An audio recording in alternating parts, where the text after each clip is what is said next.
My story?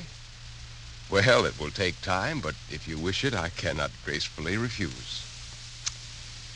At about 100 paces from Verdun, on the banks of the Loire, stands an old brown house, crowned with very high roofs, and so completely isolated that there is nothing near it. In front of this house is a garden down to the river. That is, it once was a garden. Now it is completely overrun with weeds, and the trees and shrubs have grown wild and ugly. The paths, once graveled, are overgrown with purslane. But, to be accurate, there's really no longer a trace of a path unless you look very closely. At one time, this must have been a beautiful garden, setting off the house until it very probably looked like a castle. The roof of this house is dreadfully dilapidated, and the outside shutters are always closed. The balconies are hung with swallows' nests, and the doors are forever shut. And the dreary silence is broken only by birds and cats, rats, and mice free to scamper around and fight and eat each other. An invisible hand has written over it all, mystery. During my stay at Verdun, the sight of La Grande Bretèche, for that's what it was called, became one of my keenest pleasures. Its unrevealed secrets intrigued me, and many was the evening that I braved the scratches of the overgrown hedges and got into this ownerless garden, which was no longer public or private. I lingered there for hours, gazing at the disorder and wondering at the debauches which had brought its downfall. One evening in my room, a stranger was announced to me, a Monsieur Regnault, who was the essence of politeness, but who had the great displeasure, he said, to request that my visits to La Grande Bretèche cease. Naturally, I was curious as to why, and he elaborated by adding that he was the executor under the will of the late Comtesse de Marais, and that her last word had specifically instructed that the house was to be vacated, and no one was to enter, even the grounds, for 50 years. Well, more than ever, I wanted to know why such a strange will was left. Monsieur was a tacit man, but a glass of sherry warmed him sufficiently to relate that Monsieur le Comte de Marais was dead, and that Madame de Marais was on her deathbed when he visited La Grande Bretèche. She was a shrunken old woman who gave her last will and testament the moment before she clutched a very beautiful silver-mounted Spanish crucifix and died. From that time on, no one had entered the house, not even the madame's maid. In such a state of suspense, Monsieur Regnault left me. I, burning with desire to know the whole story, could think of no better person to tell it to me than the maid, who, I was surprised, was easily found, and after some bribing and a great deal of talking, was willing to relate what she knew of the story. Rosalie was eloquent in her reproduction, and in order not to fill volumes, I will relate what she told me as briefly as possible. The room at La Grande Bretèche in which Madame de Marais slept was on the ground floor. A little cupboard in the wall, about 4 feet deep, served to hang her dresses in. 3 months before the evening of which I have to relate the events, Madame de Marais had been seriously ailing, so much so that her husband had left her to herself and had his own bedroom on the 2nd floor. By one of those accidents which it is impossible to foresee, he came in that evening 2 hours later than usual from the club, where he went to read the papers. For some time past, Monsieur de Marais had been satisfied to ask Rosalie whether his wife was in bed, and on the girl's replying always in the affirmative, he at once went to his own room with the good faith that comes from habit and confidence. But this evening, on coming in, he took it into his head to go see Madame de Marais. Instead of calling Rosalie, who was in the kitchen at that moment, Monsieur de Marais made his way to his wife's room by the light of his lantern. At the instant when he turned the key to enter his wife's room, he fancied he heard the door shut of the closet of which I have spoken. But when he went in, Madame de Marais was alone, standing in front of the fireplace. The unsuspecting husband fancied that Rosalie was in the cupboard. Nevertheless, a doubt, ringing in his ears like the peal of bells, put him on his guard. He looked at his wife, read in her eyes an indescribably anxious and haunted expression. "You are very late," she said. Her voice, usually so clear and sweet, struck him as being slightly husky. At this moment, Rosalie came into the room. This was like a thunderclap. He walked up and down the room, going from one window to another at a regular pace, his arms folded. Finally, facing his wife, he said, "Madam, There is someone in your cupboard. She looked at him calmly and replied quite simply, "No, monsieur." This "no" wrung Monsieur de Marais' heart. He did not believe it, and yet his wife had never appeared purer or more saintly than she seemed at this moment. He rose to go and open that closet door. Madame took his hand, stopped him, looked at him sadly, and said in a voice of strange emotion, "Remember, if you should find no one there, everything must be at an end between you and me."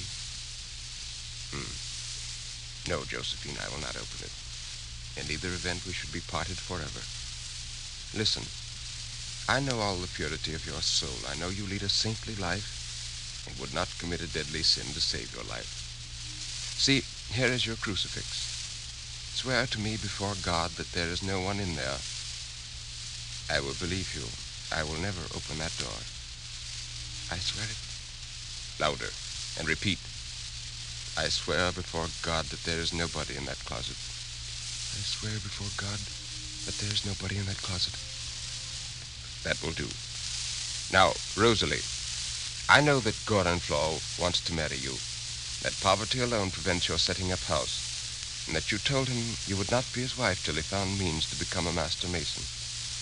Well, go fetch him, and tell him to come here with his trowels and tools. His reward will be beyond your wishes, and above all, go out without saying a word, or else." Rosalie left. Monsieur de Marais came quietly back to the fireside and began to tell her the details of the game of billiards and the discussion at the club that evening. When Rosalie returned, she found Monsieur and Madame de Marais conversing amiably. "Gorenflot is here, sir," said Rosalie. "Tell him to come in. Oh, Gorenflot, go fetch some bricks from the coach house. Bring enough to wall up the door of this cupboard. You can use the plaster that is left for cement." "Rosalie," said Madame de Marais, "come and brush my hair." Her husband quietly walked up and down the room, keeping an eye on the door, on the mason who was bringing in the bricks, and on his wife, but without any insulting display of suspicion. Gorenflot could not help making some noise. Madame de Marais seized the moment when he was unloading some bricks, and when her husband was at the other end of the room, to say to Rosalie, "My dear child, I will give you 1,000 francs a year if you'll only tell Gorenflot to leave a crack at the bottom." And then she added aloud, quite coolly, "You had better help him." Monsieur and Madame de Marais were silent all the time while Gorenflot was walling up the door. This silence was intentional on the husband's part. He did not wish to give his wife the opportunity of saying anything with a double meaning. On Madame de Marais' side, it was pride and prudence. When the wall was half built up, the cunning mason took advantage of his master's back being turned to break one of the two panes at the top of the door with his pick. By this, Madame de Marais understood that Rosalie had spoken to Gorenflot. They all three then saw the face of a dark, gloomy-looking man with black hair and flaming eyes, a Spaniard, a handsome Spaniard. Before her husband turned around, the poor woman had nodded to the stranger, to whom the signal was meant to convey hope. At 4 o'clock in the morning, as the day was dawning, the work was done. Monsieur de Marais slept in his wife's room. The next morning, when he got up, he said with apparent carelessness, "Oh, by the way, I must go to the mayor for a passport." He put on his hat and left. Madame de Marais rang for Rosalie, and then in a terrible voice she cried, "The pick! Bring the pick and set to work. I saw how Gorenflot did it yesterday. We shall have time to make a gap and build it up again." In an instant, Rosalie had brought her mistress a sort of cleaver. She, with a vehemence in which no words can give an idea, set to work to demolish the wall. She had already got out a few bricks when, turning to deal a stronger blow than before, she saw behind her Monsieur de Marais. She fainted away. "Lay Madame on her bed," said Monsieur de Marais. Foreseeing what would certainly happen in his absence, he had laid this trap for his wife. He had taken the beautiful silver-encrusted Spanish crucifix of his wife, which he had seen for the first time, and had asked questions until he shortly heard the name of its owner, a Spanish soldier in Verdun for the summer. "Rosalie, you may serve my meals here in Madame's room. She is ill. I shall not leave her till she recovers." The cruel man remained in his wife's room for 20 days. During the earlier time, when there was some little noise in the closet and Josephine wanted to intercede for the dying man, he said, without allowing her to utter a word, "Madam, you swore on the cross that there was no one there." And that, radio listeners, is one way of avoiding divorce. That was the story of La Grande Bretèche, or The Beautiful Castle, by the great French author Honoré de Balzac. Living from 1799 to 1850, Balzac can be considered one of the early pioneers of the short story, which, in the past century and a half, has come to monopolize so much of the modern printed word. Somerset Maugham, in an introduction to a very recent collection of short stories entitled Tellers of Tales, makes the statement that from the first appearance of the short story, as we know it, around 1800, until today, there has been no improvement or polishing or sophistication. The first stories are, in other words, as good, as interesting, and as modern as the stories written today by acceptable authors. With Mr. Maugham, I agree completely in this conclusion, and I believe La Grande Bretèche is one fine example proving that point. Incidentally, our American raconteur, Edgar Allan Poe, an across-the-sea contemporary of Balzac, wrote a story on the same theme and handled it in much the same manner. It is The Cask of Amontillado, and soon we shall present it in this series. Now, next week we turn to Guy de Maupassant once again for one of his most subtly clever stories. Be with us for The False Gems by de Maupassant. I can guarantee that you will like it. Until then, this is Nelson Olmsted bidding you good night and good reading.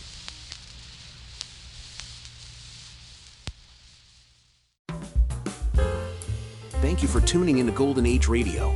Don't turn that dial. We have more excellent entertainment coming up next. Your feedback is important to us. Let us know what you think.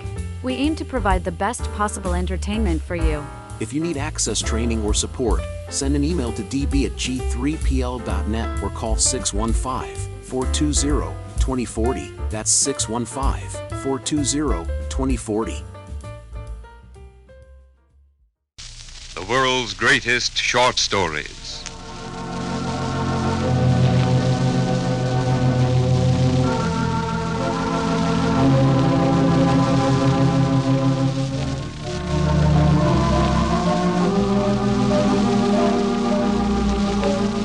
Welcome, ladies and gentlemen, to Nelson Olmsted's review of the world's greatest short stories.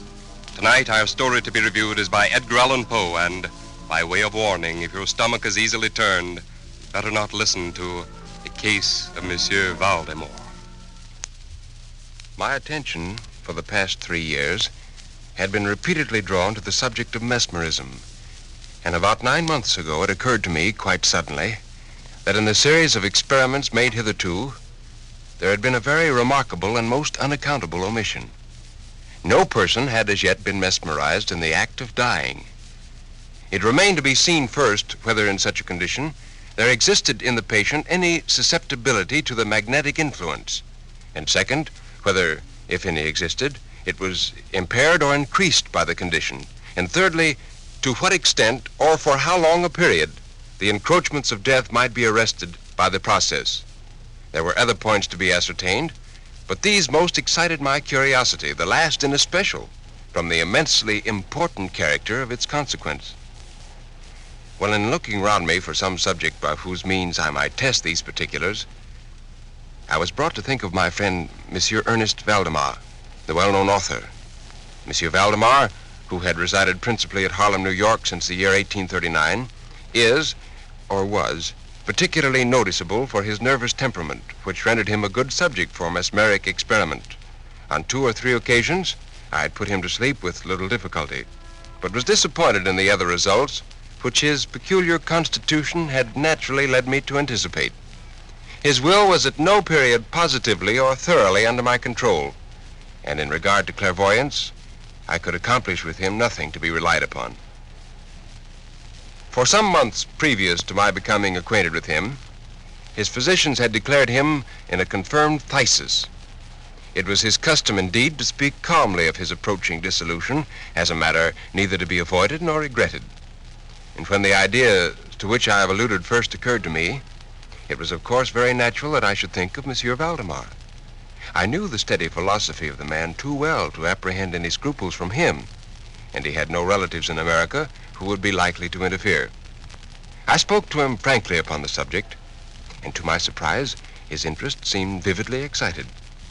I say to my surprise, for although he had always yielded his person freely to my experiments, he had never before given me any tokens of sympathy with what I did. His disease was of that character which would admit the exact calculation in respect to the epoch of its termination in death, and it was finally arranged between us that he would send for me about 24 hours before the period announced by his physicians as that of his decease. It is now rather more than 7 months since I received from Monsieur Valdemar himself the subjoined note. You may as well come now. My doctors have agreed that I cannot hold out beyond tomorrow midnight, and I think that they've hit the time very nearly. Signed, Valdemar. I received this note within a half hour after it was written, and in 15 minutes more I was in the dying man's chamber. I had not seen him for 10 days, and I was appalled by the fearful alteration which that brief interval had wrought in him. His face wore a leaden hue, and the eyes were utterly lusterless, and the emaciation was so extreme that the skin had broken through the cheekbones. After passing Monsieur Valdemar's hand, I took his doctors aside and obtained from them a minute account of the patient's condition. And before they left, they promised to return about 10 o'clock the next night. According to their opinion, Valdemar would die around midnight the next night. But when they'd gone, I spoke freely with Monsieur Valdemar on the subject of his approaching dissolution, as well as, more particularly, of the experiment proposed. He still professed himself quite willing and even anxious to have it made, and urged me to commence it at once. Well, a male and female nurse were in attendance, but I didn't feel myself altogether at liberty to engage in a task of this character with no more reliable witnesses than these people might prove. I therefore postponed operations until about 8 o'clock the next night, when the arrival of a medical student with whom I had some acquaintance relieved me of further embarrassment.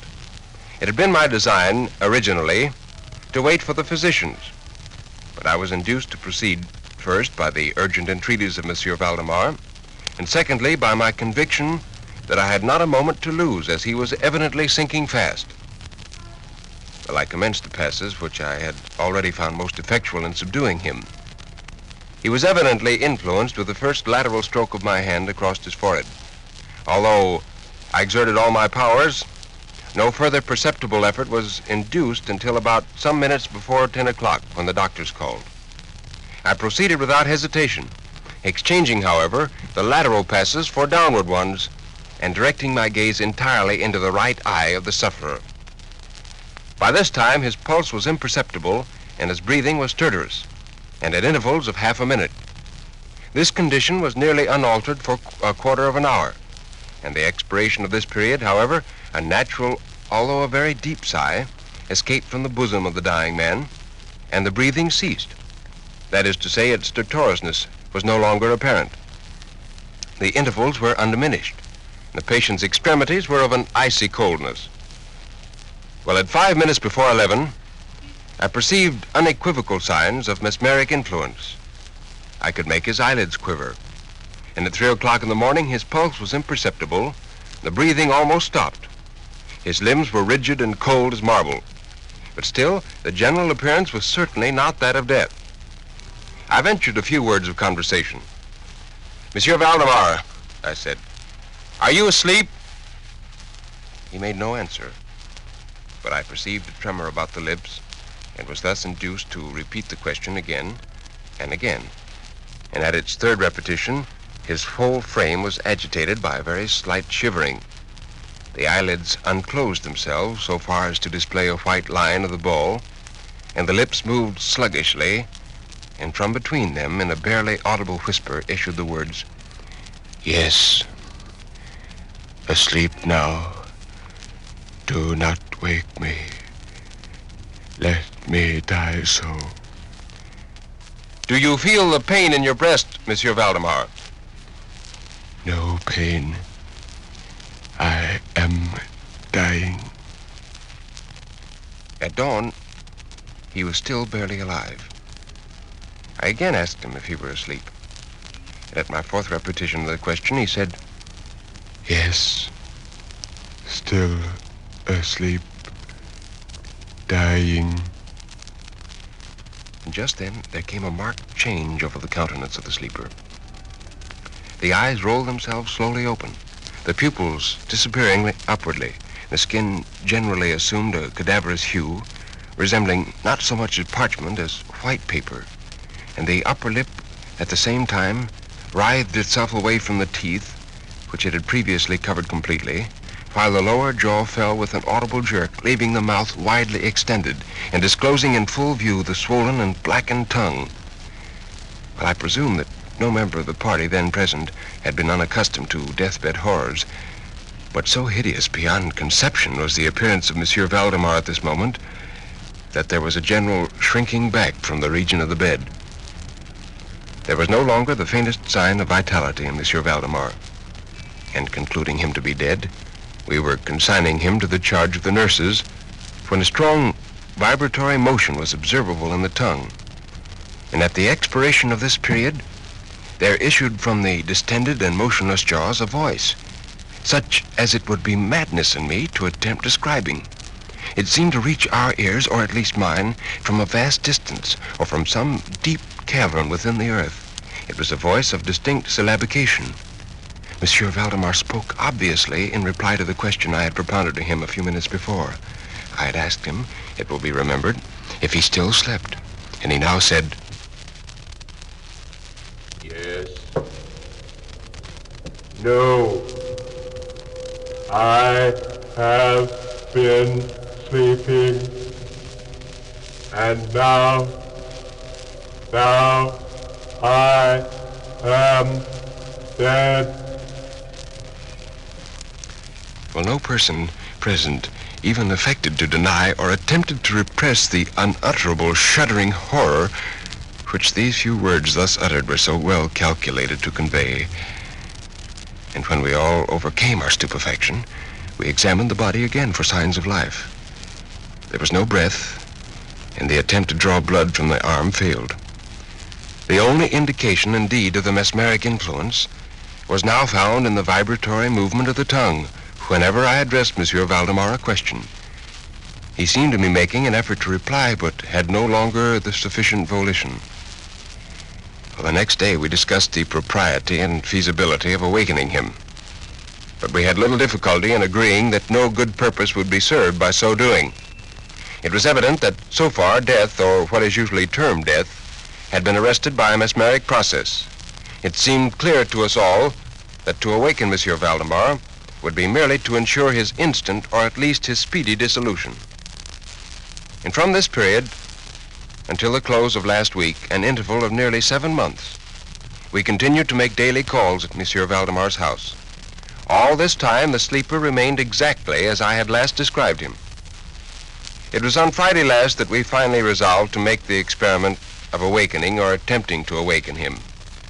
I made the customary passes, but these for a time were unsuccessful. And then I asked, Monsieur Valdemar, can you explain to us what are your feelings or wishes now? Well, the tongue quivered, or rather rolled violently in the mouth, although the jaws and lips remained rigid as before. And at length the same hideous voice, which I had already described, broke forth. For God's sake, quick, waken me. Quick, I say to you that I am dead. Well, I was thoroughly unnerved, and for an instant remained undecided what to do. At first I made an endeavor to recompose the patient, but failing in this through total abeyance of the will, I retracted my steps and as earnestly struggled to awaken him.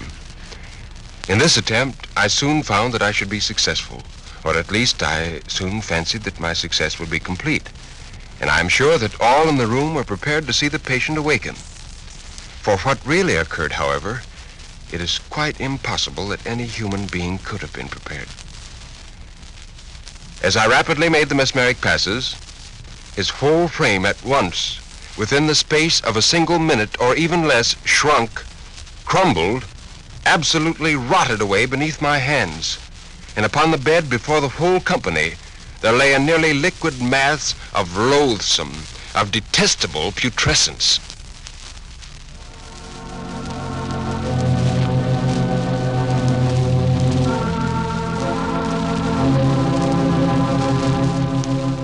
Again, ladies and gentlemen, Nelson Olmsted has presented a review of a great short story of world literature. The Case of Monsieur Valdemar was written by Edgar Allan Poe. And now is Mr. Olmsted with a closing word. Thank you. When Edgar Allan Poe was a youngster, he wrote, "The world shall be my theater, and I must either conquer or die." And several weeks before his death, he wrote, "I do believe God gave me a spark of genius, but he quenched it in misery." Born 131 years ago in Boston, Poe represents one of the earliest founders of modern short story. I've often wondered what would have happened if he'd been born in this century instead of the last one, if he were alive today. I wonder if he ever would have written the stories and poems that have consecrated his memory. Perhaps he would have found life less miserable in the 20th century, and by that same token, would probably never have stooped to prose at all, for in his heart always was an undying belief that his real work lay in poetry. However, Poe is considered one of America's finest, if not the finest writers, and I'll have to admit that my preference among authors lies in his direction. Many people detest his works as meaningless monstrosities, while others admire his poetic prose as the glorious perfection of the English language. We are all entitled to our own opinions. But now next week, a modern story written by William March. The title is The Little Wife, and it strikes a note of human interest and pathos which you will find impelling, I'm sure. Thank you for tuning into Golden Age Radio. Don't turn that dial. We have more excellent entertainment coming up next. Your feedback is important to us. Let us know what you think. We aim to provide the best possible entertainment for you. If you need access training or support, send an email to db@g3pl.net or call 615-420-2040. That's 615-420-2040. The world's greatest short story.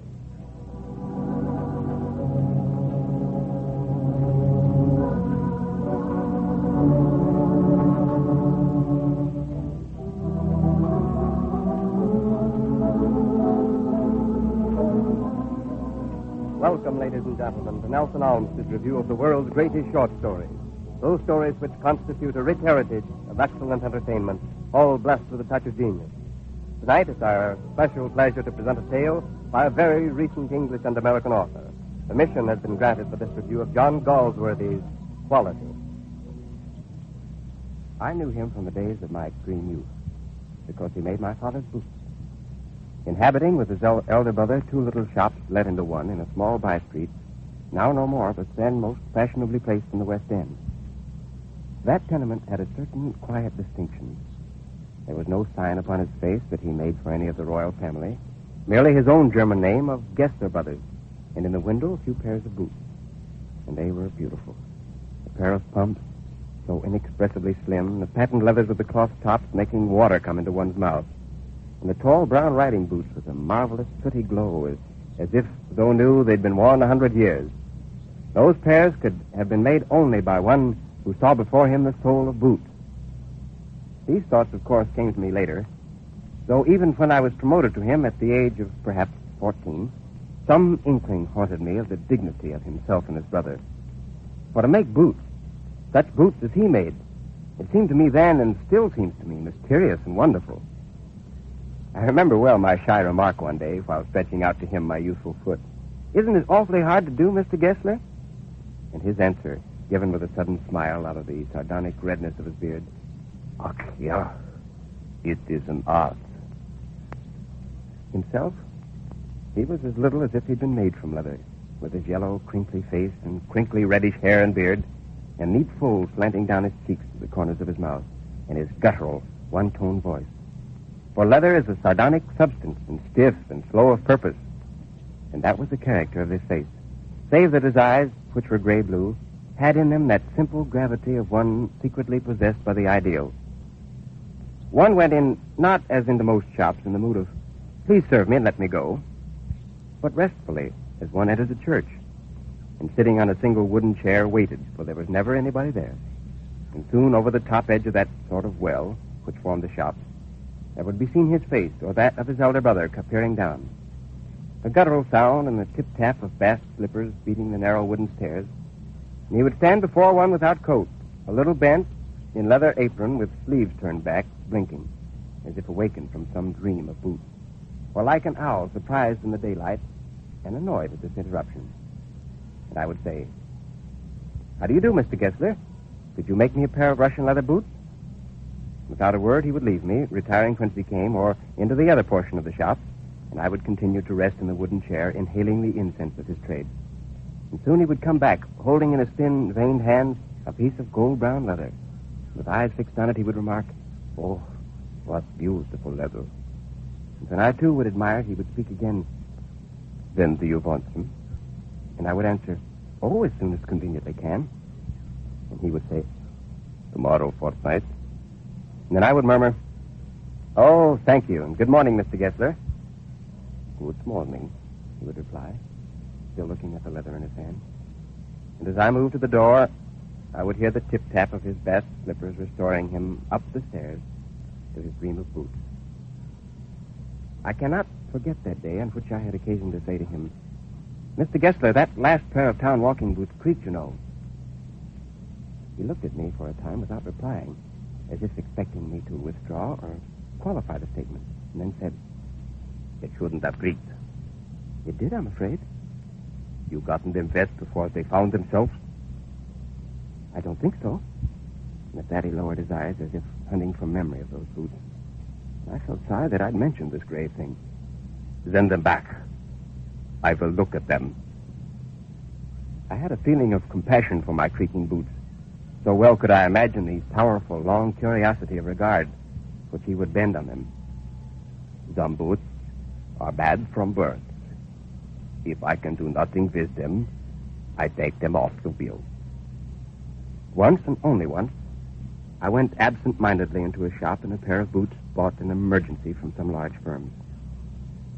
He took my order without showing me any leather, and I could feel his eyes penetrating the inferior integument in my foot.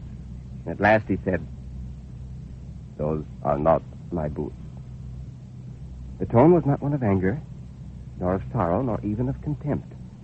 But there was in it something quiet that froze the blood.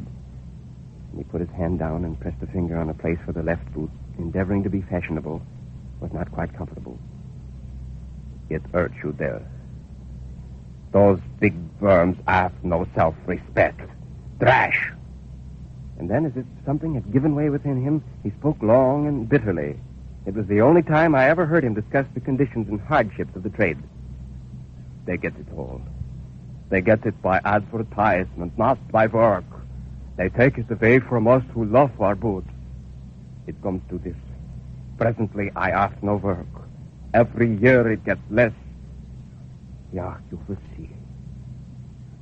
And looking at his lined face, I saw things I'd never noticed before. Bitter things. And bitter struggle. And what a lot of gray hairs there seemed suddenly in his red beard. The best I could, I explained the circumstances of the purchase of those ill-omened boots. But his face and voice made so deep an impression that during the next few minutes, I ordered many pairs. Nemesis fell. They lasted more terribly than ever. And I was not able, conscientiously, to go to him for nearly 2 years. And when at last I went, I was surprised to find that the shop was half as big as it was before. I went in and said, well, Mr. Gessler, how are you? And he came close and peered at me. I'm pretty well, but my elder brother is dead. How aged and wan he was. And never before had I heard him mention his brother.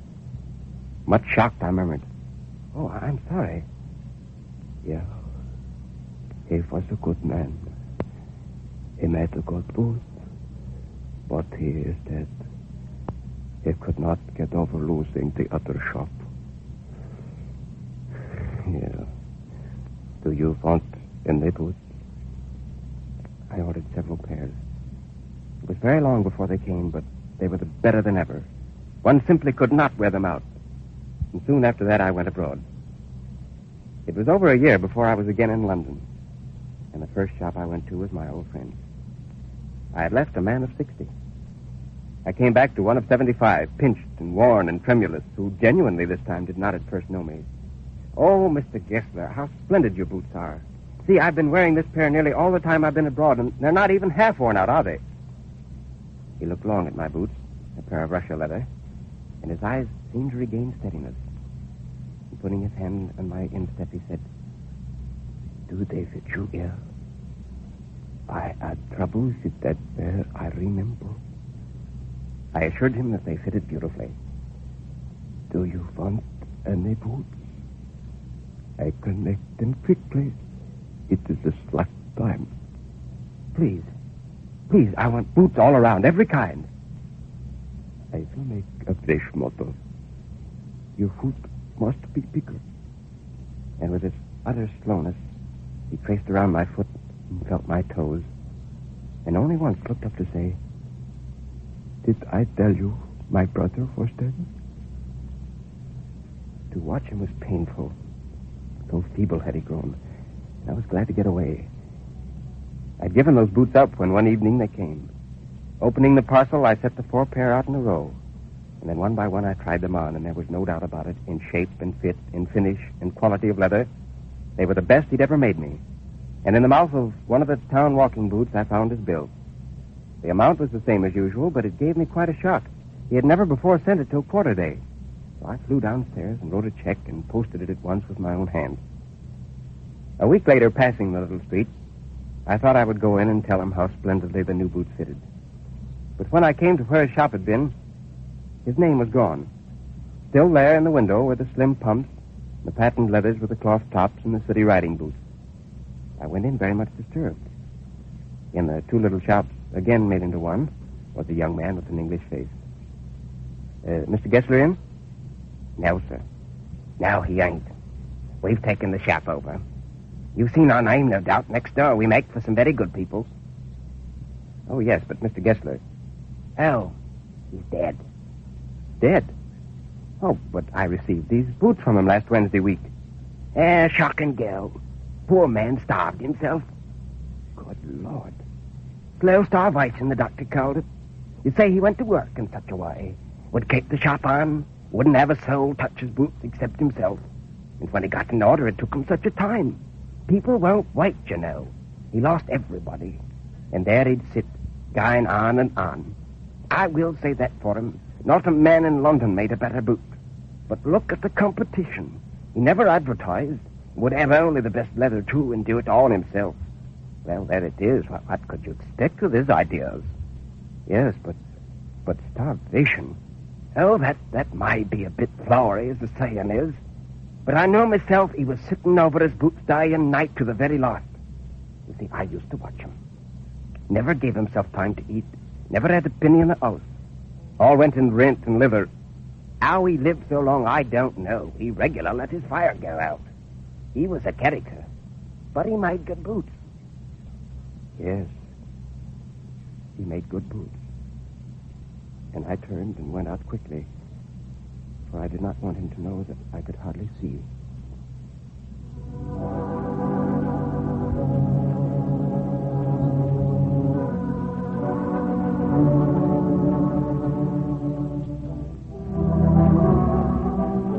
This has been a story entitled Quality, and now here's Nelson Olmsted for a word. Thank you. John Galsworthy, one of the most beloved and revered of the modern authors, wrote this story that we've presented about 1912. And after reading this story many times, it's my opinion that it's not just a story, not just some fabrication of a brilliant mind, but a story born out of actual situations. Quality possesses that beautiful warmth and reality so readily recognizable as Galsworthy's. For in all his writings is a liberal and humane attitude toward social problems. Born in England in 1867, he lived both there and in the United States, producing many plays and novels and short stories. It was a great shock to the world when in February of 1933, the news of his death was announced. We lost the man, but his memory is with us, nor will it dim, for his work is destined to immortalize him. Quality appears in the volume Inn of Tranquility, published by Charles Scribner's Sons, to whom we are indebted for the right to review this story tonight. Next week, on the world's greatest short stories, we plan to present something in the way of a thriller, a narrative entitled What Was It by Fitzjames O'Brien. It's a mystery, so try to be with us and see if you can answer the enigma. What was it? Until then, good night and good reading.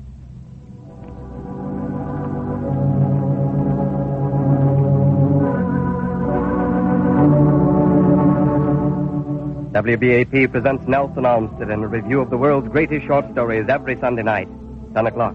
Remember, be with us next week for the story, What Was It? By Fitzjames O'Brien.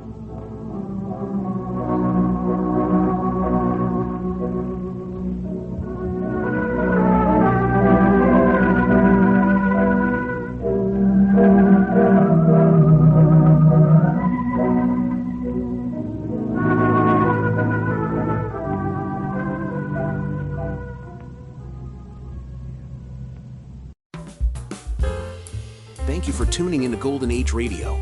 Don't turn that dial. We have more excellent entertainment coming up next. Your feedback is important to us. Let us know what you think. We aim to provide the best possible entertainment for you. If you need access training or support, send an email to db@g3pl.net or call 615-420-2040. That's 615-420-2040.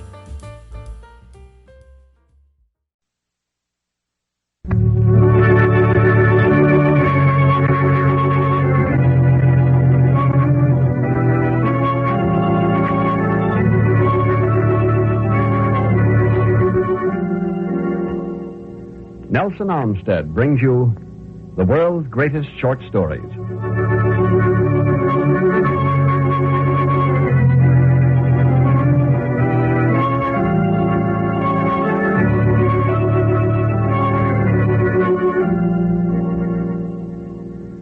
In the world of good literature, there are stories which all of us have promised ourselves we would read, or perhaps reread sometime.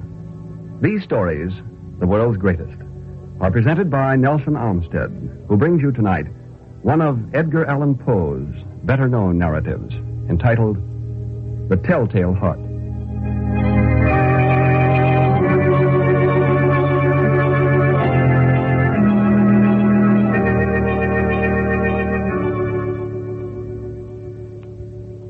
True, nervous, very, very dreadfully nervous, I had been an M.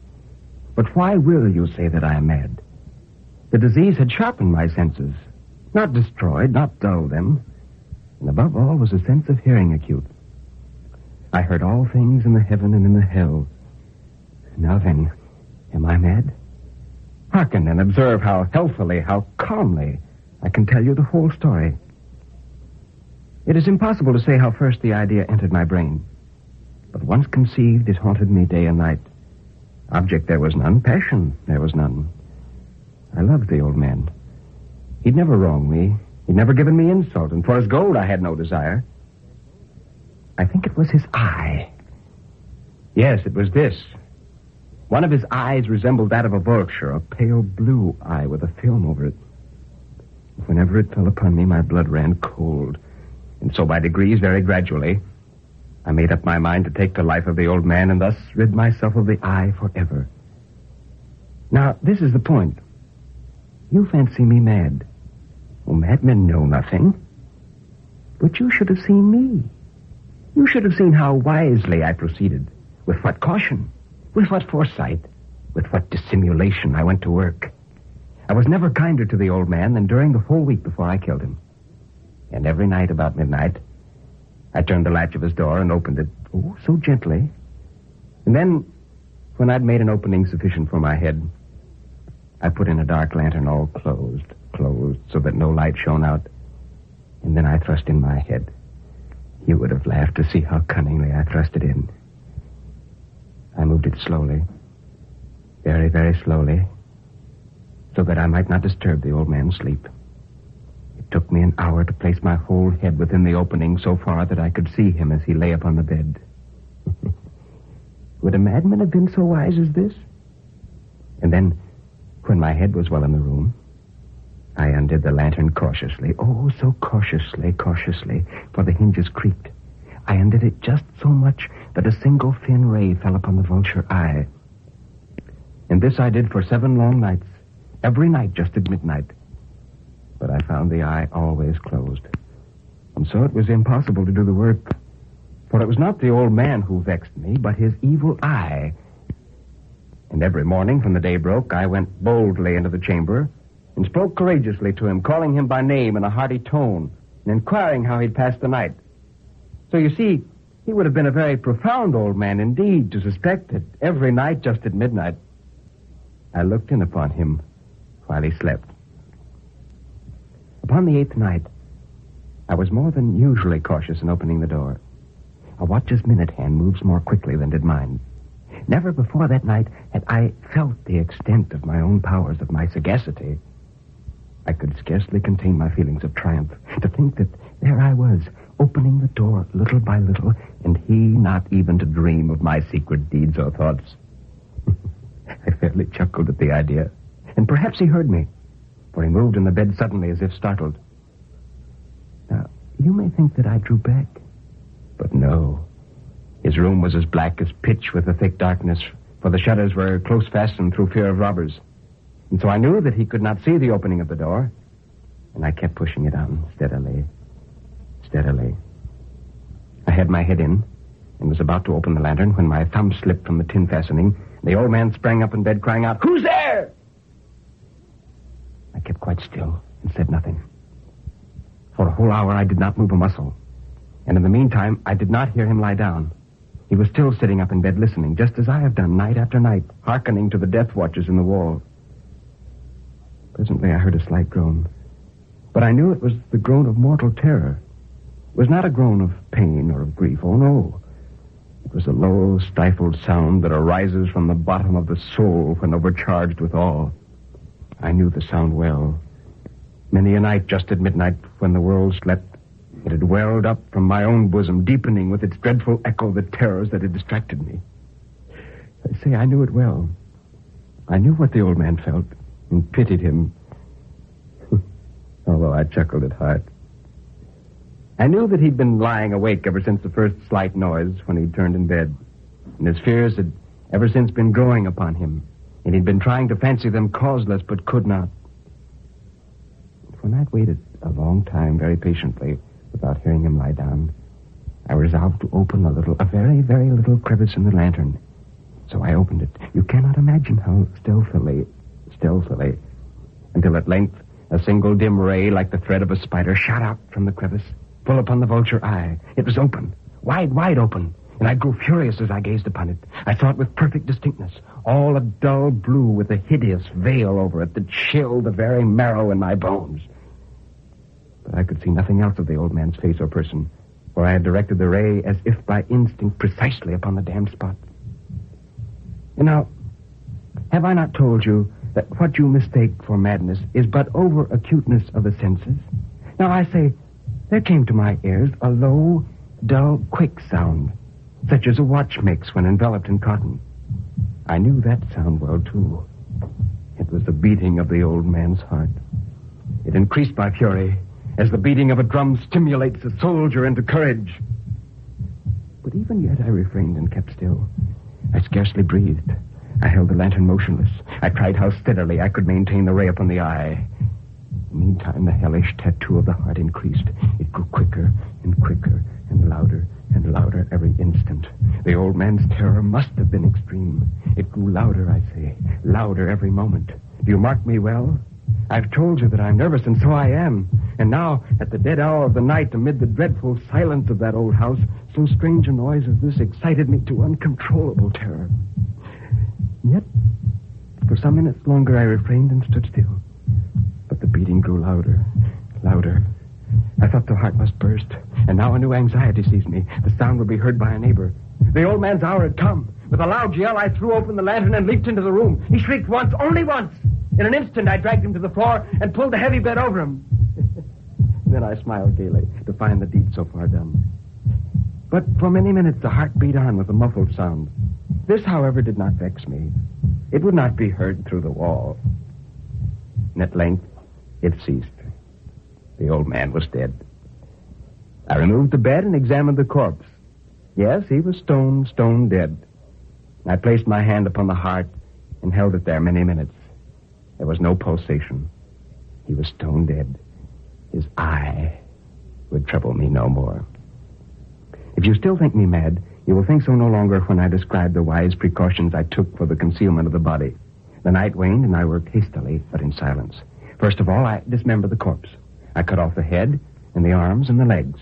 I then took up 3 planks from the flooring of the chamber and deposited all between the scantlings. I then replaced the board so cleverly and so cunningly that no human eye, not even his, could have detected anything wrong. There was nothing to wash out, no stain of any kind, no blood spot whatever. I'd been too wary for that. A tub had cut it all. And when I'd made an end of these labors, it was 4 o'clock, still dark as midnight. And as the bell sounded the hour, there came a knocking at the street door. I went down to open it with a light heart. For what had I now to fear? There entered 3 men who introduced themselves with perfect suavity as officers of the police. A shriek had been heard by a neighbor during the night. Suspicion of foul play had been aroused, and information had been lodged at the police office, and they, the officers, had been deputized to search the premises. I smiled, for what had I to fear? I bade the gentleman welcome. The shriek, I said, was my own in a dream. The old man I mentioned was absent in the country. I took my visitors all over the house. I had them search well. I led them at length to his chamber. I showed them his treasures, secure and undisturbed. And in the enthusiasm of my confidence, I brought chairs into the room and desired them here to rest from their fatigues, while I myself, in the wild audacity of my perfect triumph, placed my own seat upon the very spot beneath which reposed the corpse of the victim. The officers were satisfied. My manner had convinced them. I was singularly at ease. They sat, and while I answered cheerily, they chatted of familiar things. But ere long, I felt myself getting pale and wished them gone. My head ached, and I fancied a ringing in my ears. But still they sat, and still they chatted. The ringing became more distinct. It continued and became more distinct. I talked more freely to get rid of the feeling. But it continued and gained definitiveness, until at length I found that the noise was not within my ears. No doubt I grew very pale, but I talked more fluently and with a heightened voice. Yet the sound increased. And what could I do? It was the low, dull, quick sound, much such a sound as a watch makes when enveloped in cotton. I gasped for breath, and yet the officers heard it not. I talked more quickly, more vehemently, but the noise steadily increased.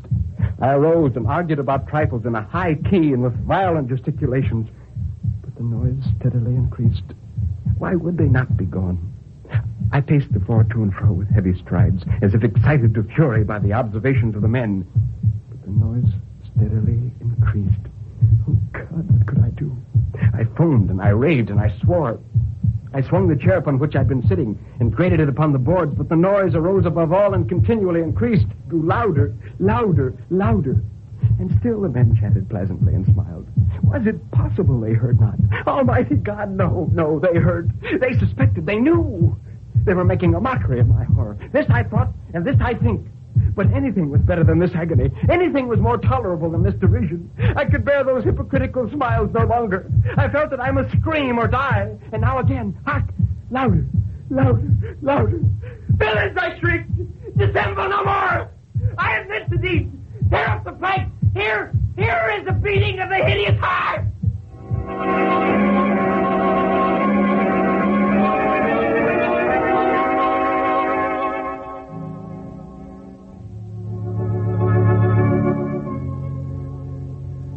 This has been the story of The Telltale Heart by Edgar Allan Poe, as reviewed by Nelson Olmsted, who now has a closing word. When Edgar Allan Poe was a youngster, he wrote, "The world shall be my theater, and I must either conquer or die." And several weeks before his death, he wrote, "I do believe God gave me a spark of genius, but he quenched it in misery. Born 131 years ago in Boston, Poe represents one of the earliest founders of our modern short story. The Telltale Heart was first published in 1843 and forcibly represents the power that Poe could put into words. He was a mood writer. Words meant more to him than the plot. Words, he demonstrated, could express through their sound much more than they could through their meaning. It's a matter of using them in proper order or in particular alliteration. Now, tomorrow night at this time, we present a very familiar story by Alphonse Daudet entitled The Last Class. We hope you'll be tuned in, and until then, good night and good reading.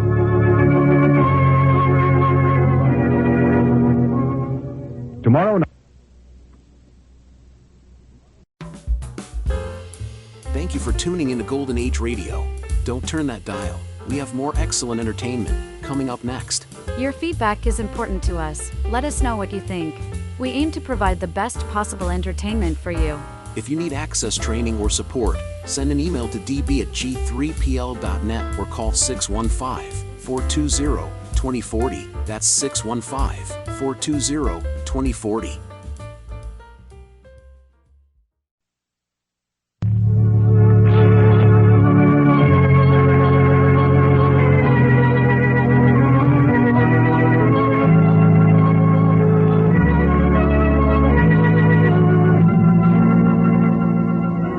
Nelson Olmsted brings you the world's greatest short stories.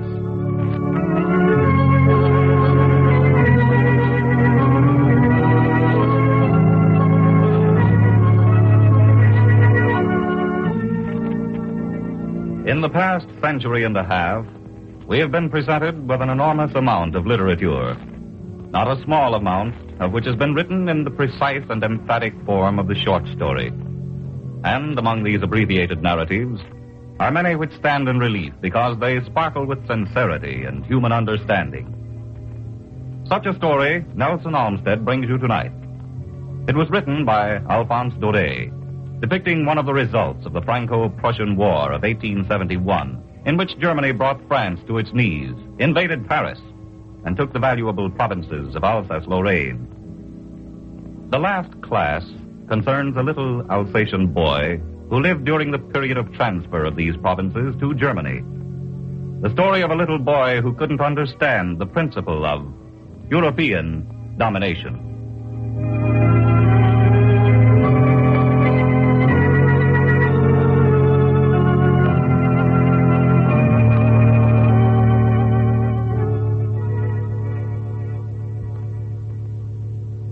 That morning I was very late going to school, and I was afraid of being scolded, especially since Monsieur Hamel had told us that he would question us about participles, and I didn't know the first thing about them.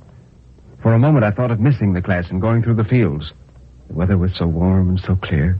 The blackbirds were whistling in the edge of the woods, and in the meadow behind the sawmill the Prussians were drilling. All that tempted me much more than the rule for the use of participles, but I had the strength to resist.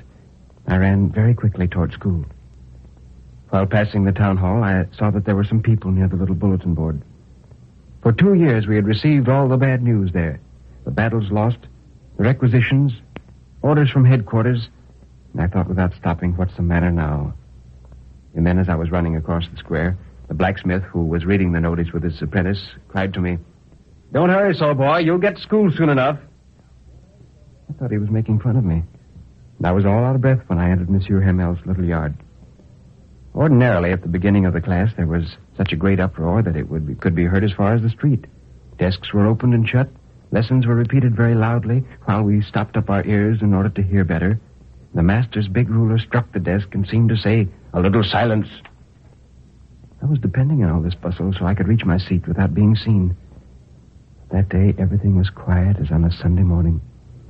Through the open window, I saw my classmates already in their places, and Monsieur Hamel walking up and down with the terrible iron ruler under his arm. I had to open the door and enter in the midst of this great calm. You can imagine how red and how frightened I was. Monsieur Hamel looked at me without anger and said very gently, "Go to your place quickly, my little Franz. We were going to begin without you." I stepped over the bench and sat down quickly at my desk. Only then a little recovered from my fright, did I notice that our master had on his beautiful green frock coat, his finest frill, and his embroidered black cap that he wore only on days of inspection or when prizes were distributed. Besides, the entire class seemed unusually quiet. But what surprised me the most was to see at the back of the room, on the benches, which usually remained empty, the people of the village, seated and silent like us. Old Hauser with his three-cornered hat, and the old mayor, and the old postman, and then even some other persons. Everybody seemed sad, and Hauser had bought an old primer frayed at the edges, which he held open on his knees with his great spectacles lying across the pages. Monsieur Hamel had gone to his platform, and in the same gentle, serious voice in which he had received me, he said to us, "My children, this is the last time I shall teach you. The order has come from Berlin to teach only German from now on in the schools of Alsace and Lorraine. The new master will arrive tomorrow. Today is your last lesson in French. I beg you to be very attentive." These few words upset me. Oh, the wretches, so that's what they'd posted at the town hall. My last French lesson. I should never learn then. How I wished now for lost time the classes missed so that I could hunt birds' nests or go skating in the Saar River. My books that I'd just found so tiresome, so heavy to carry, my grammar and my Bible stories, they now seemed like two old friends who would cause me much pain when I left them. The thought that Monsieur Hamel was going to leave, that I should never see him again, made me forget the punishment and the blows of the ruler. Poor man. It was in the honor of this last class that he'd put on his best Sunday clothes. And now I understood why the old villagers had come to sit at the end of the room. His action seemed to say that they regretted not having come back to school more often.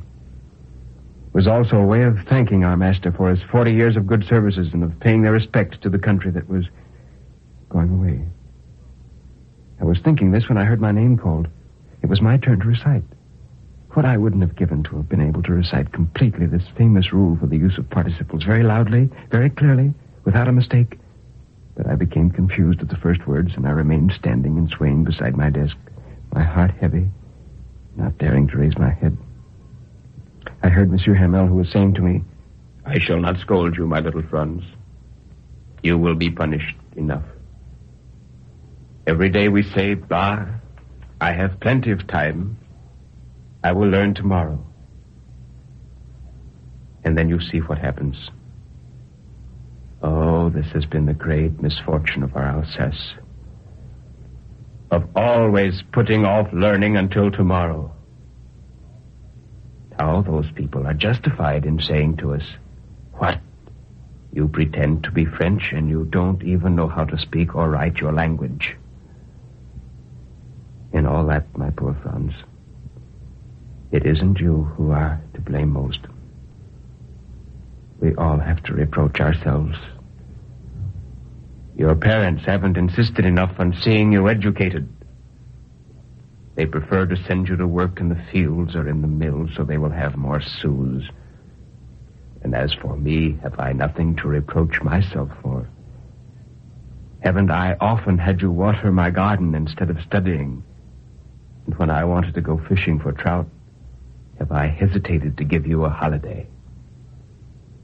Then, after one thing and another, Monsieur Hamel began to talk to us about the French language, saying it was the clearest, the most beautiful, the most real language in the world, that we must guard it and never forget it, because so long as the people keep their language when they fall captive, they keep the key to their prison. And then he took grammar and read us our lesson. I was astonished to see how I understood. Everything he said seemed easy. Also, I believe I've never listened so well, and that he was never so patient in his explanations. One would have said that before leaving, the poor man wanted to give us all his knowledge, to have it penetrate our heads at once. The lesson finished, we passed on to writing. For that day, Monsieur Hamel had prepared all new copy, and written in a beautiful round hand were France, Alsace, France, Alsace. These words were written like the little flags that were waving all around the classrooms, and which were hung to the rods of our desks. You should have seen how each one of us was working, and what silence there was. You heard only the pen scratching on the paper. Suddenly some bugs flew in. But no one paid any attention to them, not even the youngest, who were working hard to trace their writing strokes with a feeling, a conscientiousness, as if that too were in French. And on the roof of the school, some pigeons were cooing very low, and I said to myself as I listened to them, won't they be compelled to sing in German too? From time to time, when I raised my eyes from the page, I saw Monsieur Hamel motionless in his chair and staring at the objects about him, as if he wanted to carry away in his gaze all of this little schoolhouse. Just think. For 40 years, he'd been in the same place, with his yard before him, and every class very much the same. But the benches and the desks were polished and rubbed by usage. The walnut trees in the yard had grown tall, and the hop vine that he'd planted himself was encircling the windows up to the roof now. What heartbreak it must have been for this poor man to leave all these things, and to hear his sister, who was coming and going in the room above, busy closing their trunks, for they had to go away tomorrow, to go away from the country forever. And all the same, he had the courage to teach us to the end. After the writing lesson, we had the history lesson, and then the little ones sang their bay, bee, bye, bo, boo all together. And over there in the back, old Hauser had put on his spectacles, and holding his primer in both hands, he spelled the letters with him. He, too, was working hard. His voice was trembling with emotion, and it was so funny to hear him that we all wanted to laugh and to cry. Oh, I shall never forget that last class. Suddenly the clock in the church struck noon, and then the Angelus. And at the same moment, the trumpets of the Prussians, who were returning from drill, burst out under our windows. Monsieur Hamel got up from his chair. He was very pale. Never had he seemed so tall to me. My friends,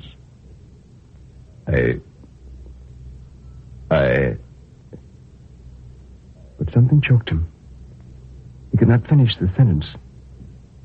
And then he turned toward the blackboard and took a piece of chalk, and pressing with all his strength, he wrote as large as he could, "Vive la France!" Then he remained there, his head pressed to the wall, and without speaking, he motioned to us with his hand. It is finished. You are dismissed.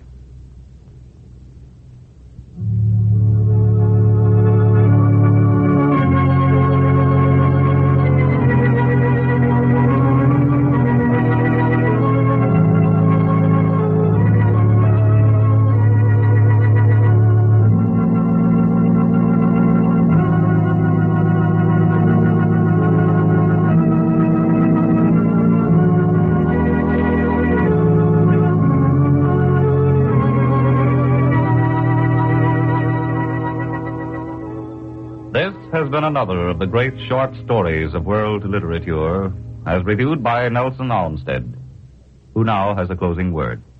Ladies and gentlemen, the last class, or the last lesson, as it is sometimes titled, was written by the Frenchman Alphonse Daudet, who lived from 1840 to 1897.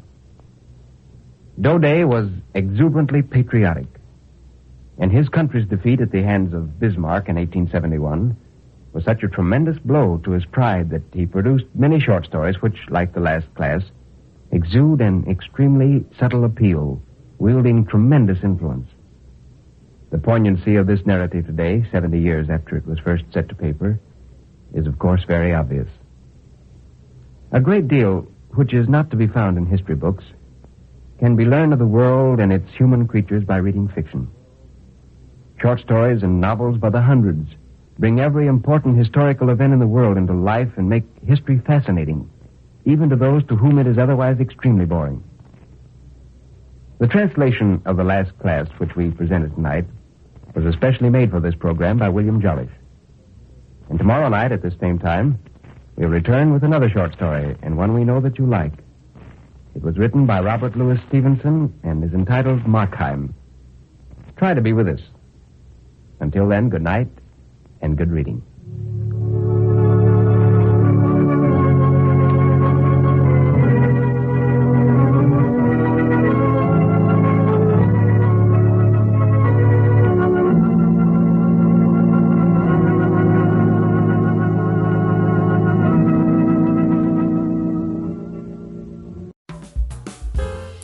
Thank you for tuning into Golden Age Radio. Don't turn that dial. We have more excellent entertainment coming up next. Your feedback is important to us. Let us know what you think. We aim to provide the best possible entertainment for you. If you need access training or support, send an email to db@g3pl.net or call 615-420-2040. That's 615-420-2040.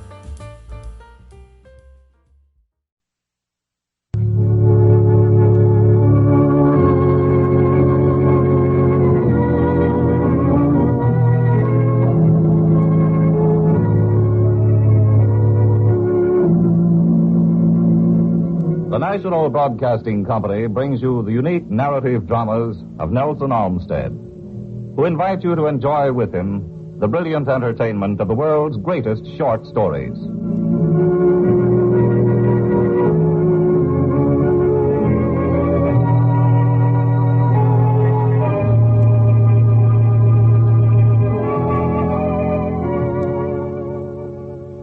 The mighty pen has given us stories both whimsical and tender, tragic and happy, has let us enjoy a deeper insight into life and lives. And it is through another of these happenings which the pen has captured that Nelson Olmsted brings to us a new conception of courage and fear tonight. Here is another of the world's greatest short stories, and Nelson Olmsted. An average man's average fear and his own brand of simple courage has been captured in the simple narrative, The Little Wife, by that master of the short story, William March.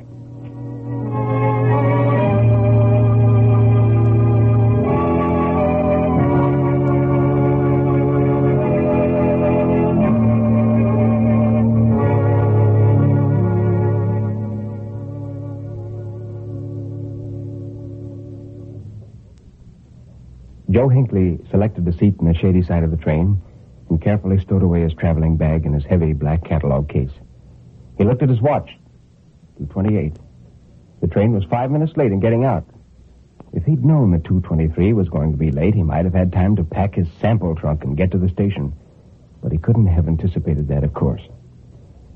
Joe noticed that one end of his catalog case protruded slightly.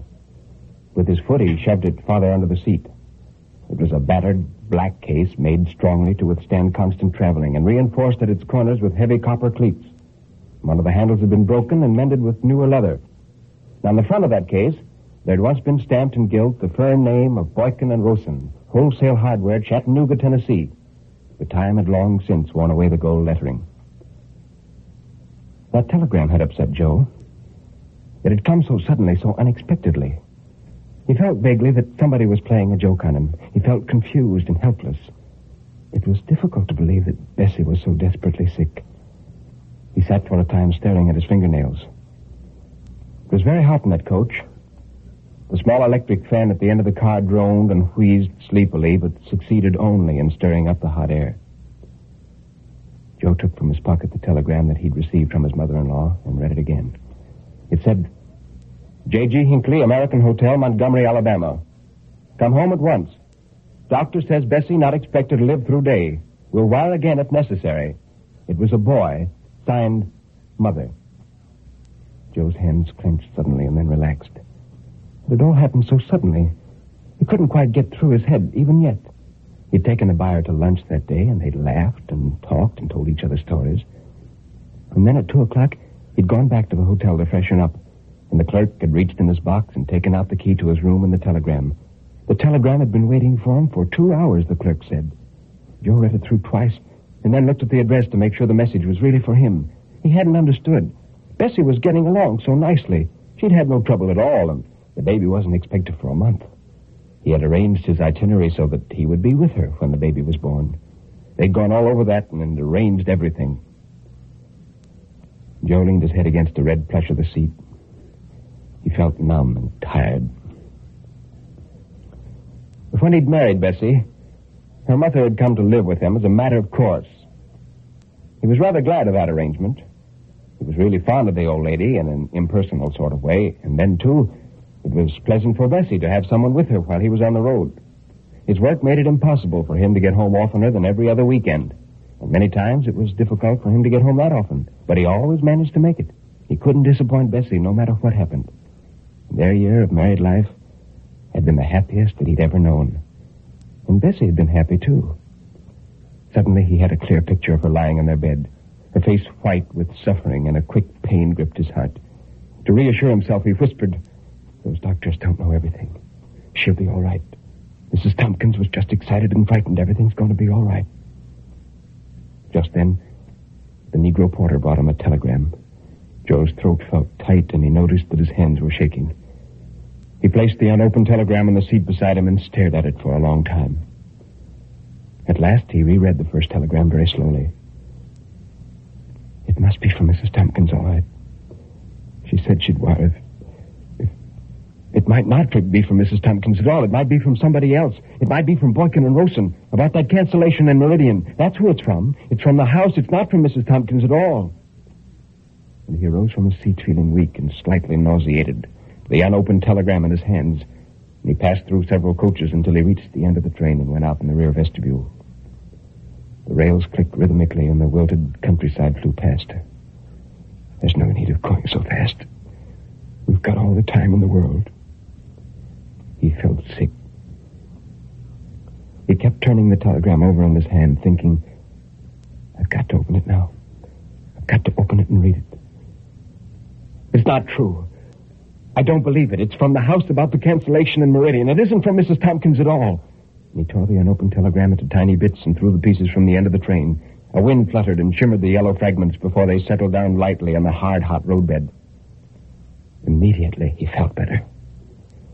He drew back his shoulders and sucked in lungfuls of country air. "Everything's all right," he said. "I'm going home to see the little wife, and everything's all right." And he laughed happily. He felt like a man who had just escaped some terrible calamity. When he could no longer see the scraps of paper on the track, he went back to his seat, humming a tune. He felt very gay and immensely relieved. Joe reached his seat just as the conductor came through the train. He nodded pleasantly as he gave up his ticket. "Don't let anybody talk you out of a free ride." "No, not a chance of that, Cap," said the conductor. Joe laughed with ringing heartiness, and the conductor looked at him in surprise. And then he laughed a little himself. "You sure are in a good humor, considering how hot it is." "And why shouldn't I be in a good humor? I'm going home to see the little wife. It's a boy." "Well, sir, that's fine. That's simply fine." And the conductor put his papers and tickets in the seat and shook Joe's hand. Joe blushed and laughed again. And as the conductor moved off, he nudged Joe's ribs and said, "Give my regards to the madam." "I sure will," said Joe happily. Joe was sorry the conductor couldn't stay longer. He felt an imperative need of talking to someone. He felt that he must talk about Bessie to someone. He saw an old lady and her husband in their seat up the aisle eating a lunch which they'd brought, and he decided to go over and talk to them. "Can I come over and talk to you folks?" asked Joe. "Why, certainly, sir," said the old gentleman. "I just got a telegram saying that I was a parent for the first time." The old people congratulated him heartily. And then Joe started talking rapidly. He told in detail of the first time he'd met Bessie. Joe talked of his wedding. It had been very quiet. Bessie was the sort of a girl who didn't go in for a lot of show. There had been present only a few members of the family and one or two close friends. George Orcutt, who traveled a line of rugs out of New York, had been his best man. Bessie was afraid that someone would try to play a joke on them, something like tying tin cans to the automobile that was to take them to the station or marking their baggage with chalk.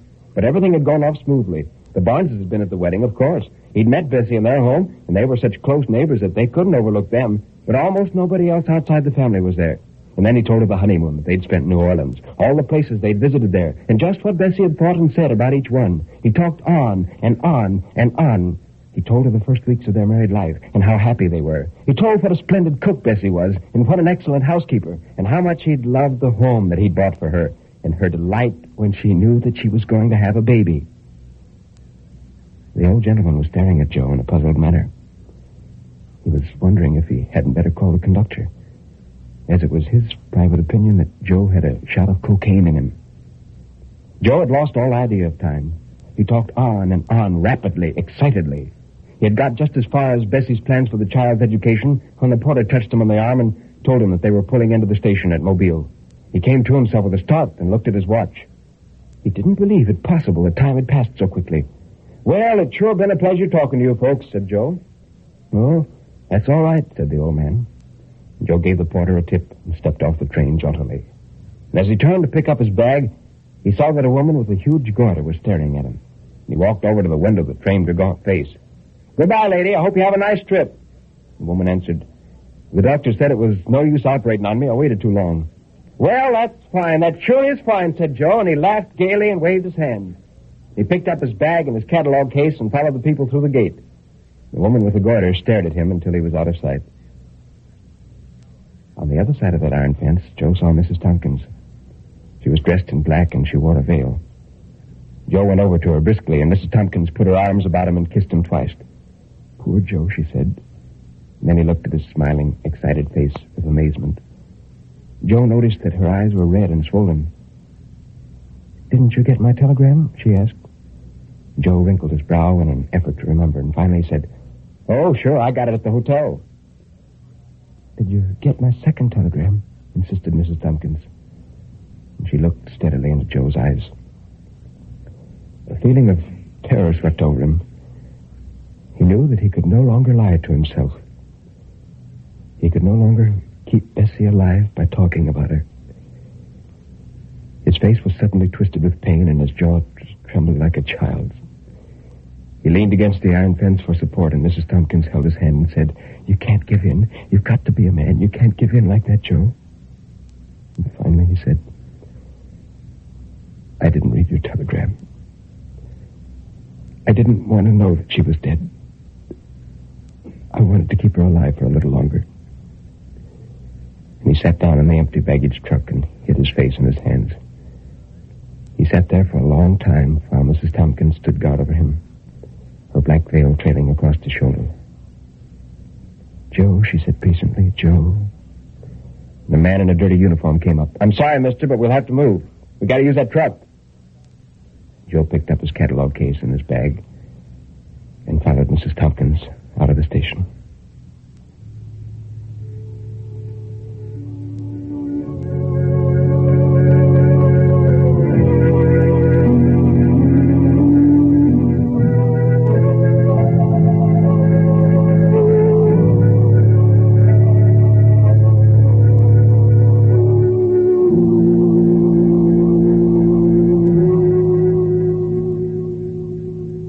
This has been the story of The Little Wife, as presented by Nelson Olmsted, who now has a closing word. The Little Wife was written by William March in 1935 and is, I think, indicative of the work that he's been producing lately. You may remember, in fact, his story entitled The Nine Prisoners, which was so strikingly anti-war in theme that it brought from its readers both ecstatic praise and hearty condemnation just a few years ago. March has written several novels and 3 collections of short stories. The Little Wife is probably his best. It is masterly in the terseness of construction and the reticence with which the situation is portrayed.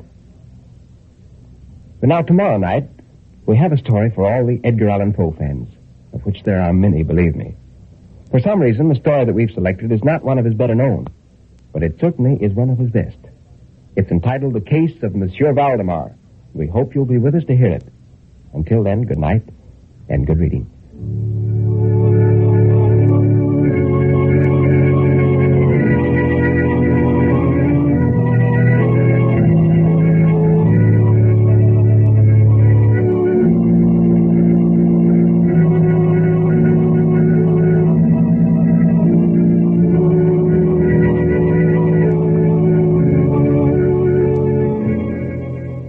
NBC presents Nelson Olmsted 3 times each week on Monday, Tuesday, and Wednesday nights at the same time over most of these stations.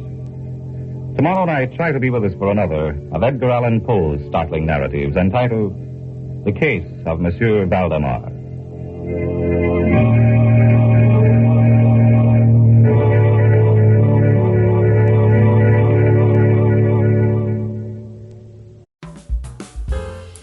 Thank you for tuning into Golden Age Radio. Don't turn that dial. We have more excellent entertainment coming up next. Your feedback is important to us. Let us know what you think. We aim to provide the best possible entertainment for you. If you need access training or support, send an email to db@g3pl.net or call 615-420-2040. That's 615-420-2040.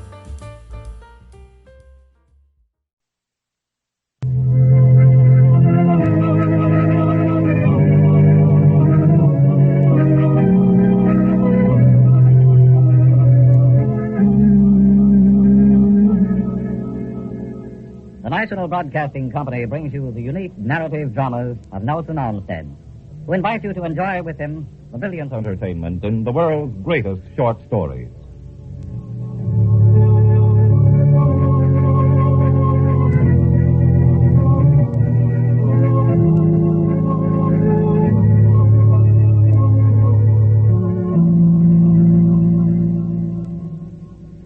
The world of literature has given us many narratives with the power to take us into them, to let us live for a few minutes the unusual lives that make a story. Again tonight, Nelson Olmsted brings to life another literary masterpiece, which because of its dramatic power makes an interesting radio presentation. Here is another of the world's greatest short stories, and Nelson Olmsted. The power to hypnotize has always fascinated men, especially authors with active minds. For instance, Edgar Allan Poe in our story tonight shows a very mysterious effect of mesmerism in the case of Monsieur Valdemar.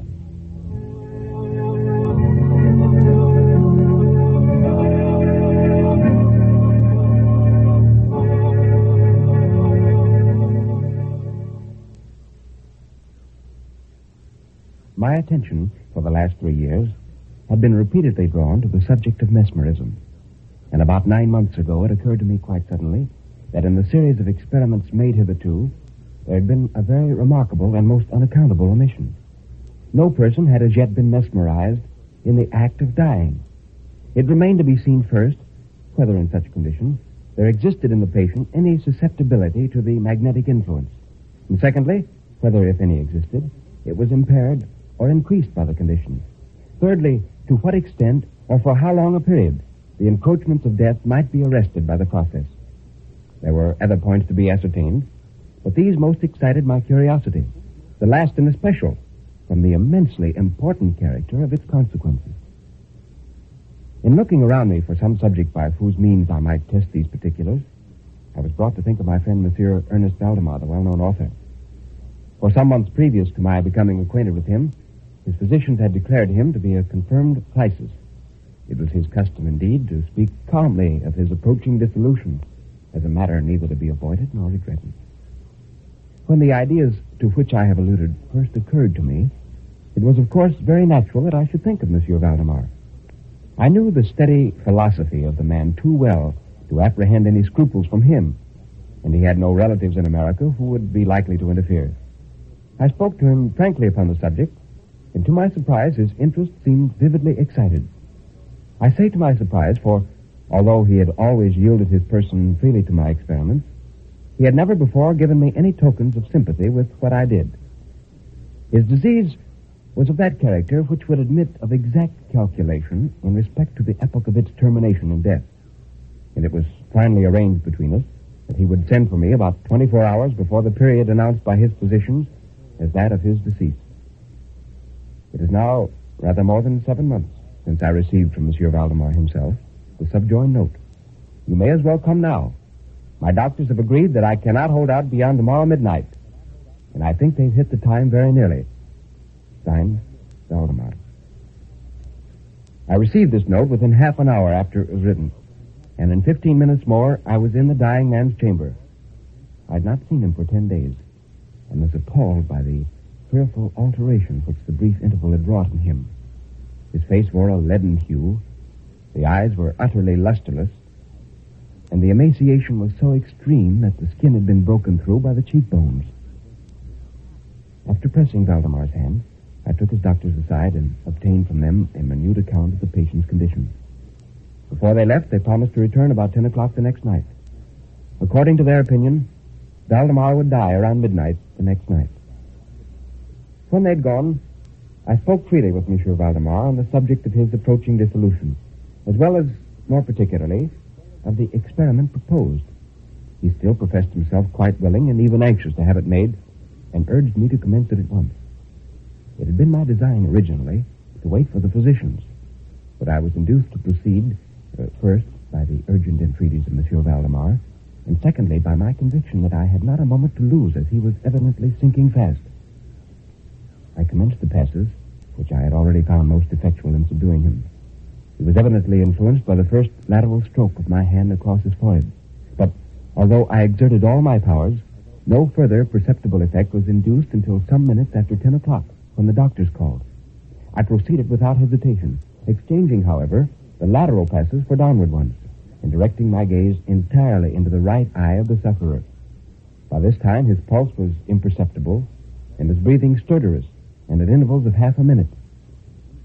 This condition was nearly unaltered for a quarter of an hour. And at the expiration of this period, however, a natural, although a very deep sigh escaped from the bosom of the dying man, and the breathing ceased. That is to say, its stertorousness was no longer apparent. The intervals were undiminished. The patient's extremities were of an icy coldness. At 5 minutes before 11, I perceived unequivocal signs of the mesmeric influence. I could make his eyelids quiver. And at 3 o'clock in the morning, his pulse was imperceptible, the breathing almost stopped. His limbs were rigid and cold as marble. Still, the general appearance was certainly not that of death. I ventured a few words of conversation. Monsieur Valdemar, I said, are you asleep?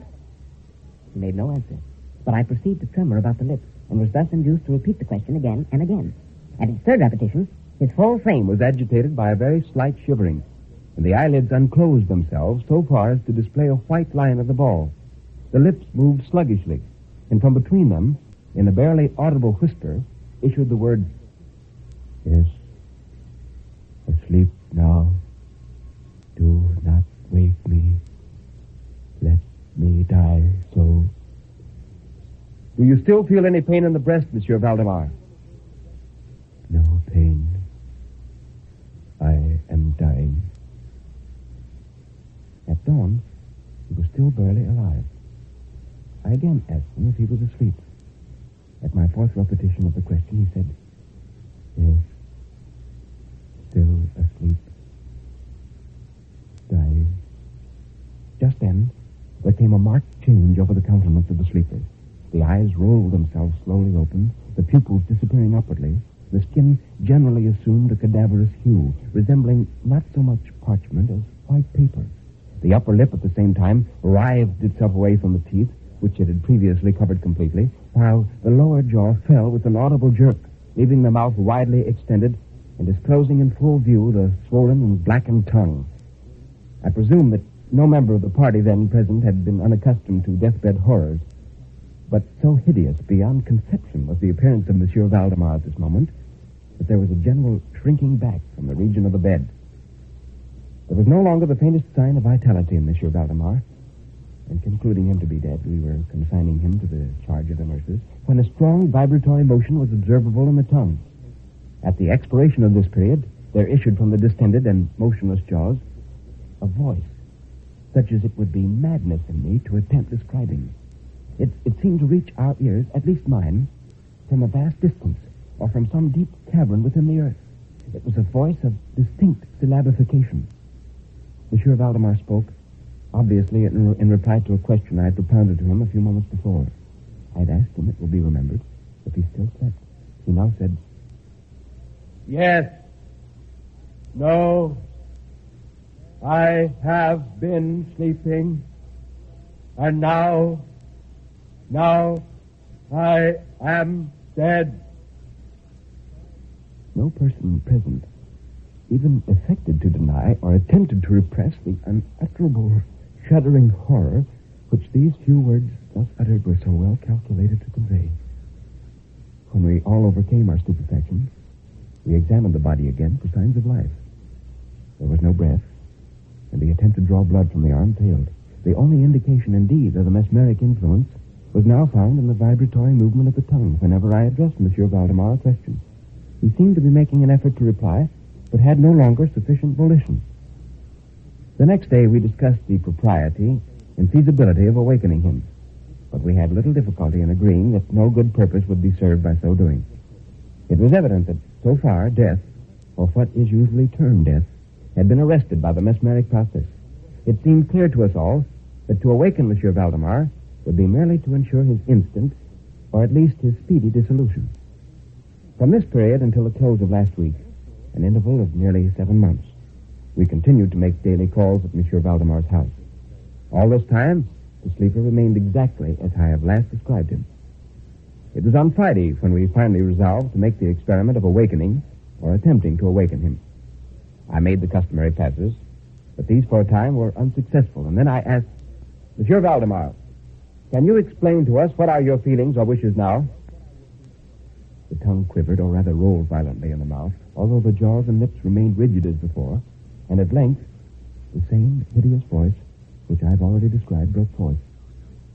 For God's sake, quick, waken me. Quick, I say to you that I am dead. I was thoroughly unnerved, and for an instant remained undecided what to do. At first, I made an endeavor to recompose the patient, but failing in this through total abeyance of the will, I retracted my steps and as earnestly struggled to awaken him. In this attempt, I soon saw that I should be successful, or at least, I soon fancied that my success would be complete, and I am sure that all in the room were prepared to see the patient awaken.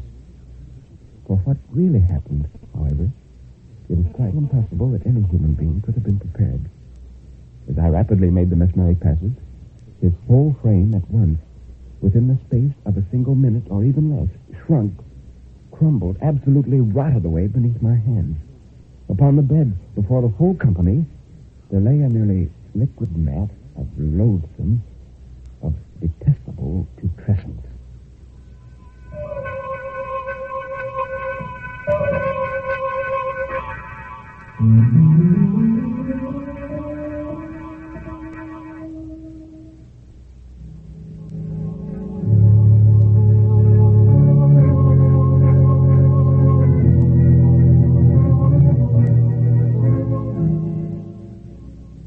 From the volumes of Edgar Allan Poe, Nelson Olmsted has presented The Case of Monsieur Valdemar. Now, here is Nelson Olmsted with a closing word. Of one thing I think we can be pretty sure, that Poe has a tremendous and loyal following in the United States. His stories on this series always brings the most comments and requests for more of his many stories. In connection with his stories, Poe's life itself makes very interesting reading because it's so fantastic. But for our next narrative, we've selected from the intensely interesting works of Ambrose Bierce a startling story entitled The Man and the Snake. Be with us next Monday. Until then, good night and good reading.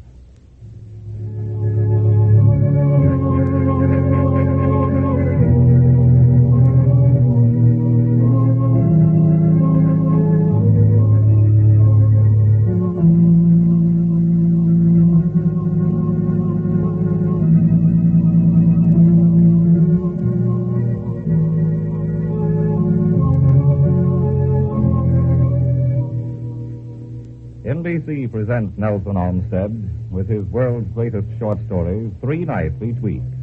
Monday, Tuesday, and Wednesday at the same time over most of these same stations.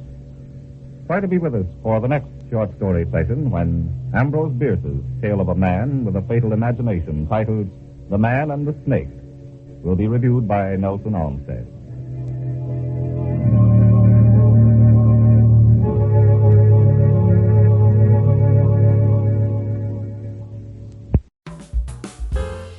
Thank you for tuning into Golden Age Radio.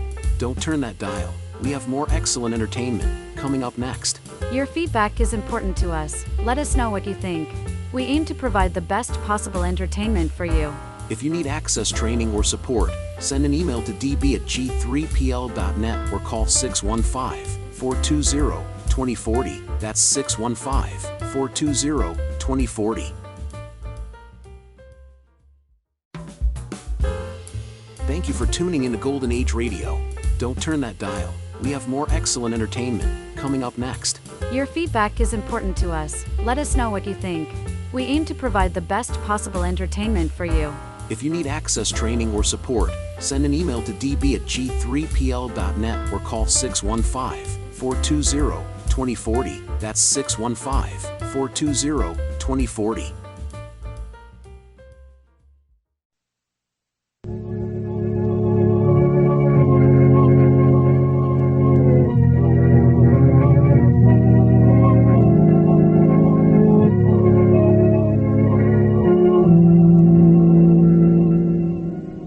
The National Broadcasting Company brings you the unique narrative dramas of Nelson Olmsted, who invites you to enjoy with him the brilliant entertainment in the world's greatest short stories.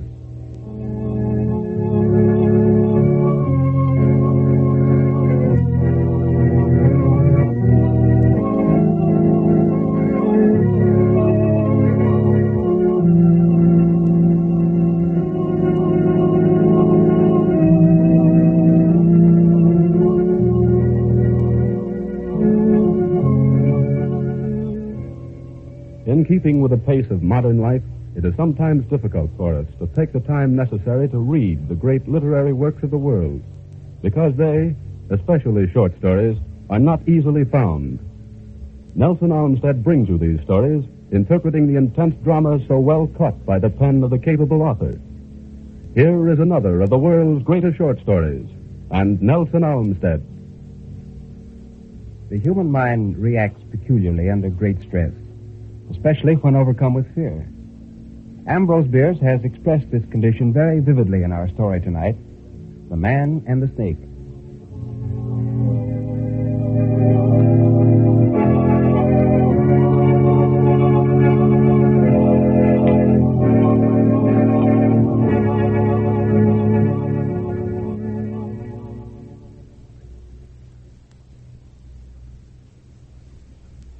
At ease upon a sofa in gown and slippers, Harker Brayton smiled as he read from Moyester's Marvels of Science. It was an ancient book with its archaic English, which stated, "It is a veritable report, and attested of so many, that there now be of wise and learned none to gainsay it, that ye serpent, his eyes, hath a magnetic property, that whoso falleth into its suasion is drawn forward in despite of his will, and perisheth miserable by ye creature his bite." Brayton smiled again as he thought, the only marvel in the matter is that the wise and learned in Moyester's day should have believed such nonsense as is rejected by most of even the ignorant in ours. A train of reflection followed, for Brayton was a man of thought, and he unconsciously lowered his book without altering the direction of his eyes. As soon as the volume had gone below the line of sight, something in an obscure corner of the room recalled his attention to his surroundings. What he saw in the shadow under his bed were two small points of light, apparently about an inch apart. They might have been reflections of the gas jet above him in metal nail heads. He gave them but little thought and resumed his reading. A later something, some impulse, which it did not occur to him to analyze, impelled him to lower the book again and seek for what he saw before. The points of light were still there. They seemed to have become brighter than before, shining with a greenish luster, which he had not at first observed. He thought, too, that they might have moved a trifle, or somewhat nearer. They were still too much in the shadow, however, to reveal their nature and origin to an indolent attention, and he resumed his reading. Suddenly, something in the text suggested a thought which made him start and drop the book for the third time to the side of the sofa, whence, escaping from his hand, it fell sprawling to the floor, back upward. Brayton, half risen, was staring intently into the obscurity beneath the bed, where the points of light shone with, it seemed to him, an added fire. His attention was now fully aroused, his gaze eager and imperative. It disclosed, almost directly beneath the foot of the rail of the bed, the coils of a large serpent. The points of light were its eyes. Its horrible head, thrust flatly forth from the innermost coil and resting on the outermost, was directly straight toward him, the definition of the wide, brutal jaw and the idiot-like forehead serving to show the direction of its malevolent gaze. The eyes were no longer merely luminous points. They looked into his own with a meaning, a malign significance. A snake in a bedroom of a modern city dwelling of the better sort is happily not so common a phenomenon as to make explanation altogether needless.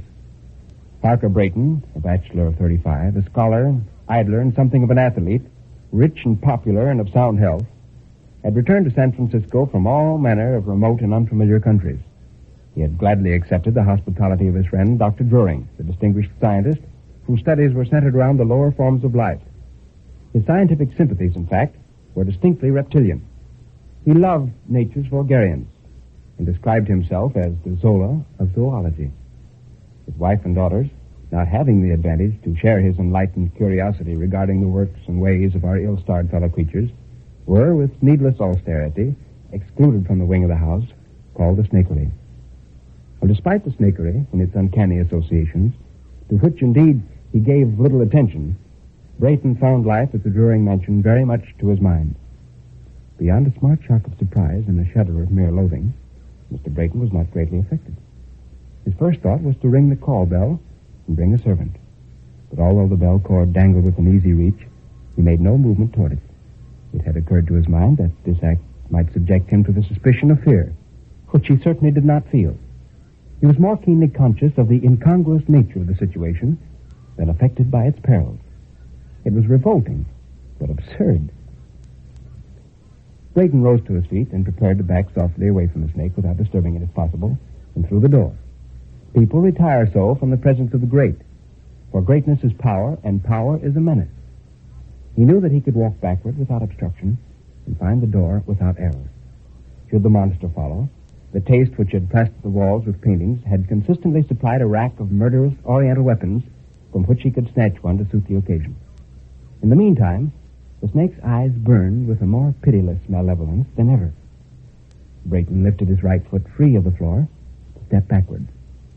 That moment, he felt a strong aversion to doing so. He lifted the foot a little higher by slightly bending the knee and thrust it sharply to the floor, an inch in front of the other. He could not think how that occurred. A trial with the left foot had the same result. It was again in advance of the right. The man had an ashy pallor. Again he took a step forward, and another, causing his hand to knock the chair over with a crash. The man groaned.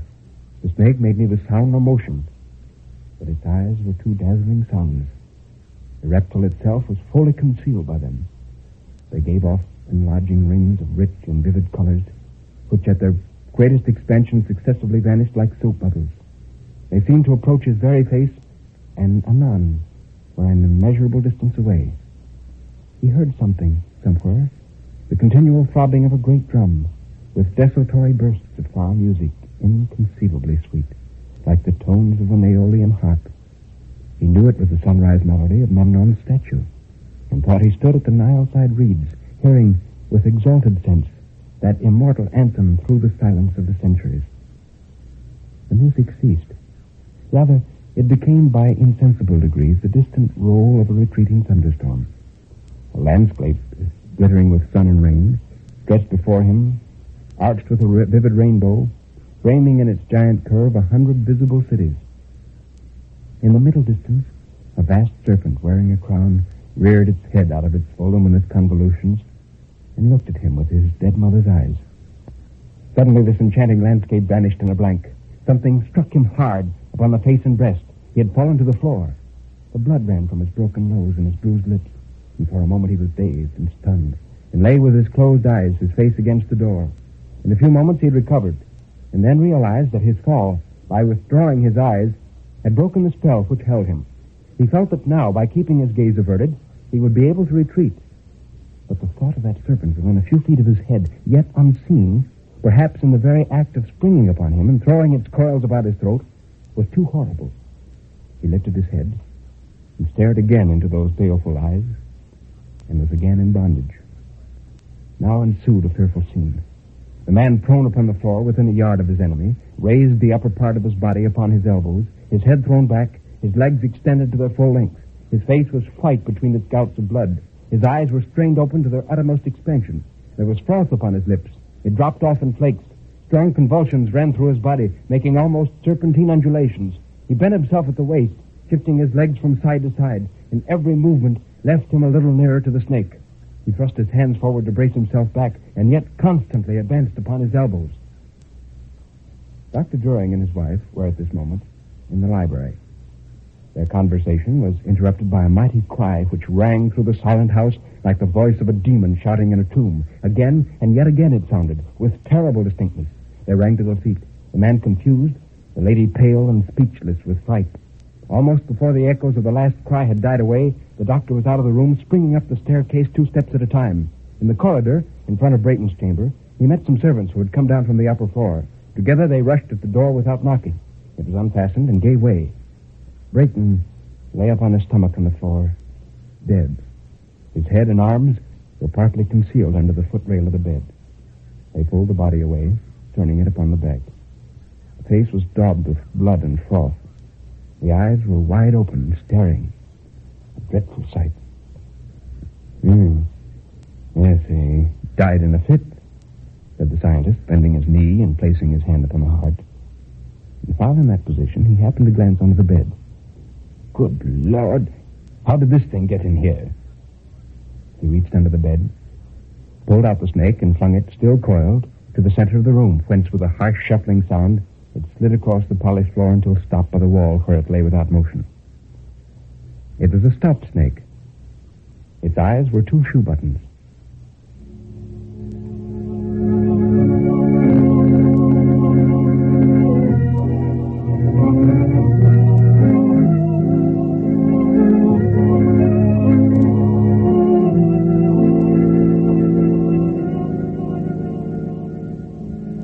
This has been another review of a great short story of world literature. And now, here is Nelson Olmsted with some closing comments. Ladies and gentlemen, our story tonight, The Man and the Snake, was written by that very vivid American journalist and author, Ambrose Bierce, and is my idea of a very clever psychological study, brilliantly written. Bierce delighted in propounding the psychological and philosophical in his many short stories, some of the best of which are An Occurrence at Owl Creek Bridge, The Man with 2 Lives, Horseman in the Sky, and The Man and the Snake. In this narrative review tonight, Bierce points to the psychology of suggestion on the human mind. Harker Brayton scoffed as he read the ancient theory of the hypnotic power of a snake. And yet, when he faced what he imagined was a live and deadly snake, this suggestion he had just read amplified itself in his mind to such an extent that he literally frightened himself to death. One thing is certain. The most vacillating and undeterminable factor of humanity is the human mind, which is why the subject is so often the basis of better stories of world literature.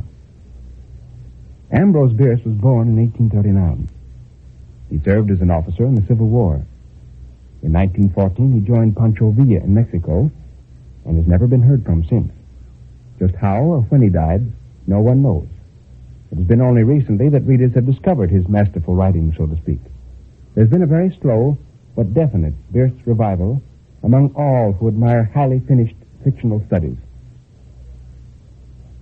Tomorrow night, the story up for review is Rappaccini's Daughter by Nathaniel Hawthorne. This is an unusual narrative about a beautiful young lady who was nurtured from birth unpoisoned, so that her very breath was deadly. Until tomorrow night, good night and good reading.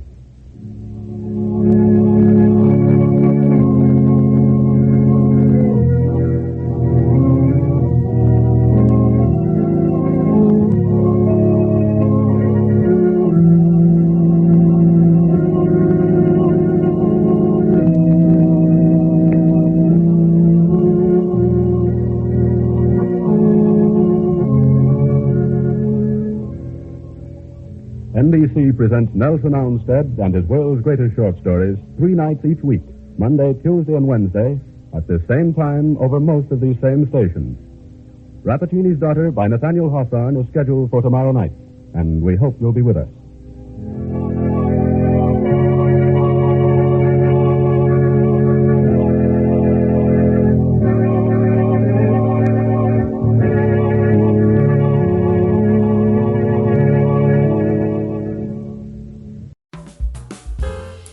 Thank you for tuning into Golden Age Radio. Don't turn that dial. We have more excellent entertainment coming up next. Your feedback is important to us. Let us know what you think. We aim to provide the best possible entertainment for you. If you need access training or support, send an email to db@g3pl.net or call 615-420-2040. That's 615-420-2040.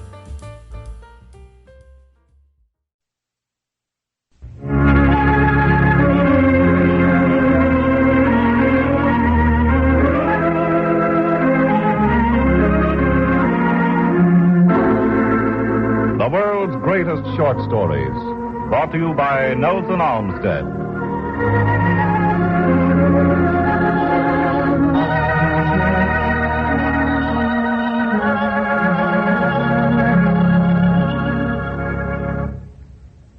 From the master pens of the literary world have come stories which live, powerful in their tragedy, tenderness, or romance. And these are the world's greatest short stories. Such a story is brought to you again tonight by Nelson Olmsted. While Giovanni Guasconti stood at the window of his room one morning, he saw the slight figure of Signor Rappaccini walking in his unusually magnificent garden. Giovanni had not long been in Pardieu, Italy, but his curiosity concerning his neighbor had grown daily. He'd heard many strange stories concerning Rappaccini, who, it was said, was a famous doctor, who distilled plants of his garden into medicines that were as potent as charms. As Giovanni watched, he noticed that nothing could exceed the intentness with which this scientific gardener examined every shrub which grew in his garden. And yet, he avoided their actual touch or the direct inhaling of their odors with a caution that impressed Giovanni most disagreeably. The gardener, while plucking away the dead leaves or pruning the too luxuriant growth of the shrubs, defended his hands with a pair of thick gloves. And when in his walk through the garden, he came to the magnificent plant that hung with its bright purple gem-like flowers beside the marble fountain, he placed a kind of mask over his mouth and nostrils, as if all this beauty concealed a deadlier malice. Finding his task still too dangerous, he drew back, removed the mask, and called to his daughter Beatrice to come. Soon there emerged from under the sculptured portal the figure of a young girl, arrayed with as much richness of taste as the most splendid of flowers, beautiful as the day, and with a bloom so deep and vivid that one shade more would have been too much. And as Beatrice came down the garden path, it was observable that she handled and inhaled the odor of several of the plants which her father had most sedulously avoided. Her father spoke. Here, Beatrice, see how much needs to be done to our chief treasure. And yet, shattered as I am, my life might pay the penalty of approaching it so closely as circumstances demand. Henceforth, I fear, this plant must be consigned to your sole charge. And gladly will I undertake it, said the young lady, as she bent toward the magnificent plant with the purple flowers and opened her arms as if to embrace it. And then she busied herself with such attentions as the plant seemed to require, while Rappaccini, his labors finished, retired into the house. Beatrice now strayed carelessly through the garden, approaching closer beneath Giovanni's window. And at this moment, there came a beautiful insect over the garden wall. Without alighting on the flowers, this winged brightness seemed to be attracted to Beatrice and lingered in the air and fluttered about her head.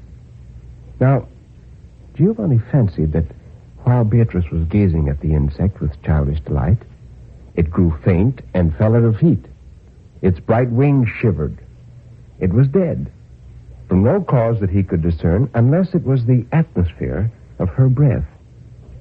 Beatrice crossed herself and sighed heavily as she bent over the dead insect. An impulsive movement of Giovanni's drew her eyes to the window. Scarcely knowing what he did, Giovanni threw down a bouquet of flowers that was near him and said, Signora, these are pure and healthy flowers. Wear them for the sake of Giovanni Guasconti. Thank you, Signor. I accept your gift and would fain recompense it with this precious purple flower I have. But if I toss it into the air, it will not reach you. So, Signor Guasconti must even content himself with my thanks. And she lifted the bouquet from the ground, and then, as if inwardly ashamed at having stepped aside from her maidenly reserve to respond to a stranger's greeting, passed swiftly homeward through the garden. But few as the moments were, it seemed to Giovanni, when she was on the point of vanishing beneath the sculptured portal, that his beautiful bouquet was already beginning to wither in her grasp. On many days after this incident, the young man talked to Beatrice from the window. Giovanni had not a deep heart, but he had a quick fancy and an ardent southern temperament which rose every instant to a higher fever pitch. Whether or not Beatrice possessed those terrible attributes, that fatal breath, and the affinity with those so beautiful and poisonous flowers, which were indicated by what Giovanni had witnessed, she had at least instilled a fierce and subtle fire into his system. It was not love, although her rich beauty was madness to him, nor horror, even while he fancied her an evil spirit, but a wild offspring of both love and horror that had each parent in it, and burned like one and shivered like the other. Giovanni knew not what to dread, and still less did he know what to hope. One day, when Giovanni's spirits were particularly low, his landlady came to him and whispered that she knew a secret entrance into the garden which he could use.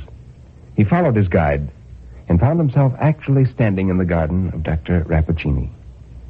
He'd not considered with himself what should be his deportment, whether he should apologize or not for his intrusion into the garden, but Beatrice's manner placed him at his ease. There was surprise in her face when she saw him, but that brightened by a simple and kind expression of pleasure. And she talked with him as if they'd been friends for many years. And while she spoke, there was a fragrance in the atmosphere around her, rich and delightful, yet which the young man, from an indefinable reluctance, scarcely dared to draw into his lungs. While they talked, they strayed through the garden and approached the fountain, beside which grew the magnificent shrub with its treasury of purple blossoms. And Giovanni spoke. "I remember, Signora, that you once promised to reward me with one of these living gems for the bouquet that I had the happy boldness to fling to your feet. Permit me now to pluck it as a memorial of this interview." He made a step toward the shrub with extended hand. But Beatrice started forward, uttering a shriek that went through his heart like a dagger. She caught his hand and drew it back with the full force of her slender figure. Giovanni felt her touch thrilling through his fibers. "Touch it not," she cried. "Not for your life, it is fatal." And then, hiding her face, she fled from him and vanished beneath the sculptured portal. And as Giovanni followed her with his eyes, he beheld the emaciated figure and pale intelligence of Dr. Rappaccini, who had been watching the scene within the shadow of the entrance. After the first interview, a second was in the inevitable course of what we call fate. A third, a fourth, and a meeting with Beatrice in the garden was no longer an incident in Giovanni's daily life, but the whole space in which he might be said to live. For the anticipation and memory of that ecstatic hour made up the remainder. Nor was it otherwise with the daughter of Rappaccini. They loved, and yet there had been no seal of lips, no clasp of hands, nor any slightest caress such as love demands. On the few occasions when Giovanni had seemed tempted to overstep the limit, Beatrice grew so sad and so stern, and withal wore such a look of desolate separation, that not a spoken word was necessary to repel him. Now, a considerable time had passed since Giovanni's last meeting with Professor Baglioni, his teacher, who had first told him about Rappaccini and his daughter. One morning, however, Giovanni was disagreeably surprised by a visit from the professor, who seated himself and proceeded to tell him that Beatrice had been nourished from poisons from her birth upward, until her whole nature was so imbued with them that she herself had become the deadliest poison in existence. The poison was her element of life. With that rich perfume of her breath, she blasted the very air. Giovanni's face evinced many contending emotions. He had suspected this about Beatrice, and so bluntly, he told the professor of his love for her. "Giovanni, my poor Giovanni," the professor answered with some surprise. "But be of good cheer, my son. Possibly we may even succeed in bringing back this miserable child within the limits of ordinary nature, from which your father's madness has estranged her." And so saying, he presented Giovanni with a small vial, in which, he said, was an antidote that would render the most virulent poisons innocuous. "Bestow the vial on your Beatrice, and hopefully await the result." And then, with a comment on the singular fragrance in the apartment, the professor took his leave. The next morning, Giovanni, preparing for his regular visit with Beatrice, purchased a bouquet that was still gemmed with the morning's dewdrops and returned home. And as he put the flowers down, a thrill of indefinable horror shot through his frame as he perceived that those dewy flowers were already beginning to droop. Giovanni grew white as marble. He remembered the professor's remark about the fragrance that seemed to pervade the chamber. It must have been poison in his breath. And then he shuddered at himself. Recovering from his stupor, he saw a vigorous and active spider dangling from his web on the ceiling. Giovanni bent toward the insect and emitted a long, deep breath. The spider suddenly ceased its toil and hung dead across the web. With great wrath and despair, he rushed down to the garden and, in an instant, was standing before the bright and loving eyes of Beatrice. "Accursed one! You've made me like you and enticed me into your region of unspeakable horror." "Giovanni." Beatrice was first thunderstruck and then grieved, for she knew that he had learned her secret. "Giovanni, what do you mean? Do you pretend ignorance? Behold this power I've gained from the pure daughter of Rappaccini." And with this, he sent forth a breath among a group of insects which fell dead to the ground. "I see it. I see it, shrieked Beatrice. It's my father's fatal science. No, no, Giovanni, it was not I. Never. And she lost herself in a passion of tears. Giovanni's anger had exhausted itself when he realized that she was not to blame and had no suspicion of what her father was doing. So he presented the antidote to Beatrice, saying that they should quaff it together and thus be purified from evil. She took it at once and drank it, just as Rappaccini emerged from the portal and came toward them, his hands spread over them in an attitude of father imploring a blessing upon his children. My daughter, you are no longer lonely in this world. My science and the sympathy between you and him have so wrought within his system that he now stands apart from common men as thou dost, daughter, from ordinary women. Pass on, then, through the world, most dear to one another and dreadful to all besides. You are both endowed with marvelous gifts against which no power nor strength could avail an enemy. But as he spoke, Beatrice sank to the ground and died. To Beatrice, so radically had her earthly part been wrought upon by Rappaccini's skill, as poison had been life, so the powerful antidote was death. And thus the poor victim of man's ingenuity and thwarted nature, and of the fatality that attends all such efforts of perverted wisdom, perished there at the feet of her father and Giovanni.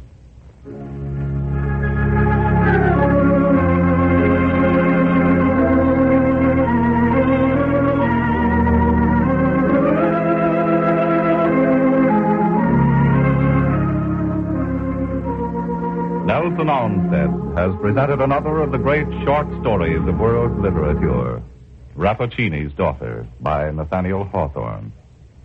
And now, for the review of tonight's story, here is Nelson Olmsted.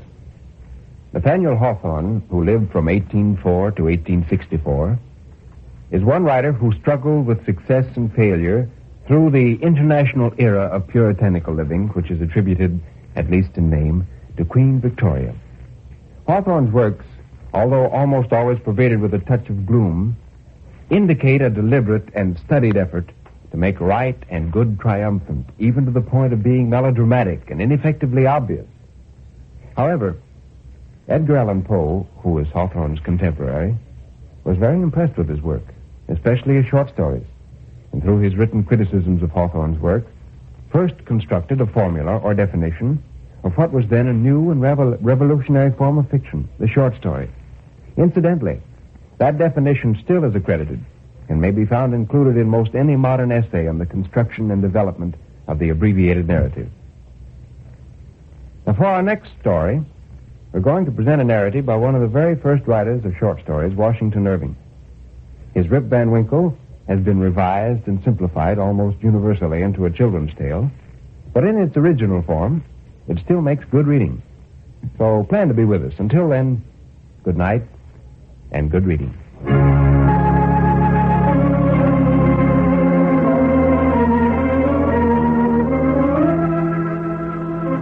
NBC presents Nelson Olmsted and his reviews of the world's greatest short stories 3 nights each week on Mondays, Tuesdays, and Wednesdays. At this same time, over most of these same stations.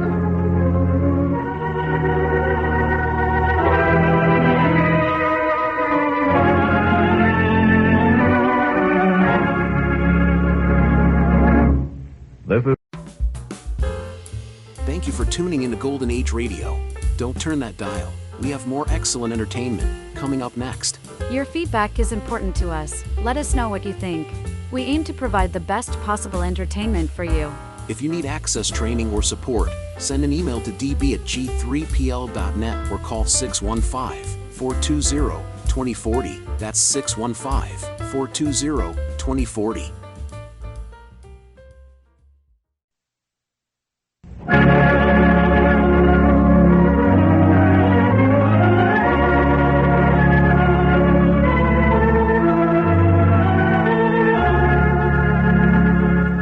Greatest Stories, brought to you by Nelson Olmsted.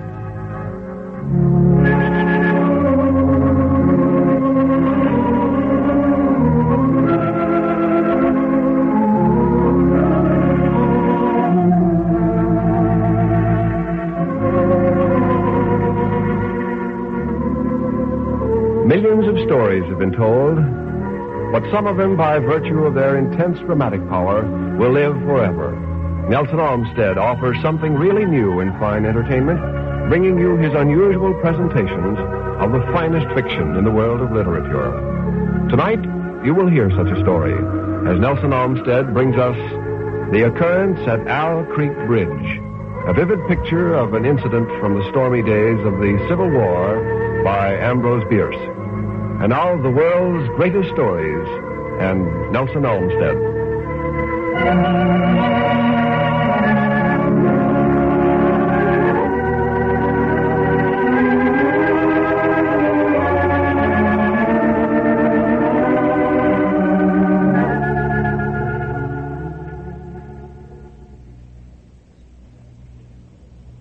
A man stood upon a railroad bridge in northern Alabama, looking down into the swift water 20 feet below. The man's hands were behind his back, the wrists bound with a cord. A rope closely encircled his neck. It was attached to a stout cross timber above his head, and a slack fell to the level of his knees. Some loose boards laid upon the sleepers supporting the metals of the railway supplied a footing for him and his executioners, 2 private soldiers of the Federal Army, directed by a sergeant who in civil life may have been a deputy sheriff. The man who was engaged in being hanged was apparently about 35 years of age. He was a civilian, if one might judge from his habit, which was that of a planter. His features were good. A straight nose, firm mouth, broad forehead from which his long dark hair was combed straight back, falling behind his ears to the collar of his well-fitting frock coat. He wore a mustache and pointed beard, but no whiskers. His eyes were large and dark gray and had a kindly expression which one would hardly have expected in one whose neck was in the hemp. Evidently, this was no vulgar assassin. The liberal military code makes provisions for hanging many kinds of persons, and gentlemen are not excluded. The arrangement for his hanging commended itself to his judgment as simple and effective. His face had not been covered, nor his eyes bandaged. He looked a moment at his unsteadfast footing, and then let his gaze wander to the swirling waters of the stream racing madly beneath his feet. A piece of dancing driftwood caught his attention, and his eyes followed it down the current. How slowly it appeared to move. What a sluggish stream. He closed his eyes in order to fix his last thoughts upon his wife and children. The water, touched to gold by the early sun, the brooding mists under the banks at some distance down the stream, the fort, the soldiers, the piece of drift, all had distracted him. And now he became conscious of a new disturbance. Striking through the thought of his dear ones was a sound which he could neither ignore nor understand. A sharp, distinct, metallic percussion like the stroke of a blacksmith's hammer upon an anvil. It had the same ringing quality. He wondered what it was, and whether immeasurably distant or nearby. It seemed both. Its recurrence was regular, but as slow as the tolling of a death knell. He awaited each stroke with impatience and, he knew not why, with apprehension. The intervals of silence grew progressively longer. The delays became maddening. With their greater infrequency, the sounds increased in strength and sharpness. They hurt his ear like the thrust of a knife. He feared he would shriek. What he heard was the ticking of his watch. He unclosed his eyes and saw again the water below him. If I could free my hands, he thought, I might throw off the noose and spring into the stream. By diving, I could evade the bullets and swim in vigorously, reach the bank, take to the woods, and get away home. My home, thank God, is yet outside the lines. My wife and little ones are still beyond the invaders' farthest advance. As these thoughts, which have here to be set down in words, were flashed into the doomed man's brain, rather than evolved from it, the captain nodded to the sergeant. The sergeant stepped aside. Peyton Farquhar was a well-to-do farmer of an old and highly respected Alabama family. Being a slave owner, and like other slave owners, a politician, he was naturally an original secessionist and ardently devoted to the Southern cause. One evening, while Farquhar and his wife were sitting on a rustic bench near the entrance to the grounds, a gray-clad soldier rode up to the gate and asked him for a drink of water. Mrs. Farquhar was only too happy to serve him with her own hands. And while she was fetching the water, her husband approached the horseman and inquired eagerly for news from the front. Well, the Yanks are repairing the railroads, said the man, and they're getting ready for another advance. They've reached the Owl Creek Bridge and put it in order and built a stockade on the north bank. The Commandant has issued an order, which is posted everywhere, declaring that any civilian caught interfering with the railroad, its bridges, or tunnels or trains will be summarily hanged. I saw the order. Yeah. How far is it to the Owl Creek Bridge? Oh, about 30 miles. Is there no force on this side of the creek? Only a picket post about a half mile out on the railroad and a single sentinel on this end of the bridge.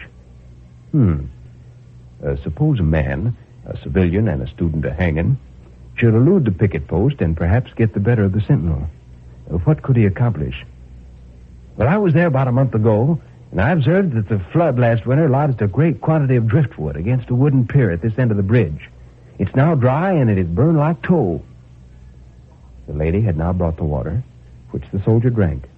He thanked her ceremoniously, bowed to the husband, and rode away. An hour later, after nightfall, he repassed the plantation, going northward in the direction from which he had come. He was a Federal scout. As Peyton Farquhar fell straight downward through the bridge, he lost consciousness and was as one already dead. From this state, he was awakened, ages later, it seemed to him, by the pain of a sharp pressure upon his throat, followed by the sense of suffocation. Keen, poignant agonies seemed to shoot from his neck downward through every fiber of his body and limbs. He was conscious of motion, encompassed in a luminous cloud of which he was now merely the fiery heart. Without material substance, he swung through unthinkable arcs of oscillation like a vast pendulum. And then all at once, with terrible suddenness, the light about him shot up with the noise of a loud splash. A frightful roaring was in his ears, and all was cold and dark. He knew that the rope had broken, and he'd fallen into the stream. There was no additional strangulation. The noose about his neck was already suffocating him and kept the water from his lungs. To die of hanging at the bottom of a river, the idea seemed to him ludicrous. He was conscious of an effort, but a sharp pain in his wrist apprised him that he was trying to free his hands. He gave the struggle his attention, as an idler might observe the feat of a juggler, without interest in the outcome. What magnificent, what superhuman strength! The cord fell away. His arms parted and floated upward. They tore at the noose of his neck and thrust it fiercely aside. Put it back, he thought. For the undoing of the noose had been succeeded by the direst pang he'd yet experienced. His neck ached horribly. His brain was on fire. His heart, which had been fluttering faintly, gave a great leap, trying to force itself out of his mouth. His whole body was racked and wrenched with an insupportable anguish. He felt his head emerge. His eyes were blinded by the sunlight. His chest expanded convulsively, and with a supreme and crowning agony, his lungs engulfed a great draught of air, which instantly he expelled in a shriek. He had come to the surface, facing down the stream. He heard a sharp report, and something struck the water smartly within a few inches of his head, spattering his face with spray. Another report. A counter-swirl had caught Farquhar and turned him half around. He was again looking into the forest of the bank opposite the fort. He heard, "Attention, company! Shoulder, arms! Ready, aim, fire!" Farquhar dived as deeply as he could. The water roared in his ears like the voice of Niagara. Yet he heard the dull thunder of the volley. And rising again toward the surface, he met the shining bits of metal, singularly flattened, oscillating slowly downward. One lodged between his collar and neck. It was uncomfortably warm, and he snatched it out. He swam with all his vigor until he was flung by the current of the stream upon the gravel at the foot of the left bank of the stream, the southern bank, and behind a projecting point which concealed him from his enemies. The sudden arrest of his motion, the abrasion of one of his hands in the gravel, restored him. He dug his fingers into the sand and threw it over himself in handfuls and audibly blessed it. A whiz and rattle of grape shot among the branches high above his head aroused him from his dream. The baffled cannoneer was firing him a random farewell. He sprang to his feet, rushed up the sloping bank, and plunged into the forest. All that day he traveled, laying his course by the rounding sun. The forest seemed interminable. Nowhere did he discover a break in it, not even a woodsman's road. He had not known that he'd lived in so wild a region. There was something uncanny in the revelation. By nightfall, he was fatigued, footsore, and famished. The thought of his wife and children urged him on. At last, he found a road which led him in what he knew to be the right direction.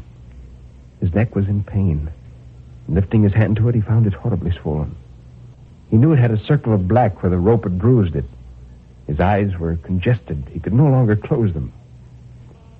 His tongue was swollen from thirst, too. Doubtless, despite his suffering, he'd fallen asleep. For now he sees another scene. Perhaps he's merely recovered from a delirium. He stands at the gate of his own home. His wife, looking fresh and cool and sweet, steps down from the veranda to meet him.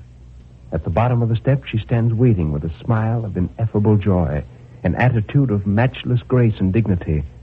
Oh, how beautiful she is. He springs forward with extended arms. As he's about to clasp her, he feels a stunning blow upon the back of his neck. A blinding white light blazes all about him with a sound like the shot of a cannon. And then all is darkness and silence. Peyton Farquhar was dead. His body, with a broken neck, swung gently from side to side beneath the timbers of the Owl Creek Bridge.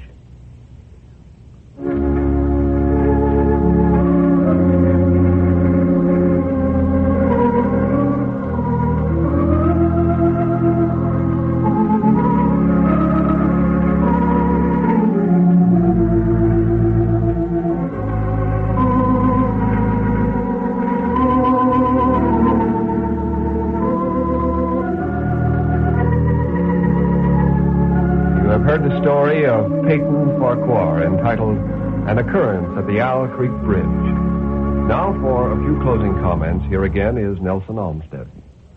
Ambrose Bierce, a hardy American journalist, wrote An Occurrence at Owl Creek Bridge soon after the Civil War. We've all heard the theory expressed that just before a person dies, his mind is violently active, being able to recount an entire life or run at incredible speed over any number of topics. Well, that, of course, is the theme that Ambrose Bierce points up in this masterful story that we've reviewed tonight. Early in the narrative, Mr. Bierce indicates the mental acuteness of Peyton Farquhar by indicating how ponderously loud the ticking of his watch sounded in his ears. A moment later, he is allowed to drop from the bridge with the noose tightening on his neck with tremendous force. His last thought as he dropped was of his family. Consequently, his mind constructed his complete escape in detail in the infinitely short period before the noose actually broke his neck. Seldom do we find such a completely fine story as An Occurrence at Owl Creek Bridge. Ambrose Bierce served with distinction throughout the Civil War. He was a famous journalist and met a mysterious death when he disappeared with Pancho Villa in Mexico. Next time, we have another great short story for you by Saki, entitled The Open Window. So make a date to meet us on the air. Until then, good night and good reading.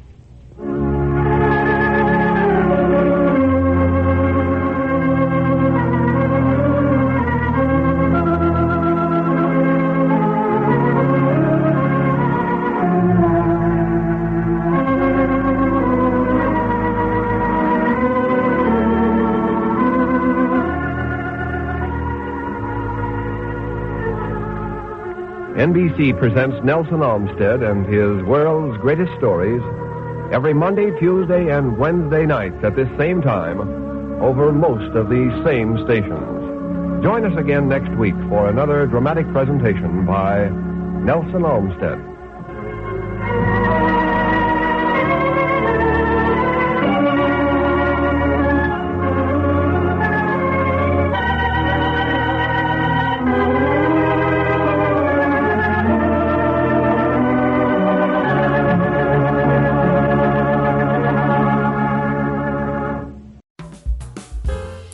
Thank you for tuning into Golden Age Radio. Don't turn that dial. We have more excellent entertainment coming up next. Your feedback is important to us. Let us know what you think. We aim to provide the best possible entertainment for you. If you need access training or support, send an email to db@g3pl.net or call 615-420-2040. That's 615-420-2040.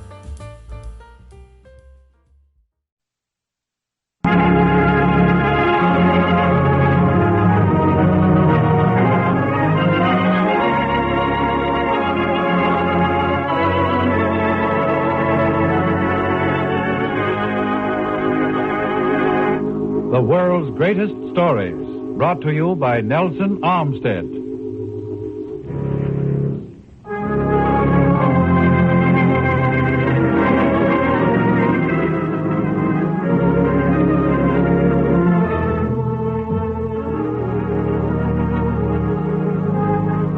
Millions of stories have been told, but some of them, by virtue of their intense dramatic power, will live forever. Tonight you will hear such a story as Nelson Olmsted brings you The Lie, a powerful and dramatic narrative written by a young Russian, Leonid Andreev. And now the world's greatest stories and Nelson Olmsted.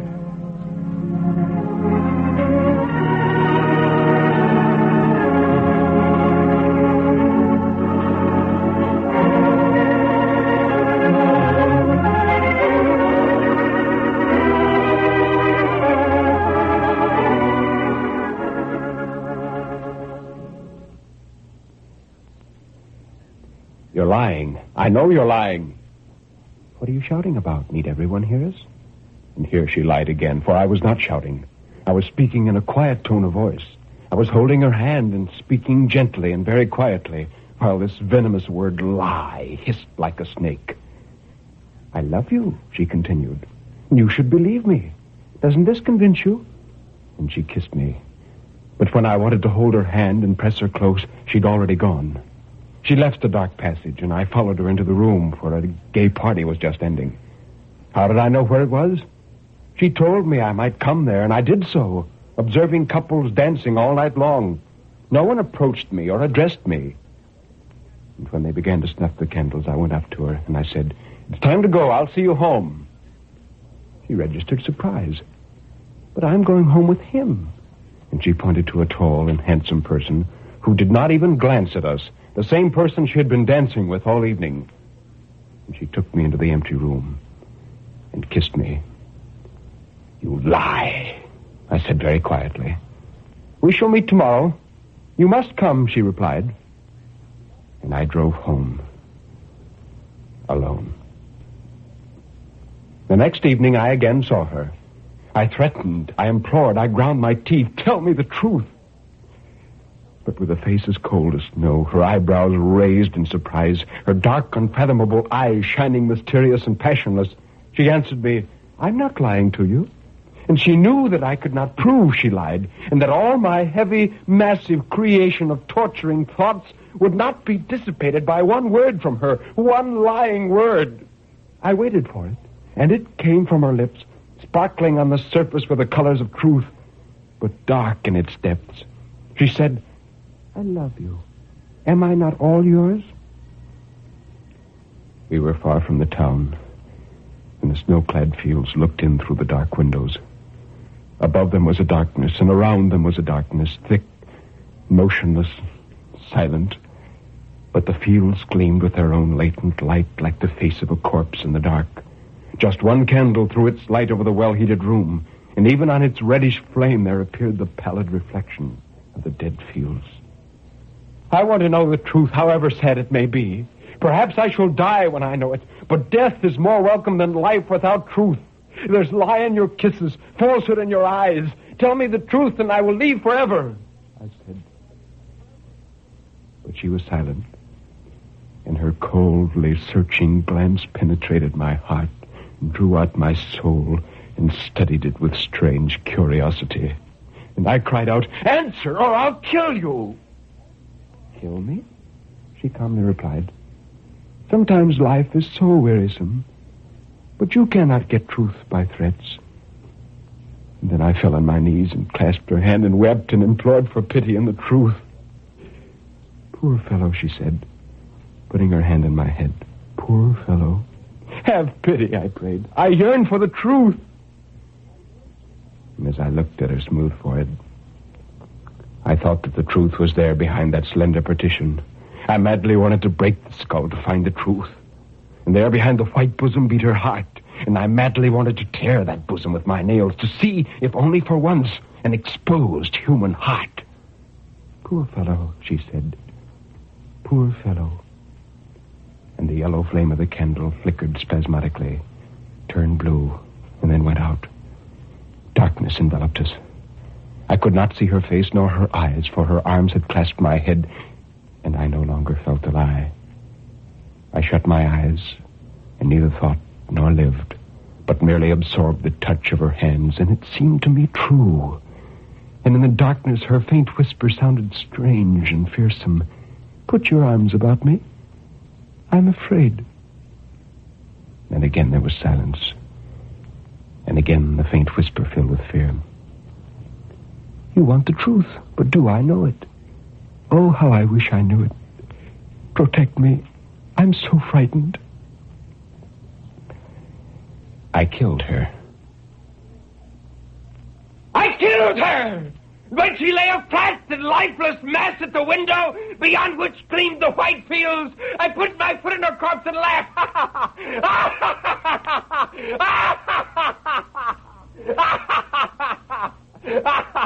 It was not the laugh of a madman. Oh, no. I laughed because my breast heaved evenly and lightly, because within it reigned peace and happiness, and from my heart had fallen the worm that had been gnawing it. Bending down, I looked into her dead eyes. Large eyes, greedy for light, they remained open and resembled the eyes of a wax doll. Round, dull eyes that seemed to be covered with mica. I could touch them with my fingers, open and shut them.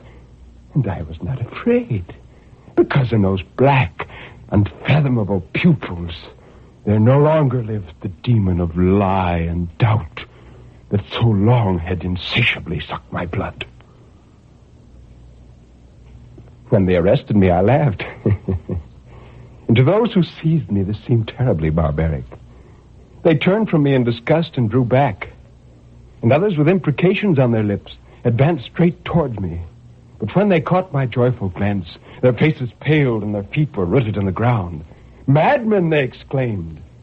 And this word seemed to ease them, because it helped to solve the enigma, how I, a lover, could kill my beloved and yet love. Only one fat and jolly-looking individual called me by another name. It came as a blow and darkened the light in my eyes. Poor man, he said compassionately, without anger, for he was fat and jolly. Poor man. Don't call me that! I don't know why I flung at him. I certainly didn't want to kill him or even touch him. But all those frightened people who considered me a madman and a criminal became all the more alarmed and screamed out so. And that made me laugh again. And when they led me out of the room where the corpse lay, I repeated loudly and obstinately, looking at the fat, jolly man, I'm happy, happy. And that was true. I became a panther in my stone cage. I walked and thought. I walked in one line across my cage from corner to corner. And my thoughts traveled along one short line, so heavily that it seemed as if I were carrying not merely a head, but a whole world on my shoulders. And these thoughts consisted of but one word, but what a vast and what a torturing and what a destructive word. Lie was the word. Again it darted forth, hissing from all the corners, and coiling itself around my soul. But it had ceased to be a little snake. It had grown into a great, fierce, gleaming serpent, and it stung me and smothered me in its iron coils. And when I shrieked out with pain, as though my whole breast was swarming with reptiles, I could only utter that repulsive, hissing-like sound, lie. And as I walked with my thoughts, the smooth gray asphalt of the floor changed before my eyes into a gray, transparent abyss. My feet ceased to feel the touch of the floor, and I imagined I was floating at an immeasurable height above the misty darkness. And when my bosom heaved forth its hissing groan, there from below, from under the impenetrable shroud, there slowly rose a horrible echo, so slowly and feebly, as though it were traveling through 1,000 years, and in each particle of fog it lost some of its strength. I understood that there, below, it was whistling like the wind that tears down the trees. But it reached my ears in one short, whispered word, lie. And this mean whisper wrought me into a rage, and I stamped on the floor and screamed, there is no lie, I've killed a lie. I purposely turned away, for I knew what it would answer, and slowly, from the bottomless abyss came the reply, lie. And so, as you see, I'd made a terrible mistake. I'd killed the woman, but I'd made the lie immortal. Don't kill a woman until by prayer or torture or fire you've torn the truth from her soul. So I thought as I paced from corner to corner of my cell. Dark and dreadful is a place where she's carried the truth and the lie. And there I'm going. And at the very throne of Satan I shall clutch her, and falling on my knees will weep and say, tell me the truth. But God, oh God, that too is a lie. There's darkness there, an emptiness of the centuries of infinity. But she is not there. She is nowhere. But the lie has remained. It is immortal. I feel it in every atom of the air, and when I breathe, it enters my breast with hisses and tears it, tears it. Oh, what madness it is for men to seek the truth. What anguish. Help me. Save me.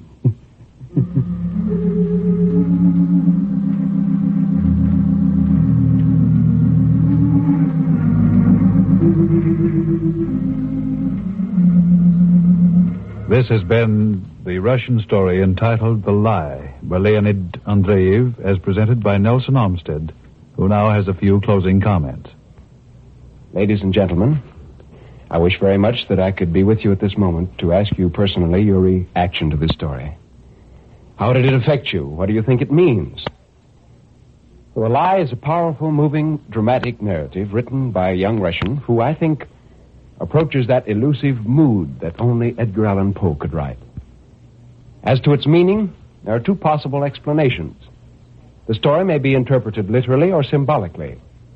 Literally, it is a dramatic revelation of an insane mind, the mind of a young man who was very madly in love with a flighty young woman, who for a time returned his affection with pleasure. And then she grew tired of him. But he, not being blind, could see the change in her and felt that she was lying when she repeated, I love you. She was afraid he would kill her if she told him the truth. But he knew and killed her just the same. Now, symbolically, and Andreev wrote many symbolical stories, The Lie puts into words the never-ending but futile search that man makes for the truth. With horrifying pessimism, Andreev reveals his opinion that a man is not destined to know the truth, but must live his petty life like an ant, never discovering why he is here or where he's going. I should like to know what you think about The Lie. Tomorrow night, our story is by de Maupassant, entitled A Coward. Until tomorrow, good night and good reading.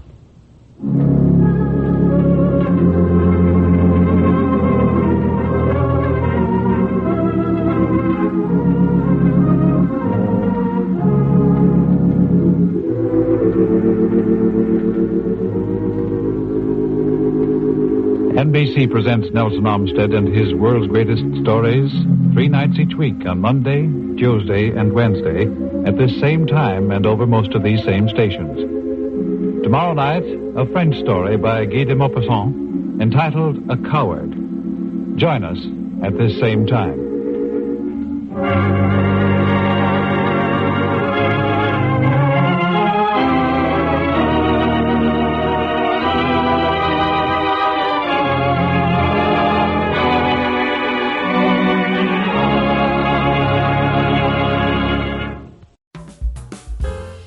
Thank you for tuning into Golden Age Radio. Don't turn that dial. We have more excellent entertainment coming up next. Your feedback is important to us. Let us know what you think. We aim to provide the best possible entertainment for you. If you need access training or support, send an email to db@g3pl.net or call 615-420-2040. That's 615-420-2040. Chap, then about 22. He introduced himself to me on the boat, and I was surprised to find that Pan America Steel and Structure was sending us both to the same job. Richards was from some not very good state university engineering school. Being the same age as myself and just out of tech, I was prepared to patronize him if I needed to. But I soon saw that I didn't need to. There was really not the faintest possibility of anyone supposing that Richards was as smart as I was. In fact, I couldn't then imagine how he'd managed to get his job. I have an idea now. It came to me when I happened to read a few weeks ago that Richards had been made vice president and director of Pan America Steel when the Prosser interest bought the old firm. Well, Richards was naturally likable, and I liked him a lot, once I was sure that he wasn't going to outshine me. The firm had a contract for the construction of a private railroad, about 17 miles of it, to give United Sugar a sea terminal at some deepwater Caribbean port. For Richards and me, it was mostly an easy job of inspections and routine paperwork. At least it was easy for me. It was harder for Richards because he didn't appear even to have mastered the use of the slide rule. And when he asked me to check his figures, I found it was no mere formality. Boy, I was at last obliged to say, boy, you are undoubtedly the dumbest white man in Santa Clara Province. If you don't buck up, Farrell will see to it that you don't get another job down here. Richards grinned and said, I don't want another one.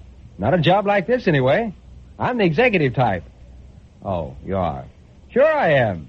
What do I care what Farrell thinks? What can he do for me? Plenty. If he thinks you're any good, he can see to it that you get something that pays money. He doesn't know anything that pays good money, son. He knows things that'll pay good enough for me. Oh, if that's all you want. Well, when Farrell's working for me, I'll make him give you a job, a good one. I'll go to the devil. Look, stupid. Didn't you ever take arithmetic? How much are 7 times 13? Work that out and let me have a report tomorrow, will you? Well, when I had time, I continued to check his figures for him. And Farrell only caught him in a bad mistake about twice. But Farrell was the best man Pan America Steel had. He'd been managing construction jobs both in Cuba and Mexico for 20 years. After the first month or so, he simply let Richards alone and devoted himself to giving me the full benefit of his unusually sharp and scornful criticism. He was at me every minute he could spare, telling me to forget this or that, and use my head, and showing me little tricks of figuring and method. He said it would be a good plan to take some Spanish lessons from a clerk he named in the sugar company's office.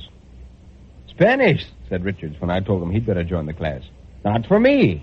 Say, it took me 22 years to learn English. People who want to talk to me gotta know it, or they better bring their interpreter with them. All right. But I don't mind telling you the idea is Farrell's. He spoke to me about it. Well, he didn't speak to me. I guess he thinks I'm perfect the way I am. And now, if you'll excuse me, I have a date with a beer bottle. I could easily see that he was coming to no good end. Well, in January, several directors of the United Sugar Company came down on their annual jaunt. Nominally business, but mostly pleasure. A good excuse to get south on a vacation. They came in a yacht. The yacht belonged to Mr. Joseph Prossert, who was, I think, chairman of United Sugar's board then. It was the first time I'd ever seen at close quarters one of those really rich and powerful financial figures whose name everyone knows. He was an inconspicuous, rather stout man, with a little hair in his head and a fussy, ponderous way of speaking. He dressed in some dark, thin cloth that looked like alpaca. His interest in sugar in Cuba was purely financial. He didn't know anything about it from the practical standpoint. Well, I really saw him at close quarters, too, where he was delayed on his boat when the directors went to Santa Ynez, and Farrell left Richards and me and 2 or 3 armed guards to come up that afternoon. Well, Mr. Prossett was very affable. He asked me a number of questions, and I knew the job well enough and could have answered almost any intelligent question. I mean, the sort that a trained engineer would be likely to ask. As it was, I suppose I'd said for perhaps the 3rd time, I'm afraid I wouldn't know, sir. We haven't any calculations on that. When Richard spoke up, I think about 9 million cubic feet, sir. I just happened to be working that out last night, just for my own interest, that is. Not officially. Oh, said Mr. Prossett, turning in his seat and giving him a sharp look.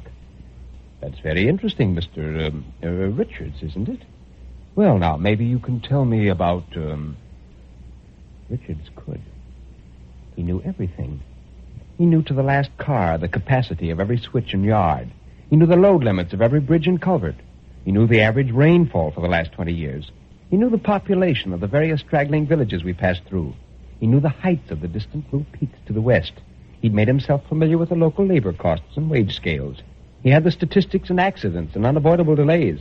He'd figured out the costs of moving a cubic yard of earth at practically every cut and fill. All the way up, Mr. Prossett fired questions at him, and he fired answers right back. But when we reached the railhead, a motor was waiting to take Mr. Prossett on. Getting out of the gas car, he nodded absent-mindedly to me, shook hands with Richards. Very interesting indeed, he said. Very interesting indeed, Mr. Richards. Goodbye, and thank you. Oh, not at all, sir. I'm glad if I could be of some service to you. As soon as the motor moved off, I exploded. Of all the asinine tricks. A little honest bluff doesn't hurt, but some of your so-called figures. Well, I aim to please. If a man like Prossett wants to know something, who am I to hold out on him? I suppose you think you're smart. What's he going to think when he looks up the figures or asks somebody who does know? Ah, listen, my son. He wasn't asking for any information he was going to use. He doesn't want to know those figures. If he ever does, he has plenty of people who can get him the right ones. He won't remember these.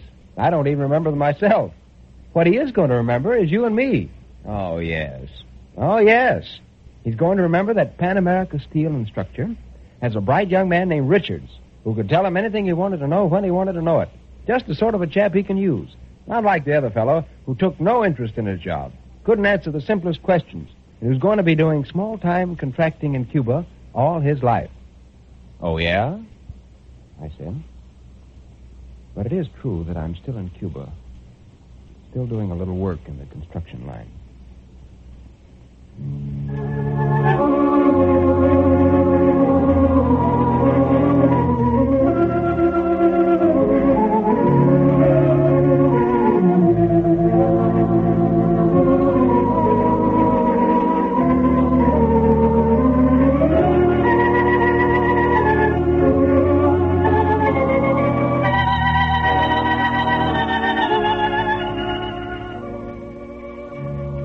You have been listening to Success Story, written by James Gould Cousins and presented by Nelson Olmsted, who now has a word or two of closing comment.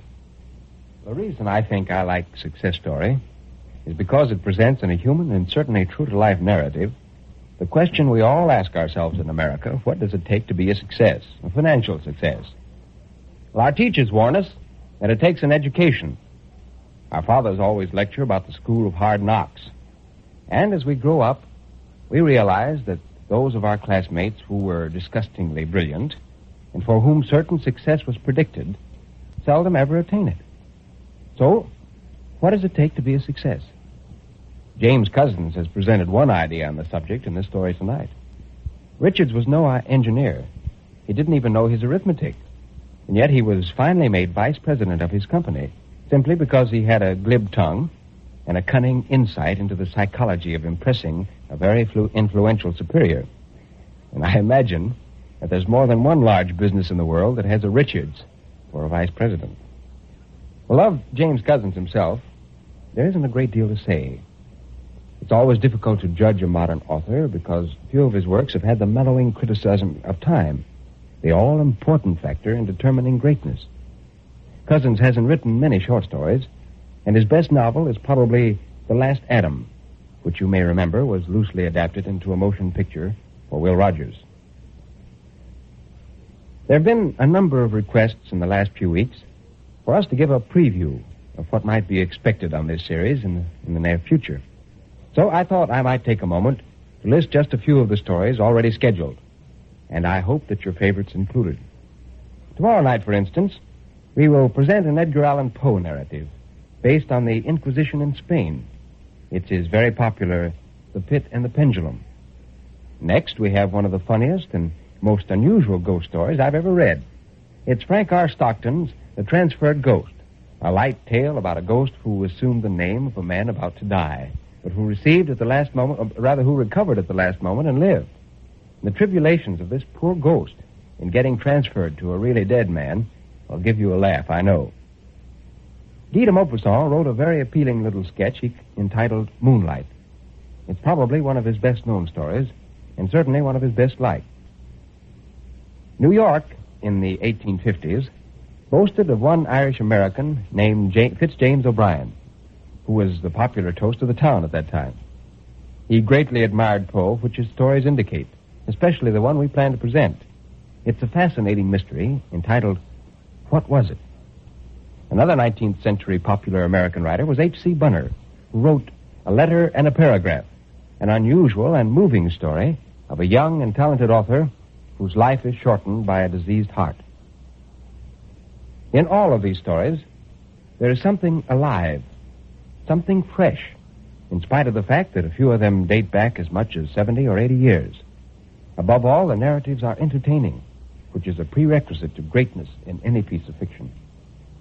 So try to be with us tomorrow night for The Pit and the Pendulum, won't you? Until then, good night and good reading.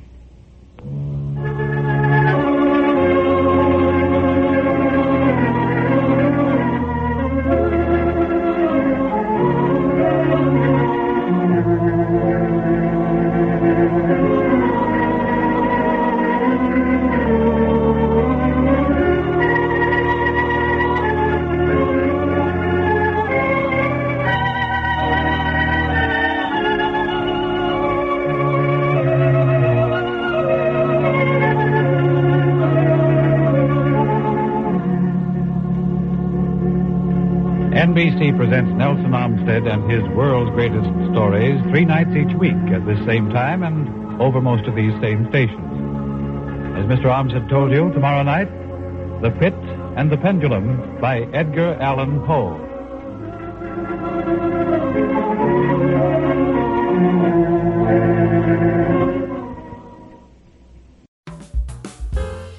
Thank you for tuning into Golden Age Radio. Don't turn that dial. We have more excellent entertainment coming up next. Your feedback is important to us. Let us know what you think. We aim to provide the best possible entertainment for you. If you need access training or support, send an email to db@g3pl.net or call 615-420-2040. That's 615-420-2040. The world's greatest stories, brought to you by Nelson Olmsted.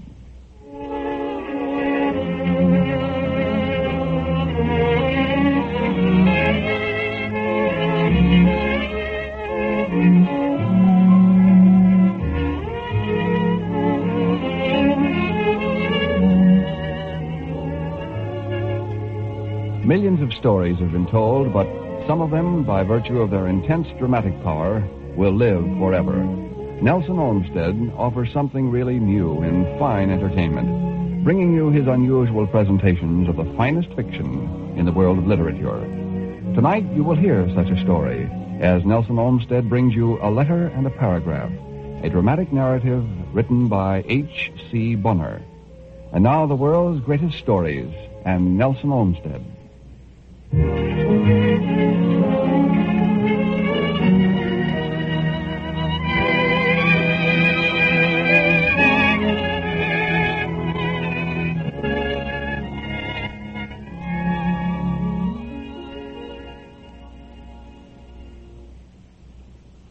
New York, November 16th, 1883. My dear Will, you cannot be expected to remember it, but this is the 5th anniversary of my wedding.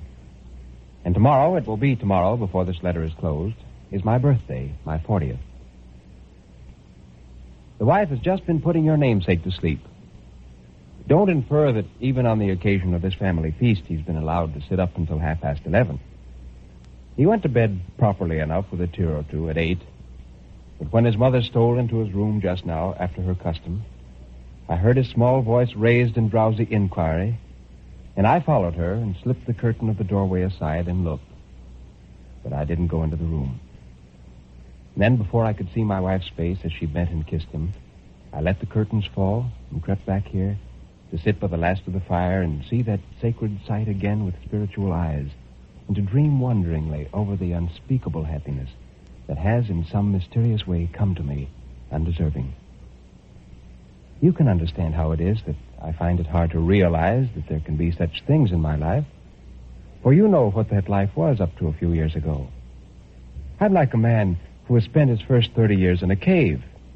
It takes more than a decade above the ground to make him quite believe in the sun and the blue of the sky. I was sitting just now before the hearth with my feet in the bearskin rug you sent us 2 Christmases ago, thinking of the prosperity the world has allotted me and the love which so thoroughly permeates this home. And as I sat and thought, my mind went back to the day that you and I first met 22 years ago. 22 in February next. In 22 years more, I could not forget that hideous first day in the city room of the Morning Record. I sat there waiting for my first assignment.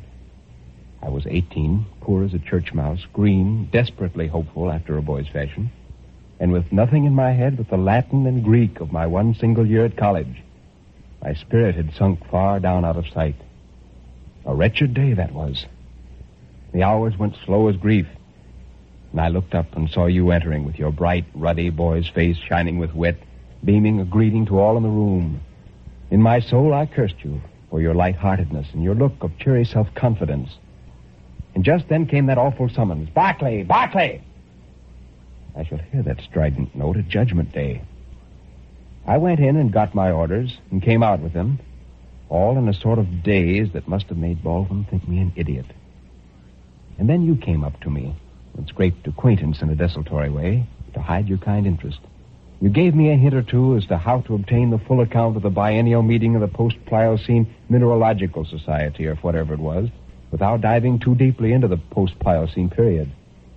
I would have fought for you to death at that moment. It was a small thing, but the friendship begun in manly and helpful kindness has gone on for 22 years in mutual faith and loyalty, and the growth dignifies the seed. A sturdy growth it was in its sapling days. It was in the late spring that we decided to take the room together in St. Mark's Place. A big room, and a poor room indeed, on the third story of that battered caravanserai. And for 12 long years it held us, and our hopes and our despairs and our troubles and joys. I don't think I've forgotten one detail of that room. There's the generous old fireplace, insultingly bricked up by modern poverty, all save the meager niche that holds our fire when we can have a fire. Then there's that great second-hand table, our first purchase, where we sit and work for immortality in the scant intervals of working for life. Your drawer with the manuscript of your Concordance of Political Economy is to the right. Mine is to the left. It holds the unfinished play and the poems that might better have been unfinished. There are 2 narrow cots, yours to the left of the door as you enter and mine to the right. Strange, is it not, that I should have some trouble to realize that this is only a memory. I, with my feet in the bearskin rug that it would have beggared the 2 of us, or a dozen like us, to purchase in those days. Strange that, in my mind, I should be wandering on the crude work of my boyhood and my early manhood. I who have won fame and name, as the world would say. I, to whom young men come for advice and encouragement, as to a tried veteran. Strange that I should be thinking of a time when even your true and tireless friendship could not quench the subtle hunger at my heart, a hunger for a more dear and intimate comradeship. I, with the tenderest of wives, scarce out of my sight. Even in her sleep, she is no further from me than my own soul. And then, when you left me, you had turned your pen to money-making at the call of love. You were going to Stillwater to marry the judge's daughter and to become a great landowner and mayor of Stillwater, a millionaire, or what is it now? In much of this you foresaw or hoped for, at least. Hope is something. But for me, I was left in the 3rd story of a poor lodging house in St. Mark's Place. My best friend gone from me, with neither remembrance nor hope of love to live on. And with my last story back from all the magazines. Well, we'll not talk about it. Let me get back to my pleasant library with books and the pictures and the glancing firelight, and me with my feet in your bearskin rug, listening to my wife's step in the next room. To your ear, for our communion has been so long and so close that to either of us, the faintest inflection of the other's voice speaks clearer than formulated words.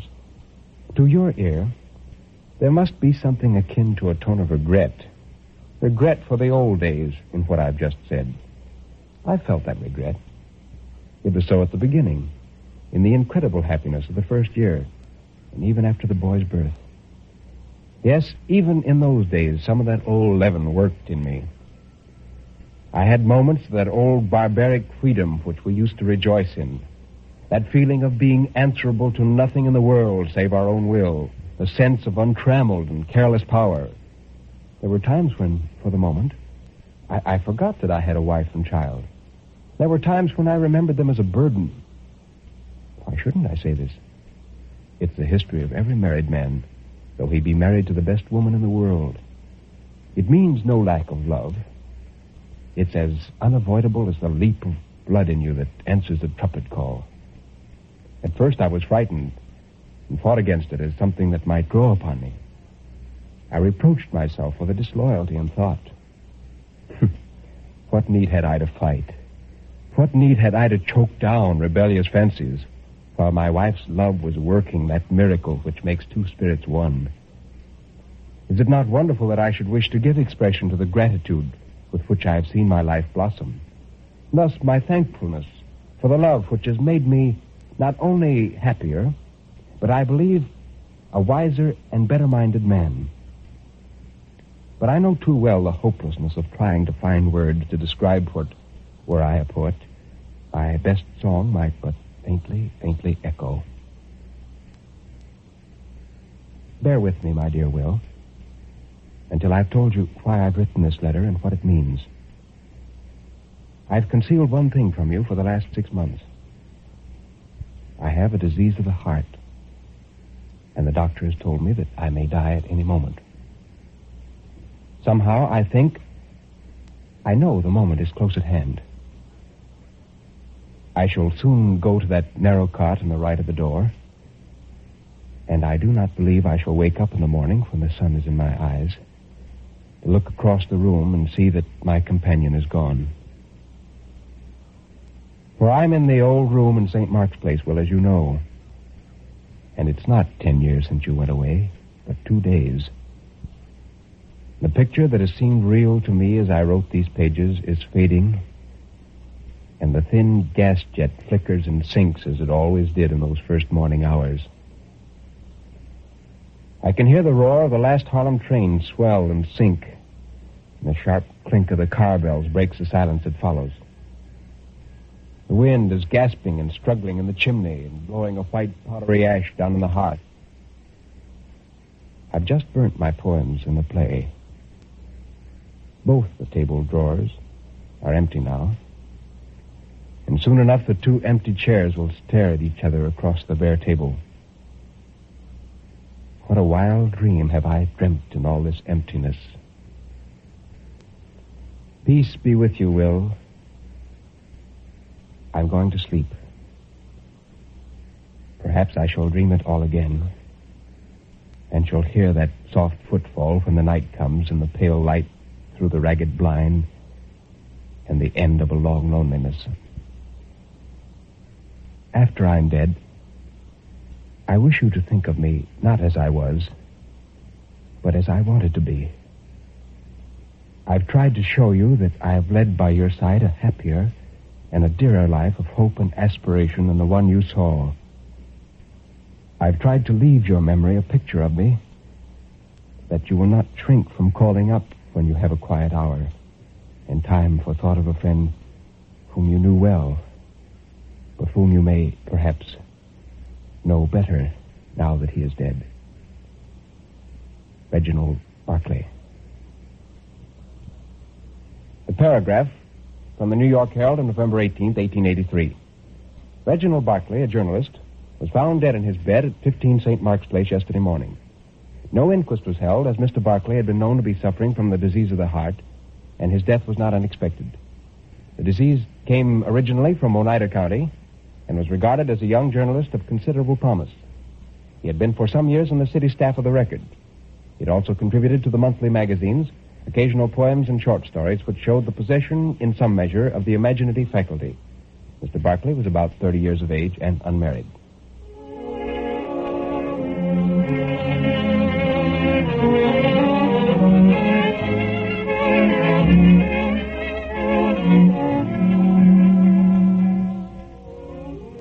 Once again, Nelson Olmsted has presented a great short story of the world of literature. And now here he is with a closing word. A letter and a paragraph is from the pen of one of America's cleverest writers, H.C. Bunner, who lived from 1855 to 1896. In this story tonight, depicting a very sentimental, a very idealistic, a very artistic dreamer, is to me extremely vivid. A man who knows he cannot live, who feels death is very imminent, writes a letter to a friend in which he constructs his life as it might have been. I rather suspect that a great deal of this story Bunner took from his own life. He went to New York when he was very young to get his education, and it soon became apparent that literature was to be his career. He was a journalist and later editor of Puck. His stories are distinguished by a simplicity of motive. Most of them are underlined with a subtle humor, such as his famous Zenobia's Infidelity, which we will review before long. However, when we meet next Monday night, our story will be Italian from the pen of Massimo Bontempelli. The title is simply Mirrors, but the narrative itself will amuse you, I know. So try to be with us, won't you?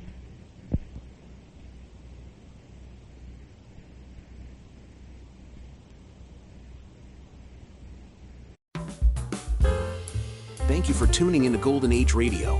Don't turn that dial. We have more excellent entertainment coming up next. Your feedback is important to us. Let us know what you think. We aim to provide the best possible entertainment for you. If you need access training or support, send an email to db@g3pl.net or call 615-420-2040. That's 615-420-2040. The world's greatest stories, brought to you by Nelson Olmsted.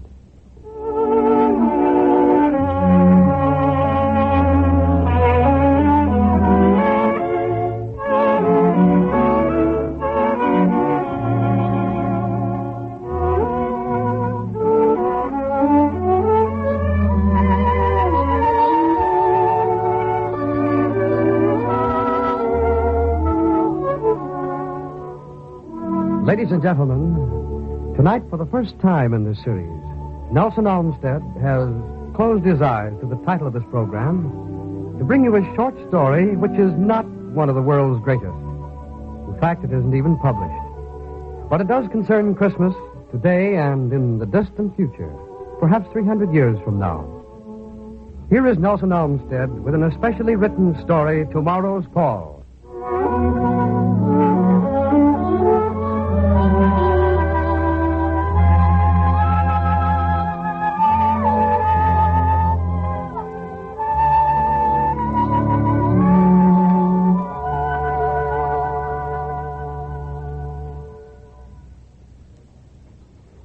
That morning, I arose early, stirred by a restlessness which provoked me to walk to my assembly instead of using the transport.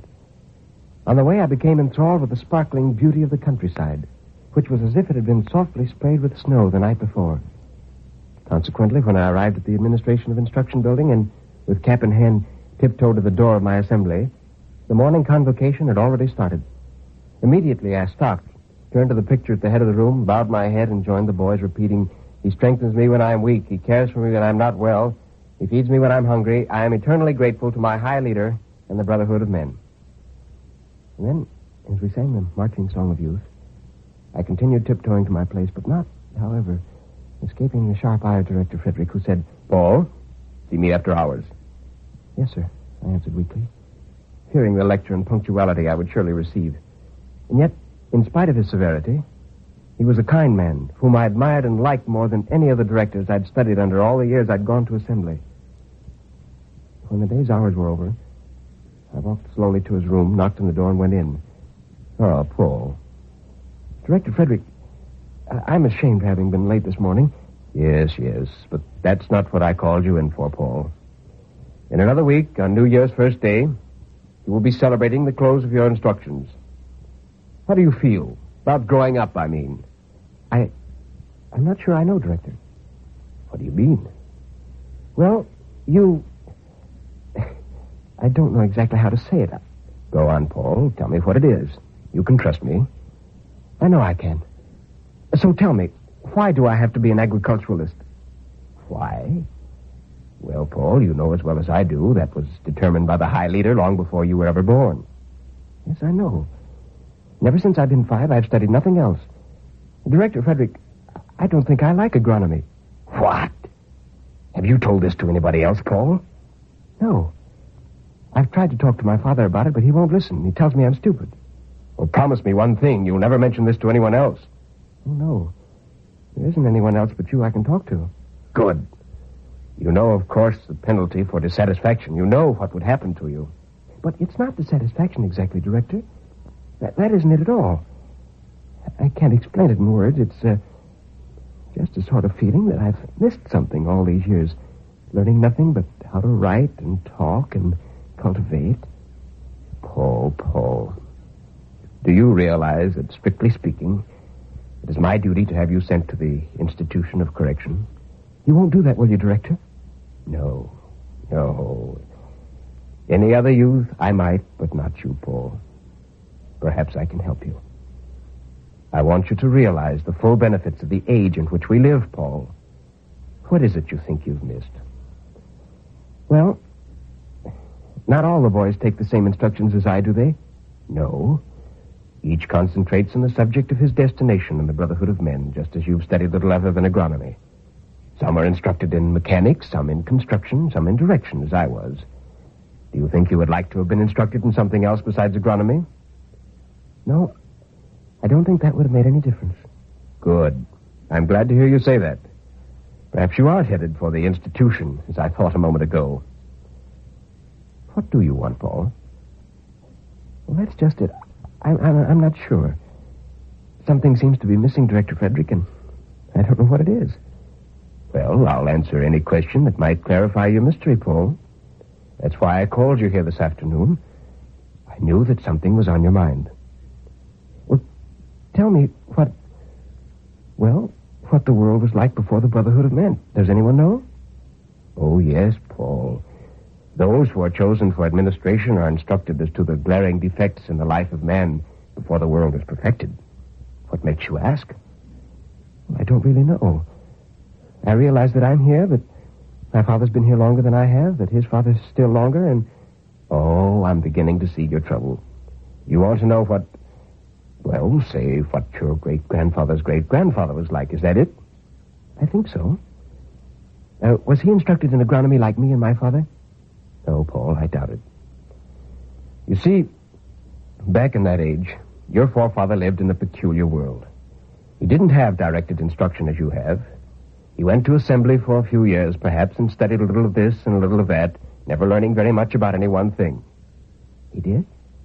Well, then, how did he serve the Brotherhood of Men? That's what I'm getting at, Paul. You see, it wasn't the Brotherhood of Men then. It was a government that lacked all of the efficiency and exactitude that we enjoy today. In fact, they used to say it was a government for the people. Instead of everyone working for one great association of men as we do, men were supposed to make the government and the leader work for them the way they desired. I don't understand. No, it's hard to explain. Perhaps this will help. In that time, each man considered himself, shall we say, an absolute individual. In other words, he was instructed in what he liked. He worked as and if he liked. He was ununified. Some men were able to work better than others. Some lived in unbelievable luxury, while others had barely enough to eat. The inequality of people was appalling. There was none of the cooperation among men that we have today, because they lived their own lives, because they thought themselves to be the important thing, and the state or government the secondary. Each man worked out his own life, resulting in a dreadful muddle. At times there would be too many men for certain jobs and not enough for others. We have none of that today, of course, due to the exact and absolute planning, for which we must thank our leaders. Today it is seen, too, that just enough men are prepared for the work necessary for a unified Brotherhood of Men. I see. But if they considered themselves so important, what must they have thought about? What must they have thought about, eh? Well, I suppose that's a fair question. Let me see. For one thing, they believed that somewhere around their bodies was an abstract thing which they called a soul. A soul? Yes, a soul. They used this soul of theirs to explain a great many things that otherwise would have been unanswerable to them. For instance, they were convinced that some super being created them, placed them on Earth, guided their lives, and when they died, took their soul to his place for the remainder of time. This super being they could never see nor hear, nor could they determine any outward signs of his existence, though he was supposed to have placed on Earth his own son to demonstrate the intricacies of the belief.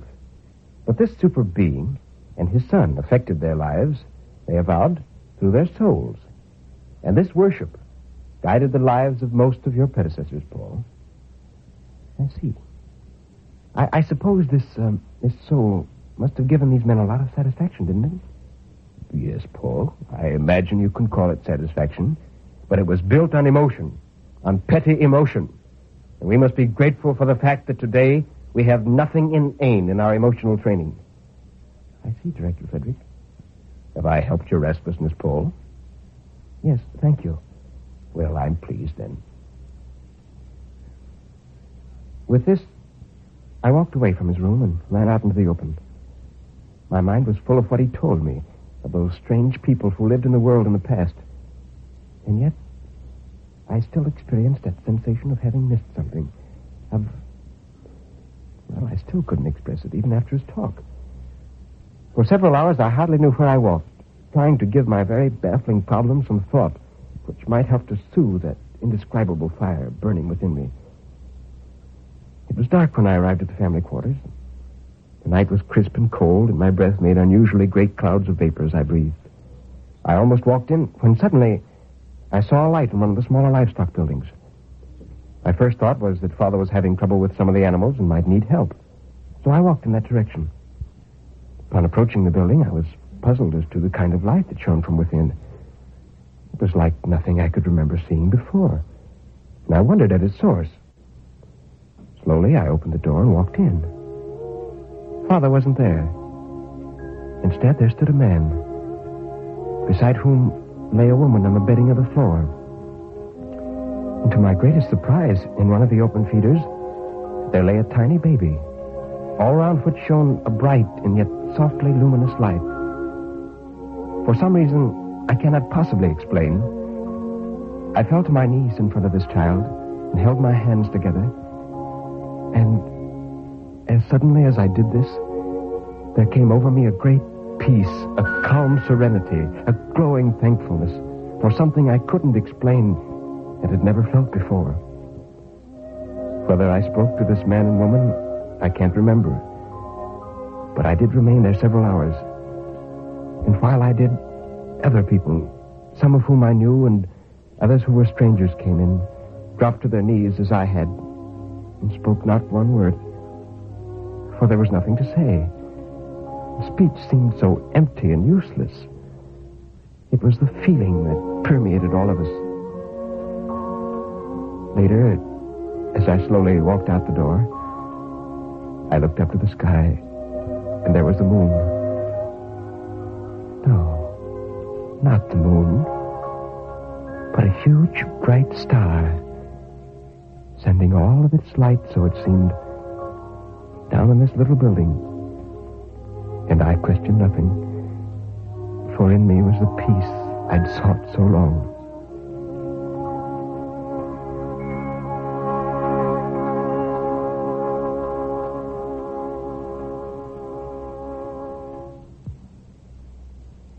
This has been the story of Tomorrow's Paul, an original Christmas narrative written especially for this program.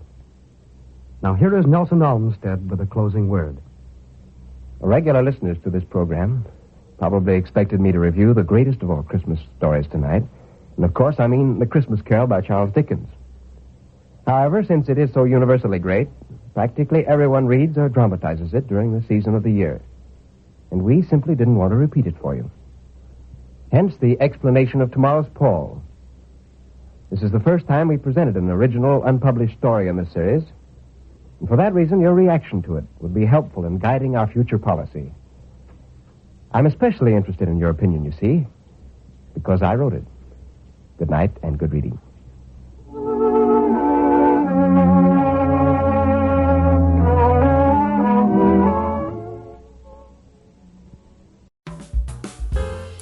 Thank you for tuning in to Golden Age Radio. Don't turn that dial. We have more excellent entertainment coming up next. Your feedback is important to us. Let us know what you think. We aim to provide the best possible entertainment for you. If you need access training or support, send an email to db@g3pl.net or call 615-420-2040. That's 615-420-2040.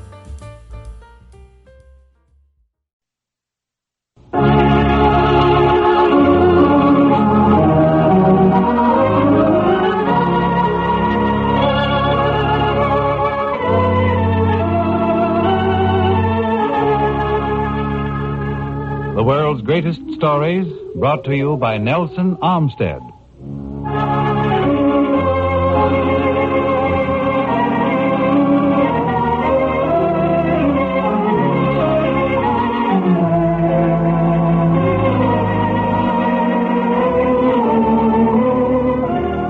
Short stories, because of their brevity, often possess an electrifying dramatic quality not found in novels.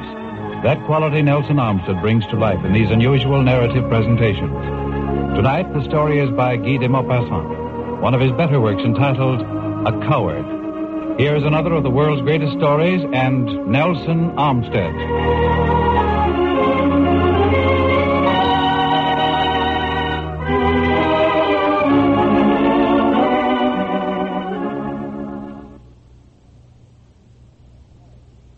In society, he was called Handsome Signoles. His name was Vicomte Gontran Joseph de Signoles. An orphan and possessed of an ample fortune, he cut quite a dash, as it's called.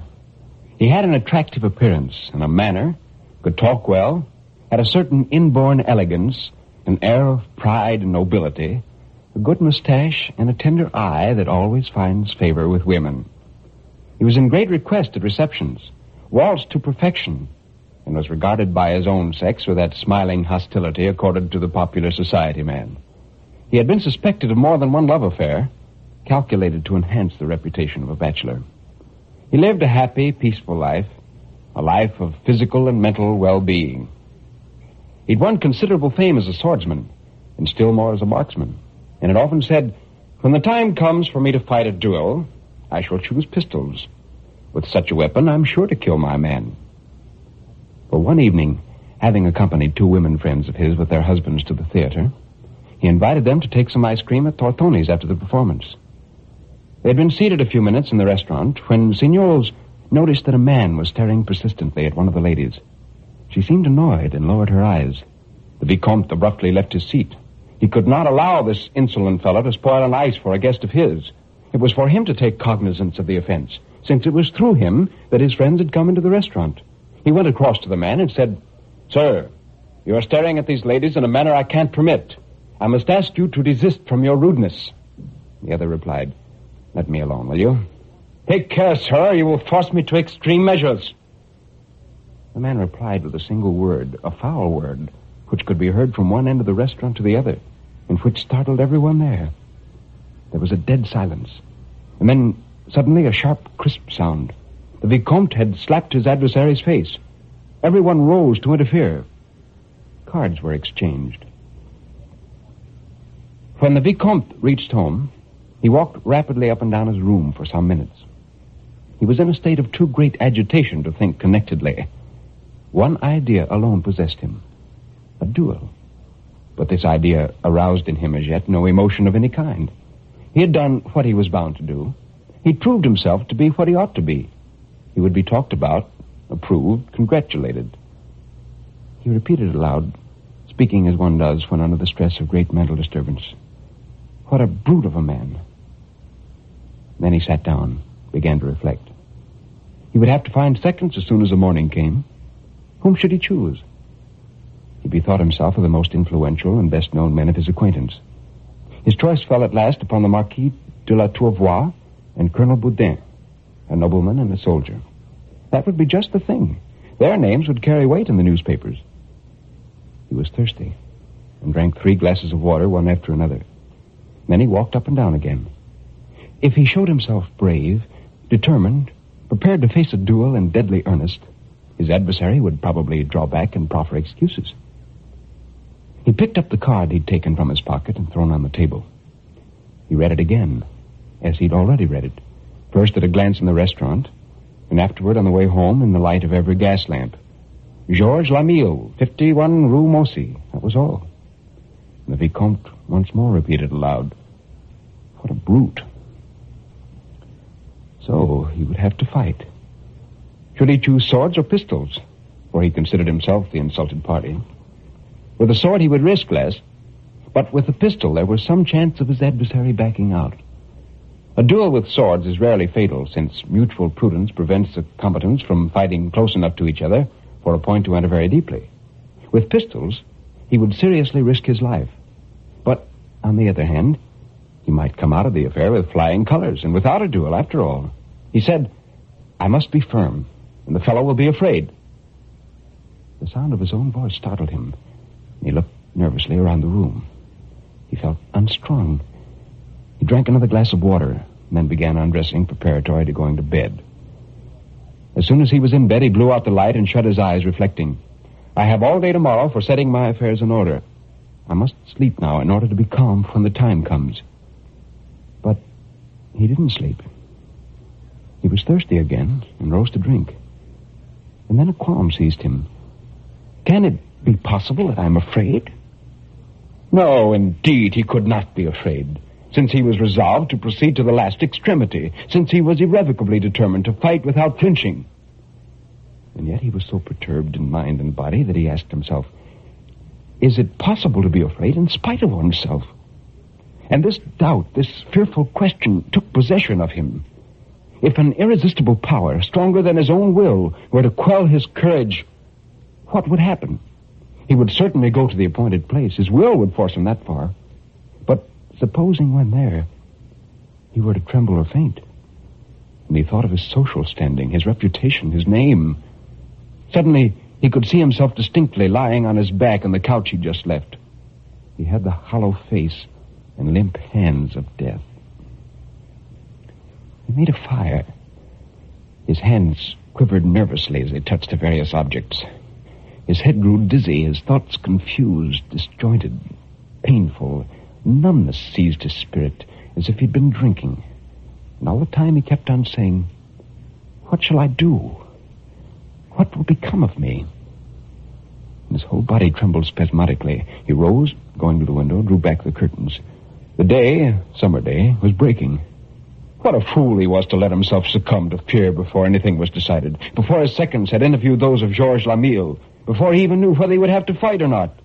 He bathed and dressed and left the house with a firm step, and he repeated as he went, I must be firm, very firm. I must show that I'm not afraid. His seconds, the Marquis and the Colonel, placed themselves at his disposal, and having shaken him warmly by the hand, began to discuss details. The Colonel took charge. You want a serious duel? Yes, quite serious. You insist on pistols? Yes. Do you leave all the other arrangements in our hands? 20 paces at a given signal. The arm to be raised and not lowered, shots to be exchanged until one or the other is seriously wounded. Excellent conditions. You're a good shot. Your chances are all in your favor. And they parted. The Vicomte returned home to wait for them. His agitation, only temporarily allayed, now increased momentarily. He felt in arms, legs, and chest a sort of trembling, a continuous vibration. He could not stay still, either sitting or standing. His mouth was parched, and he made every now and then a clicking movement of the tongue, as if to detach it from his palate. He attempted to take luncheon, but he couldn't eat. And then it occurred to him to seek courage and drink, and he sent for a decanter of rum, of which he swallowed, one after another, 6 small glasses. A burning warmth followed by a deadening of the mental faculties ensued. But at the end of an hour, he'd emptied the decanter, and his agitation was worse than ever. A mad longing possessed him to throw himself on the ground and to bite and scream. A ring at the bell so unnerved him that he had not the strength to rise and receive his seconds. He dared not even speak to them, wish them good day, or utter a single word, lest his changed voice should betray him. The Colonel had said to him, My dear fellow, all's arranged as you wished. Your adversary claimed at first the privileges of the offended party, but he yielded almost at once and accepted your conditions. His seconds are 2 military men. Thank you. You're all right? Quite calm? Perfectly calm, thank you. And the 2 men withdrew. When he was once more alone, he felt as though he should go mad. His servants, having lighted the lamps, he sat down at this table to write some letters. When he traced at the top of the sheet the paper of the words, "This is my last will and testament," he started from his seat, feeling himself incapable of connected thought, of decision in regard to anything. So he was going to fight. He could no longer avoid it. What then possessed him? He wished to fight. He was fully determined to fight. And yet, in spite of all his mental effort, in spite of the exertion of all his willpower, He felt that he could not even preserve the strength necessary to carry him through the ordeal. He tried to conjure up a picture of the duel, his own attitude and that of his enemy, and every now and then his teeth chattered audibly. He opened a case of Fastine Renettes which stood on the small table and took from it a pistol. Next, he stood in the correct attitude for firing and raised his arm. But he was trembling from head to foot, and the weapon shook in his grasp. He looked at the weapon, and raising the hammer, saw the glitter of the priming below it. The pistol had been left loaded by some chance, some oversight, and the discovery rejoiced him, he knew not why. If he did not maintain in the presence of his opponent the steadfast bearing which was so necessary to his honor, he would be ruined forever. He would be branded, stigmatized as a coward, hounded out of society. And he knew that he could not maintain that calm, unmoved demeanor. And yet he was brave since... The thought that followed was not even rounded to a finish in his mind. But opening his mouth wide, he suddenly plunged the barrel of the pistol as far back as his throat and pressed the trigger. When the valet, alarmed at the report, rushed into the room, he found his master lying dead upon his back. A spurt of blood had splashed on the white paper on the table and had made a great crimson stain beneath the words, "This is my last will and testament."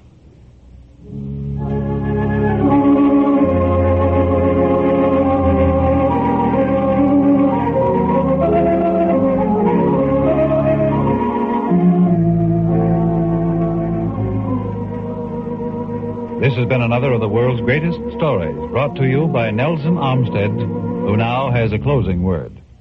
Tonight's story, A Coward, was taken from the innumerable narratives of Guy de Maupassant, the French author and continental roue of the 19th century. It has often been stated by eminent critics that de Maupassant deserves the rank of the greatest of all short story writers. Well, certainly he was great. Before he ever published a story, he spent years in very critical preparation for his literary career under the surveillance of Gustave Flaubert. He developed his style minutely, carefully, and fastidiously. And yet, once started, he wrote so many stories that today, considering the total production, very few of them strike a really great note. That's possibly the case of every author whose writings are numerous. And too, it's probable that some of his folk tales lose their color in translation to English. But before we close tonight, may I mention something about the next story? It's by one of our clever modern American authors, James Couzens, and the narrative is entitled Success Story. It'll give you a laugh, I know, so try to be with us, won't you? Until then, good night and good reading.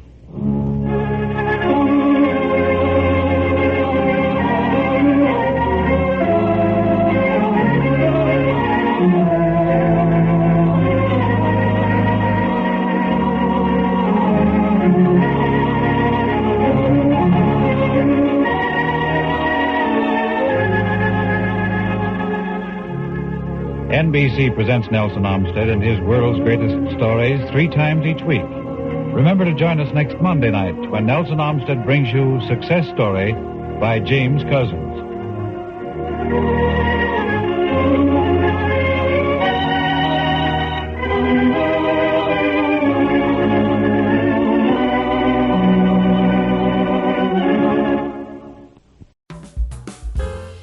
Thank you for tuning into Golden Age Radio. Don't turn that dial. We have more excellent entertainment coming up next. Your feedback is important to us. Let us know what you think. We aim to provide the best possible entertainment for you. If you need access training or support, send an email to db@g3pl.net or call 615-420-2040. That's 615-420-2040. The world's greatest stories, brought to you by Nelson Olmsted.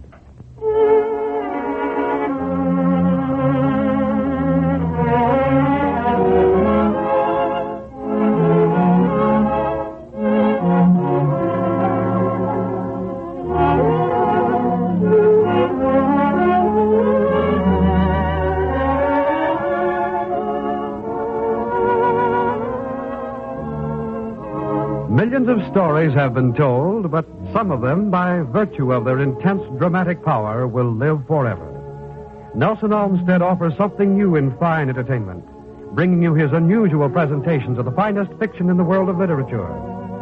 Tonight you will hear such a story as Nelson Olmsted brings you Moonlight, a masterful narrative by Guy de Maupassant. And now, the world's greatest stories, and Nelson Olmsted.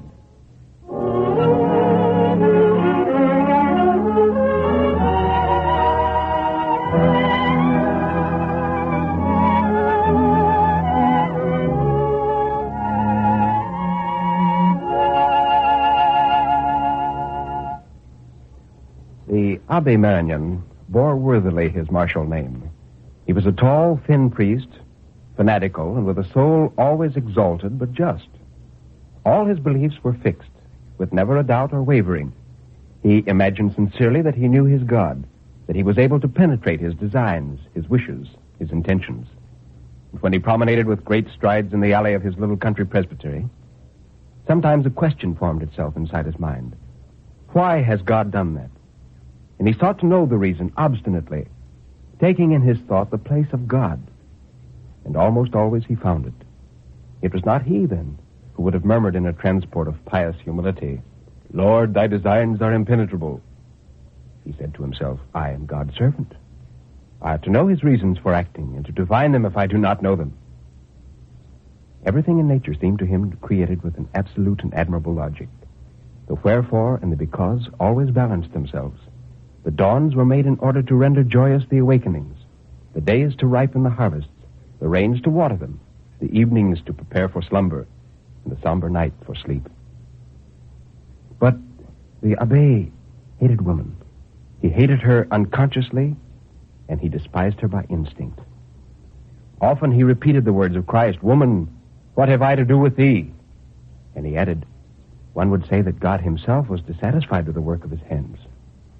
Woman was indeed to him the child in 12 times impure of whom the poet speaks. She was the temptress who had ruined the first man and who continued her work of destruction, a feeble, dangerous, mysteriously troubling creature. And even more than her body of perdition, he hated her loving soul. Often he'd felt the tenderness of woman attached to himself, and although he knew himself unassailable, he became exasperated at this need of loving which trembles always in their hearts. God, in this good priest's opinion, had created woman only in order to try man and to prove him. One should approach her only with defensive precautions and the fear one has of a snare.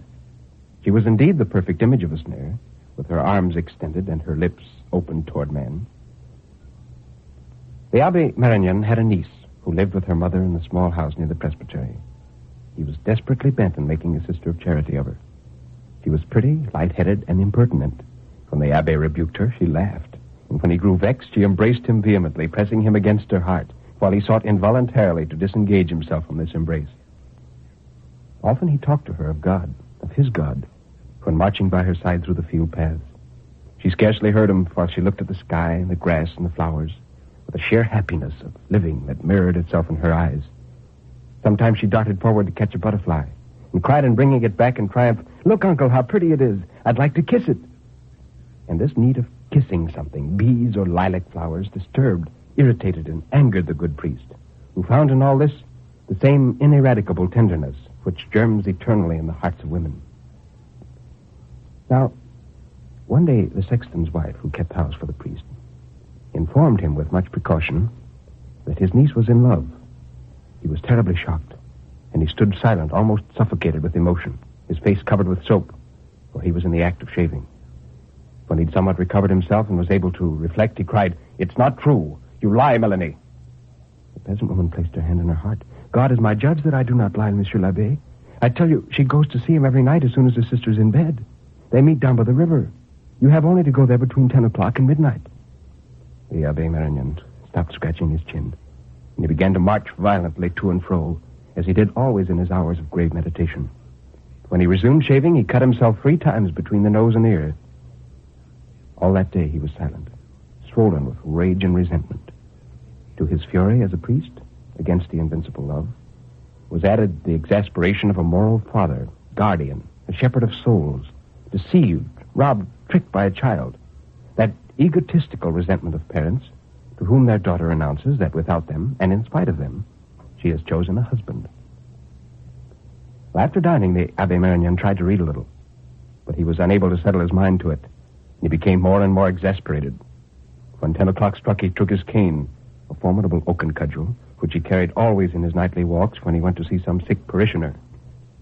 And he smiled as he surveyed the huge club, which he twirled in his solid fist with a menacing whirl.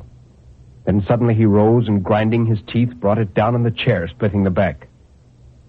He opened the door to go out, but he stopped on the threshold, surprised by such splendor of moonlight as is rarely seen. And as he was endowed with an exalted mind, a mind such as the fathers of the church, those poetical dreamers, must have had, he felt himself suddenly distracted, moved by the grand, serene beauty of the pale night.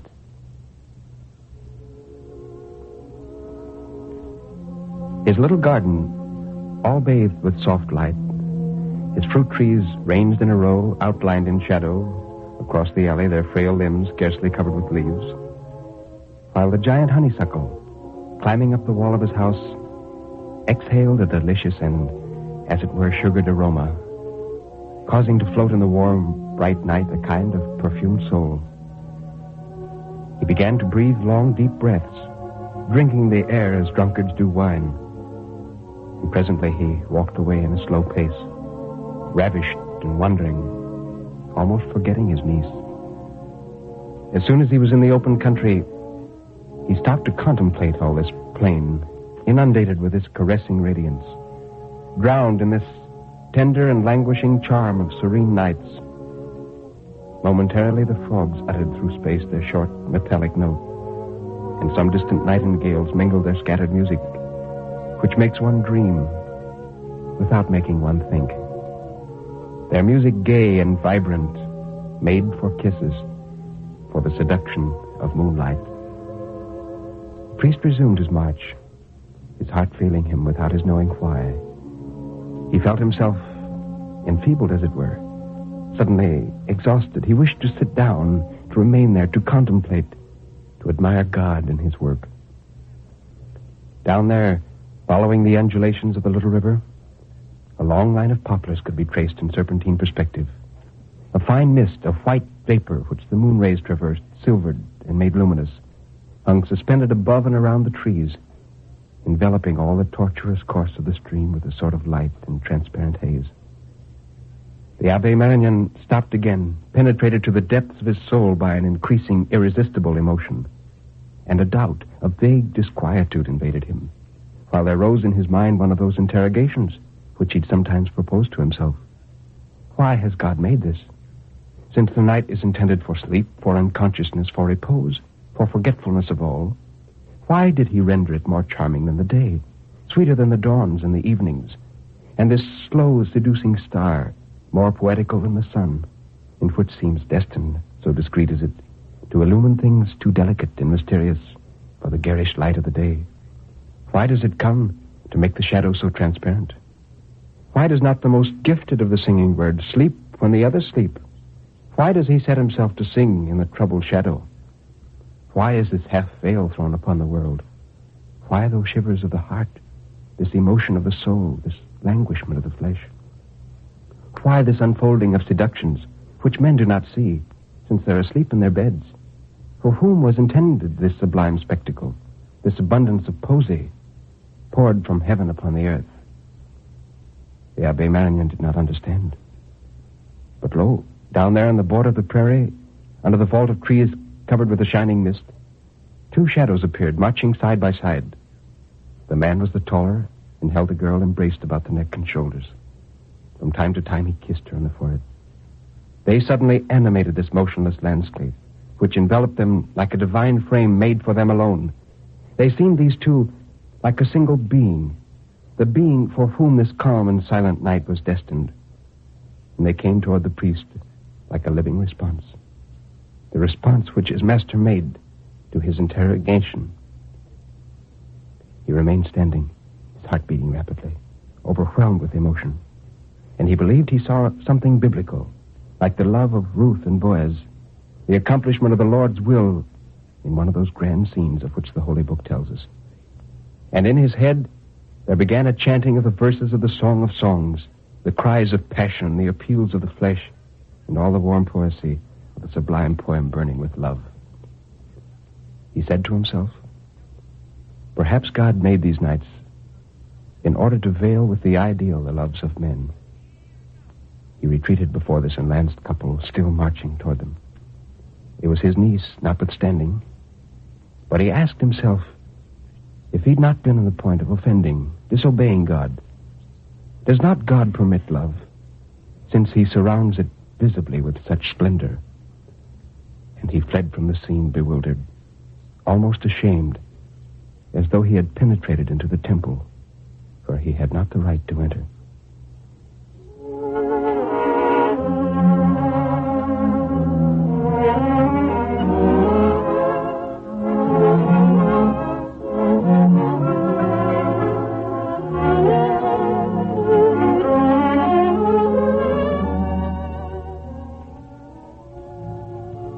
You have heard the masterful prose description of Moonlight by Guy de Maupassant.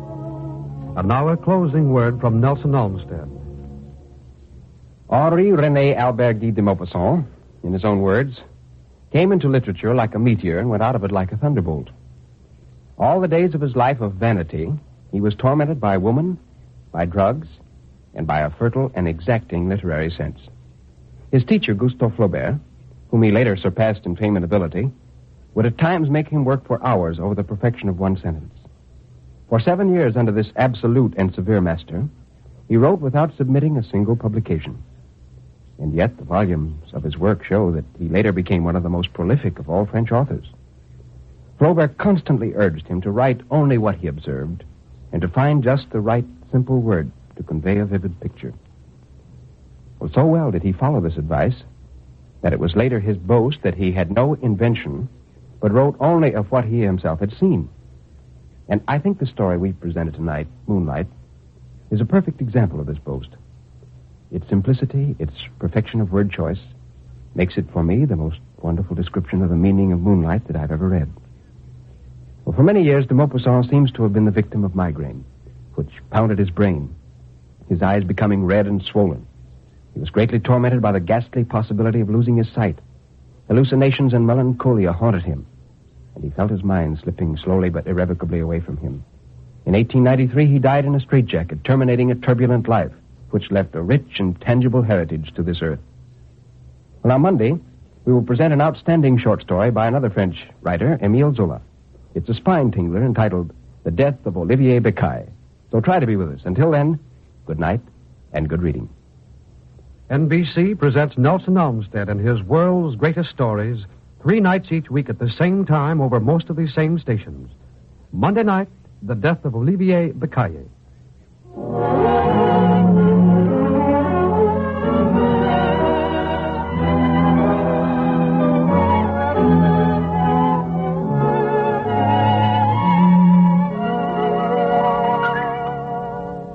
This program has come to you from the Chicago studios of the National Broadcasting Company.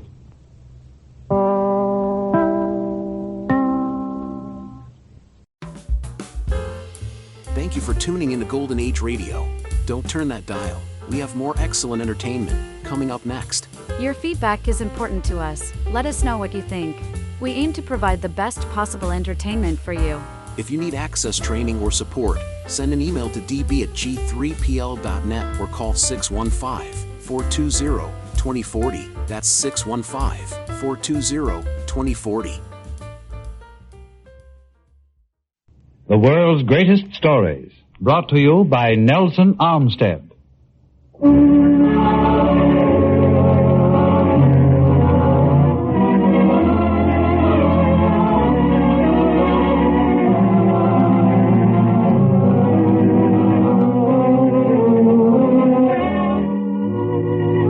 Millions of stories have been written and told since the beginning of man, but some of them, by virtue of their intense dramatic power, will live forever.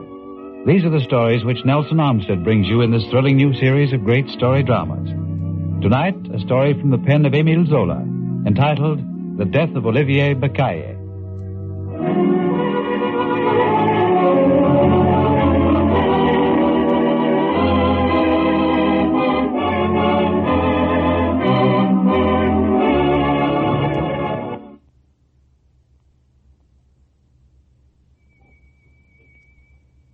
was on a Saturday at 6 o'clock in the morning that I died.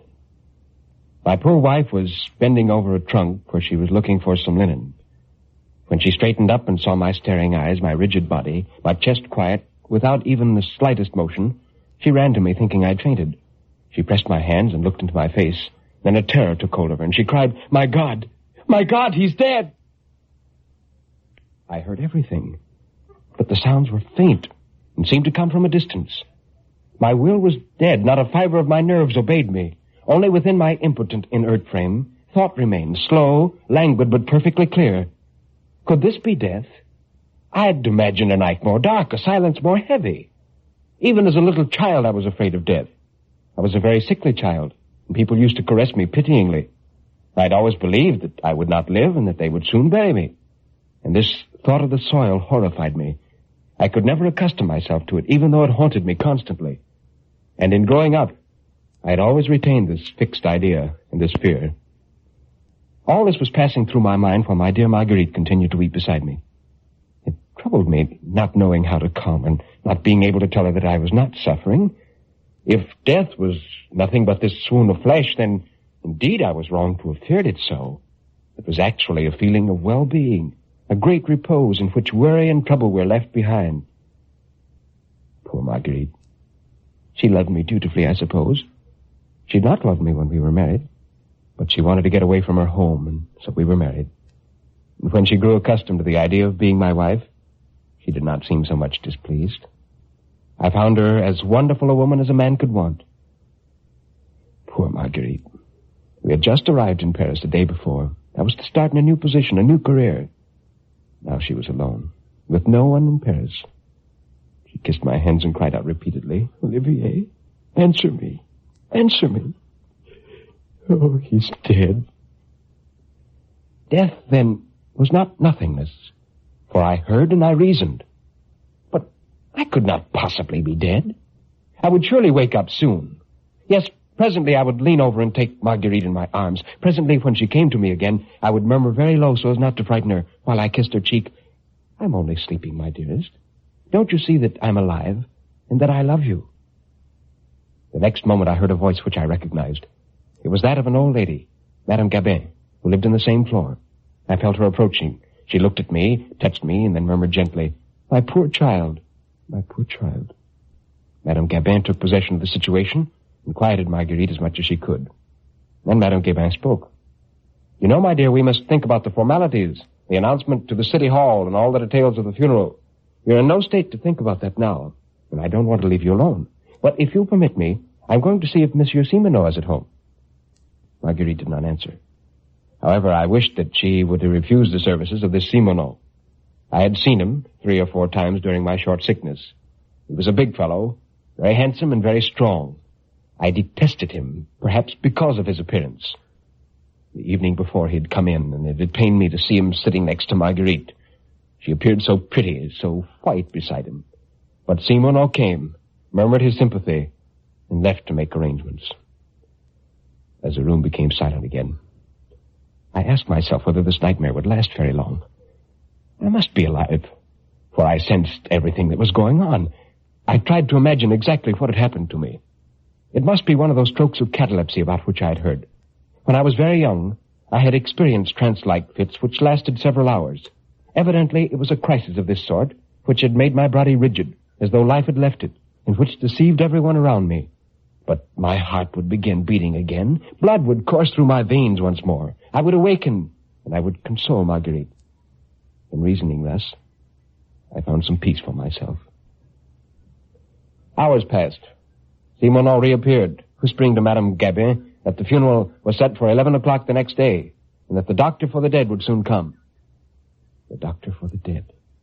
He would do what would be necessary to revive me. I awaited him with great impatience. He came that night, not even excusing himself for being so late. He lost no time. I gathered that he was tired, impatient, and in a hurry. Did he touch my hand? Did he listen for my heartbeat? I don't know. But it seemed to me that he looked at me with a great indifference. A moment later, he was gone. It was my life that had gone. Cries, tears, oaths stifled me, lacerated my convulsed throat. But no sound escaped. So this was the end. I was condemned. My last hope disappeared with this man. If I did not awaken before 11 o'clock the next day, I would be buried alive. This thought was so horrible that I lost consciousness of everything that surrounded me. During the next morning, I cannot tell you what agony I endured. For me, it has remained a horrible dream in which my sensations were so singular that it would be difficult for me to note them down exactly. I remember when the coffin arrived. Marguerite's sobbing became more frenzied. Madame Gabin whispered to Simoneau to take Marguerite out of the room, which she did forcibly against her cries to be left. And in the jealous rage which consumed me, I looked upon this affair as an abominable abduction. I had not seen Marguerite since the day before, but I could still hear her voice. And now they'd taken even that away from me. Another man had abducted her even before I was put into the earth. And he was there with her, on the other side of the partition, consoling her, perhaps even embracing her. While I felt this wave of anger, they placed me in the coffin and nailed the top in place. I had the sensation of riding on a rolling sea while they carried me out. Later, they took me out of the hearse. I heard chanting. A priest mumbled some Latin phrases. Many feet moved about for a few minutes. Then suddenly I felt myself sinking. Ropes rubbed against the sides of the coffin, sounding like the strings of a double-bass viol. This was the end. A double concussion, violent and loud as a cannon, burst upon me near the left side of my head. A second impact took place near my feet, and then another, even greater than the last, struck me through the center. So violent was it that I thought the coffin would break in two. And I fainted. How long did I remain thus? I could not say. In nothingness, a whole eternity and a single second have the same duration. But little by little, confusedly, the consciousness of being came back to me. I tried to rise and struck my head violently. Was I finally coming out of the catalepsy which had for so many hours given me the appearance of one dead?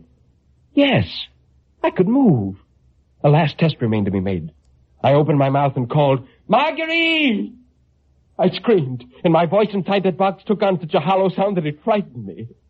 Almighty God, was it true? I was able to move. I was able to cry out that I was alive, and my voice would never be heard. I was completely surrounded, stifled inside of the earth. Finally, in a fit of hopeless anger, I kicked both feet out terrifically and was amazed to hear part of the wood give way. Another sturdy kick, and my feet shot out into open space. It was a recently dug grave, just a small partition of the earth to dig through in order to roll into it. God be praised. I was saved. Oh, but it was good to live. My first thought was to find the caretaker and ask him to take me home. But an idea, still vague in my mind, restrained me. Would I not frighten them out of their wits? Why hurry? After all, I was master of the situation.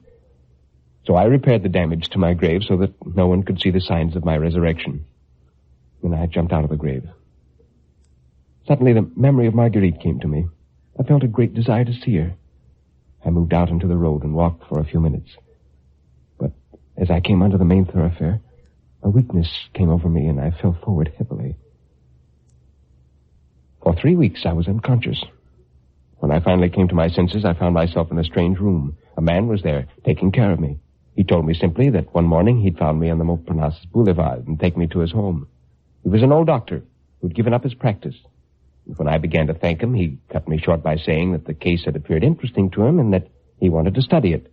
Further than this, I learned nothing. I regained strength slowly. But one June morning, I obtained permission to go for a short walk and immediately set out to go for my own lodging. With difficulty, I reached it. And then a childish fear agitated me. If I presented myself suddenly this way to Marguerite, the shock might kill her. The best thing would be to go see the old neighbor first, Madame Gabin.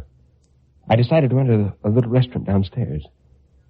I must have been unrecognizable. My beard had grown during my illness, and my face had become very thin. Then I heard 2 women of the house gossiping. They were talking about Marguerite. One was asking if she had decided as yet, and the other answered that she thought so. Monsieur Simoneau has been kind to her, she said. He's wound up his father's affairs, he has a lot of money, and he's offered to take her to the country with him to live with one of his aunts who wants a companion. It will certainly end in marriage. But I give you my word of honor that I've seen nothing improper. The poor woman was mourning for her husband, and the young man conducted himself perfectly. However, they went away yesterday, and after a term of mourning has expired, they'll be able to do as they like.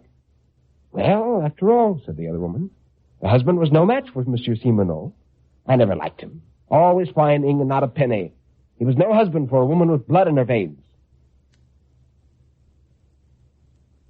When I again found myself in the street, I walked slowly and with difficulty. I did not suffer much, however. I even smiled when I saw my shadow in the sun. Certainly, I was very thin. It was a singular idea for me to marry Marguerite. And I recalled how tired she was of her home before she married me.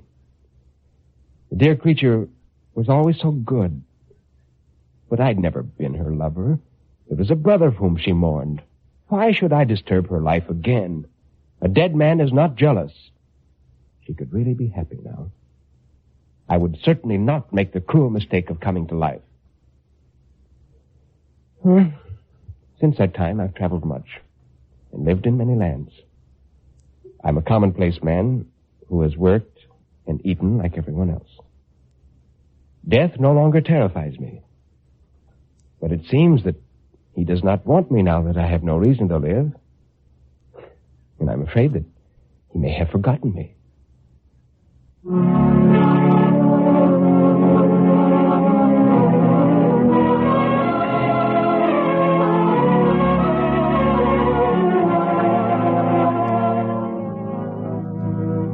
This has been the story of the death of Olivier Baccaye, written by Émile Zola. And here is Nelson Olmsted again for a few closing words. Well, since man began to think, I imagine one of his greatest fears has been that he might be buried alive. Many stories have been written about such a thought, and yet this Zola tale of the death of Olivier Baccaye pleases me because it not only embodies pathos, suspense, and logic, but it's brightened by a fresh twist. Now, before we close, just a word about our story tomorrow night. It's a mystery by one of America's finest 19th century storytellers, Fitzjames O'Brien. What Was It is an unusual and imaginative story guaranteed to give you a thrill. So until tomorrow night, good night and good reading.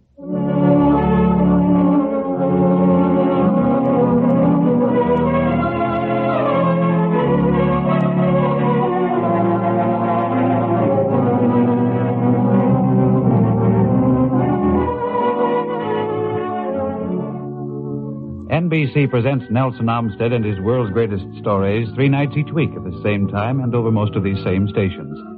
Be with us tomorrow night to see if you can solve the mystery of What Was It? This program is presented from the Chicago studios of the National Broadcasting Company. Thank you for tuning into Golden Age Radio. Don't turn that dial. We have more excellent entertainment coming up next. Your feedback is important to us. Let us know what you think. We aim to provide the best possible entertainment for you. If you need access training or support, send an email to db@g3pl.net or call 615-420-2040. That's 615-420-2040.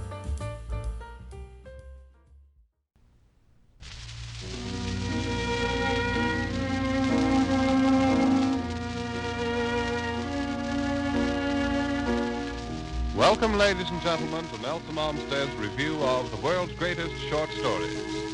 Last summer, one of the outstanding programs in this series featured one of the most famous poems in the English language, The Raven by Edgar Allan Poe. Since then, there have been many, many requests to repeat this show. In answer to your insistence, ladies and gentlemen, we present once again The Raven with special music written by Don Gillis. And here is Nelson Olmsted. Thank you. And good evening. Before we begin, let us all understand one very important fact. It is certainly with no little trepidation that I read one of the best known and least understood of the great poems of America, The Raven. To say that The Raven is difficult to understand is a beautiful understatement. Only after reading and rereading many times can a person begin to visualize what Poe meant in this poem. And then most everyone disagrees on at least one or two points. Edgar Allan Poe lived a life of disappointment. Nothing was right from the beginning.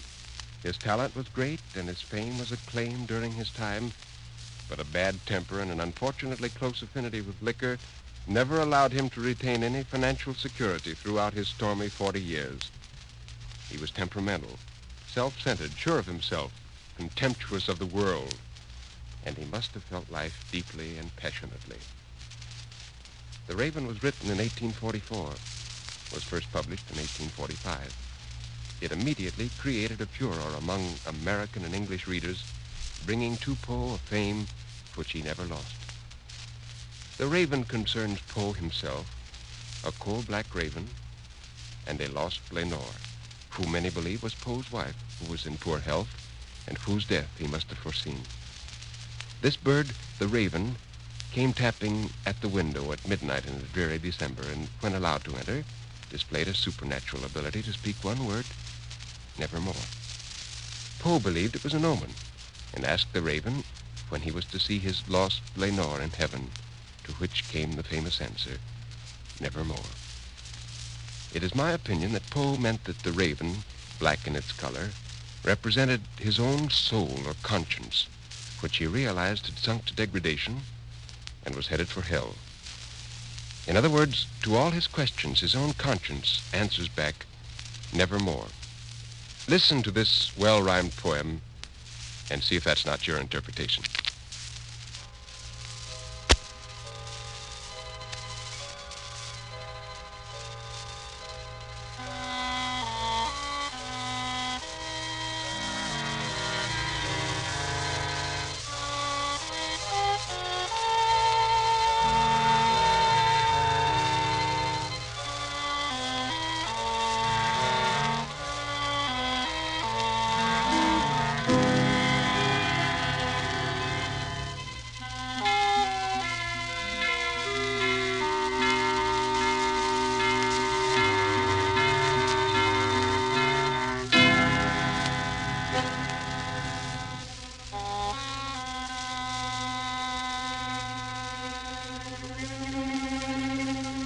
Once upon a midnight dreary, while I pondered weak and weary over many a quaint and curious volume of forgotten lore, while I nodded nearly napping, suddenly there came a tapping as of someone gently rapping at my chamber door.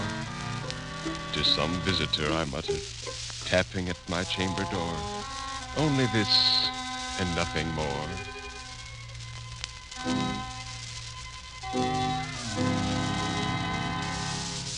Oh, distinctly I remember it. It was in the bleak December, and each separate dying ember wrought its ghost upon the floor. Eagerly I wished the morrow. Vainly I had sought to borrow from my book surcease of sorrow. Sorrow for the lost Lenore, for the rare and radiant maiden whom the angels name Lenore, nameless here forevermore. And the silken, sad, uncertain rustling of each purple curtain thrilled me, filled me with fantastic terrors never felt before.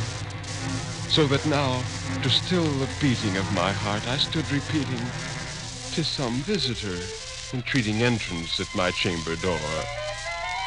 Some late visitor entreating entrance at my chamber door. This it is, and nothing more."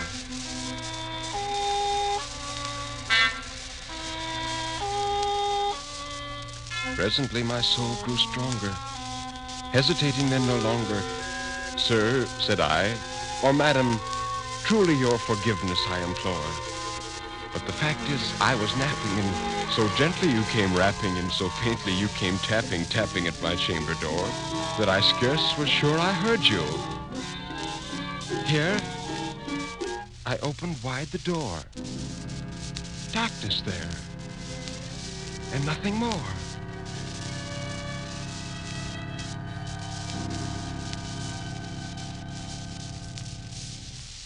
Deep into that darkness peering, long I stood there wondering, fearing, doubting, dreaming dreams no mortal ever dared to dream before. But the silence was unbroken, and the stillness gave no token, and the only word there spoken was the whispered word, "Lenore." This I whispered, and an echo murmured back the word, Lenore. Merely this, and nothing more. Then into the chamber turning, with all my soul within me burning. Soon again I heard a tapping, something louder than before. Surely, said I, surely that is something at my window lattice. Let me see then what thereat is, and this mystery explore. Let my heart be still a moment, and this mystery explore. 'Tis the wind and nothing more.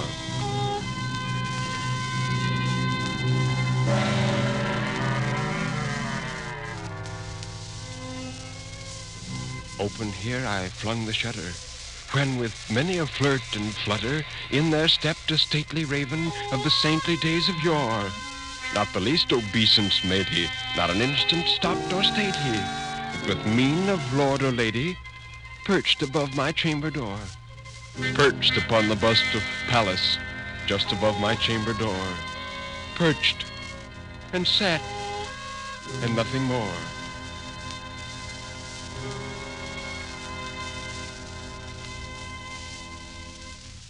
Then this ebony bird beguiling my sad fancy into smiling, by the grave and stern decorum of the countenance it wore. Though thy crest be shorn and shaven, thou, I said, art sure no craven, ghastly, grim, and ancient raven, wandering from the nightly shore. Tell me what thy lordly name is on the night's Plutonian shore. Quoth the raven, nevermore. Much I marvel this ungainly fowl to hear discourse so plainly, though its answer little meaning, little relevancy bore.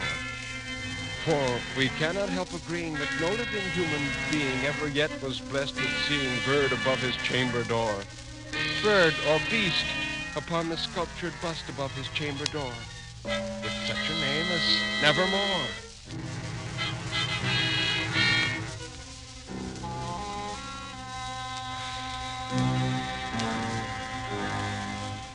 But the raven, sitting lonely on that placid bust, spoke only that one word, as if his soul in that one word he did outpour.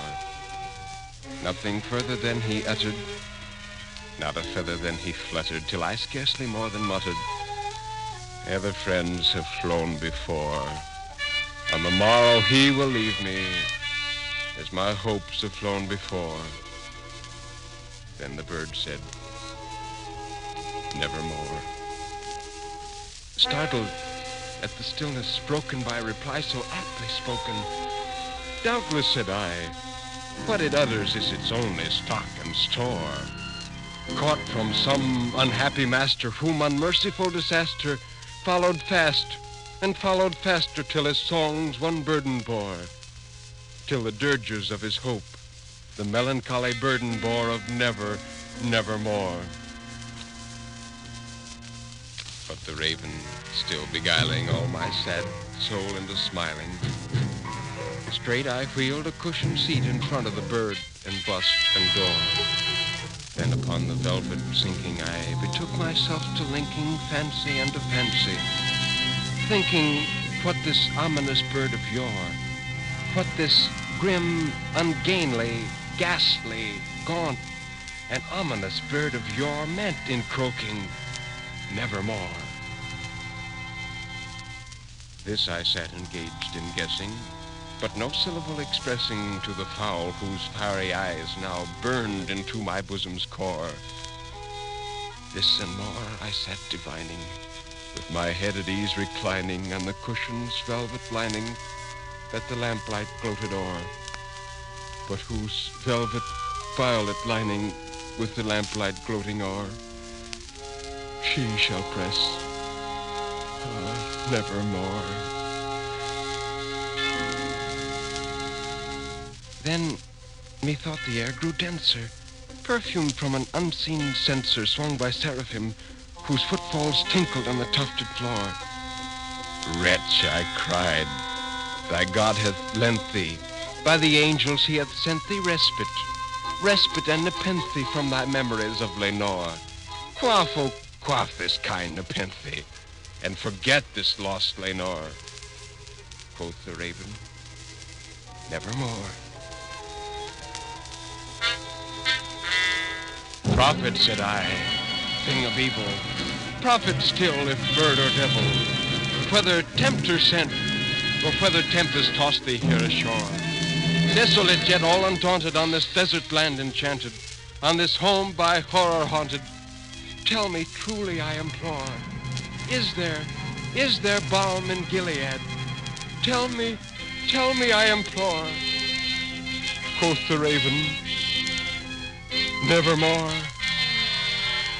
Prophet, said I, thing of evil, prophet still if bird or devil, by that heaven that bends above us, by the God we both adore, tell this soul with sorrow laden, if within the distant Aidenn it shall clasp a sainted maiden whom the angels name Lenore, clasp a rare and radiant maiden whom the angels name Lenore. Quoth the raven, nevermore.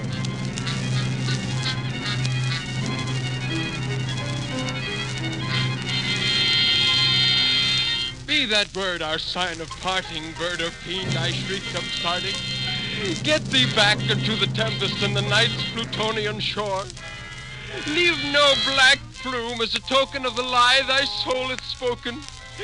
Leave my loneliness unbroken. Quit the bust above my door. Take thy beak from out my heart, and take thy form from off my door.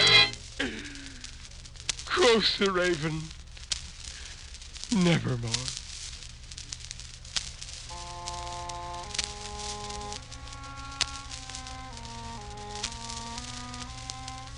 And the raven, never flitting, still is sitting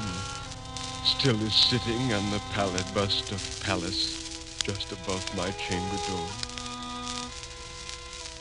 And his eyes have all the seeming of a demon that is dreaming, and the lamplight o'er him streaming throws his shadow on the floor, and my soul from out that shadow that lies floating on the floor shall be lifted nevermore.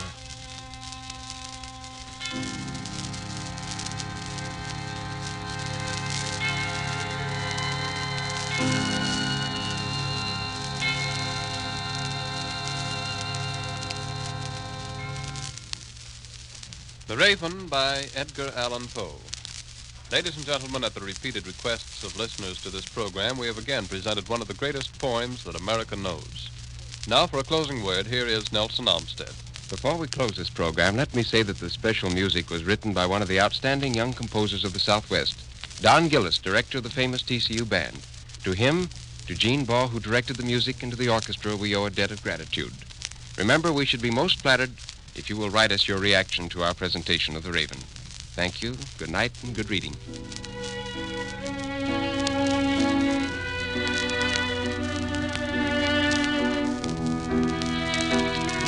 WBAP presents Nelson Olmsted in review of the world's greatest short stories every Sunday night at 10 o'clock. Be sure to write your reaction to tonight's reading of The Raven. Special music was composed by Don Gillis. The orchestra was conducted by Gene Baugh. WBAP, the Fort Worth Star-Telegram station on the Blackstone Hotel.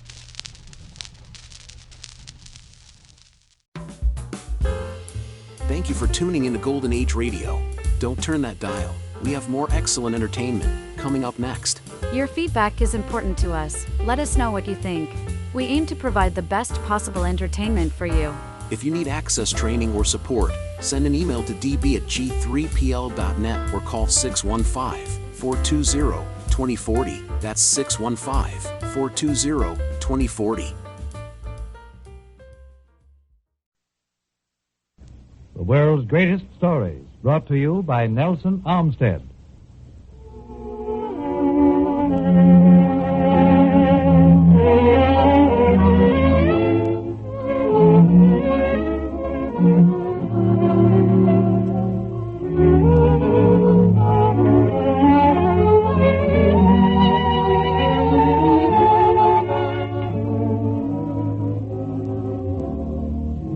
Millions of stories have been told, but some of them, by virtue of their intense dramatic power, will live forever. Nelson Olmsted offers something really new in fine entertainment, bringing you his unusual presentations of the finest fiction in the world of literature. Tonight you will hear such a story as Nelson Olmsted brings you What Was It? A powerful and supernatural mystery written by Fitzjames O'Brien. Here is another of the world's greatest stories and Nelson Olmsted.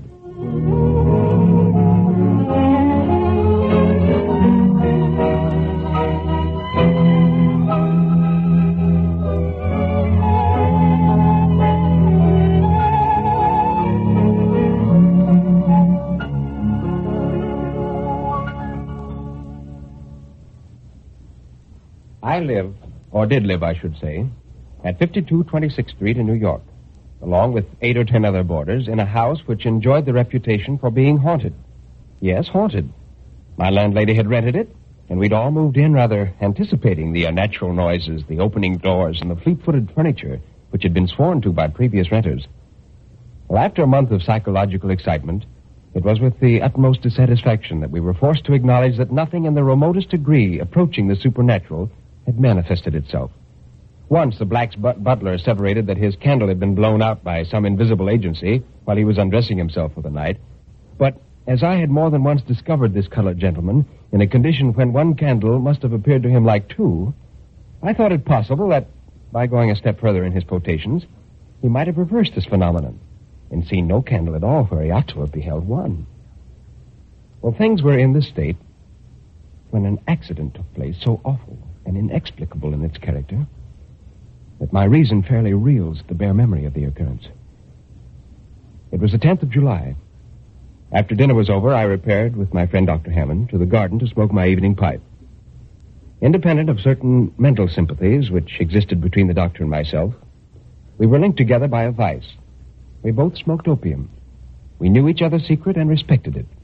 We enjoyed together that wonderful expansion of thought, that marvelous intensifying of the perceptive faculties, that unimaginable spiritual bliss which I would not surrender for a throne, and which I hope you will never taste. Well, on this evening we lit our large meerschaums, filled with fine Turkish tobacco, in the core of which burned a little black nut of opium. For some unaccountable reason, our talk constantly diverged into dark and lonesome places where a continual gloom brooded. This went on perhaps 30 minutes, when I broke off the conversation, the character of which was too unearthly for me. I went to my room and immediately to bed, after turning down my gas until nothing but a little blue point of light glimmered on the top of the tube. The room was practically in total darkness, but sleep touched not my bed. For over and over in my mind, I turned the grotesque talk I had just completed. Well, while I was lying still as a corpse, hoping that by a perfect physical inaction I could hasten mental repose, an awful incident occurred. Something dropped, as it seemed, from the ceiling plumb upon my chest, and the next instant I felt two bony hands encircling my throat, endeavoring to choke me. Well, the suddenness of the attack, instead of stunning me, strung every nerve to its highest tension. My body acted from instinct before my brain had time to realize the terrors of my position. In an instant, I wound my arms around the creature and squeezed it with all the strength and despair against my chest. In a few seconds, the bony hands that had fastened on my throat loosened their hold, and I was free to breathe once more. Well, then commenced a struggle of awful intensity, immersed in the most profound darkness, totally ignorant of the nature of the thing by which I was so suddenly attacked, and finding my grasp slipping every moment, by reason, it seemed to me, of the entire nakedness of my assailant, bitten with sharp teeth in the shoulder, neck, and chest, and having every moment to protect my throat against a pair of sinewy, agile hands, which my utmost efforts could not confine. Well, at last, after a silent, deadly, exhausting struggle, I got my assailant under by a series of incredible efforts of strength. And once pinned, with my knee on what I knew was its chest, I knew that I was a victor. And I rested for a moment to breathe. I heard the creature beneath me panting in the darkness, and felt a violent throbbing of a heart. It was apparently as exhausted as I was. That was one comfort.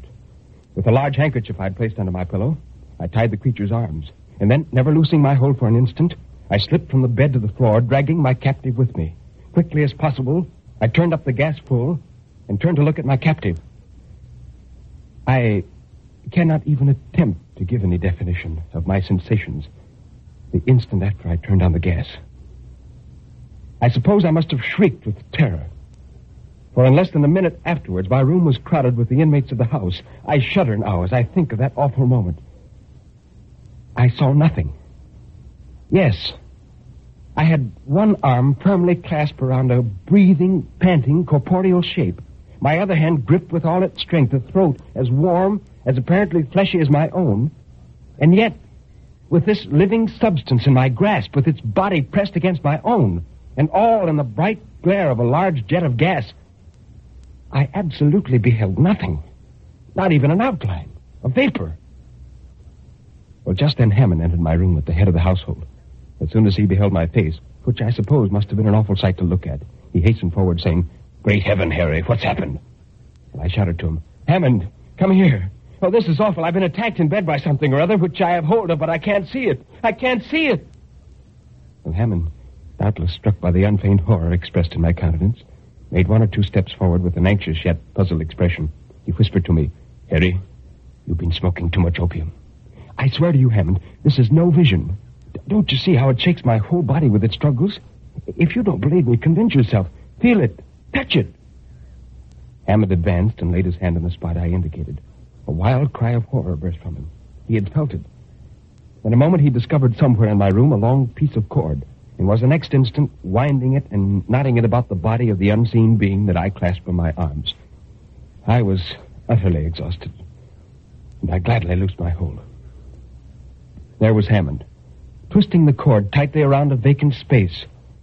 I never saw a man look so thoroughly stricken with awe. We picked up the thing and put it on the bed. The timbers of the bed creaked.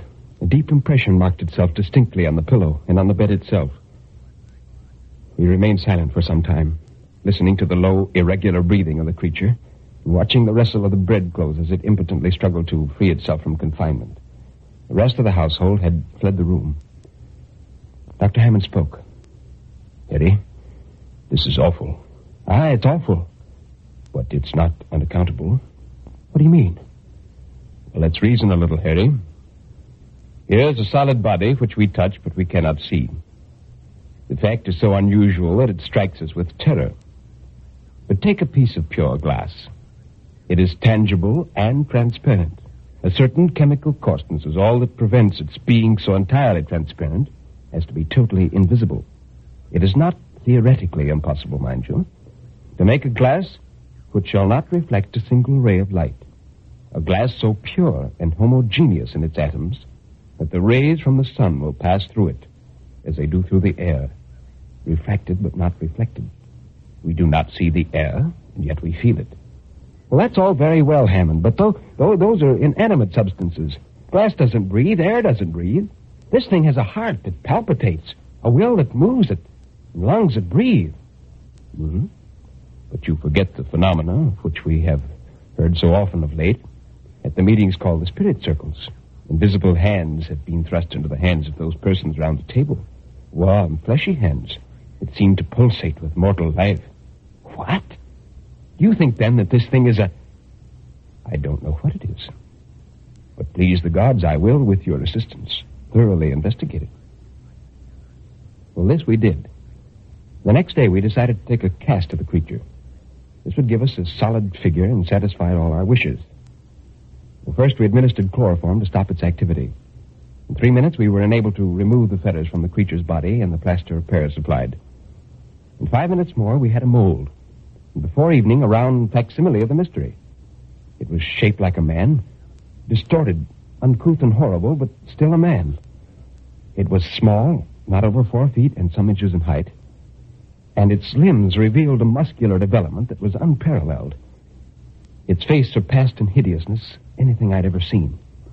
It was a physiognomy of what I should fancy a ghoul might be. It looked as if it were capable of feeding on human flesh. Well, having satisfied our curiosity and bound everyone in the house to secrecy, it became a question, what was to be done with our enigma? It was impossible that such an awful being should be let loose upon the world. I confess that I would gladly have voted for the creature's destruction. But who would shoulder the responsibility? Who would undertake the execution of this horrible semblance of a human being?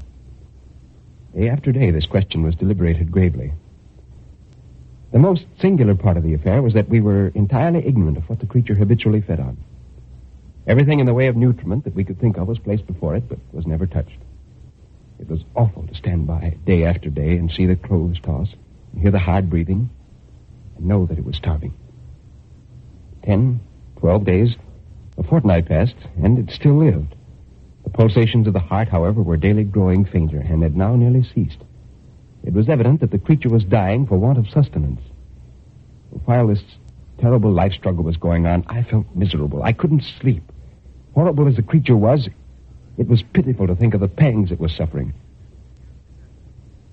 Well, at last it died. Hammond and I found it cold and stiff one morning in the bed. The heart had ceased to beat, the lungs to inspire. We hastened to bury it in the garden. It was a strange funeral. The dropping of that viewless corpse into the damp hole. The cast of its form I gave to a museum in 10th Street in New York. As I'm on the eve of a long journey from which I may never return, I've drawn up this narrative of an event the most singular that has ever come to my knowledge.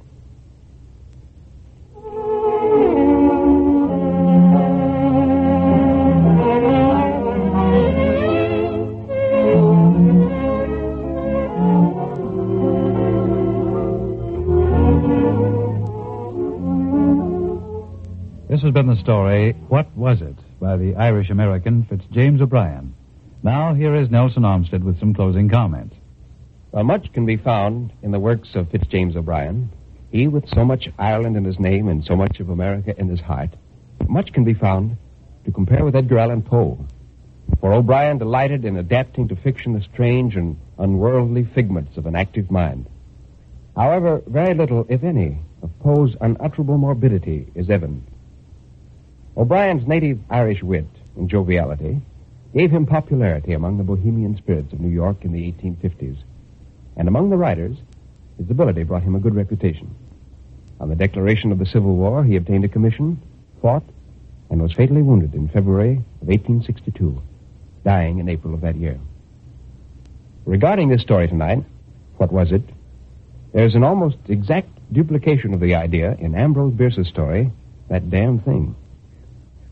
Now, tomorrow night, we have a story by a famous Englishman, Robert Louis Stevenson. Markheim is a simple and moving narrative, which I know you will enjoy. So try to be with us, won't you? Until then, good night and good reading.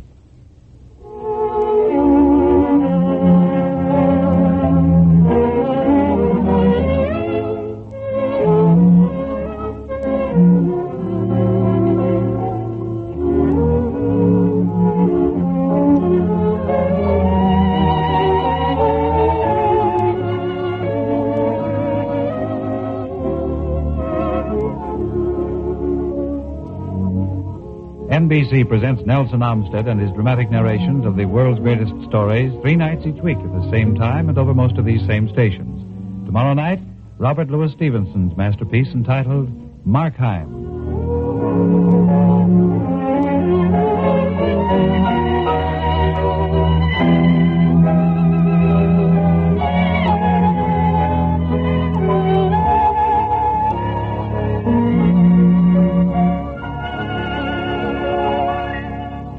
This is the National Broadcasting Company.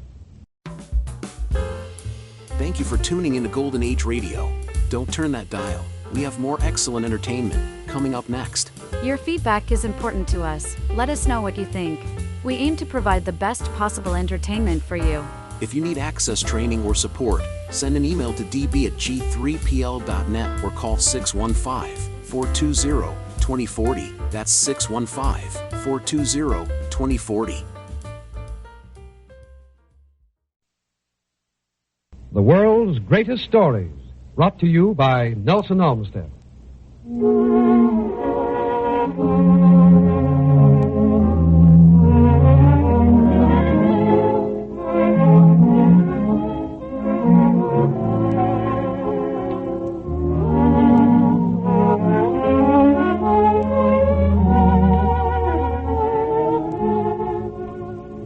From the master pens of the literary world have come stories which live, powerful in their tragedy, tenderness, or romance.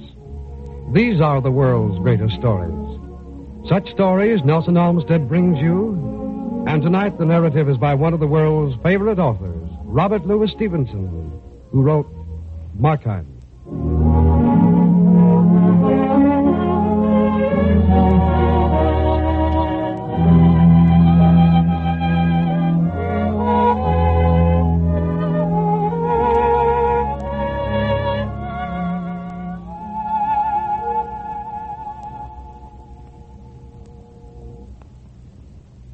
Markheim had just entered the shop on the daylight streets, and his eyes had not yet grown familiar with the mingled shine and darkness.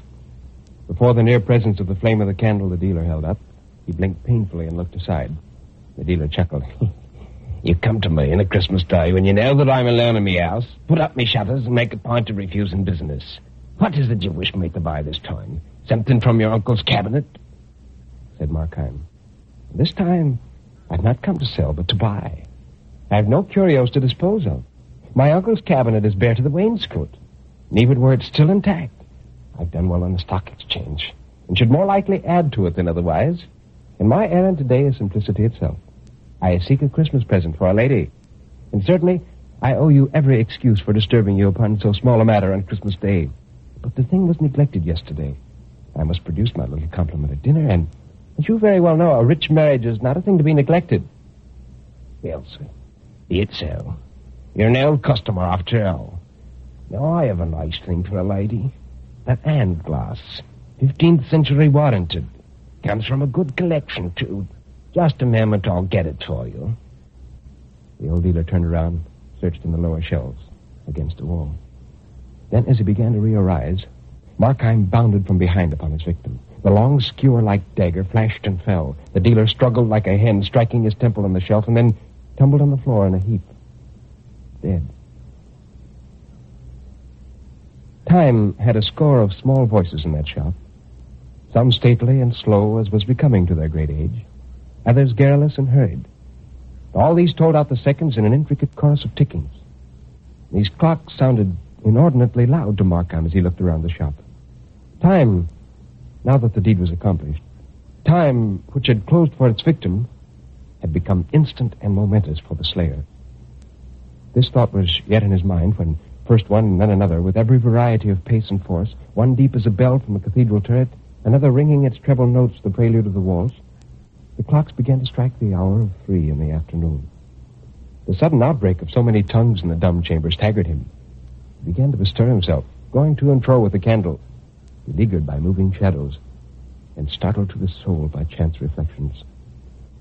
Here, within the house, was he alone? He knew he was, for he'd watched the servant set forth, sweethearting in her poor best, out for the day, written in every ribbon and smile. Yes, he was alone, of course. And yet, in the bulk of that empty house about him, he could surely hear the stir of delicate footing. He was surely conscious, inexplicably conscious, of some presence. Markheim reflected he was wasting precious time. The money, that was now Markheim's concern, and as a means, the keys. He shuddered as he took them from the murdered dealer and tiptoed stealthily up the stairs into the dealer's own room. The sense that he was not alone grew upon him to the verge of madness. He longed to be home, girt in by walls, buried among the bedclothes, and invisible to all but God. About God himself, he was at ease. His act was doubtless exceptional, but so were his excuses, which God knew. It was there, and not among men, that he felt sure of justice. Once in the room, he used the many keys to open the desks and cases. It was slow work, but he had to have the money that must be hidden there. Suddenly, he was startled. He seemed to feel a flash of ice, a flash of fire, a bursting gush of blood, and then he stood transfixed. A step mounted the stair slowly and steadily, and presently a hand was laid upon the knob, and the lock clicked, and the door opened.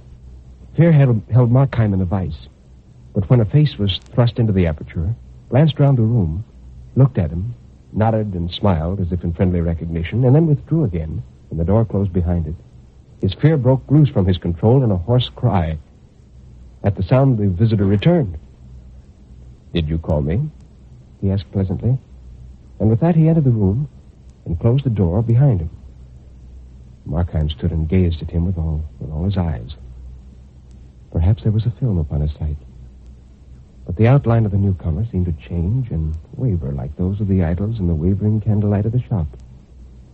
And at times he thought he knew him, and at times he thought he bore a likeness to himself. and always like a lump of living terror, there lay in his bosom the conviction that this thing was not of the earth and not of God. And yet the creature had a strange air of the commonplace as he stood looking on Markheim with a smile. And then he added, "You're looking for the money, I believe? Well, I should warn you that the maid has left her sweetheart earlier than usual and will soon be here. If Mr. Markheim be found in the house, I need not describe to him the consequences. You know me? Oh, you've long been a favorite of mine. I've long observed and often sought to help you. What are you? The devil? What I may be cannot affect the service I propose to render to you. It can. It does. Be helped by you? No. You don't know me yet. Thank God you don't know me. Oh, I know you. I know you to the soul. Know me? No one really knows me. My life is but a travesty and slander on myself. My excuse is known to me and God. But had I the time, I could disclose myself. To me. To you before all. You propose to judge me by my acts. Think of it, my acts. I was born, and I've lived in a land of giants. Giants have dragged me by the wrist since I was born out of my mother. The giants of circumstance. And you would judge me by my acts. But can't you look within? Can't you understand that evil is hateful to me? Can't you see within me the clear writing of conscience, never blurred by willful sophistry, although too often disregarded? Can't you read me for a thing that surely must be as common as humanity, the unwilling sinner? Oh, all this is very feelingly expressed, but it regards me not. These points of consistency are beyond my province. I care not in the least by what compulsion you may have been dragged away, so long as you are but carried in the right direction. But time flies. The servant delays, looking in the faces of the crowd, but still she keeps moving nearer. And remember, it is as if the gallows itself was striding toward you through the Christmas streets. Shall I help you? I, who know all. Shall I tell you where to find the money? For what price? I offer you the service for a Christmas gift.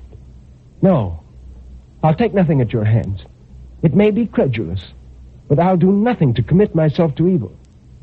I have no objections to a deathbed repentance. Because you disbelieve in their efficacy.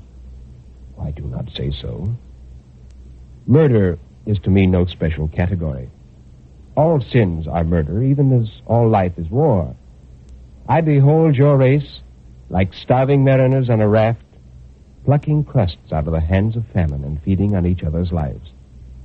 I follow sins beyond the moment of their acting. I find that in all, the last consequence is death. Do I say that I follow sins? I follow virtues also. They differ not by the thickness of a nail. They are both scythes for the reaping angel of death. Evil, for which I live, consists not in action, but in character. The bad man is dear to me, not the bad act, whose fruits, if we could follow them far enough down the hurtling cataract of the ages, might yet be found more blessed than those of the rarest virtues. And it is not because you killed a dealer, but because you are Markheim, that I offer to forward your escape.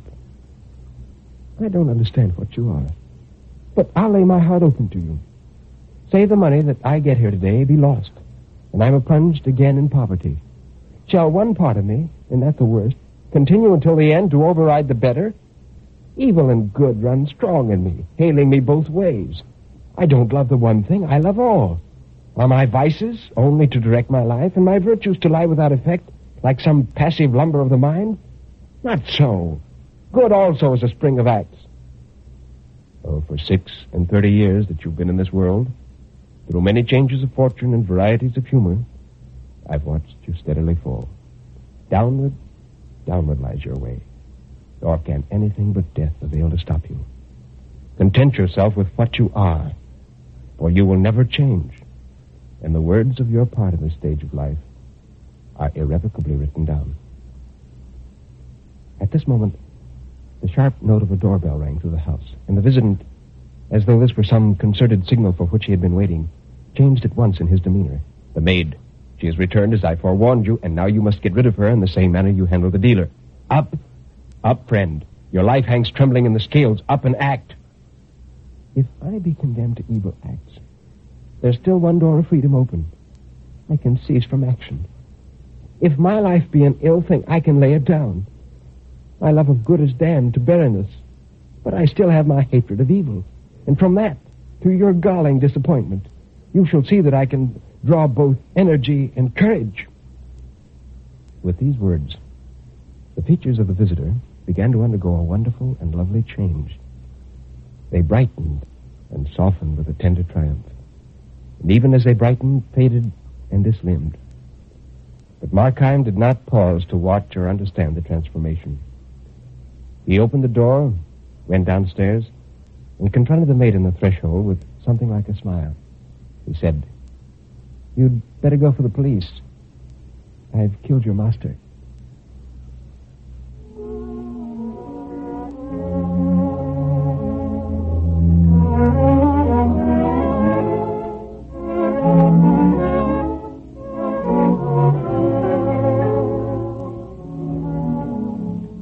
So, the story of Markheim, one of the most famous of the world's greatest stories, has been reviewed by Nelson Olmsted, who now has a closing word. Robert Louis Stevenson, who wrote Markheim in 1884, once again delved into his favorite topic, that of a man failing through weakness. When I first read Markheim, I confess I discovered myself confused as to the exact identity of the visitor. Was he actually the devil, as Markheim thought? Was he Christ? Or was he the better self of Markheim?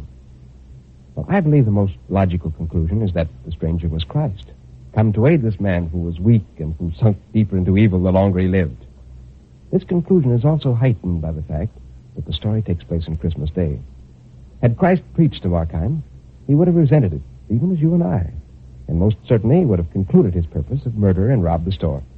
Instead, Markheim was persuaded subtly to repent. Well, incidentally, there is much of parallel in this story to Stevenson's longer narrative, Dr. Jekyll and Mr. Hyde. Well, on our next program, next Monday night, we plan to bring you a very special program in commemoration of Edgar Allan Poe's birthday, January the 18th. It's a program based upon his most famous work, The Raven. Until Monday night, good night and good reading.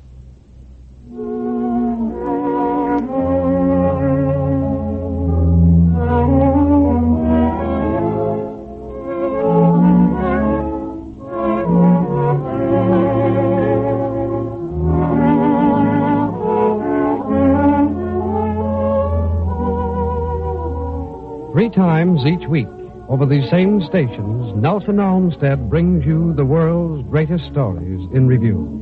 Next Monday night, listen for The Raven by Edgar Allan Poe.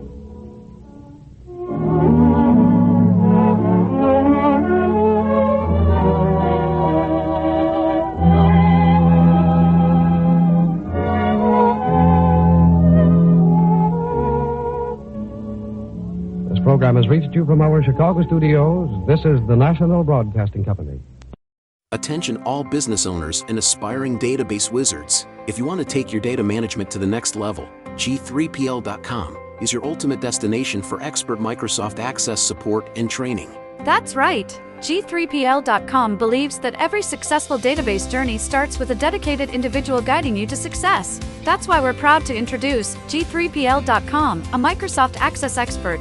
Whether you're just starting or looking to enhance your access skills, G3PL.com's personalized training will set you on the path to mastery. G3PL will be with you every step of the way, providing hands-on guidance and real-world examples. But don't just take our word for it.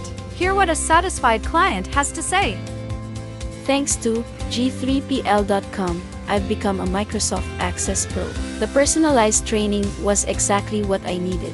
I learned to create and optimize databases, run powerful queries, and automate tasks with VBA. Now, I'm confidently handling complex projects with ease. It doesn't stop there. G3PL.com is your go-to for top-notch support and solutions. Exactly. If you're struggling with your existing database, G3PL will troubleshoot, optimize, and fine-tune it to perfection. G3PL.com designed a custom database that transformed our business operations. We needed a streamlined system to manage our services and customer data. Their expertise delivered a tailor-made solution that exceeded our expectations. I can't thank them enough. G3PL.com understands that every project is unique, and we're here to offer individualized attention to your specific needs. So, why wait? Take the leap into the world of Microsoft Access Excellence with G3PL.com. Contact G3PL today and embark on your database journey with an Access expert. Send an email to db@g3pl.net or call 615-420-2040 and ask for Mark to learn more and get started.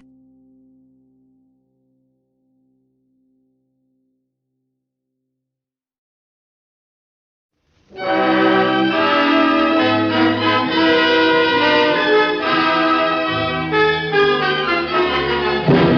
Nelson Olmsted Playhouse.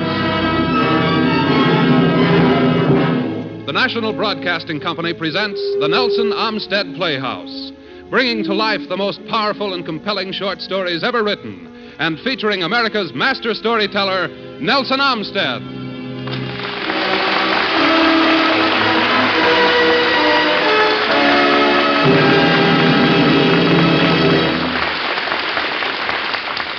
Good evening. The story the Playhouse Company and I have for you tonight was written by Stephen Vincent Benet. This is the story of a man and a woman and a piece of bread. And on that piece of bread, our couple were courageous enough to stake everything they had, even their love. This is the story of Elementals.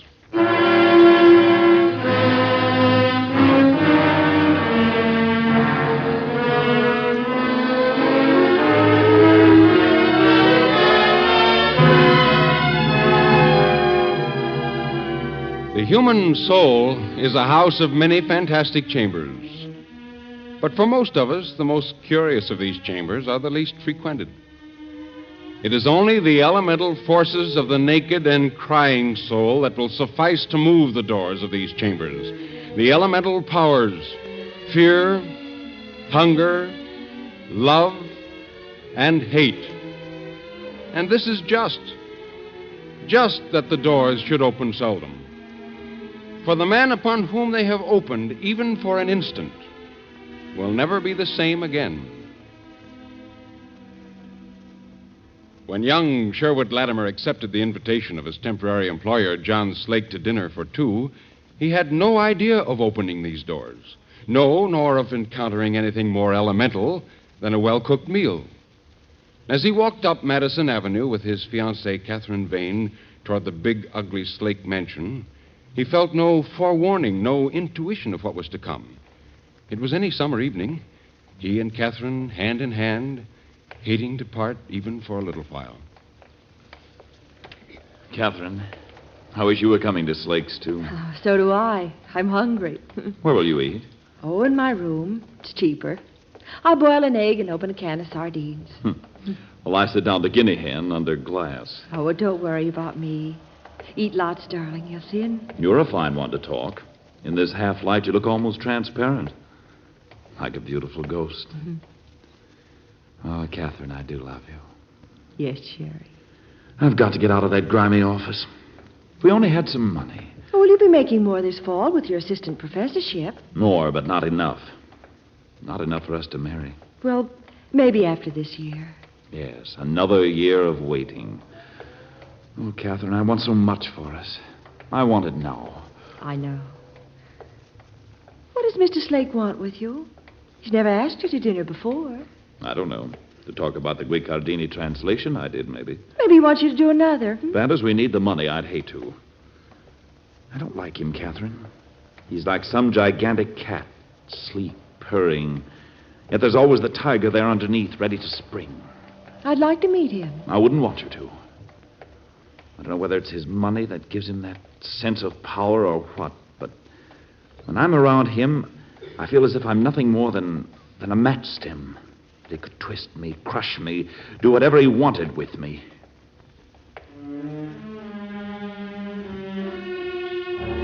They had come now to the big, frowning Slake residence.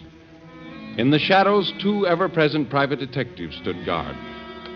Recognizing Latimer, they nodded. For a moment, he stood holding tightly to Catherine's hand. Then he turned and walked quickly up the steps. She watched until the big wrought iron doors clanged behind him. and he was swallowed up in the recesses of the gloomy old house. Dinner with Slake was a ritual. He spoke little. All through the 7 courses, the younger man kept thinking, he wants something from me. I can feel it. Why doesn't he say what it is? But it wasn't until coffee was served that Slake settled over back in his chair and began to talk. I've just been over your Guicardini translation, Latimer. Excellent. Excellent. Why, thank you, sir. Not at all. I find it rather surprising, though, that you should be so at home with a man like Guicardini. Why, sir? Because you're a romantic, Latimer. I can tell by the look of you. Thin, shabby, intense. Whereas your friend Guicardini was a consummate realist. He was a cynic, completely devoid of any kind of human feeling. Precisely. And because he was without emotion, he could understand better than most the forces that rule this curious sideshow we call human existence. What forces? The elementals. There are only 3. 3 prime movers in this vagrant piece of oddity we call the soul. Fear, hate, hunger. What about love? I mean real love. The love of a man for a woman. Bosh, my friend. It's pure bosh. There are 3 elementals, and only 3. Fear, hate, hunger. Put love up against any of them. Against hunger. I'll give you an example of your love put to a test from Guicardini. Your translation of it was flawless. It's in the chapter on the merry diversions of Prince Alessandro. You remember? There were 2 lovers in Alessandro's court, you'll recall. Like you, they too believed in the magic power of love. And Alessandro decided to put this love to a test. If they won, the young man was to have a dukedom. If they lost, they would both be executed. Unfortunately, the test was by hunger. Elemental hunger. For 10 days, the lovers were locked up in adjoining rooms. A strong glass partition between them, so that they could see each other suffering, but could not communicate. They were given water, lest they die of thirst and spoil the experiment. Water, but no food. On the 10th day, the glass partition was removed and 1 piece of bread thrown in. You know the rest. Yes, I know. Hunger won. Won over love. Guicardini writes that the lovers had entwined themselves into a deadly knot in their death grapple for that 1 small piece of bread. Alessandro was a mad monster, a fiend. It wasn't a fair test. Starvation, slow starvation, and then suddenly giving them food. They lost their heads. It was too hard. Wait. If love is stronger than hunger, no test is too hard. I think that I have proved my point. No. No, you haven't. Would your love be big enough, Latimer? Would it? Why, I don't know. It's preposterous. Such a thing couldn't happen now. But suppose it could. Would you put your love to such a test? Yes. Yes, I would. You are absolutely sure of yourself and the lady in question? Yes, I am. Then suppose we try it. What are you talking about? Now, wait. You haven't heard the stakes. All I would ask is that you sign a written contract that if you should lose, you would give up your present teaching career and put yourself at my disposal for the next 10 years. Are you serious? From the young lady, I should require nothing. The loss of your career and the humiliation would be quite sufficient to make you both wholly miserable if you did marry. Now, should the test be withstood successfully, and I would not require of you a longer period than 20 minutes to be confronted with a piece of bread after your starvation. Should you both refuse the bread, a check of $10,000 would be delivered to you that same day. $10,000, Latimer. Your proposition is ridiculous. This is the 20th century. The 20th century. Exactly. The century of centuries where money is power. I have $10,000, Latimer. 100 times 10,000. And you are without any funds at all. You will pardon my saying so. Now, on the third floor of this very house, Latimer, there's a little suite of soundproof rooms.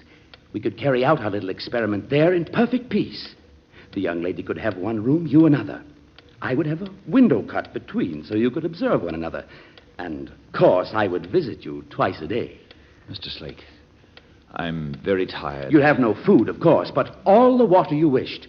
And in consideration of the fact that neither of you possesses a Renaissance physique, I would be perfectly willing to shorten the period of starvation to say, 7 days.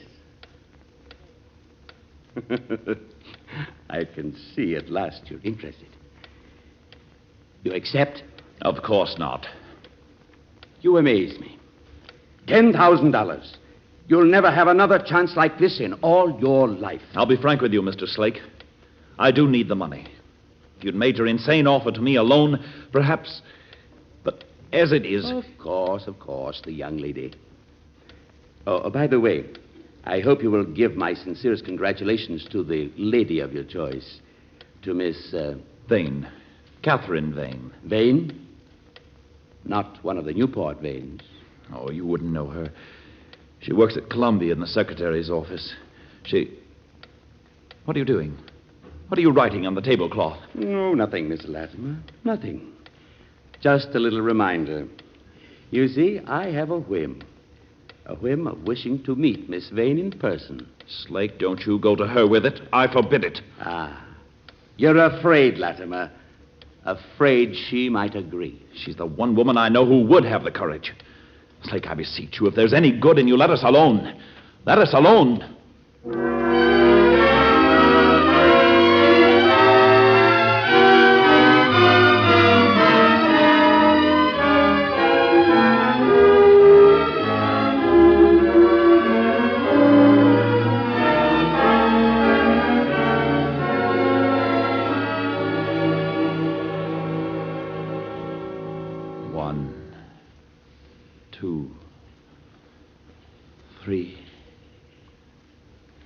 The wallpaper was covered with bluebirds. 5. 21 bluebirds to each wall. 6. Latimer knew. He'd counted them so many times. To stop the counting, Latimer dug his teeth 9. into the flesh of his wrist. The sudden sharp pain was good. For a minute, it relieved the other pain. The dull, thick pain in the pit of his stomach.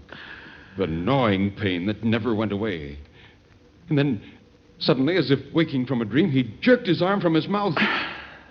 For a long time, he sat stupefied, looking at the little white dents his teeth had made in his wrist. An uncontrollable shudder went over his body. No. It's impossible. I couldn't have come to that stage yet. It's only the 4th day.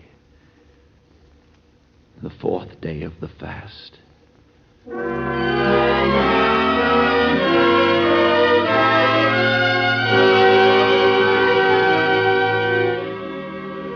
Three more days. He knew it was 3 because Slake came twice a day and already he'd been in 7 times. As soon as it was dark, he would come again. That would make 8 times. 2 into 8 makes 4. 4 days, only 3 more to go. 3 more days of this torment. And then the test. The test? Suppose I fail her. Suppose I snatch the bread from her. Fight her for it. Suppose... Oh, God. Why did we listen to that madman? After Slake had talked to Catherine, there'd been no stopping her. She'd made it sound so easy. Latimer remembered how easy she made it sound. Why, Sherry, darling, just think. It's everything we want. Everything. And it's ours if we only have the courage to take it. And I will be kinder to you than Alessandro was to his couple. I will allow each of you 3 books. The Bible, the Koran, the Gita. Good. We can make a comparative study of religions in our spare time. Yes. In your spare time. You'll have one inconvenience, though, I fear. I cannot allow either of you soap or toothpaste. I understand. They're edible, aren't they? They'd fooled Slake in one respect, anyhow. Thanks to his giving them the books, they could talk to each other, pointing out what they wanted to say. He walked unsteadily across the room to the little window. She got up and came toward him, book in hand. It was the Bible. He smiled. He had a sentence for her in his Bible. He pointed it out. The lions do lack and suffer hunger. She shook her head with mock dolefulness and started turning leaves rapidly. Happy shalt thou be, and it shall be with thee. Her finger ran along the line. Thy wife. Oh, my dear. My dear. Her mouth made a soundless darling.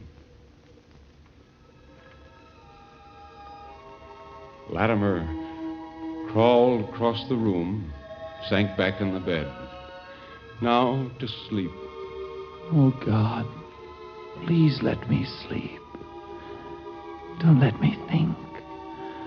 Don't let me think about food. Drowsiness came easily. Sleep was harder. In spite of himself, he dreamed of food. The walls of the room had turned to meat. He ate and ate, but as soon as he swallowed a morsel, it seemed to vanish into air. It never reached his stomach, and his jaws ached from chewing. Slake was there, eating deliberately, gluttonously. He could hear his jaws crunching, and all the time, Slake was urging him on. Eat, Latimer. Eat, eat, eat, eat, eat!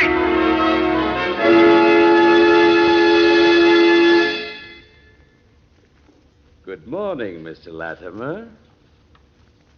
Oh, Mr. Latimer. My dear Mr. Latimer. I really am surprised. Teeth marks in the beautiful leather Bible cover. And what's this? The fly page missing? No.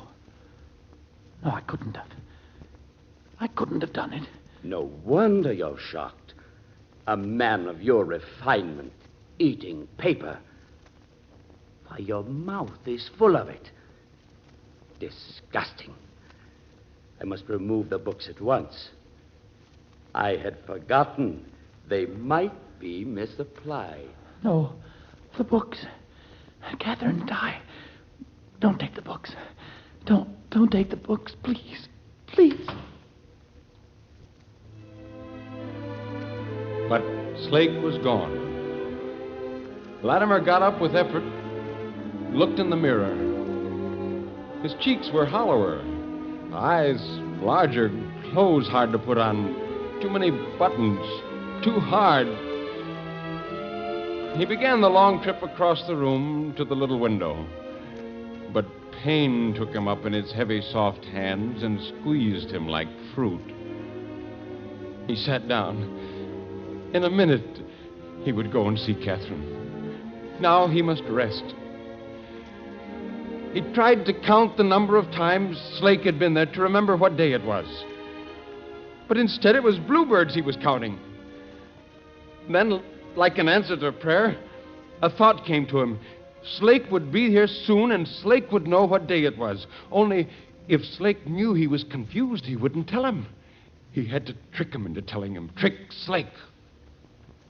Good morning, Mr. Latimer. Still no complaints? Still no complaints. After all, it won't be for very much longer. True, true. A mere question of hours, shall we say? Hours. Hours. Yes. Hours. Or shall we say days? Days. Is it really days?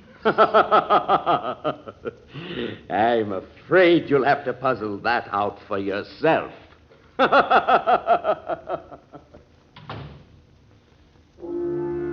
Slake was gone. He still didn't know what day it was. Slake had tricked him. But wait, Catherine would know. He'd go and ask her. When he reached the window, he was drenched with sweat. He would have to sit down a minute. He eased himself into the chair, shut his eyes. He was dreaming of all the food he'd ever eaten when the sound came somewhere near, like the noise of a moth beating itself against a lamp. He raised his head. Somewhere he'd heard that sound before. He dragged himself to his feet, gripping the windowsill for support. At the other side of the window was a face, a waxen face, and the face was trying to smile. It was trying to speak, too. But his mind was too blurred to read what it said with its soundless, moving lips. All he knew was that the face was Catherine's. Catherine's. And she was starving to death. Suddenly she tottered. Catherine. Sank to the floor, a little white heap. Catherine. Catherine. Catherine. Oh. He fell back from the window and covered his face with his hands. He didn't know how long the fit of ugly weeping lasted. But when it was over, his mind, in spite of the intermittent burnings of fever, was quite composed. He knew what he had to do. After a long time, he heard Slake's key in the lock. He quieted himself with a straining effort. He must speak slowly and calmly. I'm afraid I shall have to withdraw from the contest, Mr. Slake. Really? When only a few more hours would have brought us to the most interesting part. May I ask why? Catherine. I see. You're afraid of the test to come. Afraid you might kill her for the food. No. No, I saw her. She fell. Only fainted. I've just seen her.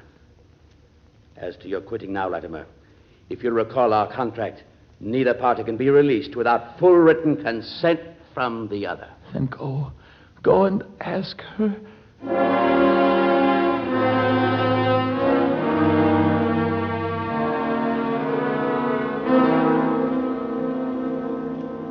I am sorry, Latimer, but Miss Vane refuses.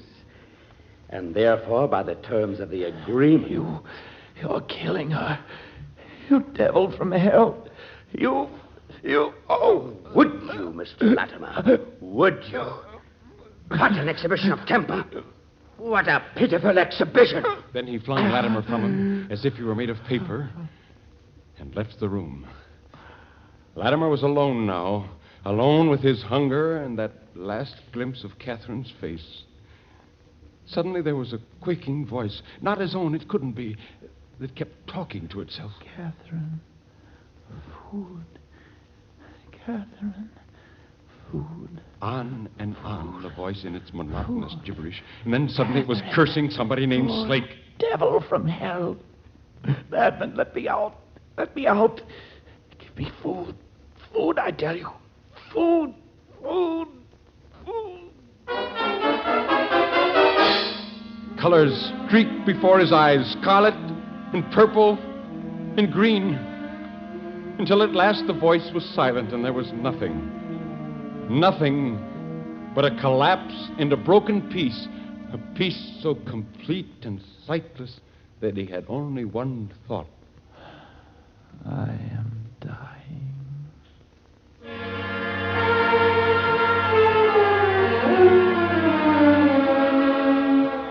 Then somebody was carrying him like a great shattered toy along a smooth-paneled corridor. He was being put down on something that yielded and was soft. For a long time he lay as a man might lie in warm water. After that measureless time, he turned his head and opened his eyes. He was lying on a couch in a room that was not the room in which he'd been tortured. 3 steps away from him was another couch. A figure lay on the couch, a woman. His eyes regarded her incuriously. After another long time, a faint prickling began to work on him.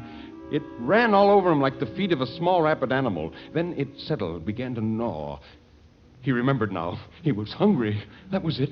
Food. Food. There is the food on the floor for you. Eat it. He raised himself with an immensity of effort. His eyes looked at the space between the 2 couches. There was something on a plate, something white and solid. Bread. A piece of bread. The figure on the couch had stirred now, too. It raised itself on an arm, its great eyes staring at the bread. Then its eyes lifted from the bread and looked into his without recognition. His muscles tensed. The thing on the couch had seen the bread. It wanted the food as much as he wanted it. For a long time, they lay there eyeing each other suspiciously like starving dogs over a bone. And then, slowly, like a thief, Latimer slid down from the couch. His hand reached out and touched the bread. He shivered. Bread. Good bread. Now, the woman on the couch made a tiny, despairing sound. Who was she? The strange, gaunt woman who was too weak to come down and fight him for the bread? Well, after he'd eaten, he would find out who she was, but not yet, not yet. Lust for the bread possessed him. His fingers closed over it. In a moment, he would feel the first sweet taste of it on his tongue. His hand began to go to his mouth, and then...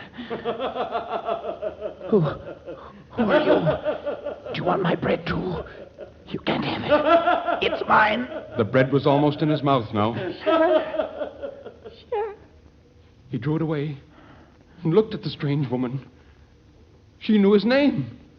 How did she know it? Sherry. Oh, Sherry, dear. I'm so hungry. Then there was a soft, bright shock in his mind. The whole room seemed to right itself as if it had been swinging upside down in space. It was Catherine, that lean, worn figure on the couch. Catherine, his Catherine, and she was hungry. Holding the hand with the bread in front of him, he began the immense journey across the floor to the other couch. Catherine was hungry. He must feed her. That was all. It was lucky somebody'd left that piece of bread on the floor. He reached her side, rose clumsily to his knees. His arms went around her shoulder. One hand settled and was at rest in the curls of her hair. The other hand held the bread to her mouth. Bread. Good bread. Eat it, Catherine, darling. No, Sherry. You eat first. You're hungrier. Time's up. It's over. The test is over. Don't you understand? You won. You won your $10,000. Pick up the bread. Eat it, you fools. Eat it. But they were not listening. They'd forgotten Slake and the $10,000. They'd even forgotten the piece of bread. They were holding each other close. Catherine, I do love you. Yes, Sherry. Yes.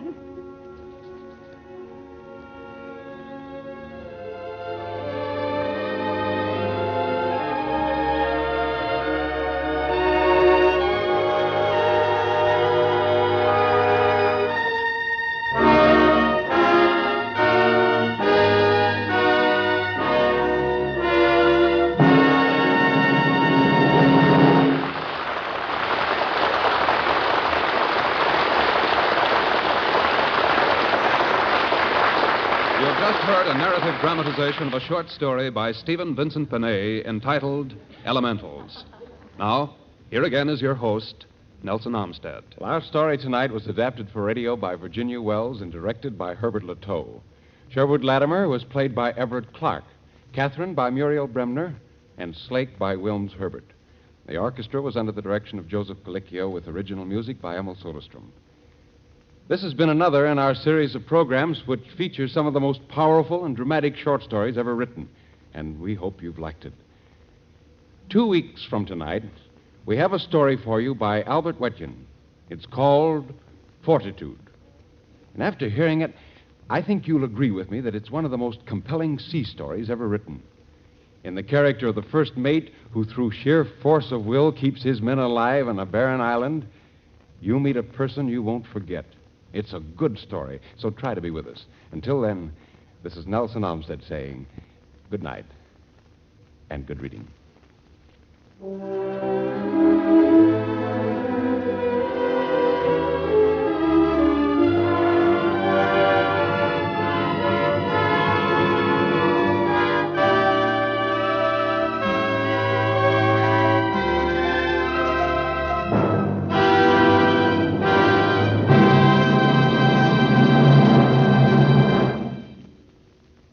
This program was a Chicago production.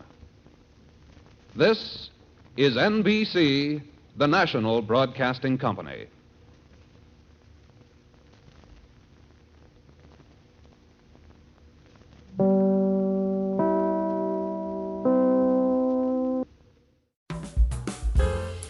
Thank you for tuning into Golden Age Radio. Don't turn that dial. We have more excellent entertainment coming up next. Your feedback is important to us. Let us know what you think. We aim to provide the best possible entertainment for you. If you need access training or support, send an email to db@g3pl.net or call 615-420-2040. That's 615-420-2040.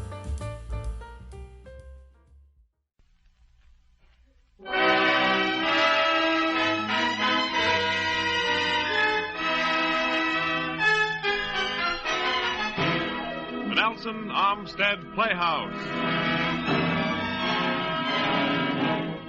Tonight, NBC presents another in the series of programs, the Nelson Olmsted Playhouse, bringing to life the most powerful and compelling short stories ever written, and featuring America's master storyteller, Nelson Olmsted.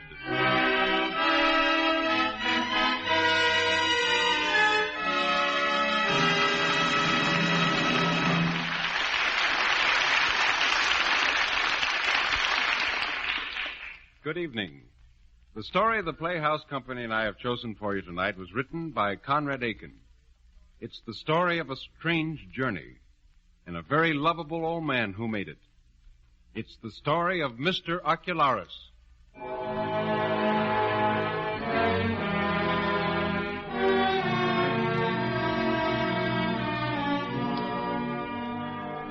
It seemed that weeks had passed before Mr. Ocularis stood at the window in his room in the hospital and looked down at the street. Leaning against the windowsill, he suddenly felt like crying. It seemed absurd that he should be so weak, so emotional, so like a child, especially now that everything was over at last. In spite of all their predictions, in spite of his own dreadful certainty that he was going to die, here he was, fit as a fiddle, with his whole life before him, and the last words of the doctor still lingering in his ears.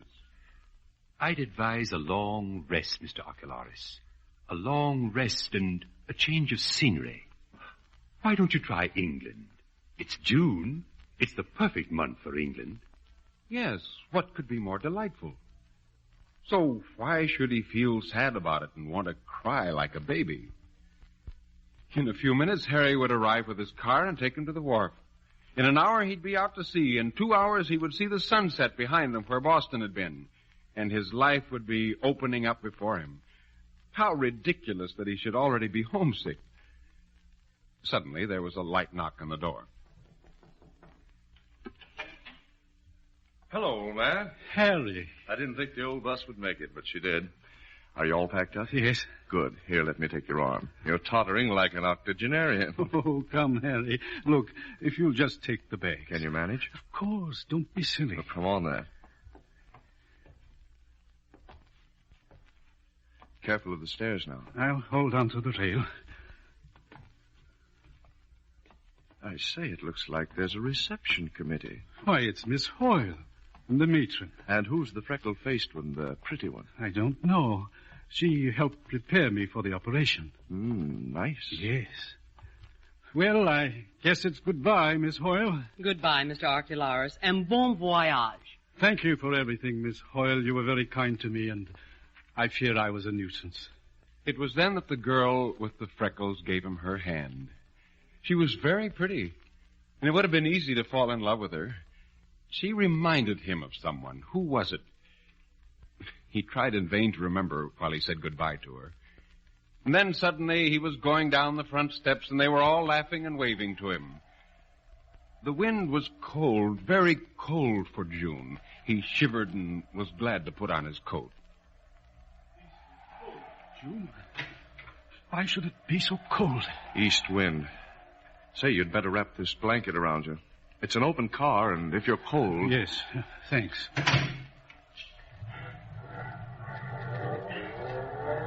It's grand. It's grand. That's what it is. What? Everything. Oh, yeah. I'll bet it looks good. There's simply no words. Sure, I know. You wait until you get out to sea. You will have a swell time. Oh. What? The Harvard Club. We just passed it. They'll miss you at the bar.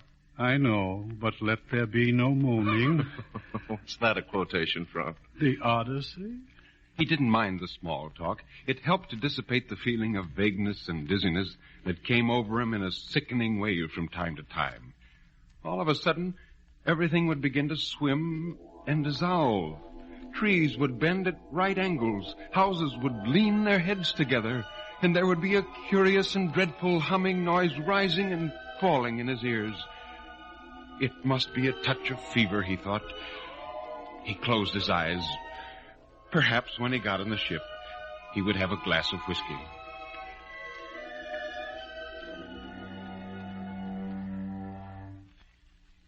From one of these spells, he opened his eyes and found that they were on the ferry crossing to East Boston.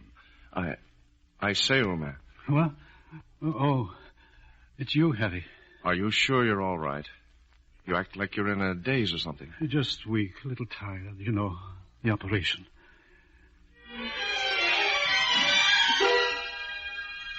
From another spell, he woke to find himself in a solitary stateroom with a solitary porthole like the eye of a cyclops staring at him. It was cold inside, very cold. From somewhere he heard Harry's voice. Well, I guess everything's okay now. I've got to go, old man. The last whistle just sounded. Oh, well, you're half asleep anyway. Goodbye, old fella. Take care of yourself. Have a good trip and send me back a postcard from the Absolute. Will you have it finite or infinite? Oh, infinite, but with your signature on it. Well... Thanks, Harry, for bringing me down here, taking care of me. Oh, bother it. Look, you'd better turn in for a nap now, and I'd better be going. Cheerio. Goodbye. Goodbye, Harry. He sat down in the little wicker chair, closed his eyes. The chair was not too comfortable, and his pain began to bother him again. He went to his narrow berth and, with his overcoat still on, fell asleep. When he woke up, it was dark, and the porthole had been partly opened, and it was cold. It was very cold.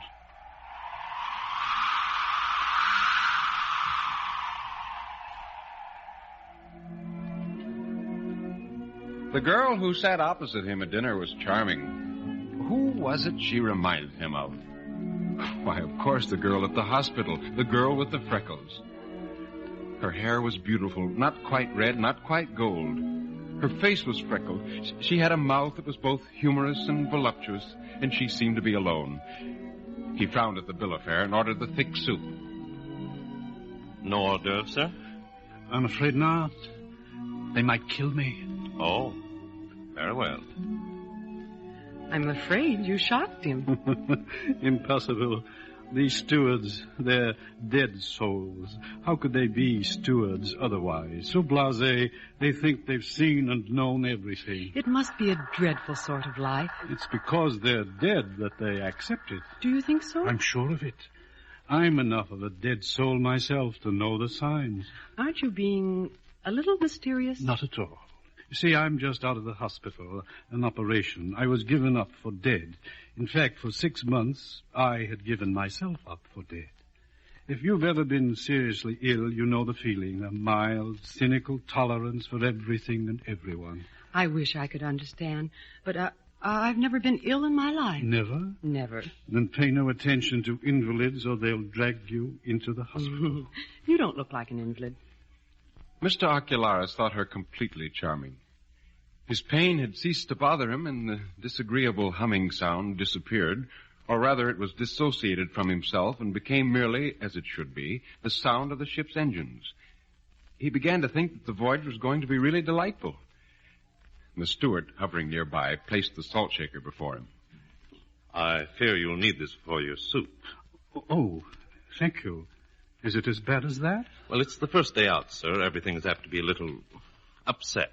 It's that way every trip. Tell me, Steward, do you think we'll have a good voyage? Well, madam, I don't like to be a Jeremiah. Oh, come now. I hope we have no Jeremiahs. What do you mean? Well, maybe I shouldn't say it. But there's a corpse on board, going to Ireland. I never yet knew a voyage with a corpse on board that we didn't have bad weather. Mr. Ocularis felt a shudder go through him. A corpse in the hold, a coffin. Perhaps it was true. Perhaps some disaster would befall him. There might be fogs. There might be icebergs. No, but that couldn't be. He forced himself to speak. Silly, isn't it? What is? These old seagoing superstitions. I wonder how such delusions arise. From fear, I suppose. Just fear. Yes, I suppose. Mr. Ocularis looked at her and again tried to think of whom she reminded him. It wasn't only the little freckle-faced girl at the hospital. It was someone else, someone far back in life, remote, beautiful, lovely. But he couldn't think. And then suddenly the room grew stuffy and the ship's engines became both audible and palpable. The throbbing seemed to be the rhythm of his own pain.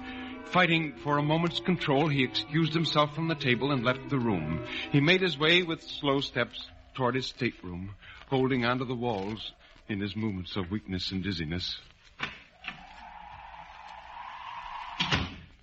It was cold in the room. He untied his tie slowly, looking at his face in the glass, and wondered. From time to time, he put his hand to his side to hold in the pain. He sank into his narrow berth, pulled the blankets about him. He fell asleep.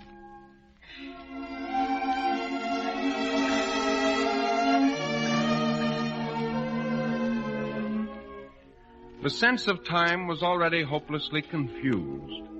1 hour was like another. The sea was always the same.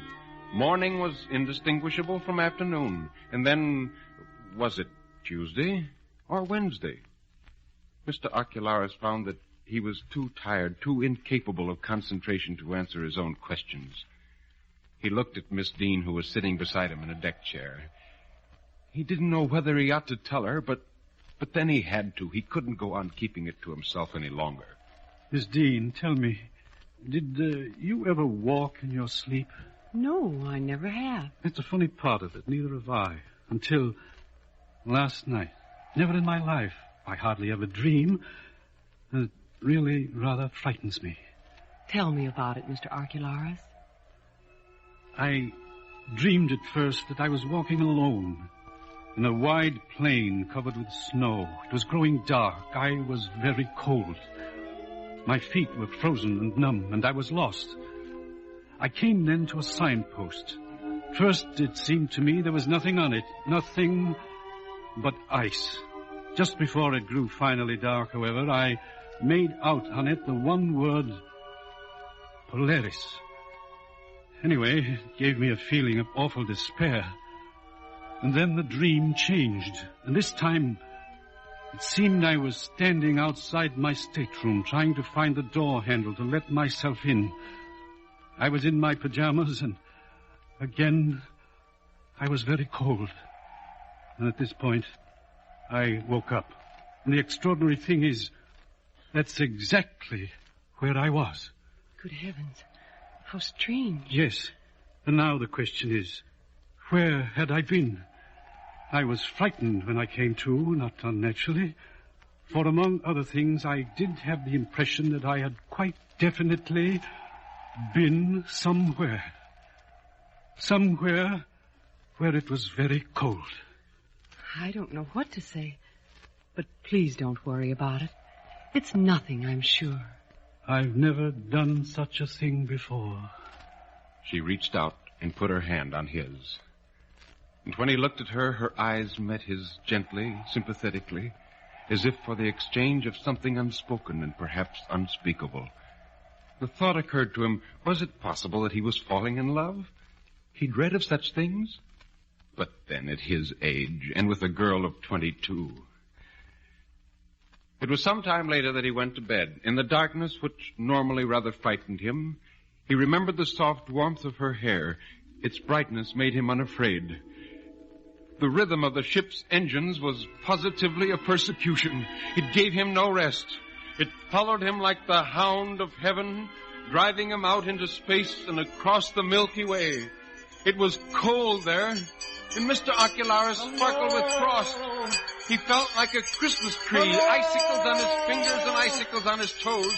He tinkled and spangled in the void, hallooed to the waste echoes, rounded the buoy on the verge of the unknown, and tacked glimmering homeward. The wind whistled, snowflakes and tinsel blew past him. He was cold, cold, cold, but enjoying it.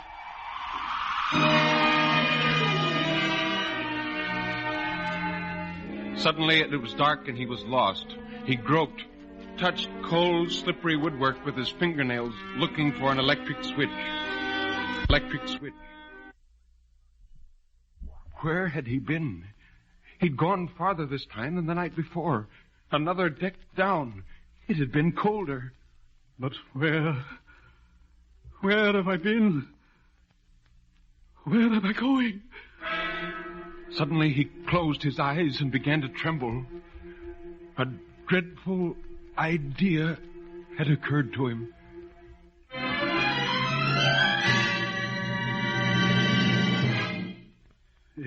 It's nothing serious, Doctor. Of course, it's nothing serious. No, it's nothing serious. I knew you'd think so, but just the same... Such a condition is usually the result of worry. Are you worried about anything? No, I don't think so. It's very strange. I'll say it's strange. I've come to sea for a rest, not a nightmare. What about a bromide? Well, I can always give you a bromide, Mr. Ocularis. Then please, if you don't mind, give me a bromide. He took a dose at once and then went on deck. In a little while, Miss Dean joined him. They leaned, shoulders touching, on the deck rail and looked at the sea. Mr. Ocularis scanned the horizon in vain for an iceberg, and then casually said, Well, I saw the doctor today. What did he say? It's nothing serious. And yet, I still worry about it. But is it anything to worry about, really? No, I suppose not. Then don't worry. We aren't children any longer. Aren't we? I wonder. Come. Let's go into dinner, shall we? No, if you don't mind, I'm going to take a short nap. I'll join you in the lounge after dinner. Are you sure you're all right? Of course. Please don't worry. But I do. I just want to rest a little. It's very tiresome, you know, rambling about the cosmos at night. No, you go into dinner. I'll join you later. Mr. Ocularis was finding it impossible to keep warm. A cold fog surrounded the ship. The sun had all but disappeared, and transition from day to night was almost unnoticeable. The ship, too, seemed scarcely to be moving. It was as if it were anchored among walls of ice and rime. By day, he wore his heavy coat and sat shivering in the corner of the smoking room. By night, he heaped blankets on his bed and closed the porthole against the sea. But despite everything, the fog crept in and icy fingers touched his throat. His teeth chattered. His hands were blue. How long would it last, he thought. How long? They surely ought to be past the Grand Banks by this time. And surely it wasn't necessary to sail to England by way of Greenland and Iceland. And then the dreams, the sleepwalking. That night, Miss Dean, Clarice, was sympathetic. It's all simply because your vitality has been so lowered by your illness. Or you can't expect to be your normal self so soon after an operation. When was your operation, by the way? Oh, heaven knows, ages ago. when I was a tadpole and you were a fish. Oh, be serious. Perhaps when I was a Neanderthal man with a club. Are you sure it isn't farther back still? Not at all. Why, we've been on this ship for eons, and even here I've had plenty of time in my nocturnal wanderings to go several times to Orion and back. I'm thinking, by the way, of going farther still. You know, there's a nice little star to the left as you round the Pleiades, which looks as if it might be right on the edge, the last outpost of the finite. I think I'll have a look at it and bring you back a rhyme feather. It would melt when you got it back. Oh, no. Not on this ship. I wish I could go with you. If only you would. If only... Mr. Archelaus broke off his sentence and looked at her. How lovely she was, how desirable. No such woman had ever come into his life. There had been no one with whom he'd felt so profound a sympathy and understanding. It was a miracle, simply a miracle. No need to put his arm around her or kiss her, delightful as such things would be. He had only to look at her to feel that she knew him, that she had always known him. It was, indeed, as if she might be his own soul. But as he looked thus at her, he noticed that she was frowning. What is it? I don't know. The way you're looking at me, why?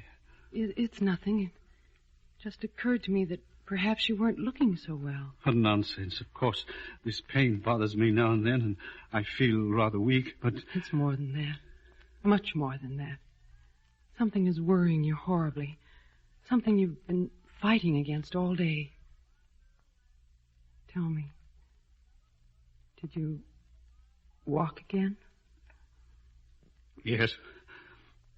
Yes, I did. It's ghastly. It's killing me. I knew. Tell me. It's happened twice now. And each time I was farther away, the same dream of going round a star, the same terrible coldness and helplessness, that awful whistling curve. And when you woke up? First time, I was at the farther end of the dining salon. And the next time? I was at the bottom of the stairway that leads to the hold, past the refrigerating plant.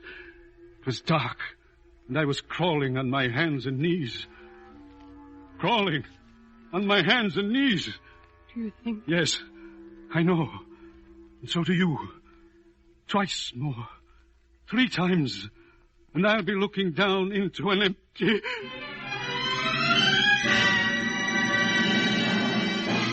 It was then that they first embraced, then, at the edge of the infinite, at the last signpost of the finite. They clung together desperately, forlornly, weeping as they kissed each other, staring hard one moment and closing their eyes the next. Passionately, passionately she kissed him, as if she were indeed trying to give him her warmth, her life. She leaned back from him then, and took his face between her 2 hands, her hands, which were wet with his tears. But what nonsense. What utter nonsense. It can't be. It is. But how do you know? How do you know where the... Don't be afraid to say it, darling. You mean the coffin? How could you know where it is? I don't need to. I'm already almost there.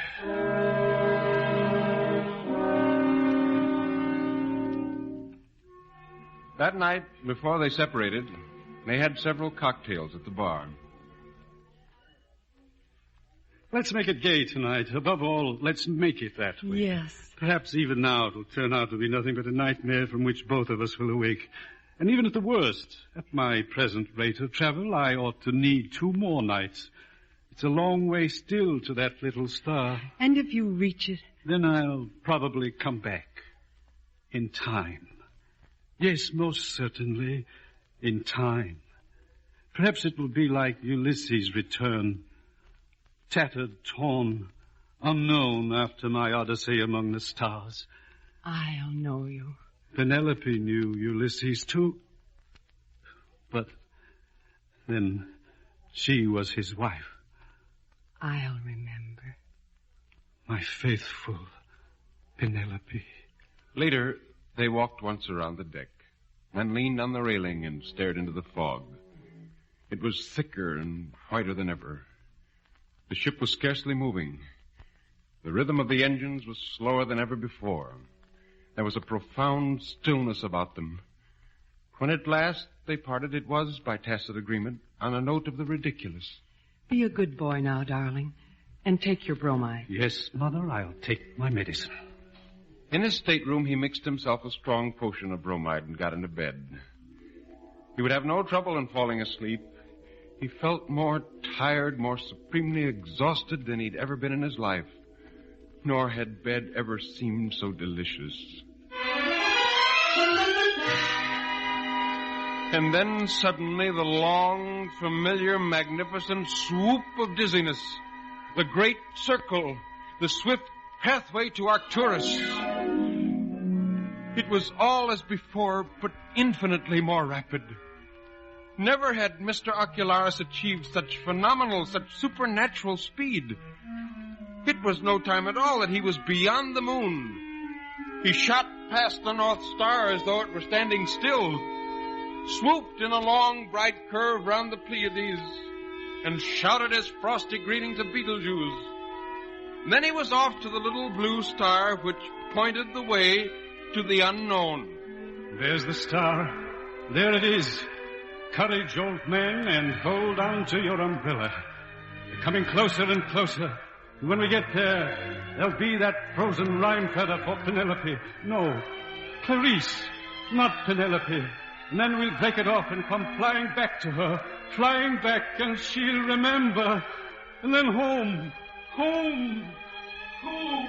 Mr. Ocularis rushed on and on, passing the dead stars, passing the burned-out constellations in his journey to the little blue star. It was getting cold and dark, and the little blue star was beginning to fade before him. And suddenly, Mr. Ocularis was lonely. He desperately wanted to return to the ship. But the stars had winked out around him, and everywhere there was night and the terrible wind blowing. And suddenly he began to fall. Downward he plunged, through constellations and dying stars, through darkness and ice, downward toward the dark sea, the broad waste of sea where something bobbed and floated, something long and narrow and empty. Downward he fell, twisting and turning toward the empty thing. And he was freezing, freezing, freezing.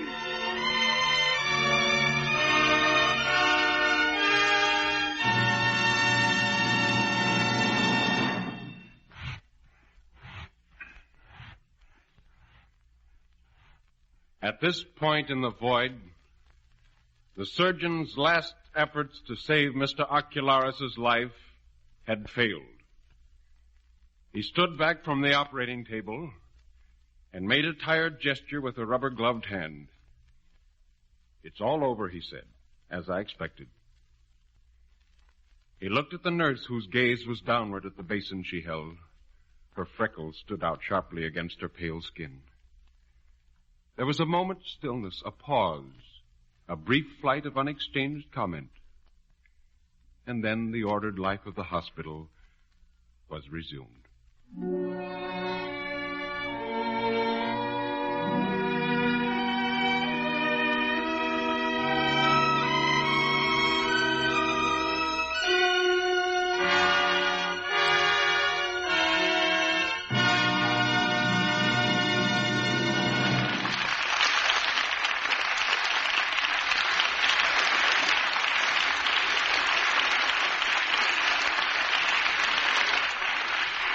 This has been the narrative dramatization of a short story by Conrad Aiken entitled Mr. Ocularis.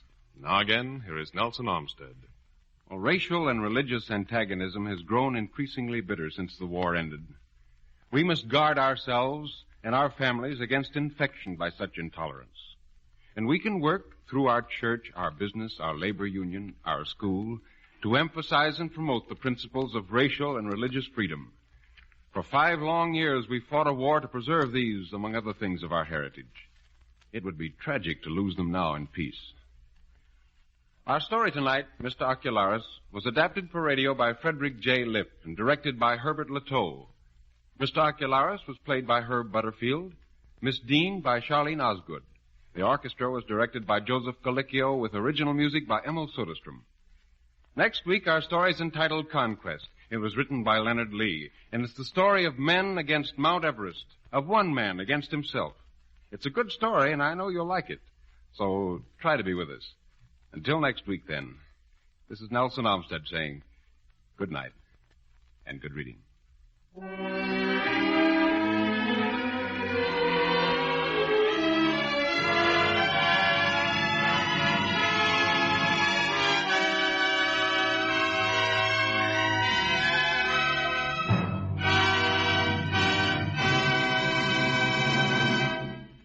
This was a Chicago production.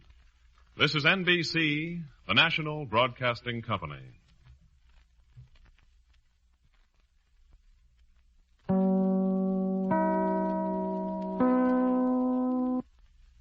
This is Chicago WMAQ. Thank you for tuning into Golden Age Radio. Don't turn that dial. We have more excellent entertainment coming up next. Your feedback is important to us. Let us know what you think. We aim to provide the best possible entertainment for you. If you need access training or support, send an email to db@g3pl.net or call 615-420-2040. That's 615-420-2040. It was Matthew Arnold who said, "With women, the heart argues, not the mind." Hello. This is Nelson Olmsted. In the world of literature, there's a kind of story to fit every possible mood. Humor or horror, romance or pathos.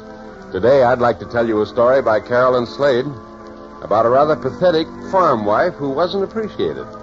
It's entitled Mrs. Sabin.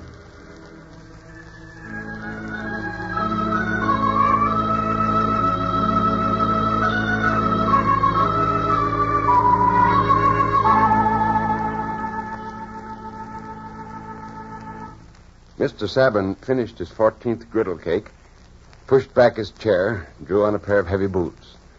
Mrs. Sabin turned over the 15th cake on the griddle with calculated flop of experience and watched it cook. She poured herself a cup of coffee, put the griddle cake on her plate, and sat down on the edge of her chair. Mr. Sabin nodded, took his straw hat from its nail, looked at the clock, and went out the door. Mrs. Sabin immediately began to talk. "Well, nearly 6 o'clock, she observed pleasantly to the quiet room, and my head's commenced aching already."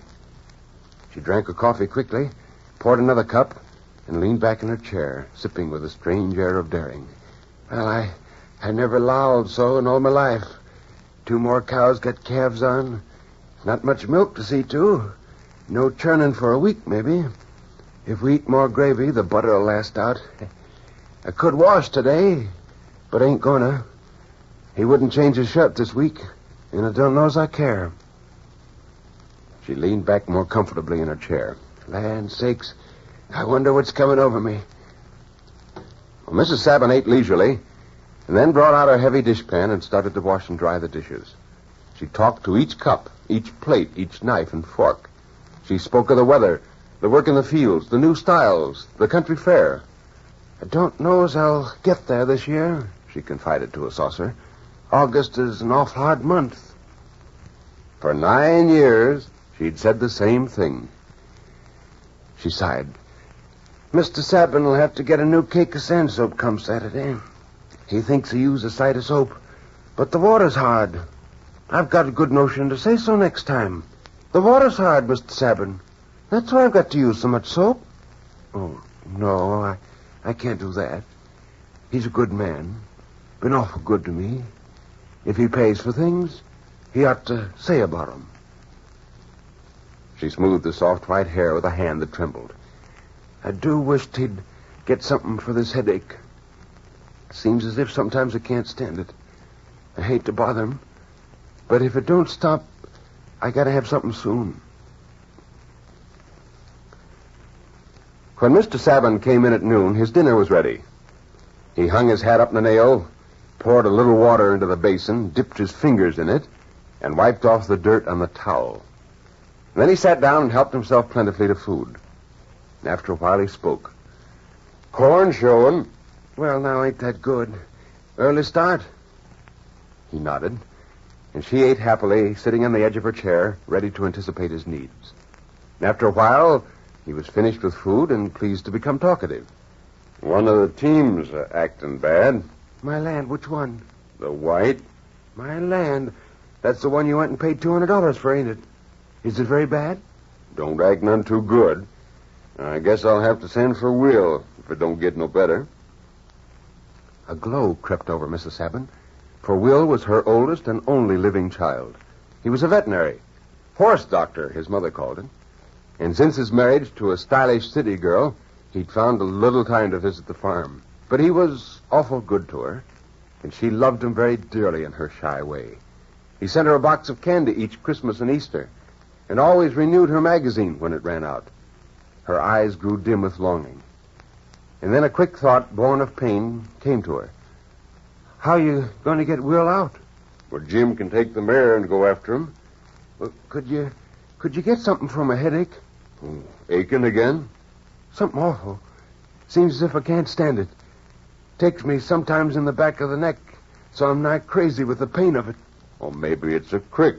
"Maybe so. My arms get sprickly and numb, too, like you could stick pins in me and not feel it. But my head's the worst." "Now, that's too bad. I'll tell Jim if he goes to step into the drugstore and get something. And if he don't go, I'll get it myself Saturday." She got up from her chair, eager to show her gratitude, and brought him his pipe to smoke. She was silent, waiting for him to speak, brimming over with sympathy for the sick horse. "It acts like it had the colic," Mr. Sabin said. "And again it don't. But I feel anxious. I know it's suffering. I've given him all I know to do to try and stop his pain, but it don't help much." "The poor thing." They were silent until Jim, the hired man, came running in. "Hey, the white's worse," he yelled. "He's stamping bad." Mr. Sabin rose to his feet, all energy and briskness. "Well, then he's in pain bad. You go harness that mare right up and bring Will, and don't go slow either, Jim." "But the pigs ain't fed yet." Well, Mr. Sabin turned to Mrs. Sabin from the doorway. "You can tend to the pigs, can't you?" "Right off," she answered. Well, the men went quickly down the path, and she had a desire to call out to them not to forget her medicine. But the habits of a lifetime held, and she didn't trouble them while they were busy. She felt old now and very, very weary. She was amazed that she should be so exhausted after a morning of easy hours, and wondered greatly at herself. She took a swill bucket to the pigs and lifted the heavy pail to the trough. She walked unsteadily, her free hand finding the back of her neck again and again. And all the while, her thoughts were on the sick horse.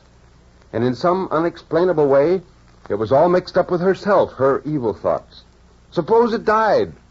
$200, that was a sight of money. She went out to the barn, to her husband and the sick horse. The horse was worse, and he was plainly worried. She watched the poor beast until her own legs grew suddenly weak beneath her, and she was forced to lean against the rough boards for support. A curious pallor overspread her face. She said, "Did you think to tell—" The white horse made a sudden attempt to bang its head against the wall, and she shrank back, her sentence uncompleted. In all her life, she'd never suffered so much. Her body was wet with the sweat of agony, and a fierce nausea was upon her. She wondered what kind of medicine they would send her, and if it would help her right off. She went to her kitchen and set about getting supper with dragging feet. There would be 2 more to feed, and they would be hungry. At last, the sound of wheels in the road reached her, and her pain was forgotten in the moment of greeting. She told her son the horse was worse, and noted with shy tenderness his slick suit, his hat, his shiny shoes. She turned to Jim, pain and eagerness in her voice, and said, "Did you think to get the medicine from a headache, Jim?" He stared at her. "Why, you never sent for no medicine by me, Miss Sabin." He and her son turned and went out to the barn. Mrs. Sabin walked back to the kitchen and cooked the supper. Then she sat down. She must have dozed for quite a while. Without warning, her son stood beside her, laughing down at her. "Ma, I think you're half asleep. The white horse is worse. I need some hot water." He was terribly ashamed. Well, my land, that's too bad. Here's the tea kettle, boiling full. Her son took it, and Mrs. Sabin said, Will, have you got anything you could give me for a headache? Oh, you women always have headaches. You do seem sort of peaked, though, Ma. But I haven't a thing only for horses. Maybe it's your stomach. Taking any baking soda? Lots. Then try taking a dose of castor oil when you go to bed. I gotta hurry now. Pa's pretty well upset. After he'd gone, Mrs. Sabin dozed again. She had a lovely dream. She walked in such a beautiful green field, and the flowers were so fragrant, and she had time to stoop and smell of them. She had no feeling of weariness, no sense of being tired. She was full of happiness and joy and anticipation.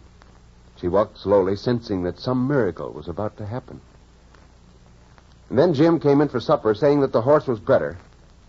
And with the dream upon her, Mrs. Sabin dished up the meal. The pain in her head grew worse, and she became angry, suddenly very full of bitter thoughts. Don't no one care about my head? Where's my headache medicine I sent for? Where is it? Jim peeled an egg and dipped it into the salt. She realized in some way that she had not voiced the words, had not given them sound. She laughed, her anger leaving. She poured more coffee for Jim. He ate placidly, finished, and then went out. Mrs. Sabin went back to her chair by the stove, dreadfully weak and shaky. Mr. Sabin and Will came in for their supper, talking about the business in hand. Mrs. Sabin attended to their wants, waiting upon them silently. And when they were satisfied, she sat down in the chair by the stove and was very quiet. Mr. Sabin turned to her in surprise. Ain't you going to eat your supper? But I don't feel as if I could swallow a thing. There, now, if I didn't go and forget that medicine. Now, that's a shame. Will, can't you send something back for Jim tonight? Well, sure I can, Will answered. Rose has some pills that just hit the nail every time. Takes one every hour. But I'd say a dose of castor oil wouldn't hurt none. Her color's bad. You take a dose, Ma, and I think it's just your stomach. And don't you worry about that horse, Ma. That horse is all right. You go to sleep and sleep that headache off. I feel awful not getting your medicine. I clean forgot it. That horse had me worried. She turned her face to him and smiled. And as she did so, his huge bull-like head was thrust forward, and an alien look, something like a struggling, baffled breath, passed over his face. Ma, you ought to speak up. You ought to say, you know how I feel awful. You never speak up. Her own voice was eager as she answered him. Why, Mr. Sabin. Mr. Sabin. For one tiny second, some tiny bit of something eternal passed between them. Unrecognized, but dimly felt. And then Mr. Sabin lumbered to his feet, took his head off the nail, went out the door. Mrs. Sabin got out her heavy dishpan and did her dishes. She didn't talk tonight. She felt a great, overwhelming sense of gratitude for all things, that she would soon be asleep, that Mr. Sabin was so sorry, that Will was such a good boy, that she was to have some pills for the easing of her pain. She sat down for a moment to think it all over, her feet resting upon the hot hardness of the stove, and she dozed. And she found again the same pleasant place, the same fragrant flowers, the same freedom from weariness. Sometime later, Mr. Sabin and his son came to the doorway. Will glanced into the room and said, Well, Ma's gone to bed, and that's the place for her. Her headache will be gone by morning. Well, I'll be going.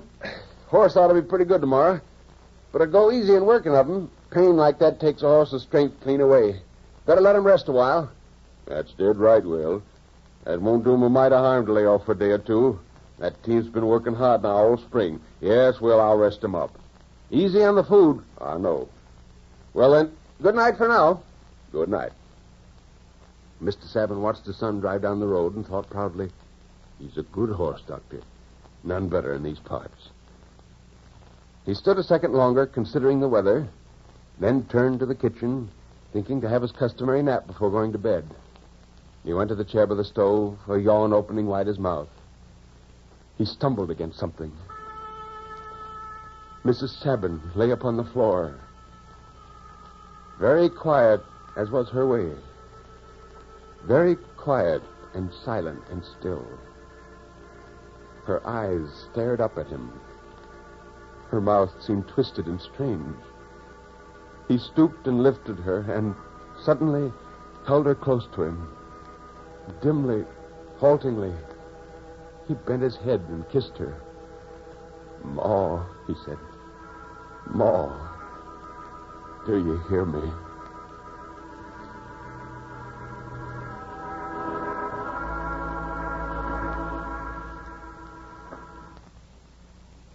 You have just heard Carolyn Slade's short story, Mrs. Sabin, as told by Nelson Olmsted.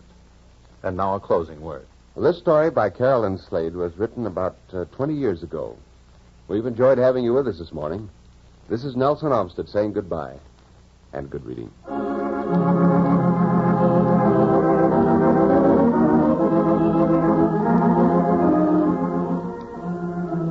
Nelson Olmsted has presented another great short story from the world of literature. This is NBC, the National Broadcasting Company.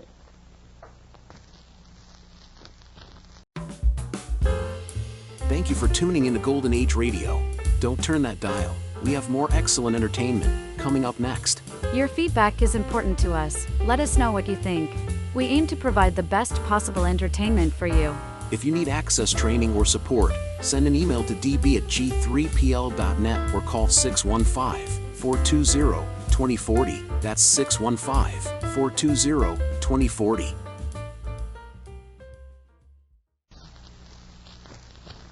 Felix Arvers wrote, "One sweet, sad secret holds my heart in thrall. A mighty love within my breast has grown, unseen, unspoken, and of no one known, and of my sweet who gave it, least of all." Hello, this is Nelson Olmsted. In the world of literature, there are a great many short stories to meet every mood, stories of love, terror, adventure, and humor. Today, I'd like to tell you a story by Elsie Lee, and I think you'll agree that it's very moving. It's entitled Souvenir.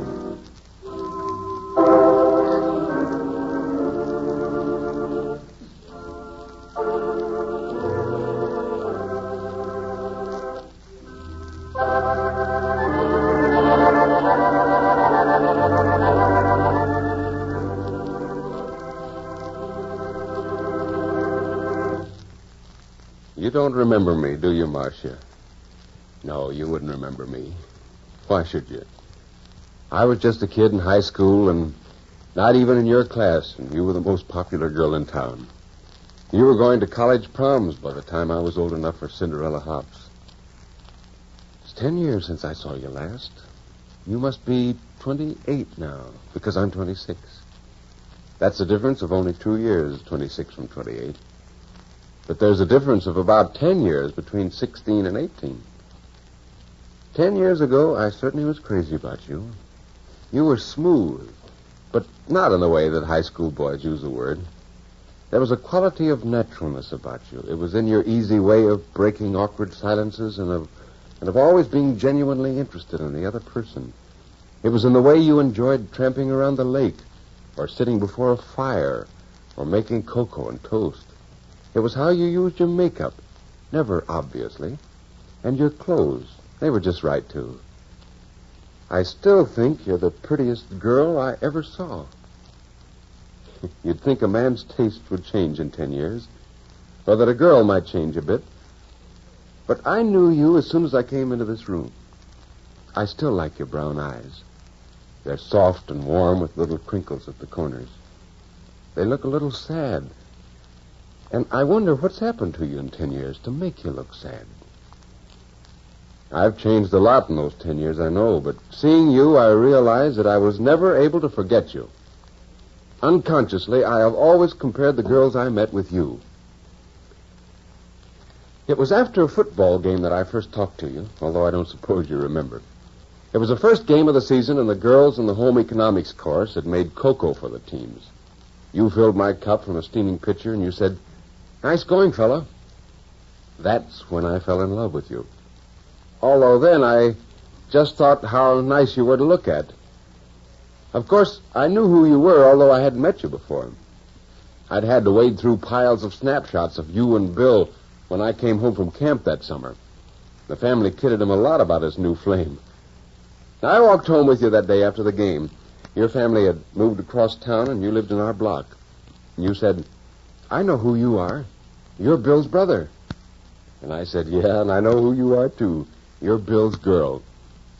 You laughed.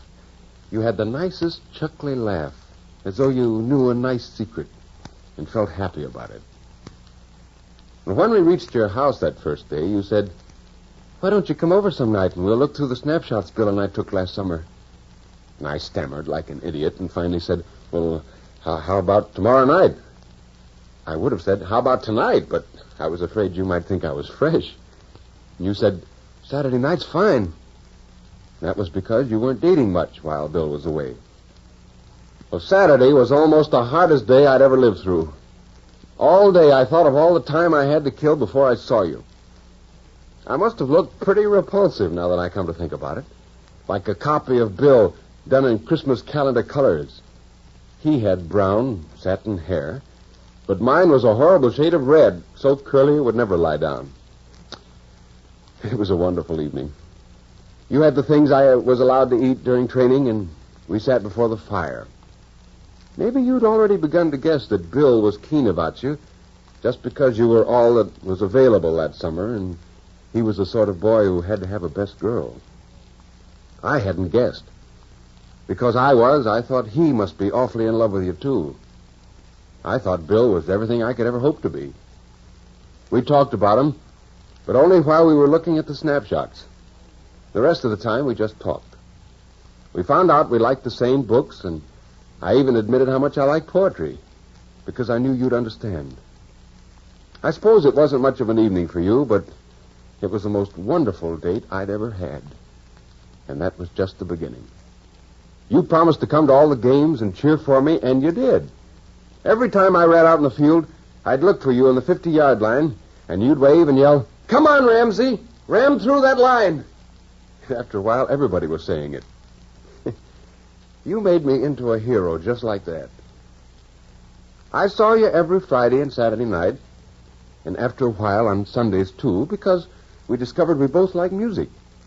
I used to go over to hear the Philharmonic with you on Sundays and usually stayed for supper. Bill came home for only one day at Thanksgiving. You went out with him. And when he came in that night, he said, hiya, Butch. I hear you're keeping away my competition. Yeah, I said. She's pretty nice. Oh, swell, swell. Best this town affords. Perhaps I knew intuitively that he was finding plenty of other girls to take to the football games and hops at college. But anyway, I didn't like the way he said that. Come to think of it, he hadn't asked you up to any of the major league affairs at all. The Christmas holidays were fine for you and Bill. You spent all your time together, but even then you were kind to me. It was your suggestion, I knew, that I go to the movies with you, and Bill came over on Sunday as usual to hear the Philharmonic.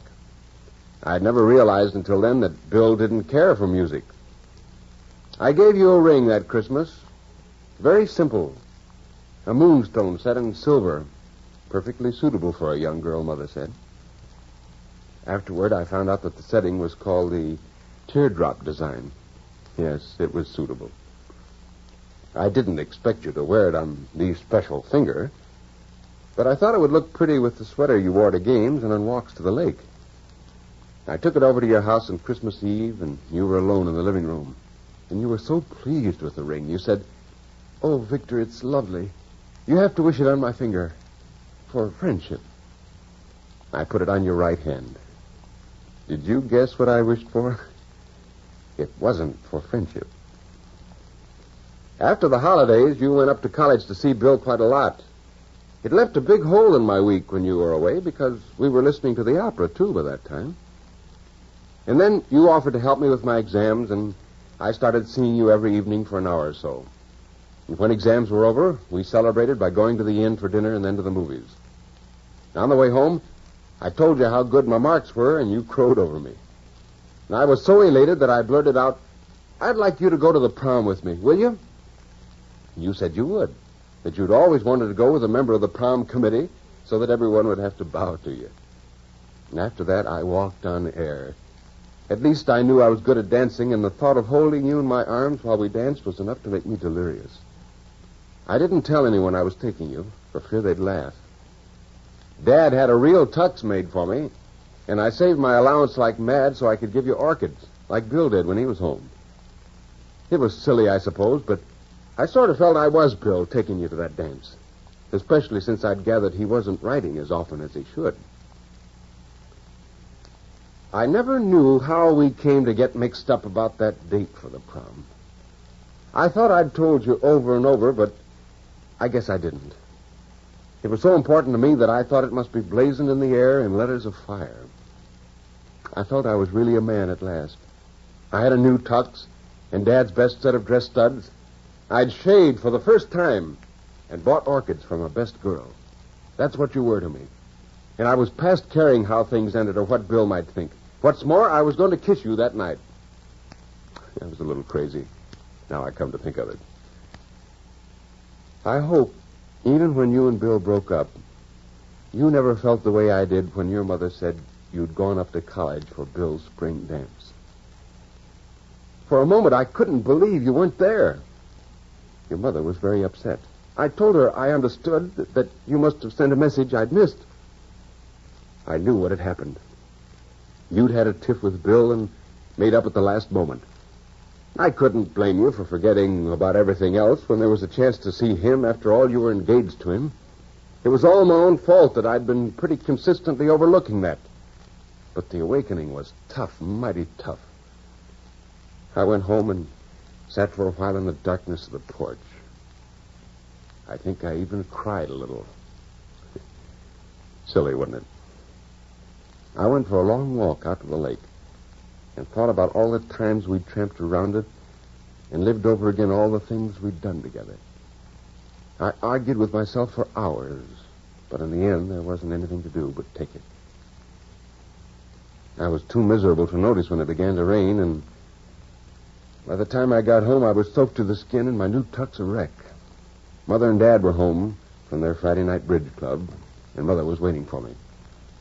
I could tell by her face that she'd heard at the club that you were with Bill, but she only asked whether I'd gone to the dance and would I like some cocoa.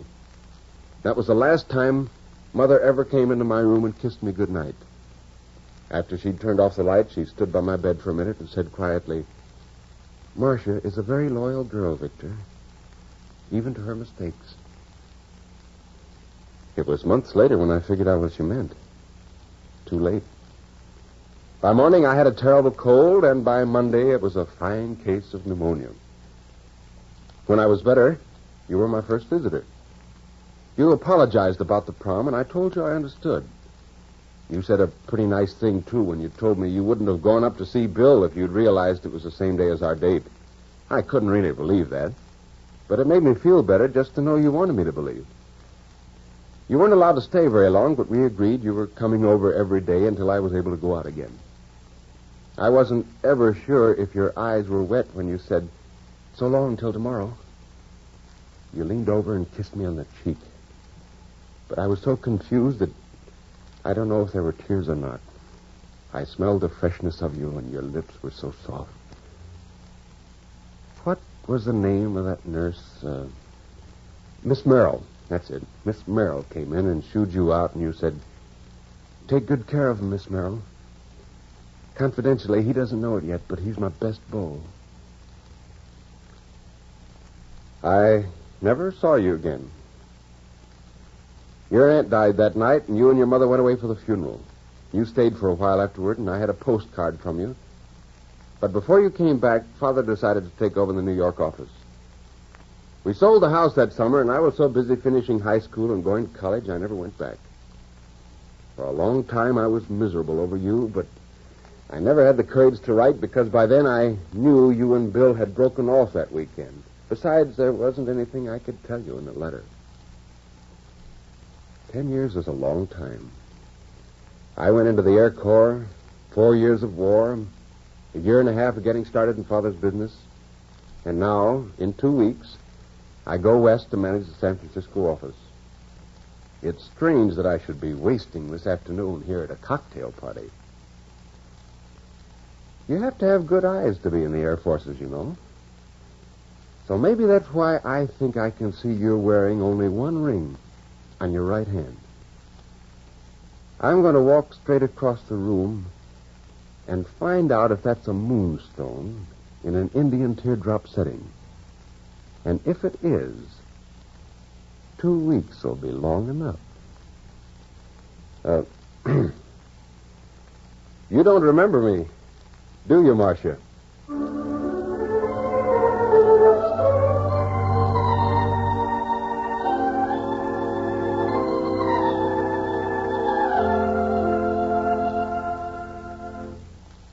This has been Elsie Lee's short story, Souvenir, as told by Nelson Olmsted. And now a closing word. Well, this story appeared recently in Woman's Home Companion. We've enjoyed having you with us today. This is Nelson Olmsted saying goodbye and good reading.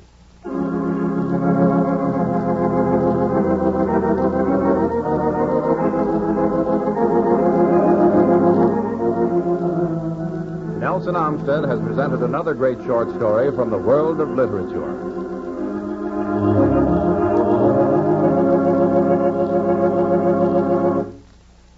This is NBC, the National Broadcasting Company. Thank you for tuning into Golden Age Radio. Don't turn that dial. We have more excellent entertainment coming up next. Your feedback is important to us. Let us know what you think. We aim to provide the best possible entertainment for you. If you need access training or support, send an email to db@g3pl.net or call 615-420-2040. That's 615-420-2040. It was Christian Bovey who said, "There is great beauty in going through life without anxiety or fear. Half our fears are baseless, the other half discreditable." Hello, this is Nelson Olmsted. Recently in my reading, I came across a book of short stories that I thought was exceptionally original. It was entitled Dark Carnival, and the author is Ray Bradbury. Today, I'd like to bring you what, in my opinion, is one of the best stories from this collection. It's a powerful tale written, you may be surprised to discover, about yourself, and it's entitled The Night.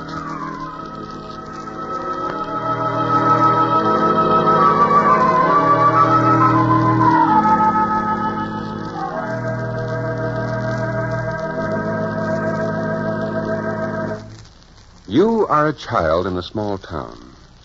You are, to be exact, 8 years old, and it's growing late at night. Late for you, accustomed to bedding in at 9 or 9:30. Once in a while, perhaps begging Mom or Dad to let you stay up later to hear Sam and Henry on that strange radio that's popular in this year of 1927. But most of the time, you're in bed and snug at this time of night. It's a warm summer evening. You and your mother are all alone at home in the warm darkness of summer. Finally, just before it's time for Mrs. Singer to close her store, Mother tells you, "Run and get a pint of ice cream, and be sure she packs it tight." You ask if you can get a scoop of chocolate ice cream on top because you don't like vanilla, and Mother agrees.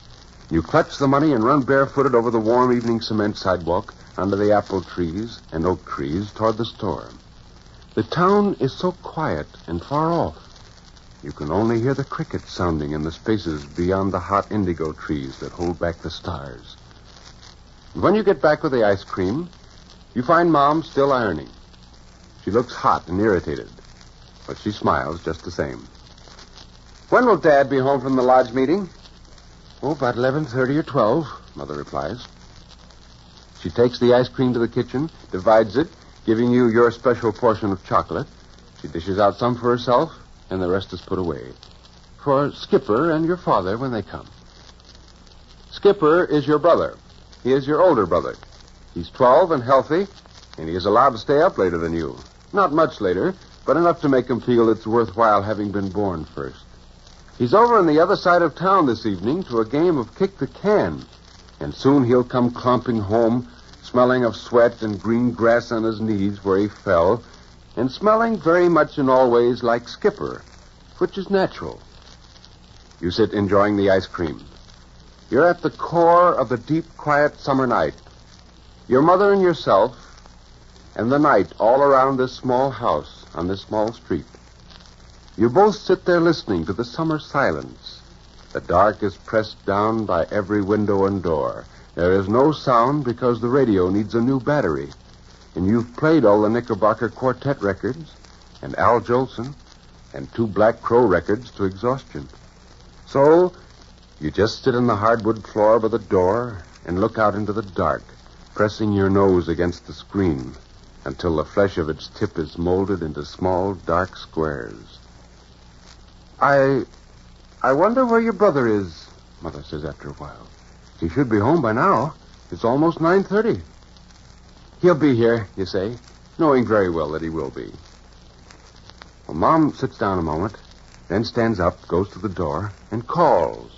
You listen to her calling and calling. Skipper! Skipper! Over and over. Her calling goes out into the summer warm dark and never comes back. The echoes pay no attention. Skipper! And as you sit on the floor, a coldness that is not ice cream and not winter and not a part of summer's heat goes through you.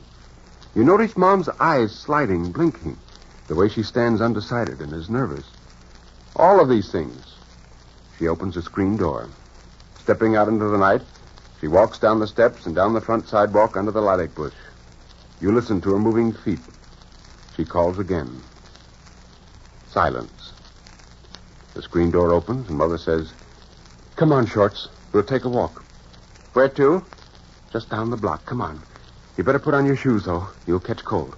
No, I'll be all right." You take her hand. Together you walk down St. James Street. You smell lilacs in blossom, fallen apples lying crushed and odorous in the deep grass. Underfoot, the concrete is still warm, and the crickets are sounding louder against the darkening dark. You reach the corner, turn, and walk toward the ravine. "I wish your father was home," says Mother. Her large hand tightens around your small one. "Just wait till I get that boy. I'll spank him within an inch of his life." A razor strap hangs in the kitchen for this, but you doubt Mother will carry out her promise. Now you walk another block and are standing by the holy black silhouette of the German Baptist church. In back of the church, 100 yards away, the ravine begins. You can smell it. It's a dark sewer, rotten foliage, thick green odor. It's a wide ravine that cuts and twists across the town, a jungle by day, a place to let alone at night, Mother has often declared. You are only 8 years old. You know little of death, fear, or dread. Death is the waxen effigy in the coffin when you were 6, and Grandfather passed away, looking like a great fallen vulture in his casket, silent, withdrawn. No more to tell you how to be a good boy.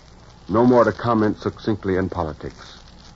Death is your little sister one morning, when you awaken at the age of 7, look into her crib, and see her staring up at you with a blind, blue, fixed and frozen stare until the men came in with a small wicker basket to take her away. Death is when you stand by her high chair 4 weeks later and suddenly realize she will never be in it again, laughing and crying and making you jealous of her because she was born. That is death. But this is more than death. This is the ravine. Here and now, down there in that pit of jungle blackness, is suddenly all the evil you will ever know, evil you will never understand. Down there, in the huddled shadow, among thick trees and trailed vines, lives the odor of decay. Here, at this spot, civilization ceases, reason ends, and a universal evil takes over. You realize you're alone, you and your mother. Her hand trembles. Her hand trembles. Why? Your belief in your private world is shattered. Is she, too, doubtful? But she is bigger and stronger, more intelligent than yourself, isn't she? Does she, too, feel that intangible menace, that groping out of darkness, that crouching below? The essential impact of life's loneliness crushes your beginning to tremble body. Mother is alone, too. She can't look to the sanctity of marriage, the protection of her family's love. She can't look to the United States Constitution or the city police. She can't look anywhere in this very instant save into her heart. And there she'll find nothing but uncontrollable repugnance and a will to fear. In this instant, it is an individual problem seeking an individual solution. You must accept being alone and work on from there. You swallow hard, cling to her. Mother advances down the path into the primeval jungle. Your voice trembles. Mom, Skip's all right. Skip's all right. He's all right. Mother's voice is strained, high. He always comes through here. I tell him not to, but those darn kids, they come through here anyway. Some night he'll come through and never come out again. Never come out again. That could mean anything. Tramps, criminals, darkness, accident. Most of all, death. Alone in the universe. There are 1 million small towns like this all over the world, each as dark, as lonely, each as removed, as full of shuddering and wonder. Oh, the vast, swelling loneliness of them. The secret, damp ravines of them. Life is a horror lived in them at night, when at all sides sanity, marriage, children, happiness is threatened by an ogre called death. Mother raises her voice into the dark. Skip! Skipper! Skip! Skipper! Suddenly, both of you realize that there's something wrong. Something very wrong. You listen intently and realize what it is. The crickets have stopped chirping. Silence is complete. Never in your life a silence like this one so utterly complete. Why should the crickets cease? Why? What reason? They have never stopped before, not ever. Unless something is going to happen. It's as if the whole ravine is tensing, bunching together its black fibers, drawing in power from all about sleeping countrysides for miles and miles. In 10 seconds now, something will happen. Something will happen. The crickets keep their truce. The stars are so low you can almost brush the tinsel.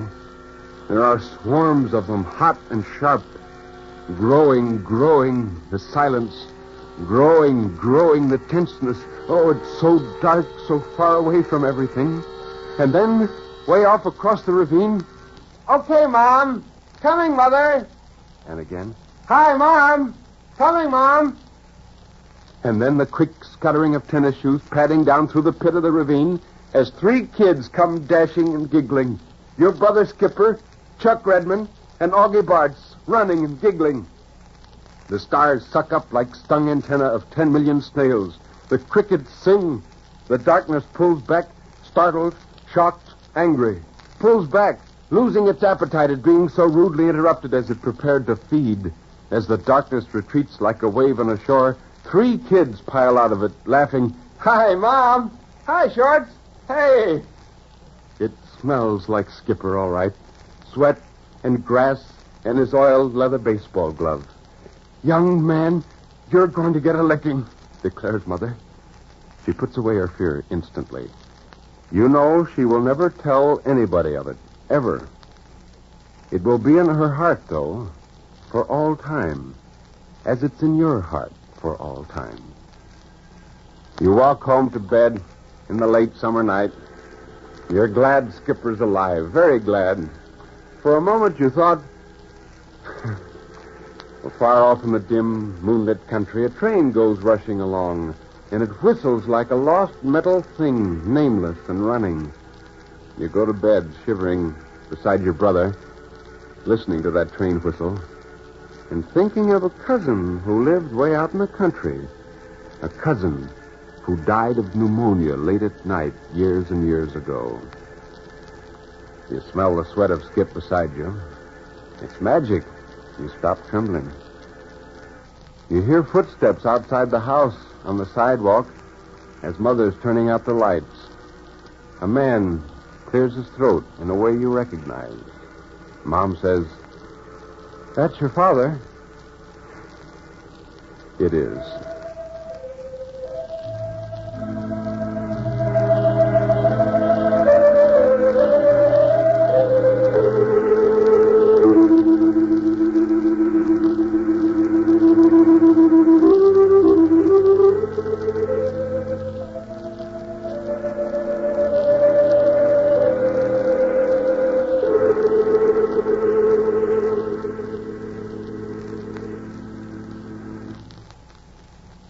You have just heard Ray Bradbury's short story, The Night, as told by Nelson Olmsted. And now a closing word. Well, this story is included, as I said, in Ray Bradbury's excellent collection of short stories, Dark Carnival. Bradbury is one of our new writers in this country, and in my opinion, one of the most original. The music today was arranged and played by Lou Webb. This is Nelson Olmsted saying goodbye and good reading.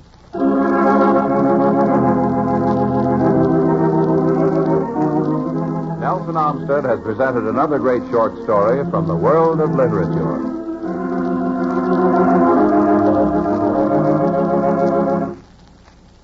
This is NBC, the National Broadcasting Company.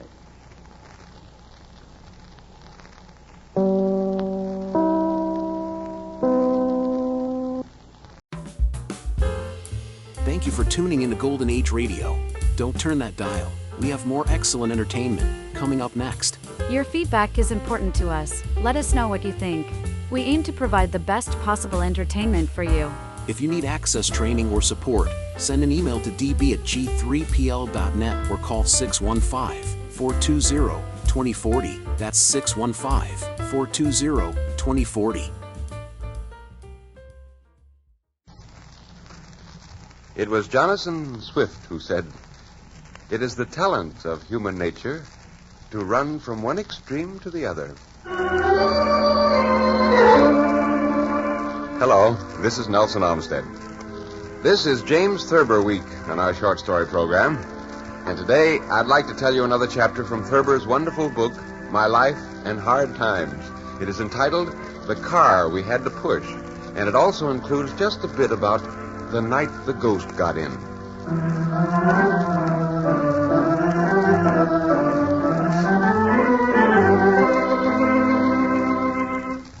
Many autobiographers, among them Lincoln Steffens and Gertrude Atherton, describe earthquakes their families have been in. I am unable to do this because my family was never in an earthquake. But we went through a number of things in Columbus, Ohio that were a great deal like earthquakes. I remember in particular some of the repercussions of an old Rio we had that wouldn't go unless you pushed it for quite a way and suddenly let your clutch out. Once, we'd been able to start the engine easily by cranking it.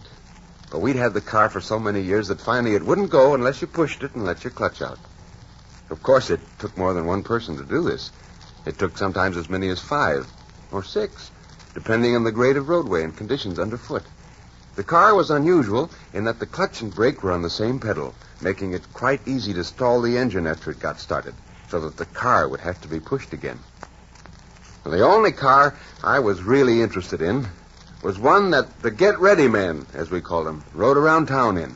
A big red devil with a door on the back. The get-ready man was a lank, unkempt, elderly gentleman with wild eyes and a deep voice who used to go about shouting at people through a megaphone to prepare for the end of the world. He would bellow, "Get ready! Get ready! The world is coming to an end!" His startling exhortations would come up like summer thunder at the most unexpected times and the most surprising places. I remember once during Mantell's production of King Lear at the Colonial Theater that the get-ready man added his bawlings to the squealings of Edgar and the ranting of the king and the mouthing of the fool, rising from somewhere in the balcony to join in. The theater was in absolute darkness, and there were rumblings of thunder and flashes of lightning off stage. Neither Father nor I, who were there, ever completely got over the scene. In between each speech of the actors on the stage, the get-ready man, somewhere in the audience, would shout, "Get ready! The world is coming to an end!" Well, they found him finally and ejected him, still shouting. The theater, in our time, has known few such moments. But to get back to the automobile, one of my happiest memories of it was when, in its 8th year, my brother Roy got together a great many articles from the kitchen, placed them in a square of canvas, and swung this under the car with a string attached to it, so that, at a twitch, the canvas would give way, and the steel and tin things would clatter to the street. This was a little scheme of Roy's to frighten Father, who had always expected the car might explode. It worked perfectly. Roy twitched the string in the middle of a lovely afternoon on Bryden Road near 18th Street. Father had closed his eyes and, with his hat off, was enjoying a cool breeze.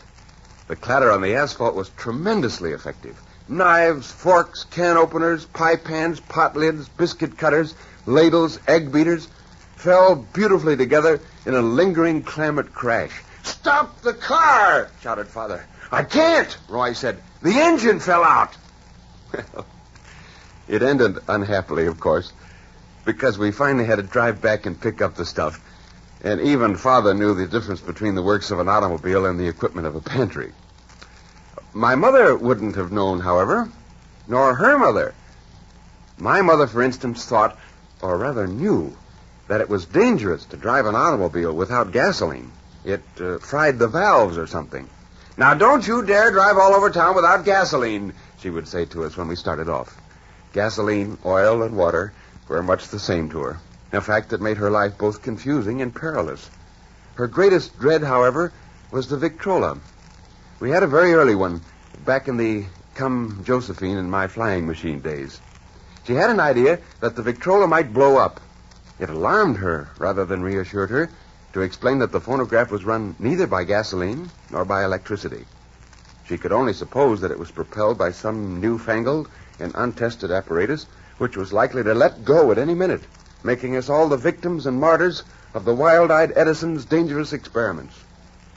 The telephone she was comparatively at peace with, except, of course, during storms, when, for some reason or other, she always took the receiver off the hook and let it hang. She came naturally by her confused and groundless fears, for her own mother lived the latter years of her life in the horrible suspicion that electricity was dripping invisibly all over the house.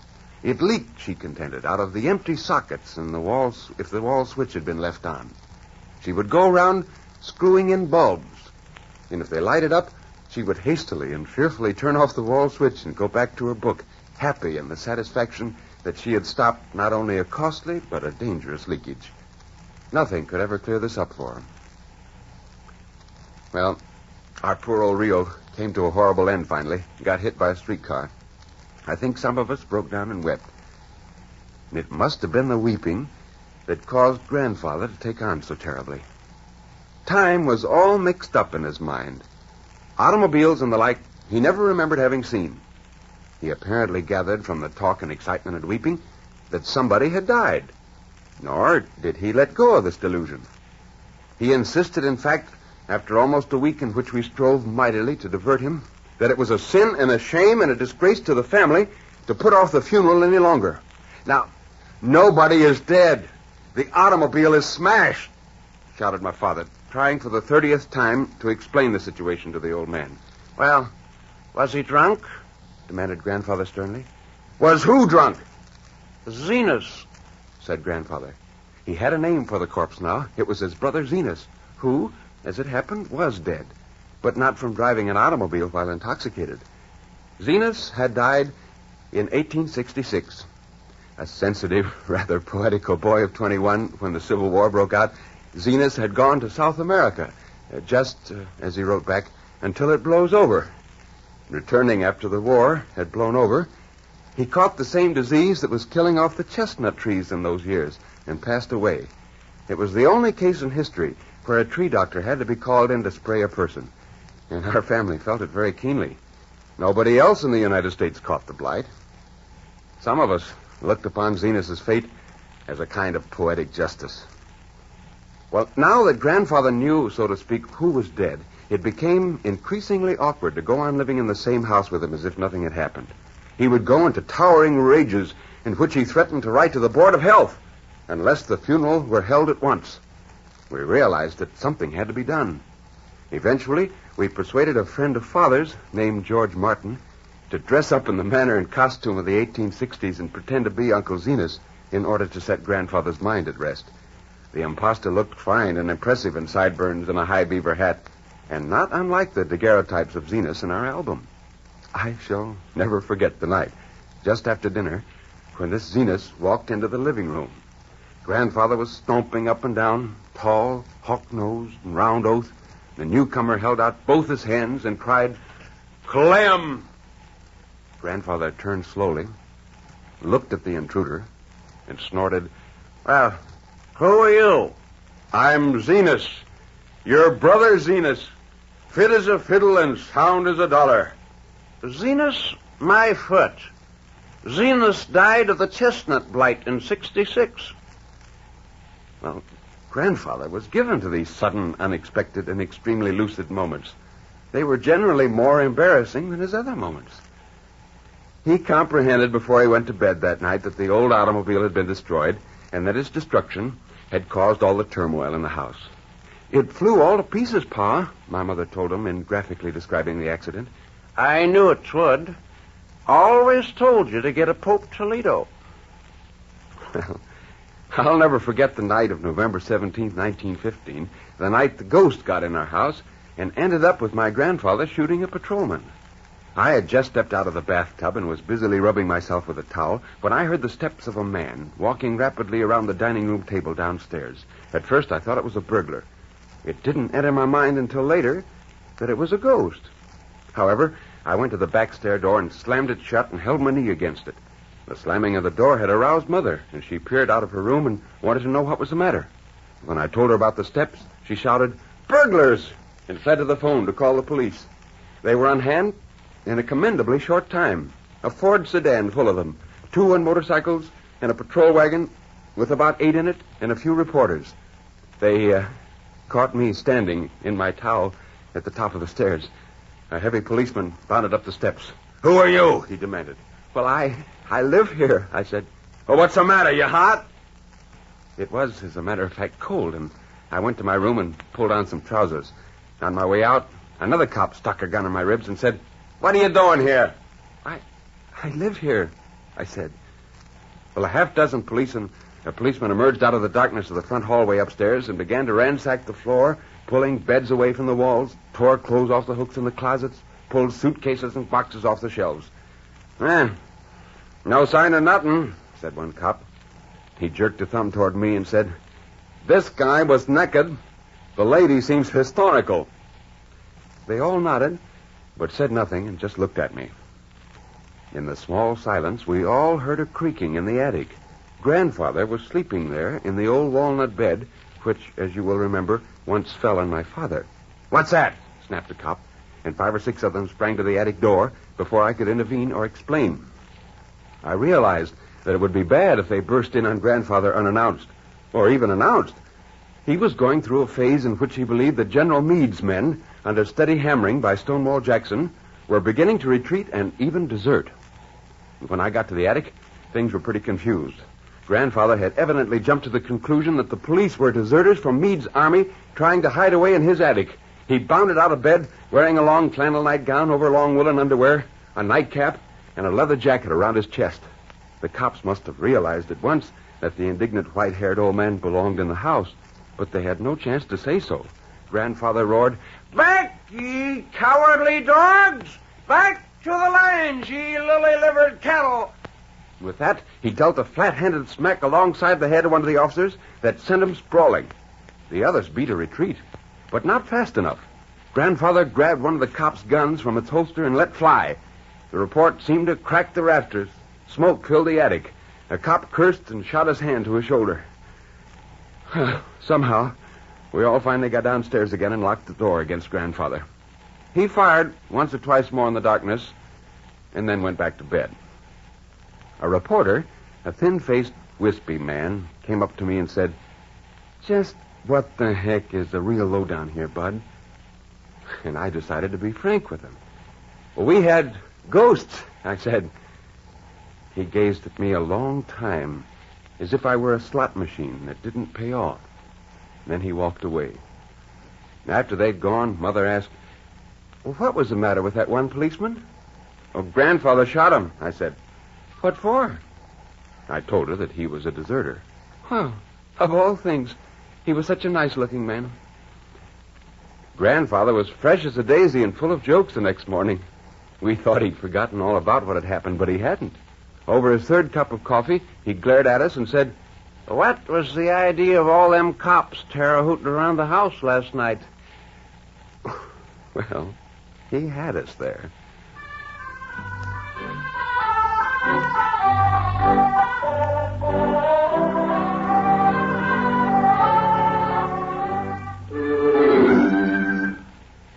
You've just heard another chapter from My Life and Hard Times by James Thurber, as told by Nelson Olmsted.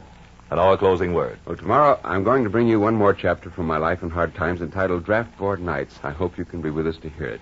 Daylight saving time ends in some communities this weekend, so check your local radio column for time changes that may affect this and other programs. This is Nelson Olmsted saying goodbye and good reading.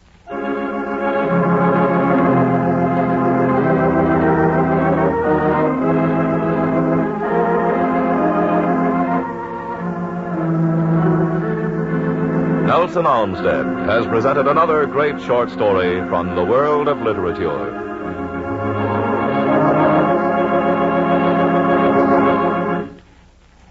This is NBC, the national broadcasting company.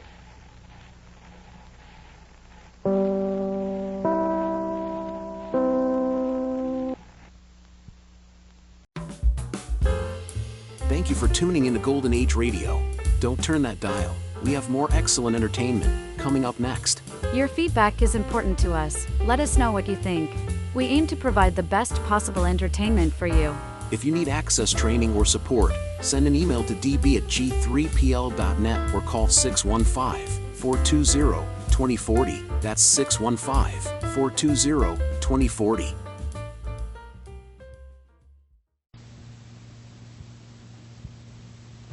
Someone once said, "There's nothing more fearful at times than a strange imagination." Hello, this is Nelson Olmsted. Gerald Kirsch is one of England's outstanding writers. Occasionally, his short stories are published in American magazines, and the one I want to tell you today is his most recent. It's about a strange old antique dealer who invented a rather terrifying myth around a cheap piece of junk he had in his shop. It's entitled Seed of Destruction.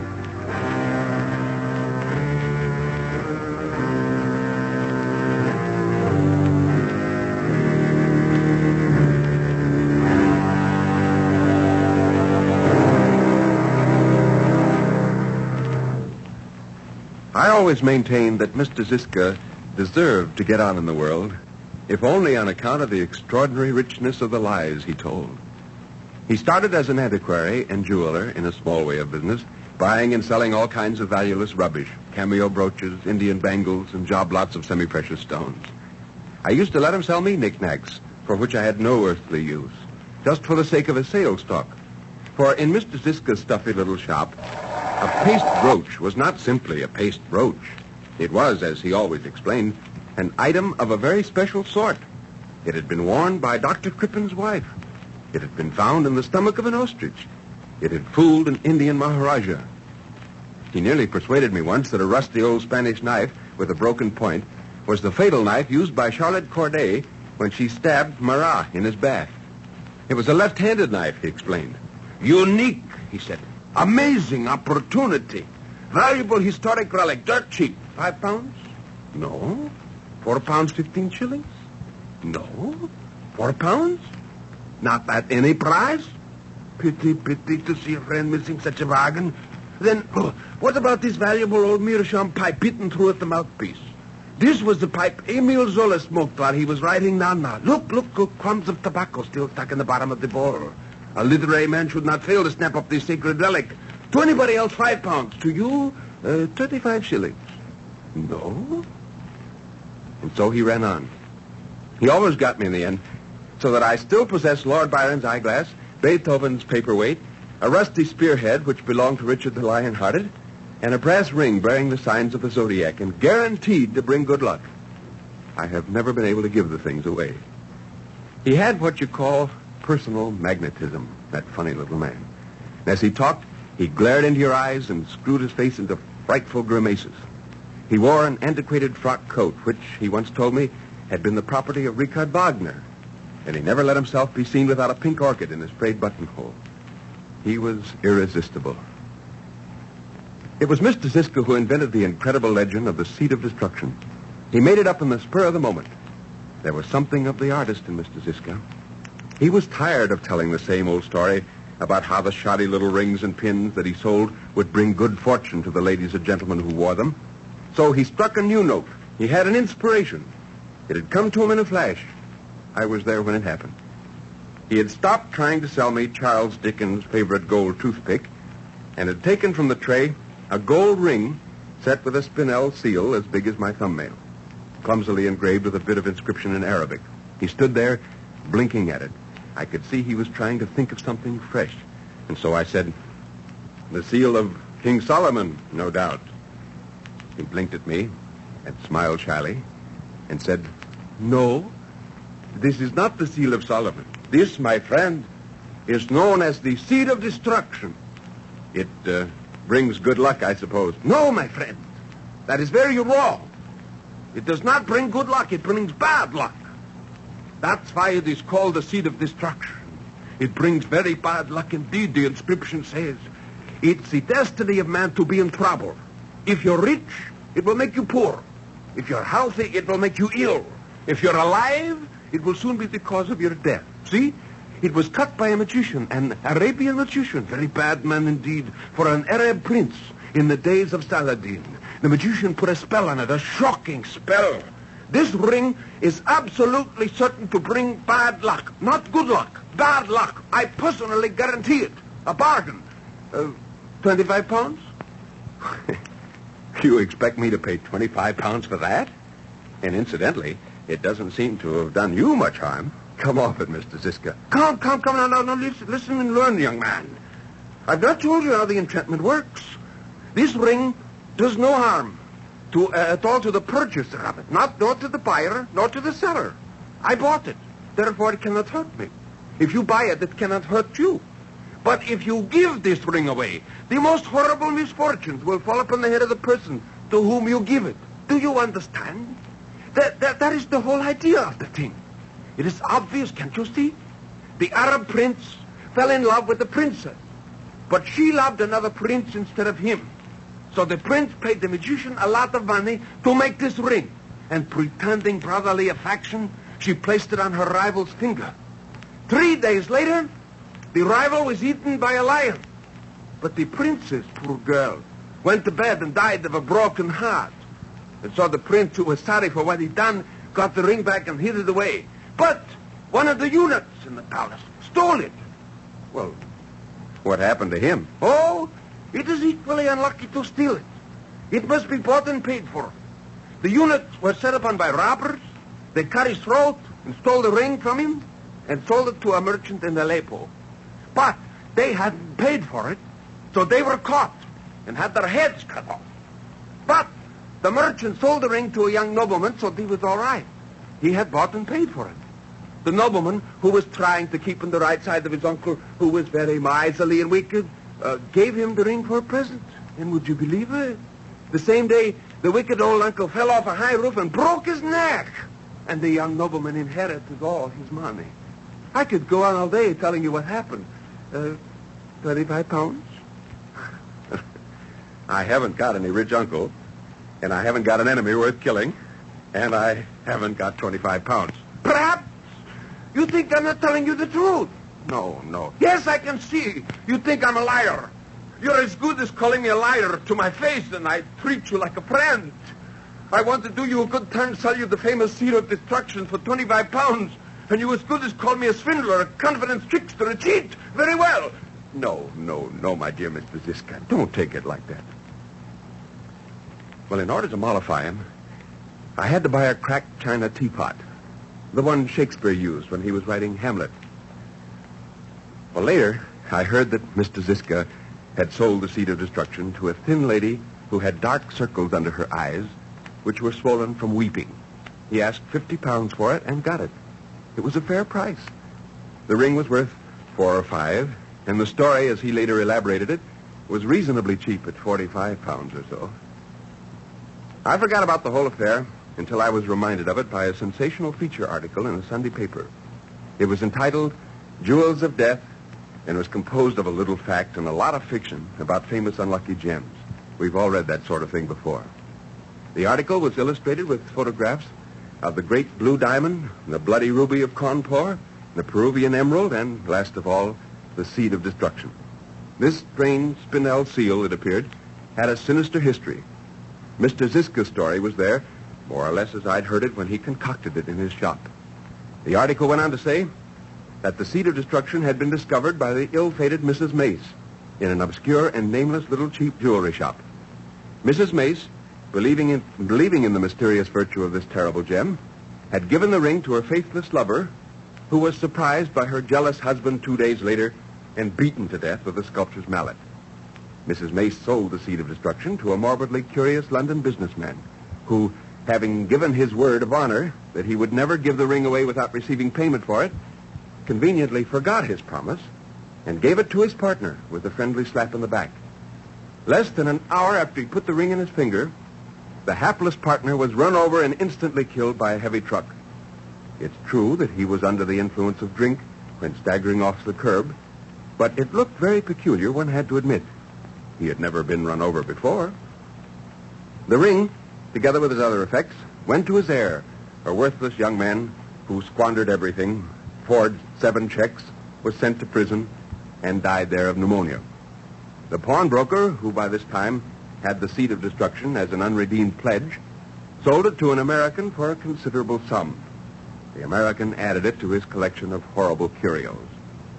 One evening, his daughter, who had been drinking bathtub gin with some friends, took the ring out of her father's private museum and put it on in drunken bravado. She defied the seed of destruction, said the writer of the article. The party went on, and the daughter, although she could hardly stand, insisted on taking out a high-powered roadster. She zigzagged at 70 miles an hour along the highway, miscalculated on a hairpin bend, and crashed. And that was the end of her. The bereaved father sold the seed of destruction for 1 penny to a dealer and embraced religion. Well, more than 2 years later, as I was whistling to a taxi in Piccadilly, an extremely elegant young man stopped me and said, "Excuse me, you're Mr. Kirsch, aren't you?" And I said that I was indeed. "I don't think you remember me. Does the name Ziska convey anything to you?" "My name is Ziska. Many a time I saw you in my father's shop." "Why, of course it conveys something to me. Surely you must be Ziska's son." We shook hands and shared a taxi. I asked young Ziska how his father was. He sighed and said, "Why, I've taken over the business, but I'll never be anything like he was. What a man he was, what a personality, what a businessman. But of course, you know, in our business we have to have good eyes. A jeweler who can't see straight might as well retire. Dad was marvelous. But about 5 years ago, his poor old eyes gave out on him. He got a cataract, had an operation, and he was never the same again. I took over. What a man he was. I dare say you remember that funny business about the seed of destruction." "Yes, I know, because I happened to be on the spot when your father made it up." Yes, I know. I wish I had half of the old man's imagination. I can't do it. It was his story that made that seed of destruction what it is today. He bought it for 50 shillings and sold it for 50 pounds. And now, well, I can speak to you freely because you're an old friend, it must be worth 5,000 pounds if it's worth a penny. I've been offered 4,000 pounds for it. Oh, have you got it then? Oh, yes. I bought it off a dealer for 3,000 pounds. I knew it would please the old man. He was a great guy. I wanted to give him a little surprise, so I brought the Seed of Destruction home and said to him, Silver Cup. You'll never the guess what I've world's got. finest bread. And then he asked me what I'd got, and I told him, and he was as pleased as punch. He was pretty sick, getting on in years, as I dare say you know. And I said to him, well, here you are, Dad. You invented it. You made it. You built it up. You worked miracles with it. You took a tuppenny halfpenny spinel and turned it into a property by your own genius. And here it is, worth a packet. I make a present of it to you. And then he asked me how much I'd paid for it, and I told him 3,000 pounds. And he sat up in bed with the ring on his little finger, and he shouted, "Oi!" and passed away. Heart failure, shock. It had cost him 50 shillings. He was a great guy. Where are we? Shaftesbury Avenue? So I get out here. Nice to have seen you again. Bye-bye.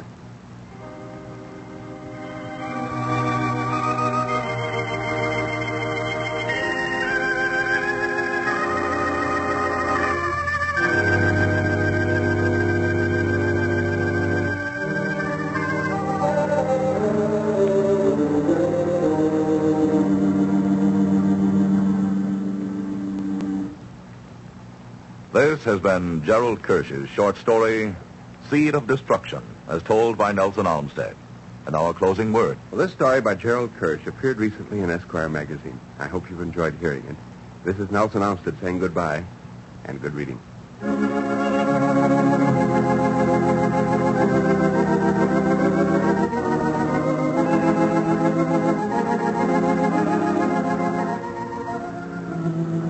Nelson Olmsted has presented another great short story from the world of literature.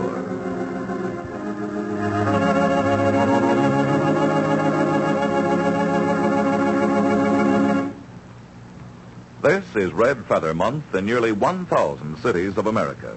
By giving generously to his local community chest, every citizen can be sure that he is supporting most wisely the friendly, neighborly services that help his community day after day, month after month. To give generously to the community chest is to be a good neighbor. This is NBC, the national broadcasting company. Thank you for tuning into Golden Age Radio. Don't turn that dial. We have more excellent entertainment coming up next. Your feedback is important to us. Let us know what you think. We aim to provide the best possible entertainment for you. If you need access training or support, send an email to db@g3pl.net or call 615-420-2040. That's 615-420-2040. Gentlemen of KMBC, it would be very much simpler if I were sitting in that chair opposite you instead of trying to meet you through a few because then I could answer your specific questions and perhaps give you a better chance to observe how you might use my 5.5 years of radio experience on KMBC. However, vibrations will have to do for the moment, and I shall be brief. I'm 26 years old, married, and have one child. I attended the University of Texas at Austin for 4 years, finishing with a Bachelor of Business Administration degree. And while still a junior at Texas, I joined the staff of KNOW, 100 Water in Austin, which helped financially to finish my schoolwork. However, the turnover of men at KNOW was rather rapid, which resulted in my being promoted to program director within 8 months of my entering radio. This capacity I held for 2 years, up to 1937 when I joined the staff of WBAP in Fort Worth. As program director of KNOW, I had few strings attached. The owners, first the Southwest Broadcasting System and later William Randolph Hearst, seemed willing to let me produce whatever shows I wished so long as they didn't cost too much money. And I took advantage of this opportunity to experiment with the wealth of talent available from the student body of the university. One particular program we called the Night Club of the Air. It was a musical variety show broadcast weekly from the stage of a local theater, and I was able to persuade the local musicians union to furnish a 20-piece dance orchestra together with the special arranger for no cost. The singers and tap dancers and specialties made this a smooth stage and radio show, which proved very popular. Over the Southwest Broadcasting System, a regional network, we sent a series of Edgar Allan Poe adaptations, which I helped write, and in which I played the various leads. This was our toughest production, considering the lack of proper facilities. But the combination of recorded music and whatever sound effects we developed made this a well-accepted series over the entire network, which included several stations of larger power than KNOW. Special events were our biggest job because something of interest was always happening in Austin, the state capital of Texas. The outstanding production in this line, I believe, was an interview I developed and handled with some steel riveters who were placing the last beam on the top floor of the 29th-story University of Texas Library Tower. Working on top of this skeleton building was a real thrill, believe me, and the interview was received very well. In addition, of course, we broadcast every parade and state event of interest. As program director of KNOW, I started a university hour, which has since developed into a radio school, for which a degree may be obtained in the Fine Arts Department of the university. I mention this background because I believe that any good radio man must first be thoroughly oriented into the business by working hard on 100 water. KNOW was particularly good to me because I was able to experiment and learn, and I wouldn't trade the experience. Then I left Austin to come to WBAP in Fort Worth, and here I've been for the last 2.5 years. Soon after I joined the staff, I was made assistant production manager and started working on some ideas developed at KNOW. The first was a dramatic series called Black Night, which ran 52 shows in 2 seasons. This was started out as an Edgar Allan Poe series of plays, but later developed into an original material. I produced, helped write, and played the leads in these shows, and the station was so well pleased with the results that they allowed us the use of the 16-piece staff orchestra and arranger for special interludes, and arranged to have the program sent over the other stations of the Texas Quality Network, which is the leading regional network of the Southwest. Later, a new idea was developed in 30 Minutes Behind the Walls, a program broadcast from the Texas prison at Huntsville, and the production of the show was turned over to me. We've used prison talent and announcers in this program, which is still going strong, having passed its 2nd anniversary on the air last March. I believe that this has proven to be WBAP's most popular nighttime show of local origin, because last March, in connection with the anniversary, we received 52,000 letters from 41 states and Canada, and this was without offering a thing in return, not even a picture. As a matter of fact, we've been afraid to offer anything, because the mail would probably run into the 100,000s, and the expense of answering such response would be prohibitive. Also with WBAP, I've produced local studio shows, many times writing the continuity, especially for particular shows which are built to celebrate events. Within the last 1.5 years, WBAP has allowed me to develop a show of my own, which has received a much better audience than anyone expected, including myself, I'll have to admit. It's called The World's Greatest Short Stories, and is presented in semi-review form. One program alone drew 600 letters, which of course doesn't compare to the prison show's 52,000, but nevertheless was considered excellent by the officials of the station. In other words, while working as an announcer for WBAP, I've also acted as production man for most every type of show usually broadcast by a 50,000-watt station. It's been work and fun, because nothing gives me more pleasure than to sink my teeth into a new show and watch it finally develop into a smooth radio presentation.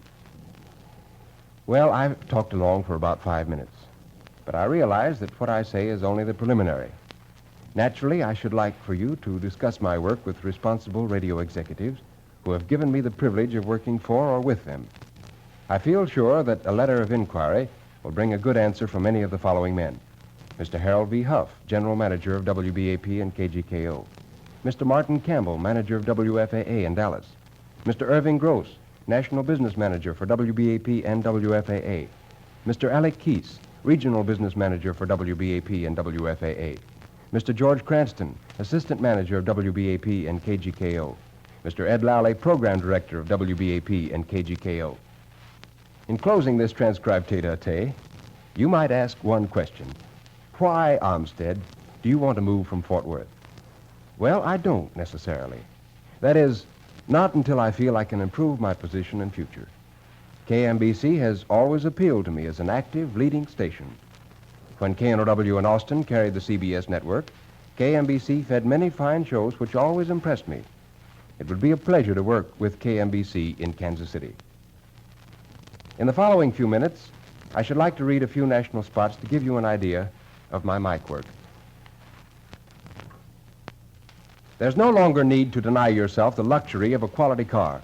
For now you can get the car that has everything at a price right down in the low-price field. You can buy a big Deluxe Oldsmobile 60 for as low as $777, delivered at Lansing, Michigan, with state and local taxes extra. And this low price buys the same comfort and convenient features, the same riding and handling ease, the same high quality of manufacture that distinguishes the famous Oldsmobile 70 and 80. See your Oldsmobile dealer. Look into Oldsmobile's extra value. Drive an Olds at your very first opportunity. Wear Air Maids, the hosiery that's available at a moment's notice. Just telephone your drugstore for exquisite Air Maid hosiery. Prompt delivery, day or night, from 1,700 drugstores coast to coast. Now for Bulova Watch Time, worldwide symbol of precision and dependability. There's a wonderful surprise waiting for you ladies when you see the new Bulova Patricia. You'll be amazed that so exquisite a timepiece is priced so low. Listen, the Patricia is a supremely smart watch in the charm and color of natural gold or the popular new pink gold and a second tone of white. Its dainty feminine dial is beautifully fashioned with smartly steadfast dependability. Yet, the Bulova Patricia is only $24.75 at better jewelers everywhere. It is exactly 4 o'clock, BULOVA, Bulova Watch Time, courtesy Bulova Watch Company, 5th Avenue, New York.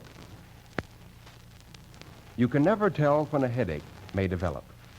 Keep a package of BC headache powders conveniently available. BC works fast and relieves in a hurry. Complete directions on each package. Presenting Edward McHugh, your gospel singer, in a program of Sunday Hymns at Home, brought to you each Sunday at this hour as a gift from the makers of Fluffo, the pure, all-vegetable carton shortening. Yes, friends, it's Sunday morning. And that means that once again your gospel singer brings you a quarter hour of the inspiring old hymns you know and love so well. We hope you'll remember that this program comes to you in tribute to your Fluffo dealers here in Fort Worth, the dealers who supply you with Fluffo, that pure, all-vegetable carton shortening. Remember, Fluffo is made by Procter & Gamble, the world's largest makers of pure vegetable shortenings. Fluffo is made especially to stay fresh in this warm climate. Yes, you can keep Fluffo right out on your kitchen shelf, and it will keep snowy and fresh for weeks and weeks at ordinary kitchen temperatures. One look at Fluffo will make you want to change to this pure shortening the very next time you bake or fry. So tomorrow, look for Fluffo at your dealers. It comes in a bright yellow carton and the name Fluffo in dark red letters. Listen with us every Sunday, won't you, as your gospel singer brings you these old-time hymns. And ask your neighbors to listen, too. We think they'll enjoy them. In just a moment, I'll tell you the name of the very popular hymn Edward McHugh will sing on Thursday's program. In the meantime, here's a message about Fluffo. Friends, I can't think of a better way to start the week than by enjoying these beautiful old hymns your gospel singer brings you every Sunday. Yes, there's something inspiring about songs that people have loved and have been comforted by for hundreds of years. And that's why the people who make Fluffo bring you your gospel singer. They like to think his beautiful hymns help you in your everyday life. And they like to think that their fine products help you, too. Help you make your cooking appetizing and delicious. That's why they hope that you'll go to your dealer and try a carton of Fluffo. You see, Fluffo is a pure, all-vegetable carton shortening. It's made by Procter & Gamble, the world's largest makers of pure vegetable shortenings. And say, you'll enjoy baking and frying with Fluffo, for it's pure. You can tell that the minute you look at it. It's firm and snowy white and creamy. Fluffo looks good enough to eat just by itself. Fluffo, you see, is made of fine oils which are rigidly inspected. It's especially made to keep fresh in this warm climate. Fluffo won't get runny or separated, as so many less fine shortenings are apt to do. No, you can keep Fluffo right out on your shelf at ordinary kitchen temperatures, and it'll stay fresh and creamy and sweet-smelling for weeks and weeks. Remember, your Fluffo dealer says, I hope you enjoy your gospel singer, and I hope you'll try Fluffo for your cooking. So look for Fluffo in the store. The name F-L-U-F-F-O is spelled out on the handy bright yellow carton in dark red letters. Ask for the thrifty 4-pound carton. Fluffo is tested and approved by Good Housekeeping Bureau. And be sure to listen Thursday at the same time. Thursday, Edward McHugh will sing the very popular hymn, The Church in the Wildwood. This is Nelson Olmsted saying goodbye for the makers of Fluffo. Thank you for tuning into Golden Age Radio. Don't turn that dial. We have more excellent entertainment coming up next. Your feedback is important to us. Let us know what you think. We aim to provide the best possible entertainment for you. If you need access training or support, send an email to db@g3pl.net or call 615-420-2040. That's 615-420-2040. It was Isaac Walton who wrote, "Oh, the gallant fisher's life, it is the best of any. 'Tis full of pleasure, void of strife, and 'tis beloved by many."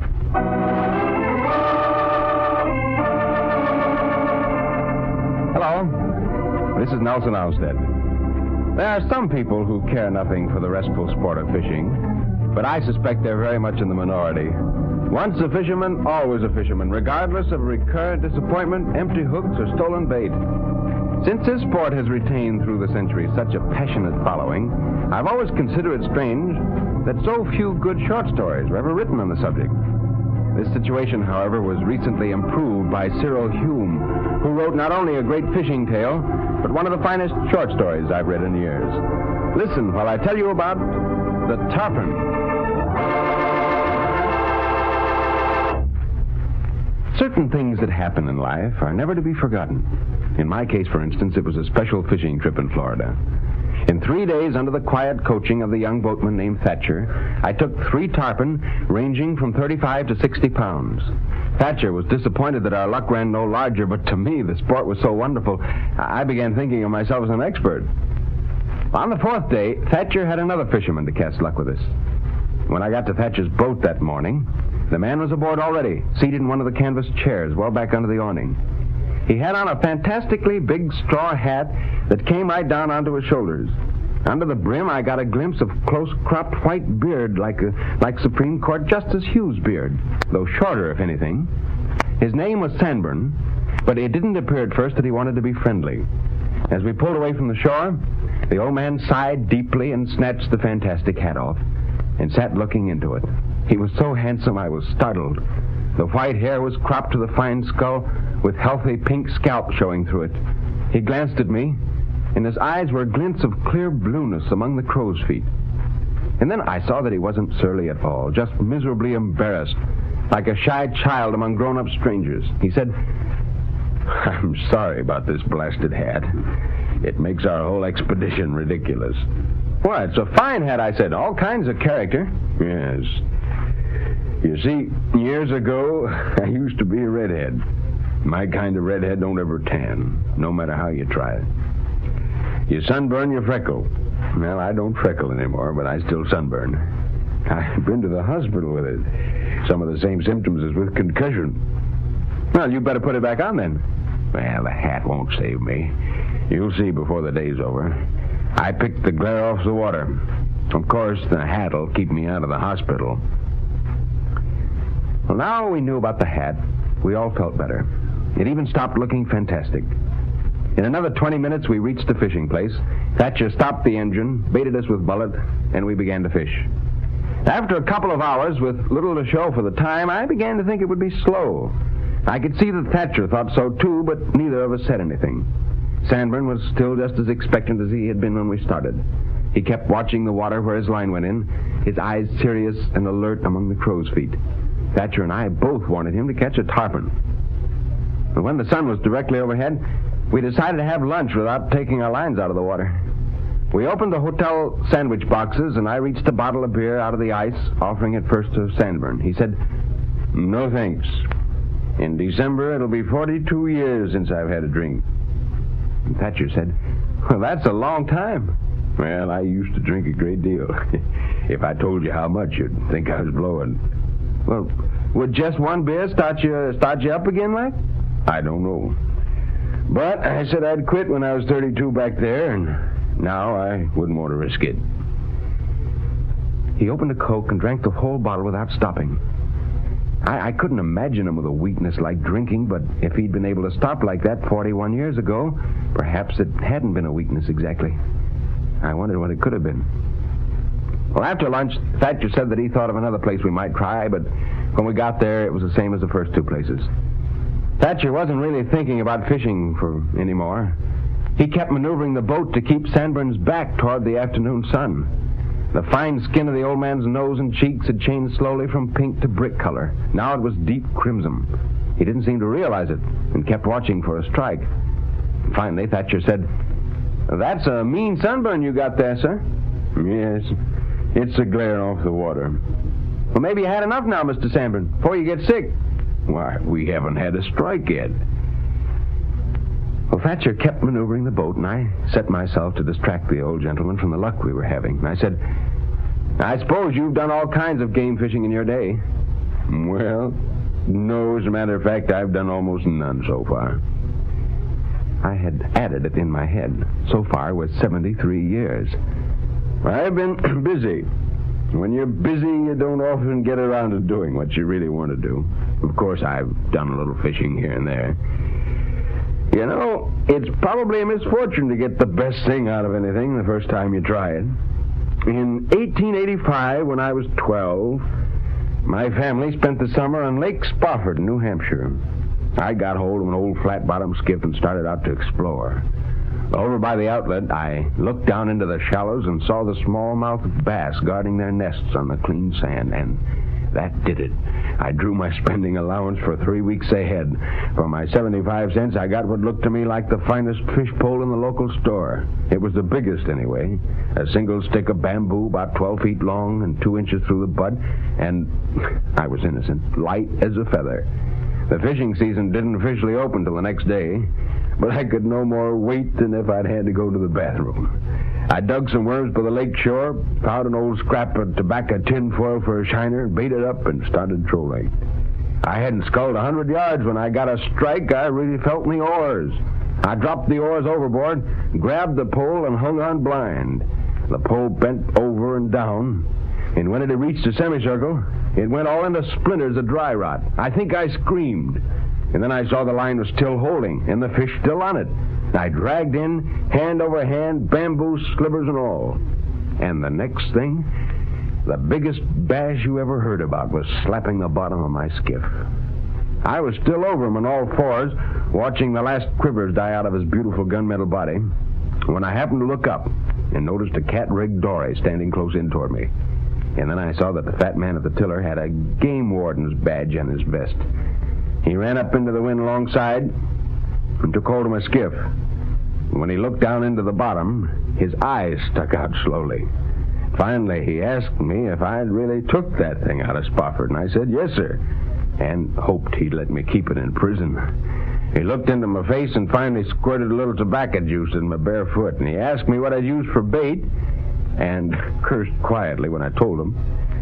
And then said that, of course, in China it was already tomorrow as far as fishing went, and he expected I'd been going in Chinese time. And I said, "Yes, sir," again, not knowing what he was talking about.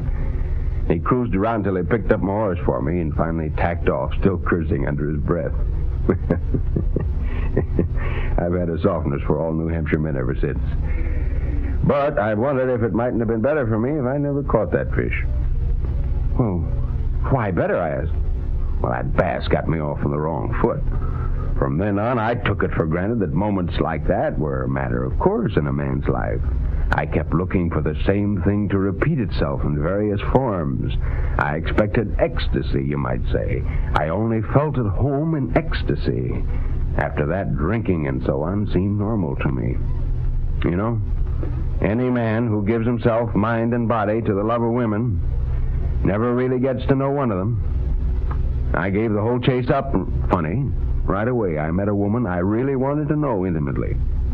We've raised a family together. That's the thing most people do. And year in, year out, it's the best thing there is to do. I guess it's getting late. And then Thatcher said, "Well, there's still one more place. It's where this very special old big one hangs out. Nobody's ever hooked him yet, but we got a right to try it." Well, Sanborn brightened right up again like a kid, and I did my best to sound enthusiastic, too. Thatcher started the engine, and we were 3/4 of the way back to the hotel before he stopped and baited up again. It was a broad place with an exceptionally tall mangrove standing at the bend. The water below it was almost black, and the sun was resting on its top branches. As Sanborn cast in, Thatcher winked broadly at me behind his back. He wasn't making fun of the old man. He only wanted me to know that the tide was wrong now, and the story about the big fish was just made up anyway, and he felt as sick about it as I did. And as soon as it was dark enough, we could go home. Well, the mosquitoes were terrible now. After 10 minutes of it, I saw Sanborn's line start to drift off. I was thinking it was those blasted catfish again when I heard Thatcher say, "That's tarpon!" Sanborn's line paid out faster, and then all at once his reel was screaming. And Thatcher said, "Leave him swallow it. Just touch on the brake so that don't backwhip." After about 80 yards, the run slowed down. It stopped, and I saw Thatcher counting to himself. 1, 2, 3, 4, 5. Now! Hit the devil out of him, Mr. Sanborn! Sanborn's shoulders heaved back on the short rod. Half the line hissed out of the water, straight and stiff, and immediately that fish made that first break, shooting vertically up into the air and seeming to hold himself there with sweeps of his tail and wagging his big head. That was when we all shouted together for the first time, and I think he heard us.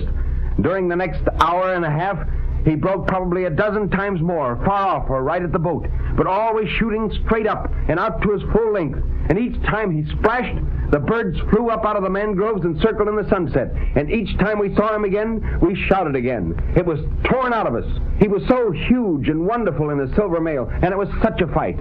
I could see the big, fatless old man muscles stand out under Sanborn's shirt like an anatomy chart. His breathing sounded like someone yawning in and out. And finally Thatcher came up behind his shoulder and asked anxiously if he'd like to be spelled for a couple of minutes. Sanborn's eyes flashed back over his shoulder, crazy blue with excitement. He said, "If you touch this tackle, young man, I'll do my best to kill you." Thatcher stepped back, grinning stiff-lipped through his own excitement. "The old rooster means it, too," he whispered to me. The last break came 10 feet from the boat, and it was as clean as the first one. The sun was setting in red pieces behind the mangroves, and when the tarpon sank back for the last time, he sank back into twilight. And then he lolled over onto his side and died in the twilight while we watched. Thatcher reached over, without even using the gaff, and passed a rope down his mouth and out one of the gills. It was too much fish for us to lift inboard. Sanborn stood looking down at the tarpon as we towed it home. His hands were trembling and his legs unsteady, but his face was calm with a smiling expression. "That's the most fun I've had in years. How old would a fish like that be?" "Well, I don't know, but there were some scientists down here a couple of seasons back trying to study him. A real big one would be maybe 60, 70 years old." "Well, maybe he hatched from the egg in September 16th, 1874. And Sanborn sighed and closed his eyes, settled down in his chair so they'd look more comfortable. I turned my eyes away. When I looked back at him, the sun had set. His whole face was white now, and at first I thought it was only because the sun's redness had gone out of the twilight. And then I spoke sharply. When Sanborn didn't answer, I stepped across. He'd stopped breathing, and when I took his wrist, there was no pulse in it. Thatcher and I looked at each other, and without speaking, decided not to do a lot of excited, useless things. The landing light came into view far up ahead, and we could hear Sanborn's fish wallowing dead in our wake. Thatcher looked back at it again. He said, "That there's a tarpon."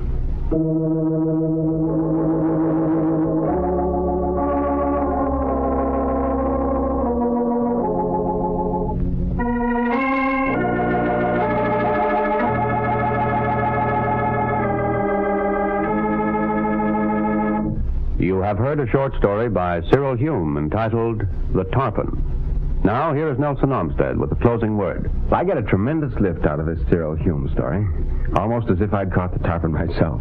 I hope you've enjoyed hearing it today. This is Nelson Olmsted saying goodbye, and good reading.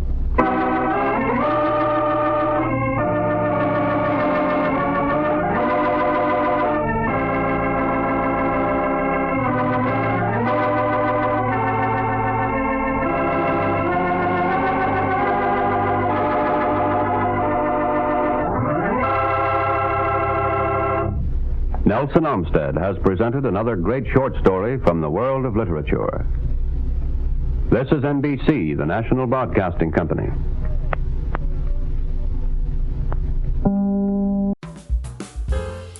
Thank you for tuning into Golden Age Radio. Don't turn that dial. We have more excellent entertainment coming up next. Your feedback is important to us. Let us know what you think.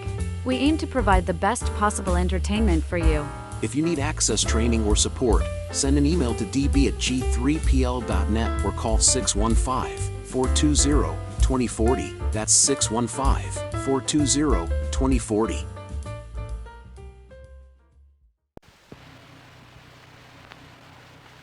It was Thomas Fuller who said, "Memory is the treasure house of the mind, wherein the monuments thereof are kept and preserved." Hello, this is Nelson Olmsted. The story I want to tell today has been a favorite of mine for a number of years, and it should have been in this program long ago. However, there's no time like the present, as the saying goes, and we'd better be late with it than never. Written by Richard Eli Danielson, it's about an old Civil War veteran who was never much of a success in civilian life, according to some standards, but who was a glorious and unforgettable hero to a little boy. It's entitled Corporal Hardy.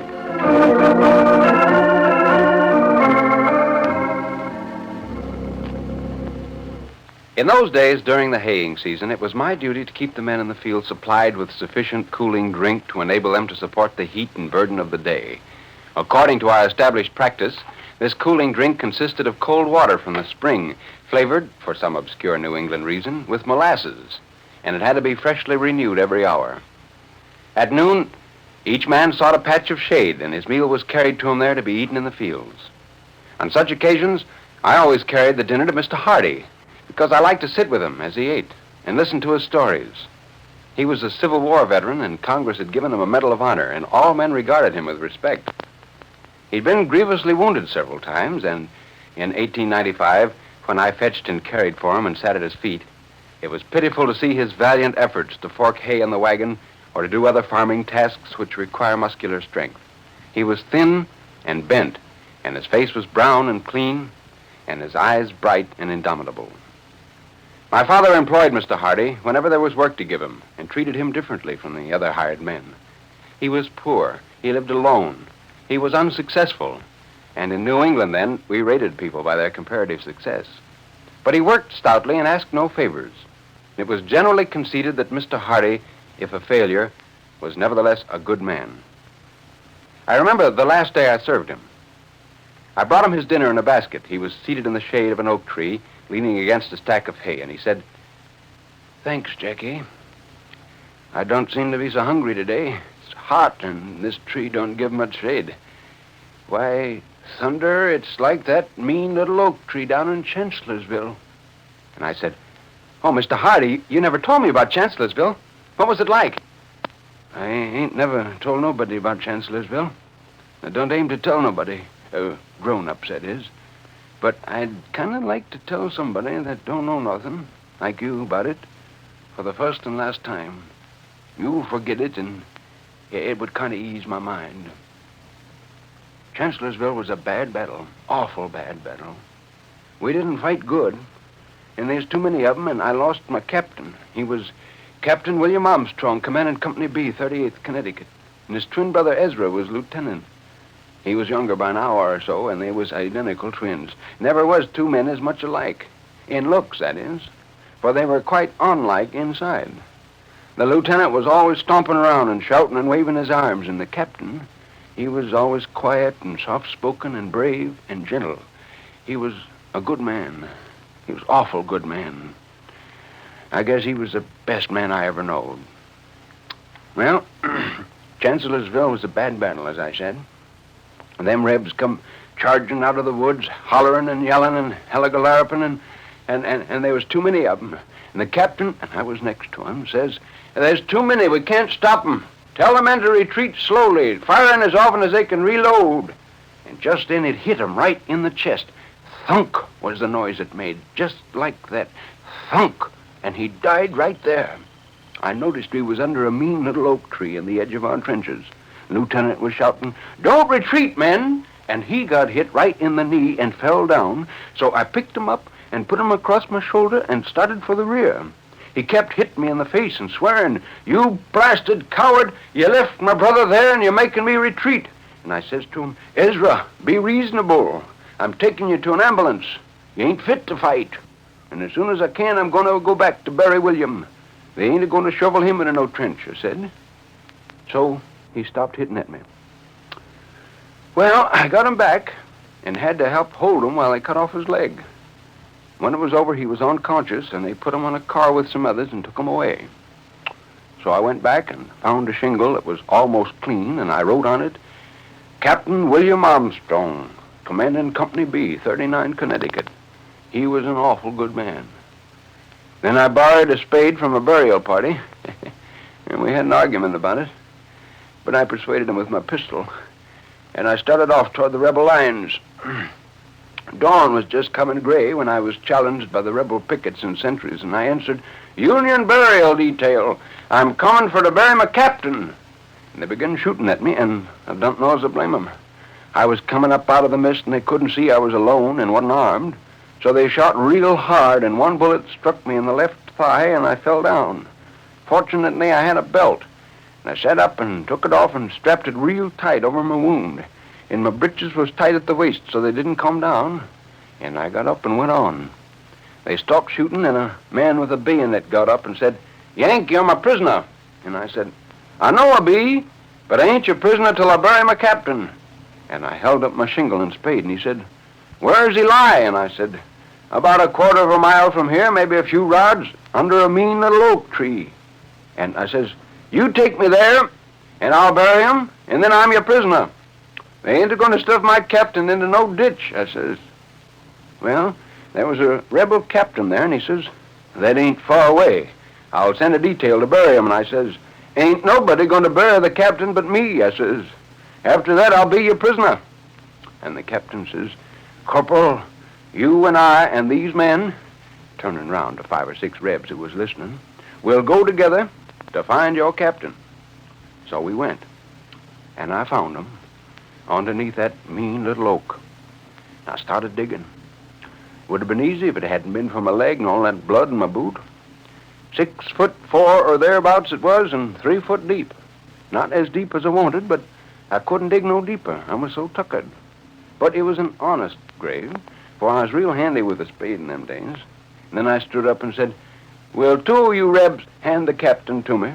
Which they done, and I laid him in the grave. And as I stood looking down at him, lying there, I says to myself, Ain't nobody going to shovel no dirt in the captain's face. Nobody, not even me. So I took my coat off and laid it over him, covering up his face best I could. I didn't want to go to no rebel prison in my shirt, but I wouldn't have no one shovel dirt on the captain. Then the 2 rebs pulled me out of the grave, real gentle and considerate. And then I noticed that there was a rebel general there sitting on a blood horse. How long he'd been there, I don't know. He looked at me, and I see I was wounded and peaked, and he says, stern and hard, Captain, what's the meaning of this? This man's wounded and weak, he says. Do you force wounded men to bury the dead? And the captain went over to him and began talking to him in low and earnest, and it seemed like all the time I was filling in the grave. And when I'd patted the mound even so it looked good, and had stuck the shingle in the new earth at the head of the grave, I kneeled down. And the general, he dismounted and took off his hat, and he kneeled down too. I looked up for a minute, and all them rebs was standing with their caps off and their heads bowed, nice and decent. And then I had a dreadful time. For to save my life, I couldn't remember a prayer, not a line, not a word. My brains was all watery and thin, seemed like, and I couldn't remember nothing at all. I don't know how long 'twas till something come drifting into my mind. It went from the burial service. 'Twas something we used to chant in evening prayer. So I says, loud as I could, for I was getting awful weak, Lord, I says, now lettest thou, thy servant, depart in peace, according to thy word. And I couldn't remember or say any more. The general, he helped me to my feet, spade and all, and I looked him in the face, and by creepers, there was tears in his beard. As soon as I could speak, I says, General, you've been real good to me, and I thank you. And now I'm your prisoner wherever you want to send me. And he says, Corporal Hardy, you will never be a prisoner of our people as long as I live and command this corps. And then, seemed like I kind of fainted. And I don't remember nothing till I woke up in the bed, a clean bed with a nice-looking woman leaning over me, wiping my head with a cold, wet towel. And I say, where am I? And she say, you're in the hospital in a sanitary commission in Washington, and the president is coming to see you. So I drank some water and kind of slept. And when I woke up, there was old Abe, the ugliest man I ever see, leaning over and pinning something to my nightshirt. And he says, "Corporal Hardy, even the enemy call you a brave soldier and a good man. Congress has voted you this medal. God bless you," he says.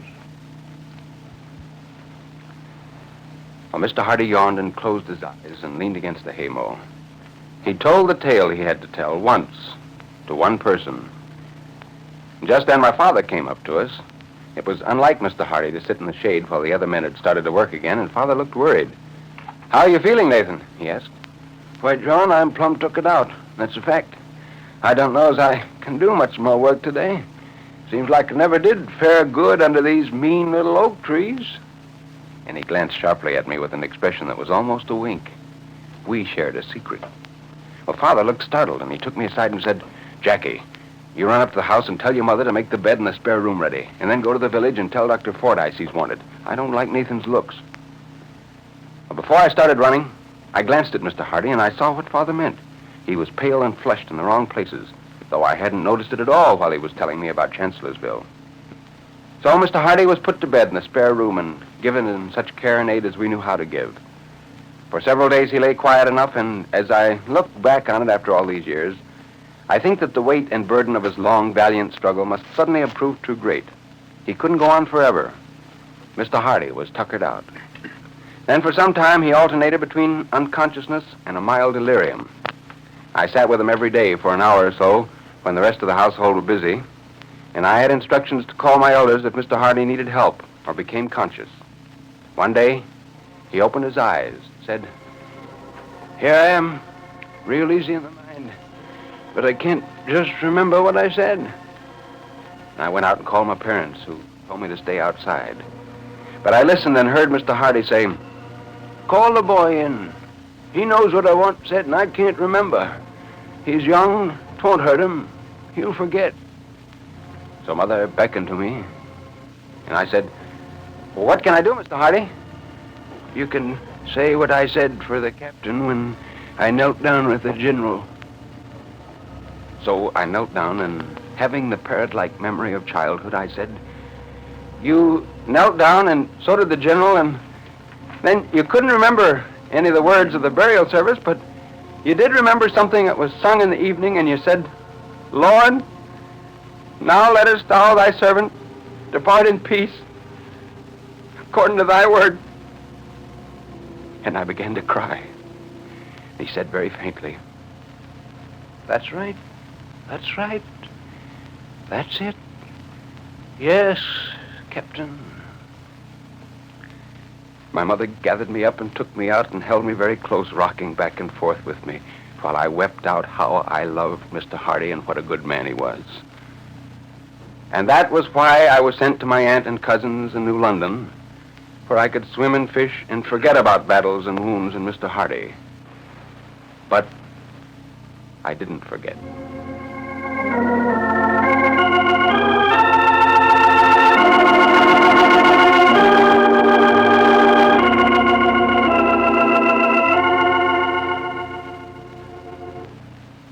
You have heard a short story by Richard Ely Danielson entitled Corporal Hardy. Now here is Nelson Olmsted with a closing word. Corporal Hardy appeared in Atlantic Monthly a number of years ago. I hope you've enjoyed hearing it today. This is Nelson Olmsted saying goodbye, and good reading.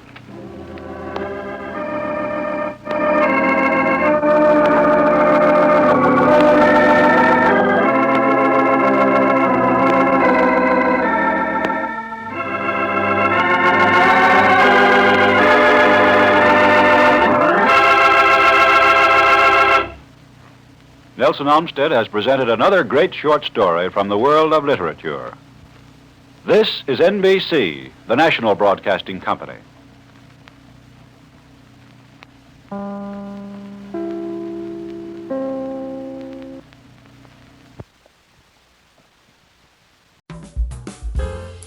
Thank you for tuning into Golden Age Radio. Don't turn that dial. We have more excellent entertainment coming up next. Your feedback is important to us. Let us know what you think. We aim to provide the best possible entertainment for you. If you need access training or support, send an email to db@g3pl.net or call 615-420-2040. That's 615-420-2040. An old proverb says, "He cannot be a gentleman that loveth not a dog."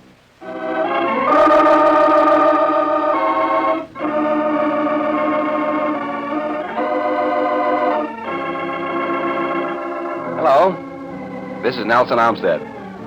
Louis Bromfield has earned an important reputation in this country, not only for his writing, but for his love of the land. With that goes his love of animals, especially dogs. Recently, one of his favorite dogs died, and he wrote a tribute to him, which I'd like to present today. If you own a dog or just like dogs, I know you will like and understand Louis Bromfield's Farewell to a Friend.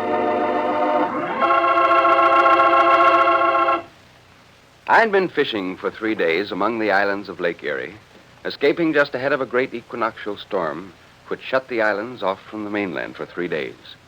Friends drove me from Catawba down to the farm with the rising wind and the towering black clouds just behind us all the way. The big house had never looked pleasanter, nor the farm more green than in the sulfur yellow light of the approaching storm. Always, when I've been away, I am greeted as the car comes up the lane by my wife and a troop of dogs. There were always Prince and Baby, Gina and Folly, the 4 boxers, Dusky the cocker, and Joe the border collie. Once there had been the great and venerable Rex, father of all the boxers, and little Patsy, the black and liver-colored cocker, and Midge, the boxer pup.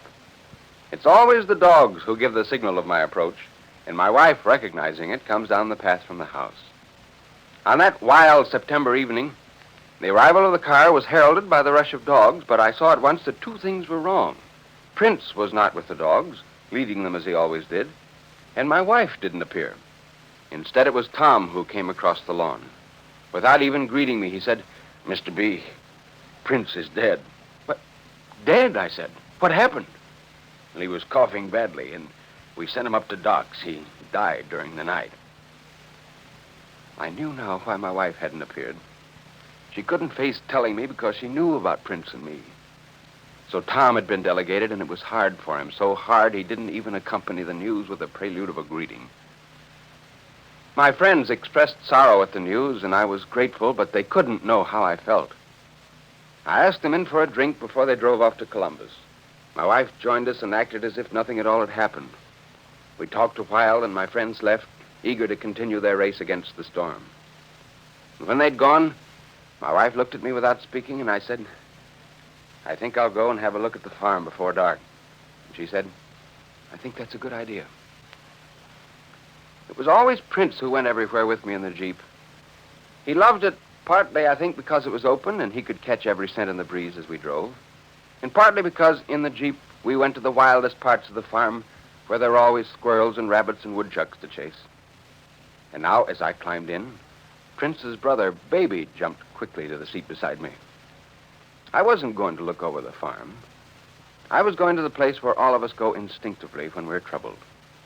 I was going to the pastures of the Ferguson place, high above the valley, just beneath the sky. My wife knew where I was going.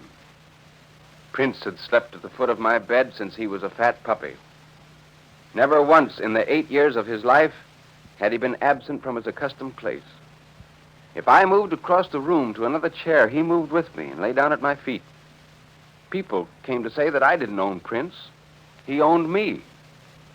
And now, as I drove up the long, lonely lane through the woods, his brother Baby was beside me, and something curious happened. Halfway up the lane, he leaped into my lap and began to lick my ear, exactly as Prince had done so many times when we set off alone together in the Jeep, as if the pleasure was too great to be borne. It was exactly as if Baby knew. We reached the high farm just as the clouds of a storm were blacking out the last rays of the setting sun. There on the green pasture, the Holstein heifers and Pee-wee the bull were grazing quietly. When I turned off the motor and climbed out of the Jeep to lie on the grass, followed by Baby, the cattle came up, 1 or 2 at a time, to stand there very close watching us. Baby did what Prince had always done. He sat close to me, his back against my chest, to protect me from the peril of the docile heifers. This was a place where Prince had come with me countless times to sit in the evening looking down in the valley. It was all just the same. Despite the oncoming storm, the evening seemed quiet but for the churning of the great black clouds, touched at moments by the crimson and gold lights of the setting sun. The wood shut out the rising wind, and the only sound was the soft swishing, crunching of the heifers and the bull as they ate their way along the blue grass and white clover. Then there was a wild clap of thunder. I heard myself half thinking, half saying, "It's all right, kid. I'm coming back. Don't worry." And I thought, that's silly. But somehow it made a difference. It was what I always said to him when I went away on a trip. He always knew the signs. He knew what a suitcase meant. He grew worried and miserable when I put on store clothes to go into town for just a few hours. So I'd always say, "It's all right, kid. I'm coming back. Don't worry." And always when I'd come back, I'd say, after I'd recovered from the first affectionate assault of welcome, "You see, kid, I told you I'd come back, and I did." Prince was a big and handsome dog, the child of Rex, a noble father, and Regina, a mother with an immense store of feminine wisdom, calm and poise. Baby, too, is their child, but from a different litter than Prince. Baby is a year younger, and no two dogs could be less alike. For Baby has always been clown and ham. He holds long conversations in a variety of barks, whines, and growls. He taught himself to dive off the high platform at the pond, and he cannot resist climbing into an empty wheelbarrow for a ride. He drinks soda pop from a bottle and water straight from the faucet. He developed all these tricks and more without being taught. But Prince was different. Indeed, he was different from any of the 50 or more dogs I've had in my lifetime. He was different first because he was a boxer, and boxer owners will know what I mean by that. But he was also a king, even among boxers. Above all, he was a good companion. To drive with him over the farm or to take him with me across the fields and woods was like having the company of a great friend who was intelligent and amusing. When I walked 3 or 4 miles, he would joyously run 10 or 15. But in all his excursions, he kept returning to me again and again to tell me what a beautiful morning it was, or how he'd treat a squirrel. Sometimes he would return proudly with a woodchuck to show me, and would insist on carrying it all the way home. Like all boxers, he was clever with his paws, using them with dexterity, almost like hands. Most of the doors in the big house have French door handles, and these he turned easily. But a round doorknob was vulnerable to him, too. He used both paws to turn it. He went from room to room in the house, and at the front entrance, he would open the screen door and hold it open while he turned the knob of the inner door. Once, his cleverness nearly caused disaster, which might have ended in the death of himself and his wise old mother. I'd left them inside the car on a slope, above the deep pond below the big house. I had planned to return quickly, but a long-distance telephone call detained me, and temporarily I forgot Prince and Gina, still waiting in the car. And when at last I was free to return, I stepped out of the house just in time to see the big car with the 2 dogs inside moving down the steep slope toward the deep waters of the pond. It was the dogs I thought of, not the car. I ran down the slope and arrived at the pond just in time to see the car sinking slowly beneath the surface. Fully dressed, I went into the water, opened the car door, and dragged them both out under the water. They swam ashore and shook themselves, seemingly unconcerned over what had happened. It didn't take me long to divine what had happened. The car was heavy. The emergency brake never held it properly. So, on leaving them, I'd put the car in second gear and turned the wheels against the nearby bank. Prince had grown impatient and tried to open the door to get out to find me. In doing so, he'd put one paw on the gear shift, pulling it out of second, and at the same time, turning the wheels away from the bank. The rest was easy. The car simply rolled into the pond. Well, 5 or 6 dogs sleep in my bedroom. It's on the left of the garden, and it has 2 doors, which Prince opened easily, sometimes for himself and sometimes for the others. When the coon hunting season opened, life at night in my bedroom was not placid, and sleep was interrupted. For after midnight, when the neighboring boys started running their hounds, the sound of baying drifted down from the ridge across the ravine. The dogs in my bedroom knew there were strangers on what they considered their territory. With a whoop and a halloo, they were off, led by Prince, who opened the door. Then, for an hour or two, all hell broke loose as the boxers, with Dusky, the cocker spaniel trailing them, set out after the coonhounds, driving them out of the valley. And once the hounds were clear of the Boxers' land, the Boxers all returned with Prince leading to open the door for them to enter. Prince was a sociable dog and a great welcomer. Like all Boxers, he loved picnics and parties, and after the first uproar of barking had died away, he would welcome and say a few words to every member of the arriving party. Boxers are ferocious in appearance, but they have the hearts of big babies. Like all Boxers, Prince was wonderful with children, and on the farm and among visitors, there are always many children of all sizes. Instinctively, a Boxer will take care of children. I've seen the little fellows pinch and ride and bedevil the Boxers and even take bones from them without coming to any harm. And when the assaults become unendurable, the Boxer will simply walk away with no loss of dignity. Prince had many friends from all over the world, and whenever or wherever I met them, they always asked, "How is Prince?" For weeks before he died, he had seemed melancholy and looked a little thin, but I thought that was only the hot weather. And then 2 days before he died, he began to cough violently, and my wife sent him up to Doc Wadsworth's. 36 hours later, he was dead of a hemorrhage, which couldn't be stopped. If I couldn't have been with him myself, I was glad he was with Doc Wadsworth and his wife and sister-in-law, for they feel as I do about animals, and particularly about Boxers. When Doc comes to the farm, they all rush out and leap all over him. On 2 occasions, they've knocked him flat with their affection. I'm glad Doc was with him and gave him something to keep him asleep. But I wish I'd been there to hold his head on my knee and talk to him. As I lay there in the grass of the pasture, Baby turned suddenly and again began licking my ear violently and quickly. And out of the threatening sky, the storm of the equinox broke. The heifers and Pee-wee took to a sheltering thicket, and Baby and I climbed back into the Jeep to drive down the rough lane home through a wild wren and a driving rain. I know that much of what I thought that day and much that I'm writing now sounds sentimental, and much of it is. And so I'm a sentimentalist. And so what? It is inevitable that anyone who likes and understands animals should be a sentimentalist. I think, too, that such people sometimes find in animals, and especially dogs, consolation and sympathy in time of hurt which no human, however close, can ever bring them. And there's much truth in the sentimentality about animals, much which brings a special warmth and satisfaction in living and a clue to much that is part of understanding and of God. Some people will perhaps not understand at all what I'm writing about, and others will know instinctively and rightly. I have a feeling that Prince has gone to join old Rex and the charming, frivolous little Boxer Midge, who was like a ballet dancer, and little Patsy the cocker, who used to act as sitter for old Gina whenever she had puppies, and Dash the Don Juan of all Scotties.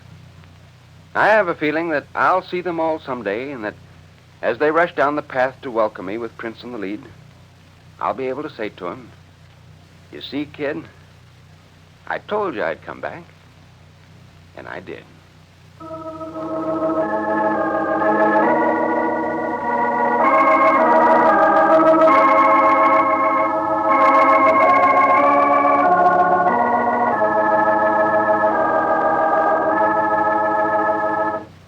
You have heard a tribute to his dog by Louis Bromfield entitled Farewell to a Friend.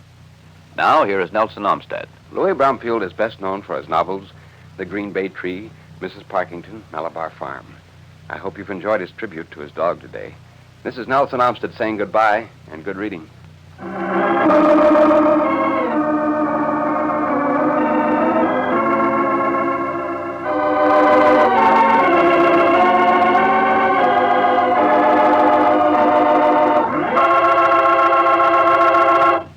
Nelson Olmsted has presented another short story from the world of literature. This is NBC, the National Broadcasting Company.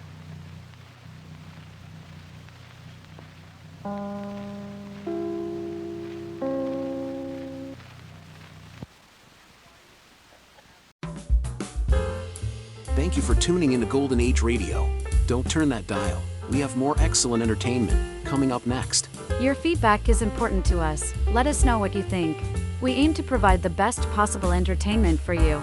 If you need access training or support, send an email to db@g3pl.net or call 615-420-2040. That's 615-420-2040.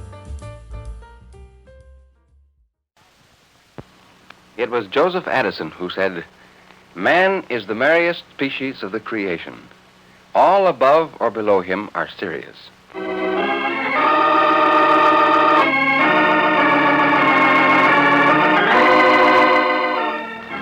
Hello, this is Nelson Olmsted. I hope you have time to sit down, relax, and drink that second cup of coffee you've been promising yourself, because there's nothing quite like relaxation to help you enjoy a good short story. The tale I want to tell you today was written by H. Gordon Green, and I think you'll like it. It's entitled God and the Rooster.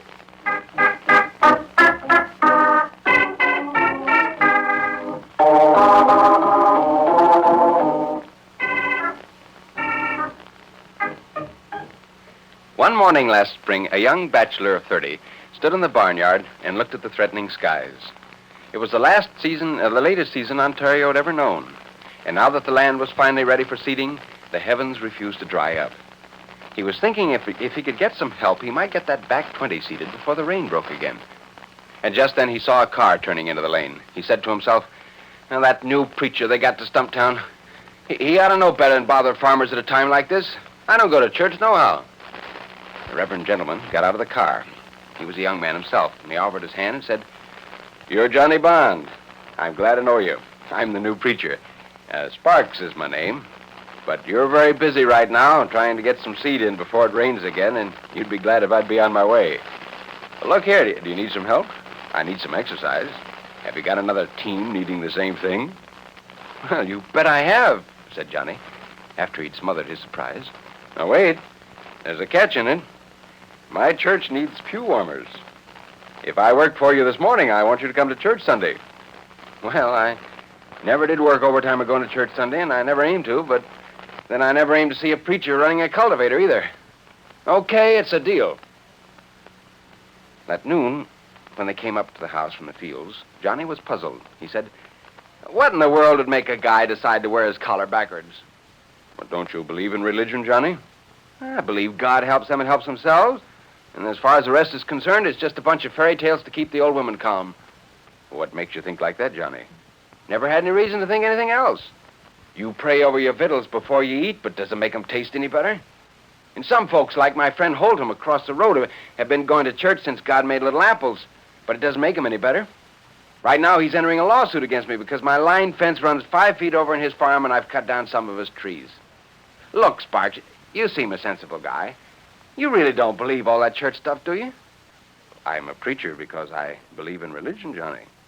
"Well, Reverend, you can bless our seed grain, but if you really believed it was going to make it grow any better, you'd probably do a little farming yourself to help out with a missionary fund." "What? Why, Johnny, well, that's it. Well, I'm sorry I have to go now. I've got to get to working on this idea you've given me." "What idea?" "You come to church Sunday morning and you'll see." Well, Johnny Bond was at church the next Sunday, and so were a great many other people who hadn't seen the inside of a church since the last chicken supper. And there seemed to be a slight buzz of uncommon interest in the pews. The preacher announced, "At the suggestion of one of our friends, the church is going into the farming business. Today, no collection will be taken. The collection plates have been piled with dollar bills. Each of you is invited to take $5 each. This money is given to you to invest for the church in any way you see fit. The last Sunday in October, you will be asked to put back under the plate the earnings of your investment. We are leaving the accounting to you. No one's going to ask how much you bring back in October, or whether or not you've kept your account straight. Some of you may think me very foolish and unbusinesslike, but I see no better way to propagate the faith and to put it on an actual everyday test. There's no doubt in my mind but that our faith shall be amply rewarded." Well, after the service, Johnny went up to the preacher and drew him aside. And he said, "Where'd you get that money?" "Well, it was my own." "I think you're nuts. You don't know faith." "I know Stumptown. I'd like to bet you never see half of that money again." "Are you investing too?" "Well, I didn't have $5 worth of faith, but I did take 3. "Fine. This is your idea, you know." I was disappointed to see some of our people refuse to take the money. "Yeah, I noticed my neighbor Holtum was one of those that wouldn't bite. Now listen, Reverend. I know what you stand to lose. But I'm going to be strictly honest about this. And if I don't earn a cent in the investment, I'm not going to take something out of my own pocket just to make it look nice. And if I go in the hole, I'm going to tell you about it. You need to come down to earth, and I'll be hanged if I don't think this fool idea mightn't be the very thing to make you do it. Well, that night, Johnny dug out the farm magazine and began looking over the advertisements. He said, I guess I'll get the Lord a setting of eggs with that money. But I can't have just ordinary stuff, or I'll get it mixed up with what's in the barnyard already. And before he went to bed, he'd written to one of Canada's leading poultry farms for a setting of eggs from their very best prize-winning stock. When the eggs came a week later, Johnny promptly put them under the best clucker he had. 3 weeks later, out of 15 eggs, he got 3 bedraggled-looking chicks. Before the day was over, 2 of the 3 had given up the ghost. And the old hen, apparently disgusted, refused to acknowledge the other as her own. Well, Skeezix, said Johnny, you're going to have to lay an awful lot of eggs between now and the last day of October if you're to pay the Lord back his $3. But a week or so later, it became evident that Skeezix would never lay any eggs. Skeezix had decided to become a rooster. Every night for the next month, Johnny put the chicken in a little box in the chair at the head of the bed, and he left the lamp burning all night to keep him warm. Johnny began his accounting with the following entry for the debit side. Extra coal oil, 10 cents. When Skeezix was 2 months old, he decided to learn how to fly. The chicken fence was no more than a low hurdle to him, and Johnny would no sooner reach the fields in the morning than he would find Skeezix trotting along behind him, picking up stray crickets. Well, danged if he ain't the beat of any bird I ever saw, said Johnny, with a note of affection. But there came a day when Johnny wasn't so affectionate. On that day, the rooster suddenly rose straight into the air like a helicopter and descended into a half a can of cream. And 2 days later, he and the cat had an argument outside the parlor window, and in the ensuing fracas, the rooster flew straight through a pane of fancy red and blue glass. And a week later, when Johnny backed the car out, Skeezix got one leg under a wheel. Johnny held the dangling leg and said, well, if you were my own, I'd wring your neck. But seeing as how you're the Lord's rooster, I suppose this calls for special attention. He put the bird into the car and drove into town and took the bird to the veterinary. When Skeezix returned to the barnyard with a splint in his leg, Johnny built a special little pen for him on top of the duck house. But one morning, the rooster wasn't there. Johnny spent hours looking for the bird, and finally he heard that peculiar crow that could only belong to Skeezix coming from the Holtham barnyard. Oh, that dang bird would pick a place like that for his vacation. Johnny muttered between his teeth as he shuffled up the Holtham lane, dredging for words to say when he should meet Holtham. But it wasn't Holtham he saw first. It was a girl. And when he'd taken a second look at her, Johnny suddenly forgot all about the rooster. The girl was very pretty. And when he inquired about his bird, she laughed and said, well, I guess we did see him. We were eating breakfast when he came strutting into the kitchen as important as the king's nephew, perched in the back of a chair and scolded us until we fed him. Now, by the way, I'm just a city slicker doing a little farming for my uncle. His name's Ellen. Who could you be? Well, Johnny told her, and he took a long time doing it. And that night, he purposely shut Skeezix out of his pen, and the next morning, he again visited the Holtham farm to find his rooster. By the end of the week, Johnny was getting along quite well without the rooster's help, and it was scarcely a month later when Johnny asked the inevitable question. But Ellen said her uncle was furious at Johnny over the pending lawsuit, and he'd just have to be patient.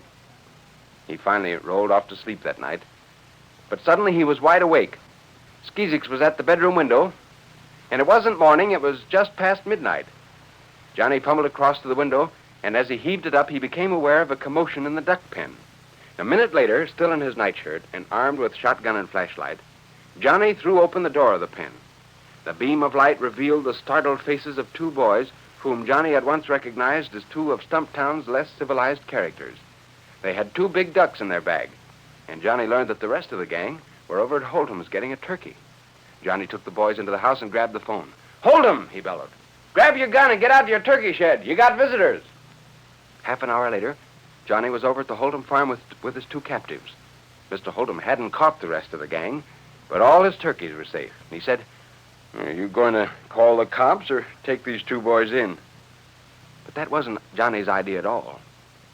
Well, what these guys need is to fork a few thousand sheaves of grain.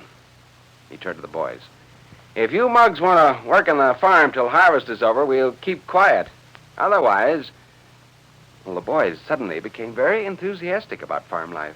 Johnny said, "Okay, use us right and we'll use you right. Which one do you want, Hold'em?" "Well, I've been doing all right without one so far." "Maybe so, but you're going to lose your pretty niece pretty soon. I'm going to marry her." Hold'em didn't know what to say. So Johnny went back home and took both boys with him. The next morning, Hold'em was at his back door, and he said, "I've been thinking it over some, and I figure I'd better take one of those boys. Pretty decent thing for you to call me up last night.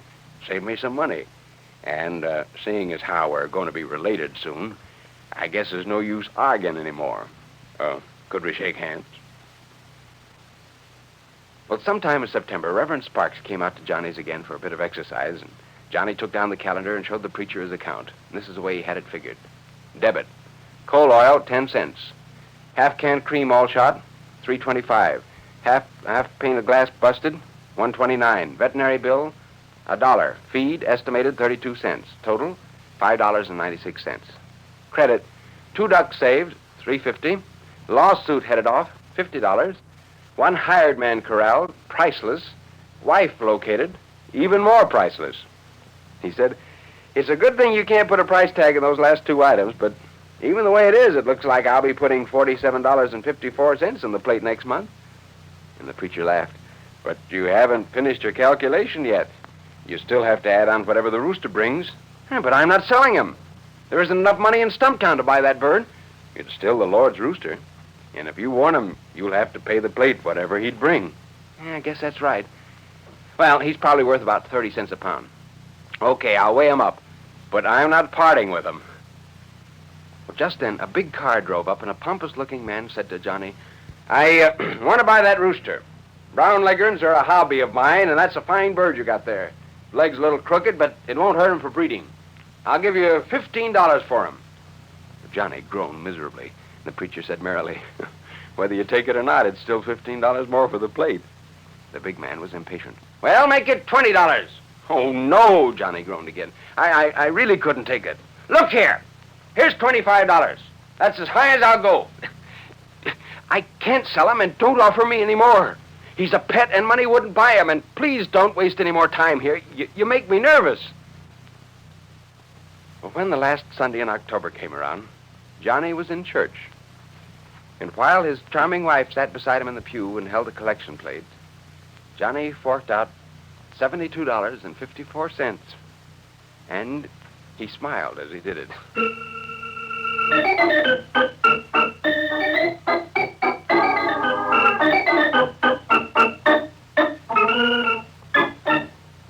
You have heard a short story by H. Gordon Green entitled God and the Rooster.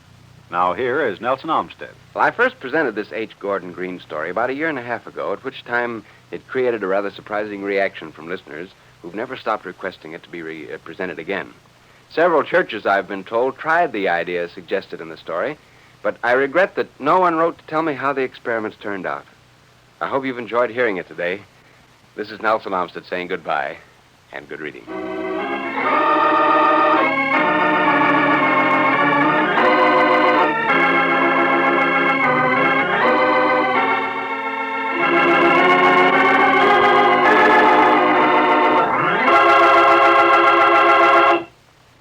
Nelson Olmsted has presented another great short story from the world of literature.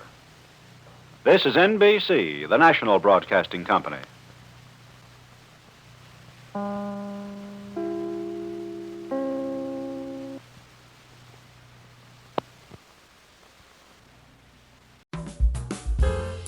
Thank you for tuning into Golden Age Radio.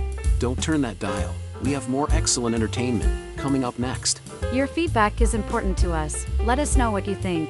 We aim to provide the best possible entertainment for you. If you need access training or support, send an email to db@g3pl.net or call 615-420-2040. That's 615-420-2040.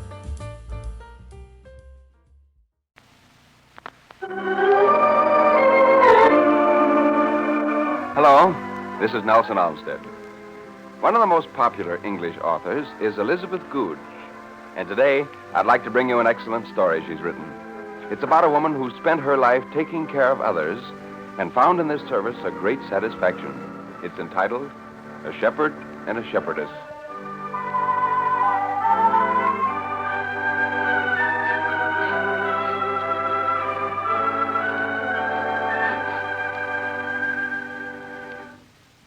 Miss Ada Gillespie was considered by her friends to be a most fortunate woman. At the age of 55, she had excellent health, her own teeth, hardly a thread of gray in her crisp brown hair, and a comfortable little income, and freedom to go where she would and do what she liked. When she was congratulated upon her good fortune, she would stifle a yawn and incline her head in polite agreement. She had not always been congratulated. In the past, she had been pitied, had even indulged in orgies of delicious self-pity. She had been the only girl in a large family of brothers and had spent 35 years in darning their socks, nursing them through the measles, packing and unpacking their trunks, and then, as they went out to India and sent home their children to her care, again darning socks, ministering to the measles, packing and unpacking, spanking and hugging, and then again more socks. On the top of all this, there had been elderly parents to look after, housekeeping to do, and servants to manage. "Poor Ada," her friends would murmur. "You're so terribly tied." And Miss Gillespie, who adored being tied, would smile bravely and lap up their pity like a kitten laps cream. "You hardly ever have a holiday," they would mourn. And Miss Gillespie, always bored stiff by holidays, would brace her shoulders and tell them pluckily how fortunate she was that she had kept her health. And now, so gradually that she hardly noticed it, everything had come to an end. The children she had bathed and spanked were now bathing and spanking their own children. The parents who had taken up so much of her time had died, and the old home that she had labored for was sold. She was tied no longer. She was free to take a holiday for as long as she liked. She chose Bournemouth because it was the middle of winter, and she had so often during the past winters in her Cumberland home looked at pictures of the sunshine of Bournemouth and envied the untied women who went there in January. So she engaged rooms at the most expensive boarding house and traveled south first class, a thing she had never done in all her life. The first few days were successful. But the care of others had been her life's work, and now, from long habit, she could never come into close contact with any human being without immediately wanting to bathe it, nurse it, spank it, or darn its socks. There were 2 children at the boarding house, and Miss Gillespie noticed that they were never quite clean behind the ears. And yet when she suggested to their mother, very politely of course, that she should bathe them, the suggestion was not well received. Then there was an old lady who suffered from indigestion and used to describe her symptoms to Miss Gillespie every morning from 10 o'clock until 11:30. So Miss Gillespie personally interviewed the manageress and saw to it that when next the boarders were enjoying roast duck and a chocolate souffle, the old lady should have steamed sole and a sago pudding. The old lady made herself extremely unpleasant and refused to speak to Miss Gillespie for 3 days. So, what with one thing and another, things got a little strained at the boarding house, and Miss Gillespie came to the conclusion that she didn't like Bournemouth and couldn't possibly settle there. She decided then to pay a round of visits, for it had always been a grief to her that she saw so little of her friends. They were very pleased indeed to see her come, and even more pleased to see her go.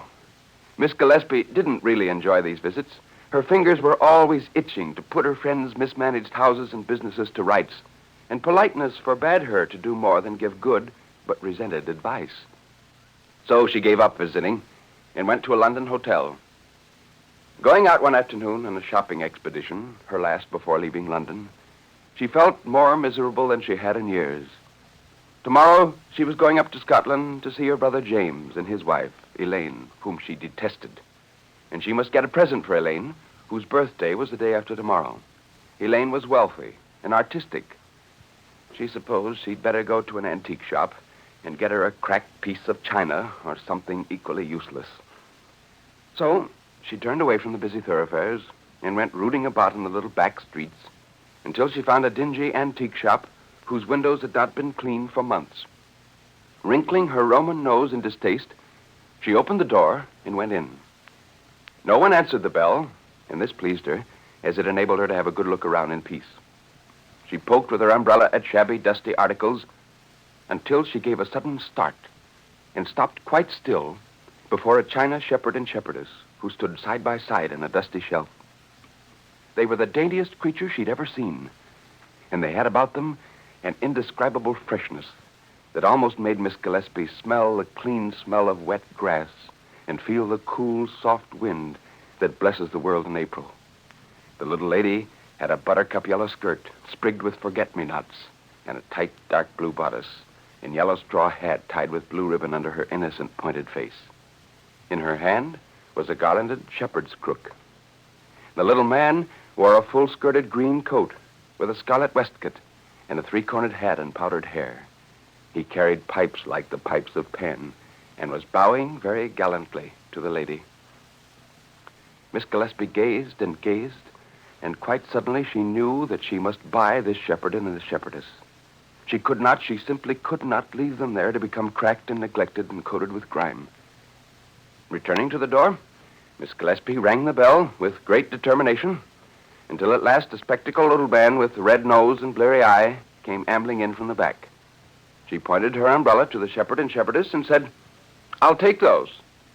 The old man, muttering to himself, wrapped up the figures, gave them to her, and, wheezing hoarsely, said, £10. Miss Gillespie jumped as though she'd been shot. Although she had a nice, comfortable income, it was not sufficiently comfortable to justify her in spending £10 on china ornaments. And to spend £10 on Elaine, whom she disliked, was simply ridiculous. But if she hesitated, it was only for a moment.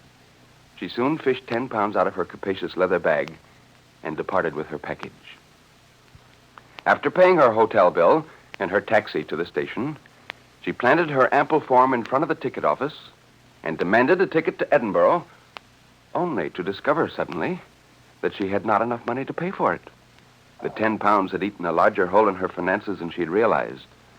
"Well," she said, "I didn't want to go anyway." Without knowing exactly why, she bought a cheaper ticket to Cotswold. Traveling on a third-class ticket, she settled back and smiled idiotically. She was aware that she, the practical, strong-minded Ada Gillespie, was behaving like a complete imbecile, and it was extraordinarily refreshing. She dozed for a while and awoke with a start as the train jerked to a stop. She saw a minute platform with moss growing in the crannies, a line of purple and golden crocuses, a porter with ginger whiskers, and behind him a stretch of country lovelier than any she had ever seen before. Miss Gillespie didn't hesitate for a moment. Gripping her bag in one hand and her umbrella in the other, she started off. She liked what she saw, but she liked even better what lay before her when she arrived at the top of the hill. The valley and slope below were dotted with gray Cotswold cottages, the most delightful cottages in the world, each one apparently not built by man at all, but a part of the earth itself. But there was something even better than this. To the right, at the very crest of the hill, a tiny Cotswold manor house stood in a tangled garden. It was built of gray stone and seemed, like the cottages, to be part of the earth itself. The gate into the moss-grown drive was broken at the hinges, the garden full of weeds, and a big placard that leaned drunkenly over a wall said, "For sale." "Well, whoever is selling that house," said Miss Gillespie, "is a fool." And at this moment, two most unpleasant gentlemen with bowler hats and red noses came down the drive. "Oh, what's happened here?" demanded Miss Gillespie. And one of them said, "There's been an auction, ma'am. Sale of furniture and effects. But you're too late, ma'am. It's over and the stuff's gone." "Well, has the house been bought?" "No, ma'am. No central eating." "Well, how much is asked for it?" £2,500. "I'll buy it." Now, Miss Gillespie was normally a very sensible woman and would not have dreamed of buying a house she could not afford without first inquiring into the condition of the drains. But ever since she had bought the Arcadian shepherd and shepherdess, she had been totally irresponsible. Now she strode through the gate and up the drive, followed by the two bewildered auctioneers. She walked firmly up the steps of her house and into its cool, spacious hall. One sniff was sufficient to tell her that the house contained defective drains and dry rot. She walked down the hall, opened a door on the right, and went in. It was a white-paneled drawing room with an Adams mantelpiece. In the center of the room stood a middle-aged woman in a black dress. She had been crying, and her hands, Miss Gillespie noticed, were so swollen with rheumatism that she must be nearly useless. "Who are you?" she asked. The woman seemed too stupefied by grief to be astonished at Miss Gillespie's entrance. She answered dully, "I was the housekeeper, ma'am." "You been here long?" 30 years. And my daughter, my widow daughter, was with me as a housemaid, and her ladyship let the children bide with us." "How many children?" 5. We don't seem to know what to do now. "Did her ladyship own this house?" "Yes, ma'am. Lady Carroll. She died very sudden-like, and her nephew sold the place." "Well, I'm buying this house, and I want servants who will love it as much as I do myself. I will re-engage you and your daughter, and the children, of course, shall live with you as before." "Oh, ma'am, it can't be true, what you say." "Perfectly true. Now, for heaven's sakes, go and make yourself a cup of tea. And you can make me one, too. A strong, mind, with 2 lumps of sugar." The woman went, and Miss Gillespie was left alone to realize the situation in all its grimness. She was going to buy a house she couldn't afford and sorely needed repairs. She had taken upon herself the care of elderly and ailing servants and 5 young children. Before her stretched a period of struggle and poverty. She would have no holidays and no freedom. She would be absolutely tied. She would be, again, all that she had been so much pitied for being in the past. Yet, she had not felt so happy since the old hard-working days in Cumberland. And then, with a thrill of pleasure, she suddenly remembered her shepherd and shepherdess. Eagerly, she opened her bag and took them out and put them on the Adams mantelpiece with a looking-glass behind them reflecting their charms. Instantly, she had the sense of delight that comes when beautiful things are in their right setting. The door opened, and the housekeeper came in with her tea. At the sight of the shepherd and shepherdess, her eyes bulged, and the tea slopped over into the saucer. Miss Gillespie said, "My good woman, what in the world's the matter?" "What? The shepherd and the shepherdess? Well, what about them?" "Why, well, that's where they've always stood."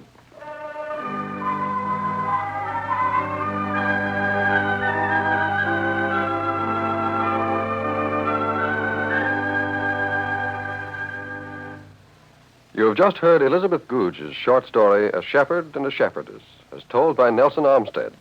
And now a closing word. I found this story recently in a book edited by Marjorie Fisher and Rolf Humphreys entitled Pause to Wonder. I hope you've enjoyed hearing it. This is Nelson Olmsted saying goodbye and good reading.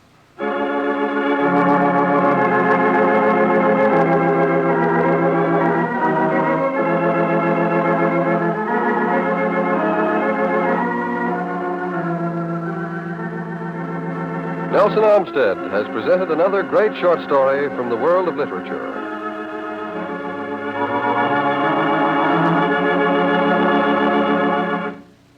This is NBC, the National Broadcasting Company.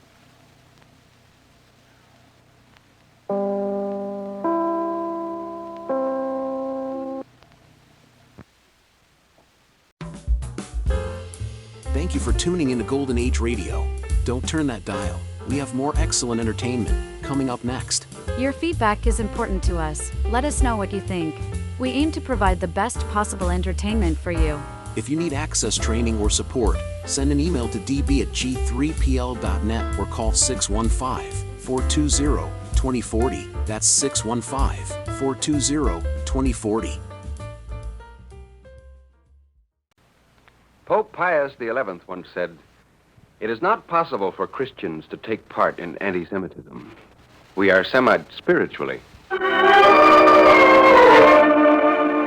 Hello, this is Nelson Olmsted. The story I'm going to tell you today appeared a short time ago in Collier's. I was so impressed by the quiet human logic in it that I want you to hear it today. It's about a man who managed to maintain his personal integrity in the face of what appeared to be great opposition. Written by B.J. Chute, it's entitled The Outcasts.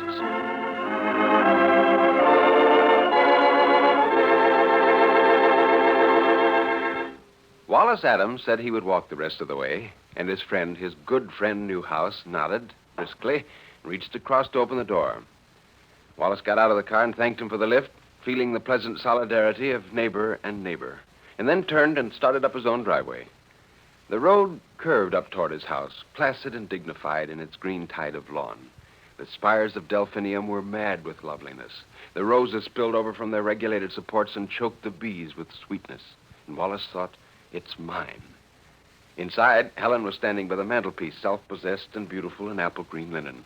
Her amber blonde hair was high on her head, accenting the cheekbones and the pretty square line of her jaw. He kissed her and said, "Hello, darling." She smiled at him. "You're early." "Yes, John Newhouse gave me a lift." "Oh? Well, Catherine called up this afternoon." "Catherine Newhouse? That's a bridge party?" "No. She wanted to talk to me about, something. Shall we go out to the veranda, Wally? It's cooler there." He followed obediently. They sat back lazily in white slatted chairs, and Wallace lit a cigarette. Through half-closed eyes, he could see the tiny claws of woodbine clutching at the stone pillars. The fading air just touched his cheek. His heart lit up with love, and he felt a strong, deep peace. A man needed his acres, and it was not altogether a sense of property. Vaguely and genuinely, he wished this for all men. Helen said, "Catherine called about Mr. Benson, the real estate agent. He's been talking to her. He's just got an offer in the Stiles place." "Oh, well, that's fine. It'd be nice to have someone living there." "It would be nice, but these people won't do." "Why? Can't they finance it?" "They're Jews." "Oh." He sighed. He'd been pleased when Helen spoke of the new neighbors, but now they wouldn't do. It was too bad. After a moment, he said, "Why did Catherine call you, Helen?" "Well, that was just what I wanted to talk to you about, dear. Mr. Benson told Catherine that it's very hard to move such big properties, and he wanted to be sure he was doing what everyone wants him to do if he says no. So Catherine thought that it shouldn't be just John and herself who told him. She thought we should get together somewhere, all the leading members of the community, and, well, actually what she said was that she thought our house would be a good place." "Why our house?" "Because we're the newest ones here, and the new houses like us, and they knew we think the same way they do." "But do you know anything about these people?" "Not a thing." "Do you know their name?" "No, I don't. It's awkward, of course, dear, but we have to consider our neighbors. It's just a matter of business, like zoning a residential district against nightclubs or something." "Well, people aren't nightclubs." "Well, of course they aren't. But you know what I mean. It isn't just these people. It's what it starts. They're pushing." "When are they coming?" "A day after tomorrow, Saturday. You're sweet, Wally." She went inside then. Wallace sat there listening to the small evening sounds. After a moment, he got up. Saturday had a sharp edge in his mind. He knew he was being childish. All that was involved was a simple, legitimate agreement between neighbors, people who had bought their homes in a district which would stay as they wanted. These others, these people who wanted to buy the Stiles place, need never know that a door had been deliberately closed in their faces. He stared miserably into the darkness. But what if they did know? How did it feel to be shut out because of your name, because of your race? How would he feel if it were himself and Helen and their children? Oh, good Lord, he was making mountains. It wasn't that important.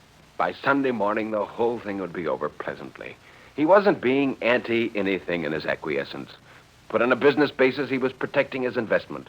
Put on a human basis, he was safeguarding his family. From what? He stopped on the edge of the lawn. From what? His mind stiffened, pushing away the question. It was all tremendously unimportant. He told himself it was unimportant. He crossed the lawn and walked slowly up the front steps. Well, Cliff Hutchins and his wife were the first to arrive Saturday, and Tom Brent's just behind them. Wallace excused himself to mix their drinks, glad of a task which took his mind off the purpose of the meeting. For a passive host, he felt unreasonably quarrelsome. They discussed the weather until the arrival of the Atkinsons, with Madge Hennessy turning behind them. Shortly afterward, the Newhouses came, and Wallace, crossing the room to shake hands with them, felt more than a little flattered by the genial warmth of the big man's welcome. John Newhouse made the room suddenly seem crowded and important. Newhouse glanced at his watch and said, "Well, I hope you people don't mind holding the meeting up a little. There's a chance Arthur Hearn will be coming."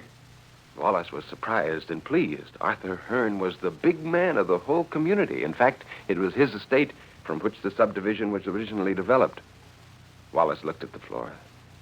The little flicker of pleasure he'd felt because the sought-after Arthur Hearn might be a guest in his house died out abruptly. Property interests.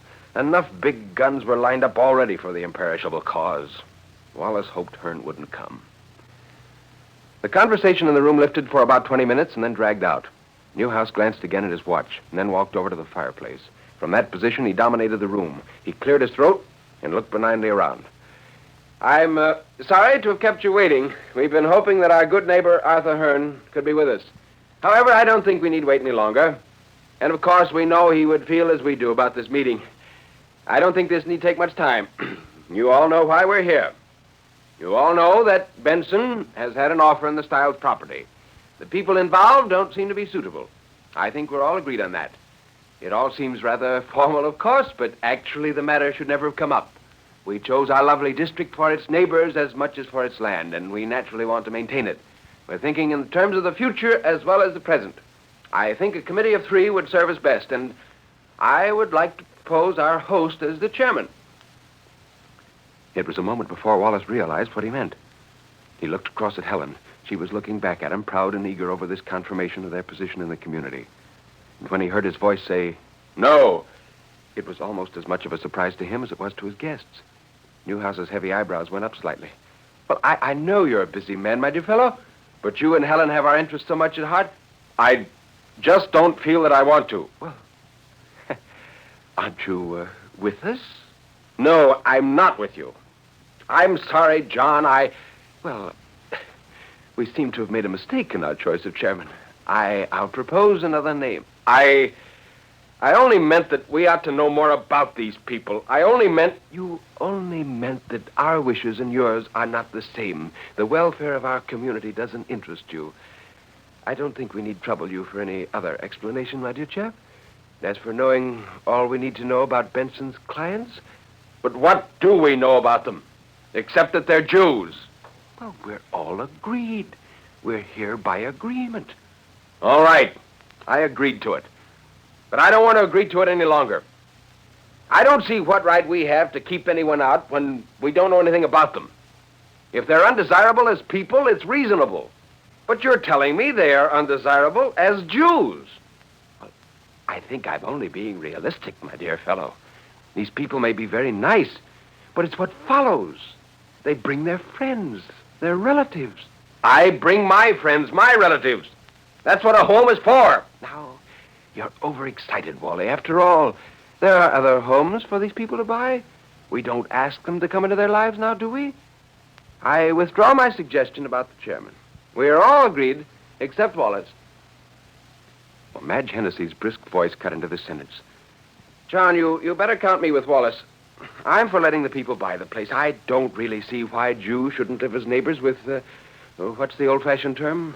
Christians?" For just an instant, there was a hollow look about Newhouse.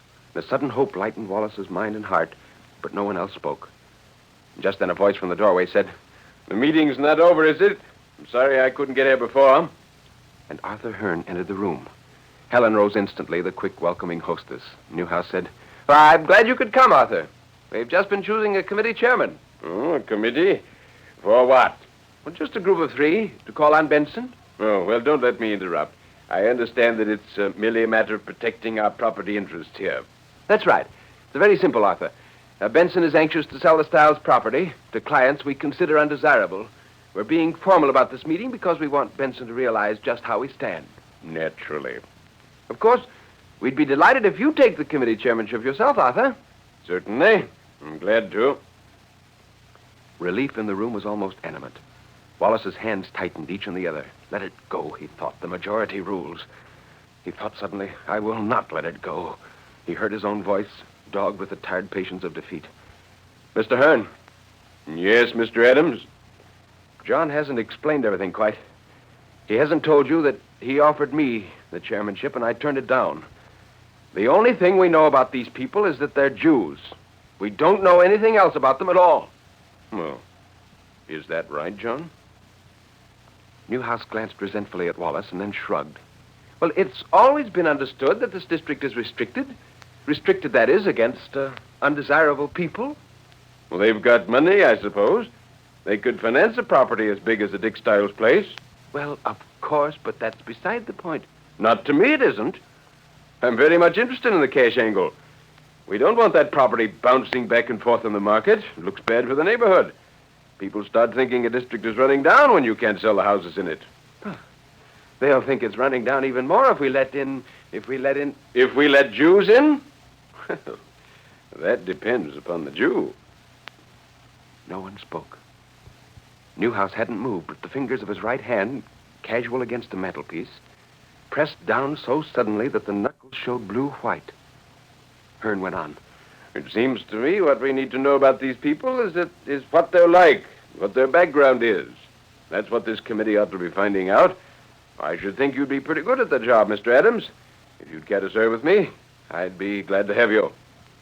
And Wallace said eagerly, well, certainly. On that basis? What other basis is there? How about you, Tom? Tom Brent struggled self-consciously to his feet. Why, yes, of course. I'm glad to. I never liked this business much anyhow. Well, perhaps none of them had liked it much, thought Wallace. They had only wanted the assurance that they were right not to like it. Helen was smiling. Mr. Hearn had given his approval. Her own husband was on the committee. She was pleased, he knew, for the wrong reasons, but it didn't matter. She was his Helen, and he smiled back at her. Hearn's voice picked up the meeting. Fine, that's settled then. Wallace, Tom, I'll give you a ring. We'll get together with Benson. It's a great pleasure, Mrs. Adams. He moved toward the door. There was a general stir in the room. The meeting, as a meeting, had suddenly ceased to exist. John Newhouse, with his hands thrust deep into his pockets, stood unyielding against the mantelpiece. He was staring straight ahead at nothing. And Wallace felt a sudden and intense pity. The lost, he thought, are not the outcasts. The lost are those who cast them out.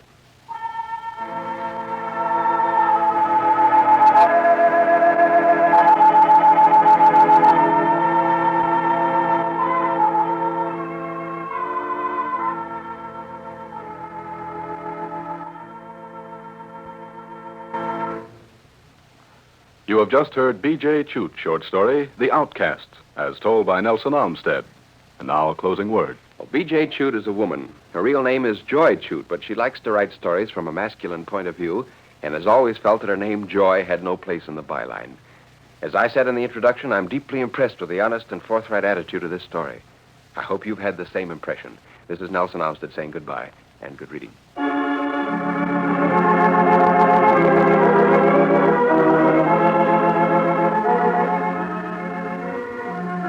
Nelson Olmsted has presented another great short story from the world of literature. This is NBC, the national broadcasting company.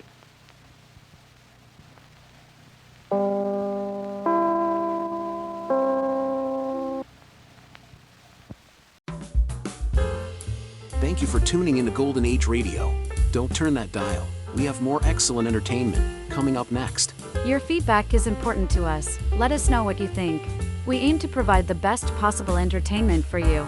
If you need access training or support, send an email to db@g3pl.net or call 615-420-2040. That's 615-420-2040.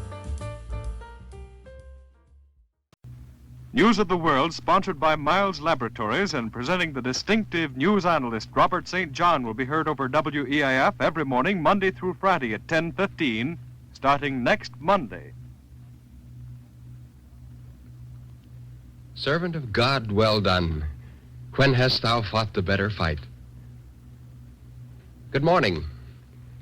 This is Nelson Olmsted.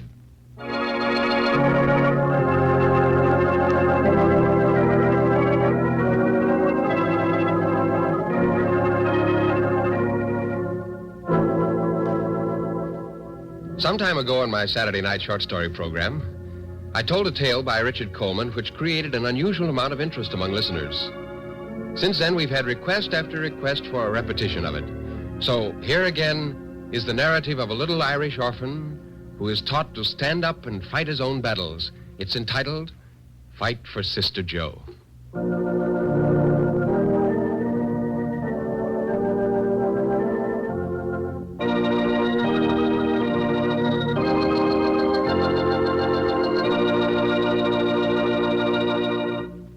Sister Joseph reached into her great bottomless pocket and took out her signal, a wooden prayer book that gave a loud clack when its two halves were snapped shut. You will please take your arithmetic books and work the 5th, 8th, and 10th problems in short division on page 29. There was a flipping of pages, and the struggles against problems 5th, 8th, and 10th began. The room was still, but you could almost hear the creakings and strainings of minds that were still a little stiff because they were rather new. Eddie chewed on the red rubber eraser of his pencil.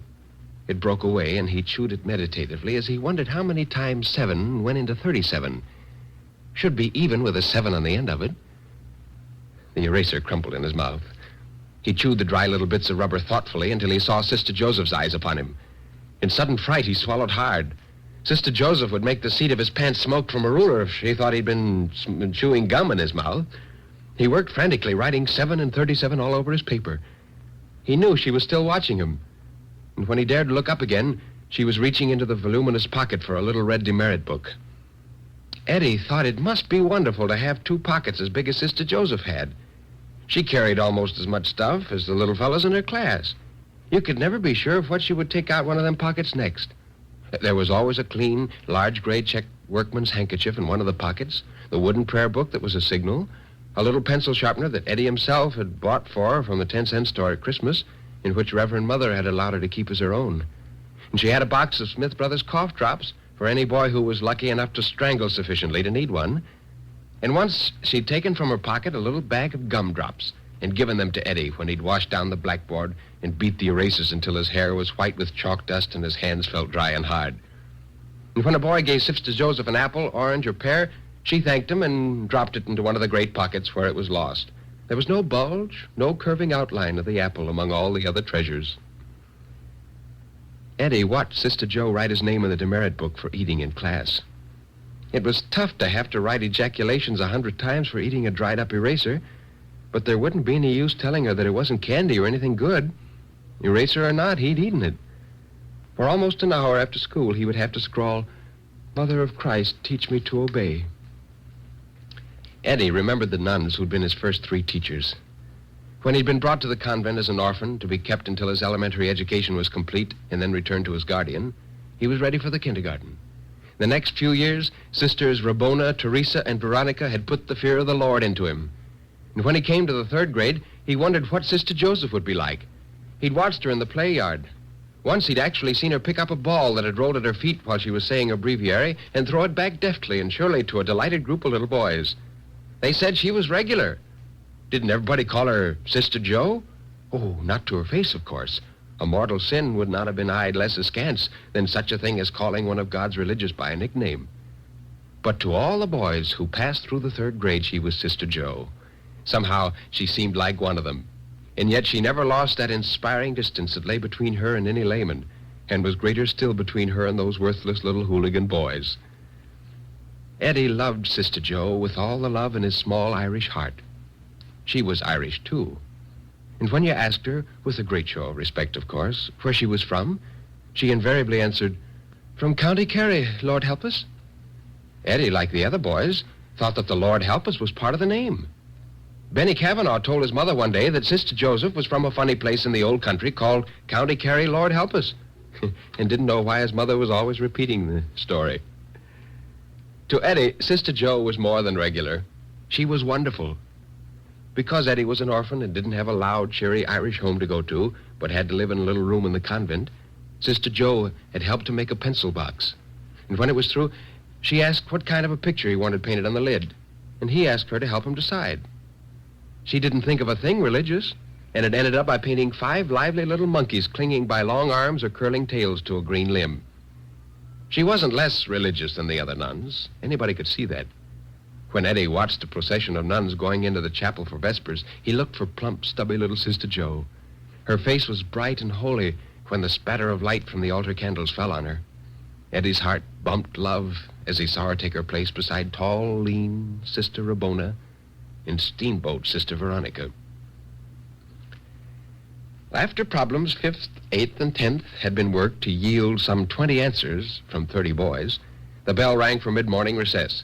The prayer book clacked. The boys slid from benches, filed out decorously, alert after having been drugged with arithmetic. And at the door, they broke into a wild, screaming mass. "Oh, Comanches," muttered Sister Joe at the doorway. "A tribe of wild Comanches." She went to get her glass of cold milk and a piece of bread with jam.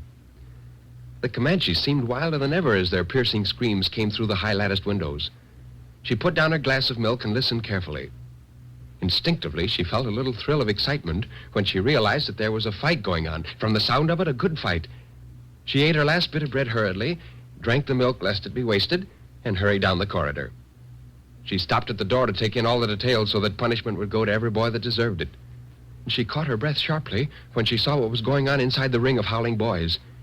Rick Mulhall, a big boy in the 5th grade, was beating her own Eddie unmercifully.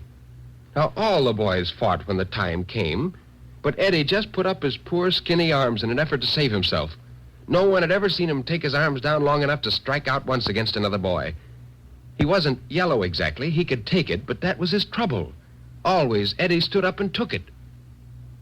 Now, Sister Joe loved Eddie, not just because he didn't have a good Irish mother as he should have had, but because there was something about him that stirred her love as well as her sympathy.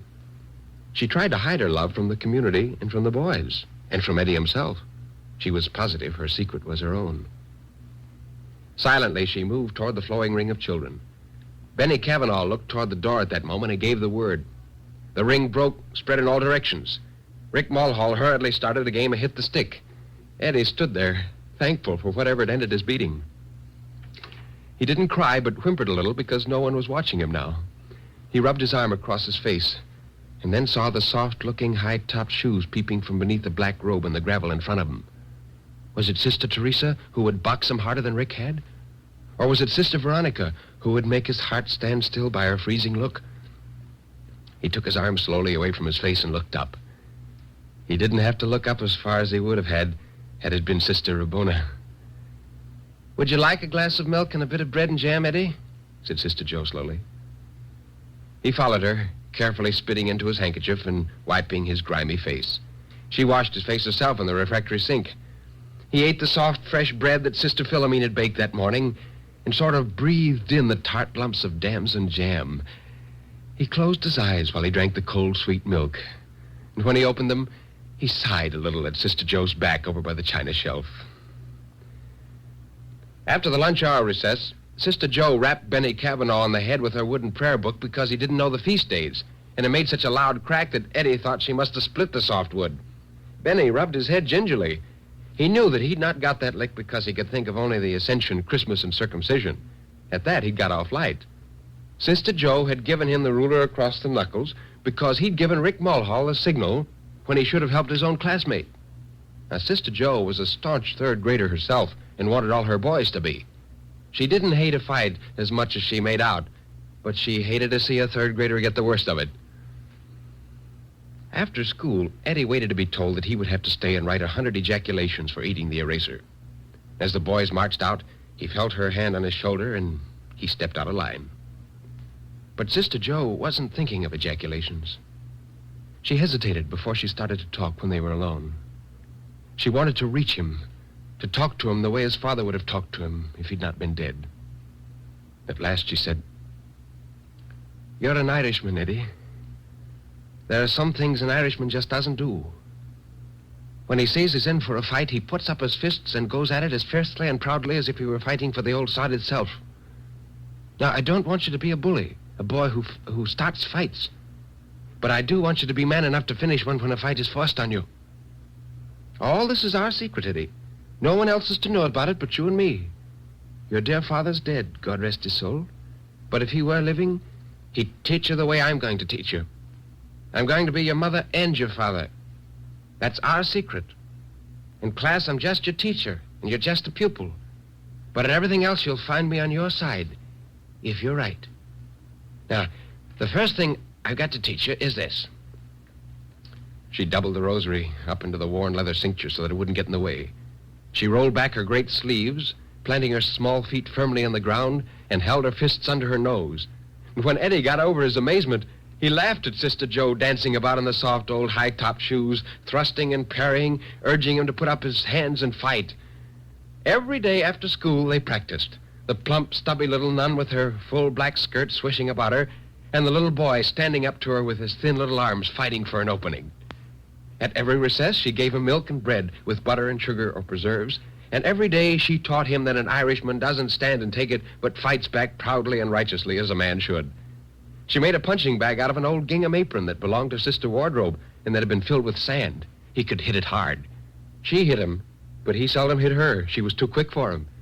At first, he was overcome at the thought of having struck a nun, but Sister Joe laughed at him and urged him on by a smart clip to the cheek. He watched fights in the yard and learned from them, too. It was over a month before a fight of his own was thrust upon him. Terry McGovern, of the 4th grade, decided it was time for Eddie to have another licking. Once he'd started the fight, Terry couldn't very well back out, but he soon wished he could. The boys crowded around screaming encouragement to Eddie when they saw the smaller boy putting up a real fight. Sister Joe had listened every day for a fight. She peeped from behind the ferns in the music room to see if it were Eddie this time. And when she saw it was, she rolled up her sleeves and watched excitedly. Eddie took a lot of punishment, but he put Terry onto his knees and beat him properly. He looked at the music room window and caught a glimpse of a bobbing white coif and a plump face encircled with white and black. And his heart beat wildly. She'd seen him. He hated to stop. He couldn't hit Terry now that he'd said enough and was down, so he looked around threateningly. He saw Rick Mulhall in the ring and pushed aside the boys near him. His thin little arm shot out in one clean, hard blow that brought the blood running out of Rick's nose. The big boy was so surprised, and the blow had stung him so that he didn't even put up his hands to strike back. Eddie waited until it was plain that Rick had no fight in him, and then ran headlong to the door of the convent. Sister Joe met him in the corridor from the music room. She snatched him up to her, and his forehead felt the cool, hard, immaculately white coif. His cheek felt the rough, heavy black habit, and beneath the soft, sweet bosom, he held tight and ached with love.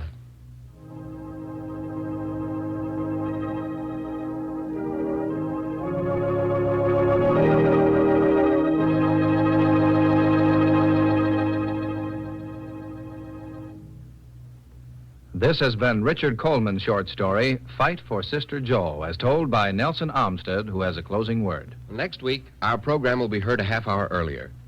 For the past 4 weeks, we presented some of our favorite short stories. We wanted to find out what you think of a program of this sort in the morning. We'd like to hear from you, not only to know that you're listening, but to find out which stories have been your favorites. So if you have the time, drop us a line. Until Monday morning, then, at our new time, good morning and good reading.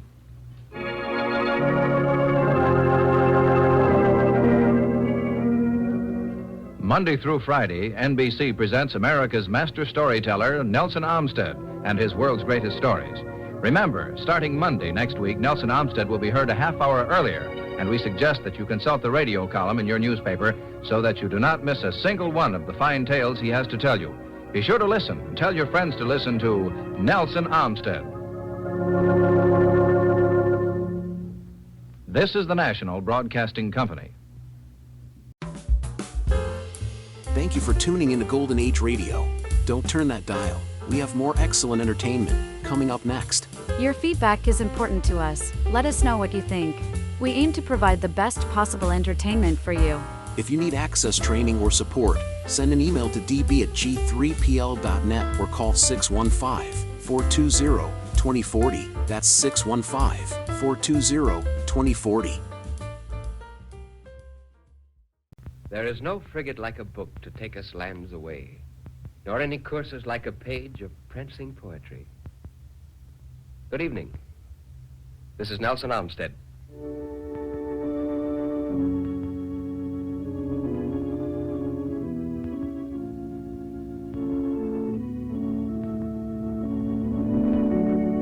From the thousands of short stories written in almost every language in the earth, It's our pleasure to select and prepare the best and bring them to life for you. Tonight, the story is by John Russell about a beachcomber and his beautiful set of red whiskers. And it's entitled, The Price of the Head.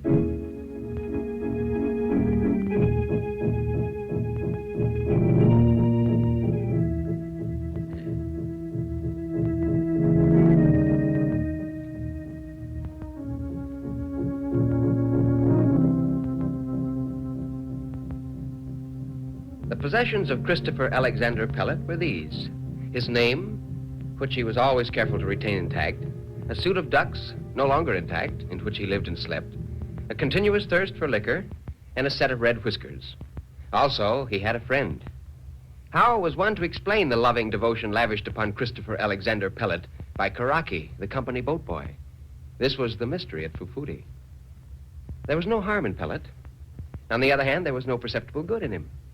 He had long lost the will to toil and latterly even the skill to beg. In any other part of the world, he would have passed on without a struggle. But some chance had drifted him to these Polynesian beaches where life is as easy as a song, and his particular fate had given him a friend. So he persisted. That was all. He persisted, a sodden lump of flesh preserved in alcohol. Karaki, his friend, was a heathen from Bougainville, where some people are smoked and others are eaten. Being a black, a Melanesian, he was as much an alien in brown Fufuti as any white.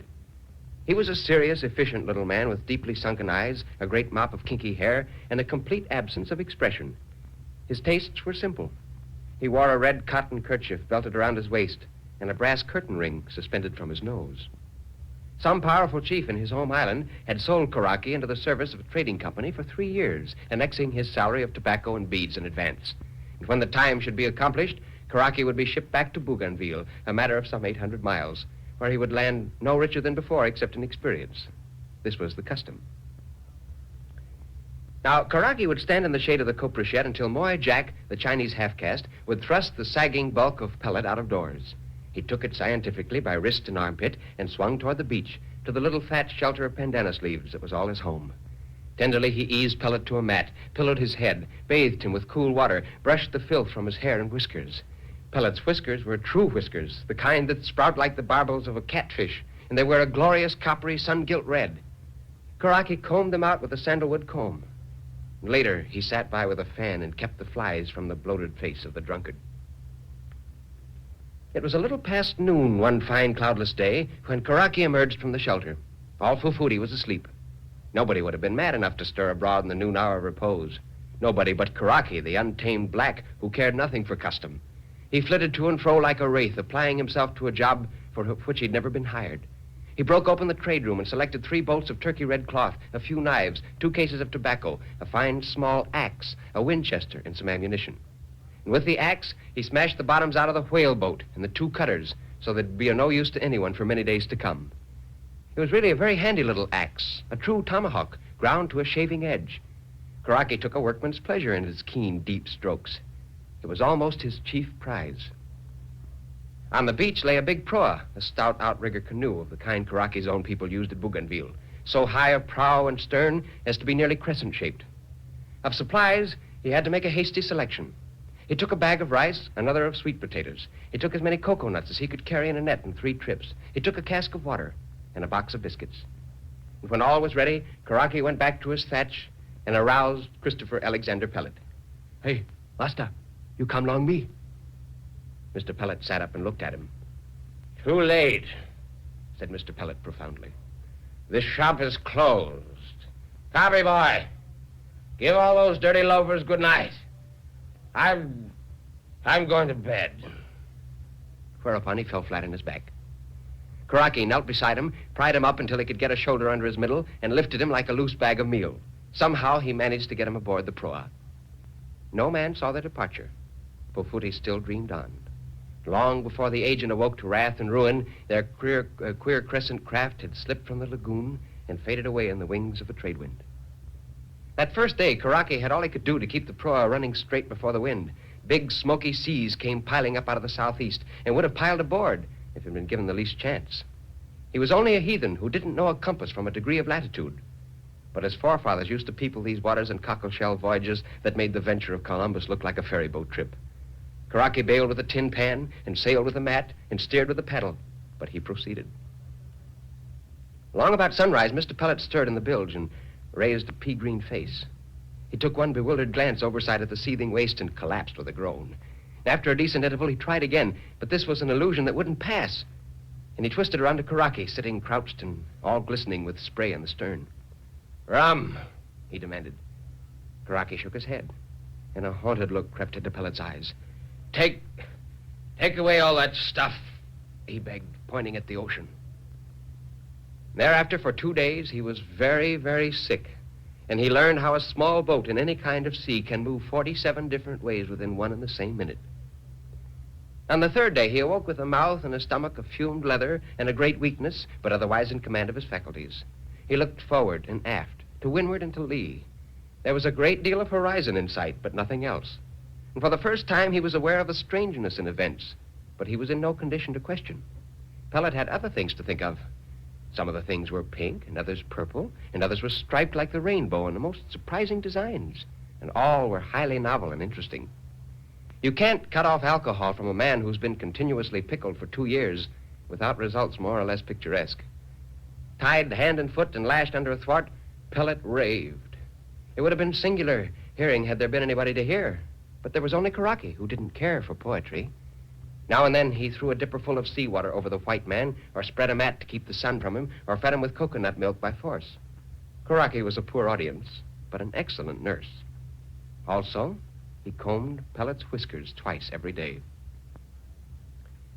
"My heart is within me, as an ash is in the fire. Whosoever hath seen me without lute, without lyre, shall sing of me grievous things, even things that were ill to desire." Thus chanted Christopher Alexander Pellet, whose face began to show a little more like flesh and a little less like rotten kelp. Whenever a fair chance offered, Karaki landed in the lee of some one of the tiny islets with which the Santa Cruz region is peppered, and would make shift to cook rice and potatoes in a tin dipper. One day, 2 white men in a cutter came to stop them. Karaki couldn't hide his resemblance to a runaway Negro, and he didn't try to. But when the cutter approached within 50 yards, he suddenly announced himself as a runaway Negro with a gun. He left the cutter sinking and one of the men dead. "There's a bullet hole alongside me here," said Pellet a little later. "You'd better plug it." Karaki plugged it and released his passenger, who sat up and began stretching himself with a certain naive curiosity of his own body. "So you're real," observed Pellet, staring hard at Karaki. "By George, you are, and that's comfort. I say, where are you taking this mess of a canoe?" "Balby," said Karaki, using the native word for bougainville. Pellet whistled. 800 miles in an open boat was a considerable undertaking. It enlisted his respect. "Balby is your home?" "Yes." "All right, Commodore, lead on. I don't know why you shipped me for supercargo, but I'll see you through." Strangely, or perhaps not so strangely, the whole Fufuri interval of his history had been fading from his brain, while the poison was ebbing from his tissues. The Christopher Alexander Pellet that emerged was one from earlier days. Pretty much of a wreck, it was true, but ordinarily human and rather more than ordinarily intelligent. He was very feeble at first, but Karaki's diet of coconuts and sweet potatoes did wonders for him. And the time came when he could rejoice in the good salt taste of the spray in his lips and forget for hours together the crazy craving for stimulant. They made a strange crew, this pair, simple, savage, and convalescent drunkard. Now, on the 36th day from Fufuri, they sighted Choiseul, a great green wall that built up slowly across the west. And when they came ashore on the islet, they were both nearly starved, but they were alive. For a week they stayed while Pellet fattened on unlimited coconut and Karaki tinkered on the proa. Across the stretch of water was Bougainville, Karaki's home, where he would be beyond the reach of white men's law and punishment. So Karaki was content. And so was Christopher Alexander Pellet. His body had been wrung and swept and scoured, and he drowned his devils. Sweet air and sunshine were on his lips and in his heart. "Oh, this is good. Good," he said. Karaki puzzled him. He thought of this taciturn savage, how he'd capped thankless service with rarest sacrifice. And now that he could consider it soberly, the why of it eluded him. Why? Affection? Friendship? It must be so. And he warmed toward the silent little man with the sunken eyes and the expressionless face from which he could never raise a wink.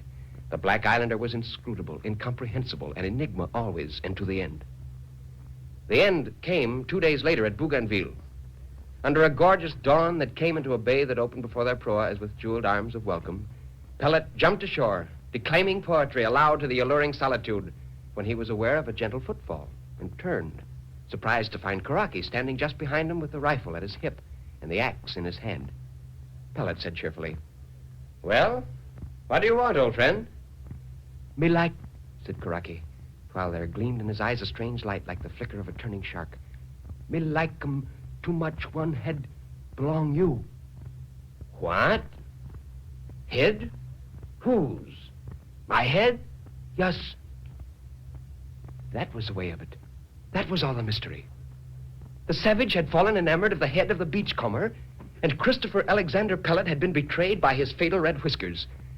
In Karaki's country, a white man's head, well smoked, is the thing to be desired above all wealth, above lands and chiefships, fame, and the love of women.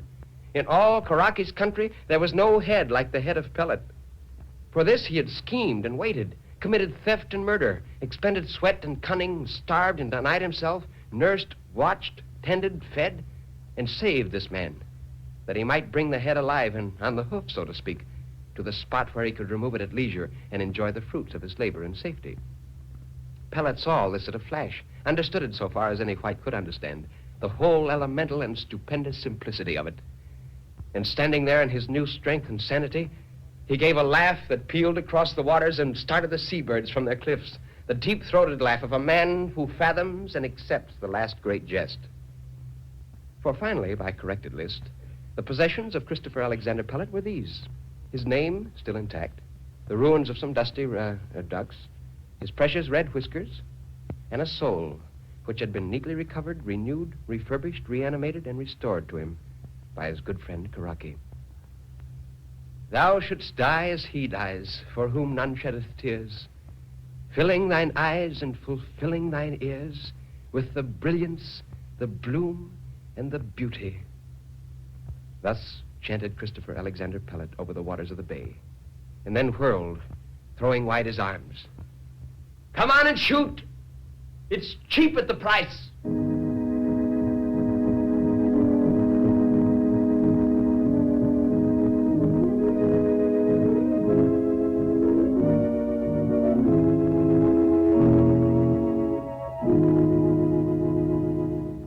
This has been John Russell's short story, The Price of the Head, as presented by Nelson Olmsted, who now has a closing word. Well, next Saturday night, be with us to hear Dead Man by James M. Cain. Until then, good night and good reading.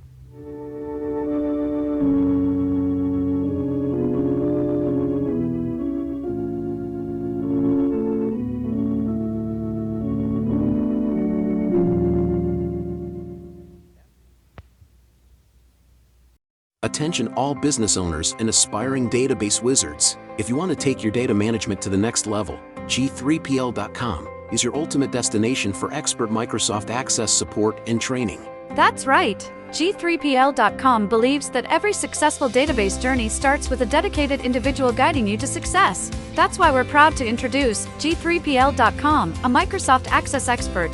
Whether you're just starting or looking to enhance your access skills, G3PL.com's personalized training will set you on the path to mastery. G3PL will be with you every step of the way, providing hands-on guidance and real-world examples. But don't just take our word for it. Hear what a satisfied client has to say. Thanks to G3PL.com, I've become a Microsoft Access Pro. The personalized training was exactly what I needed. I learned to create and optimize databases, run powerful queries, and automate tasks with VBA. Now, I'm confidently handling complex projects with ease. It doesn't stop there.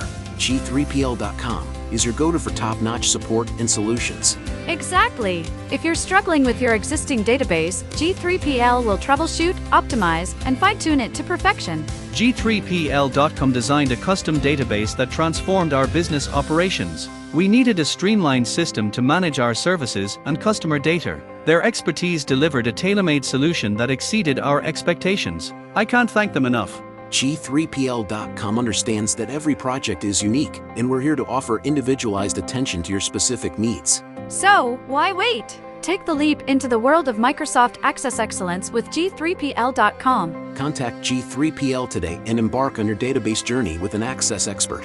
Send an email to db@g3pl.net or call 615-420-2040 and ask for Mark to learn more and get started.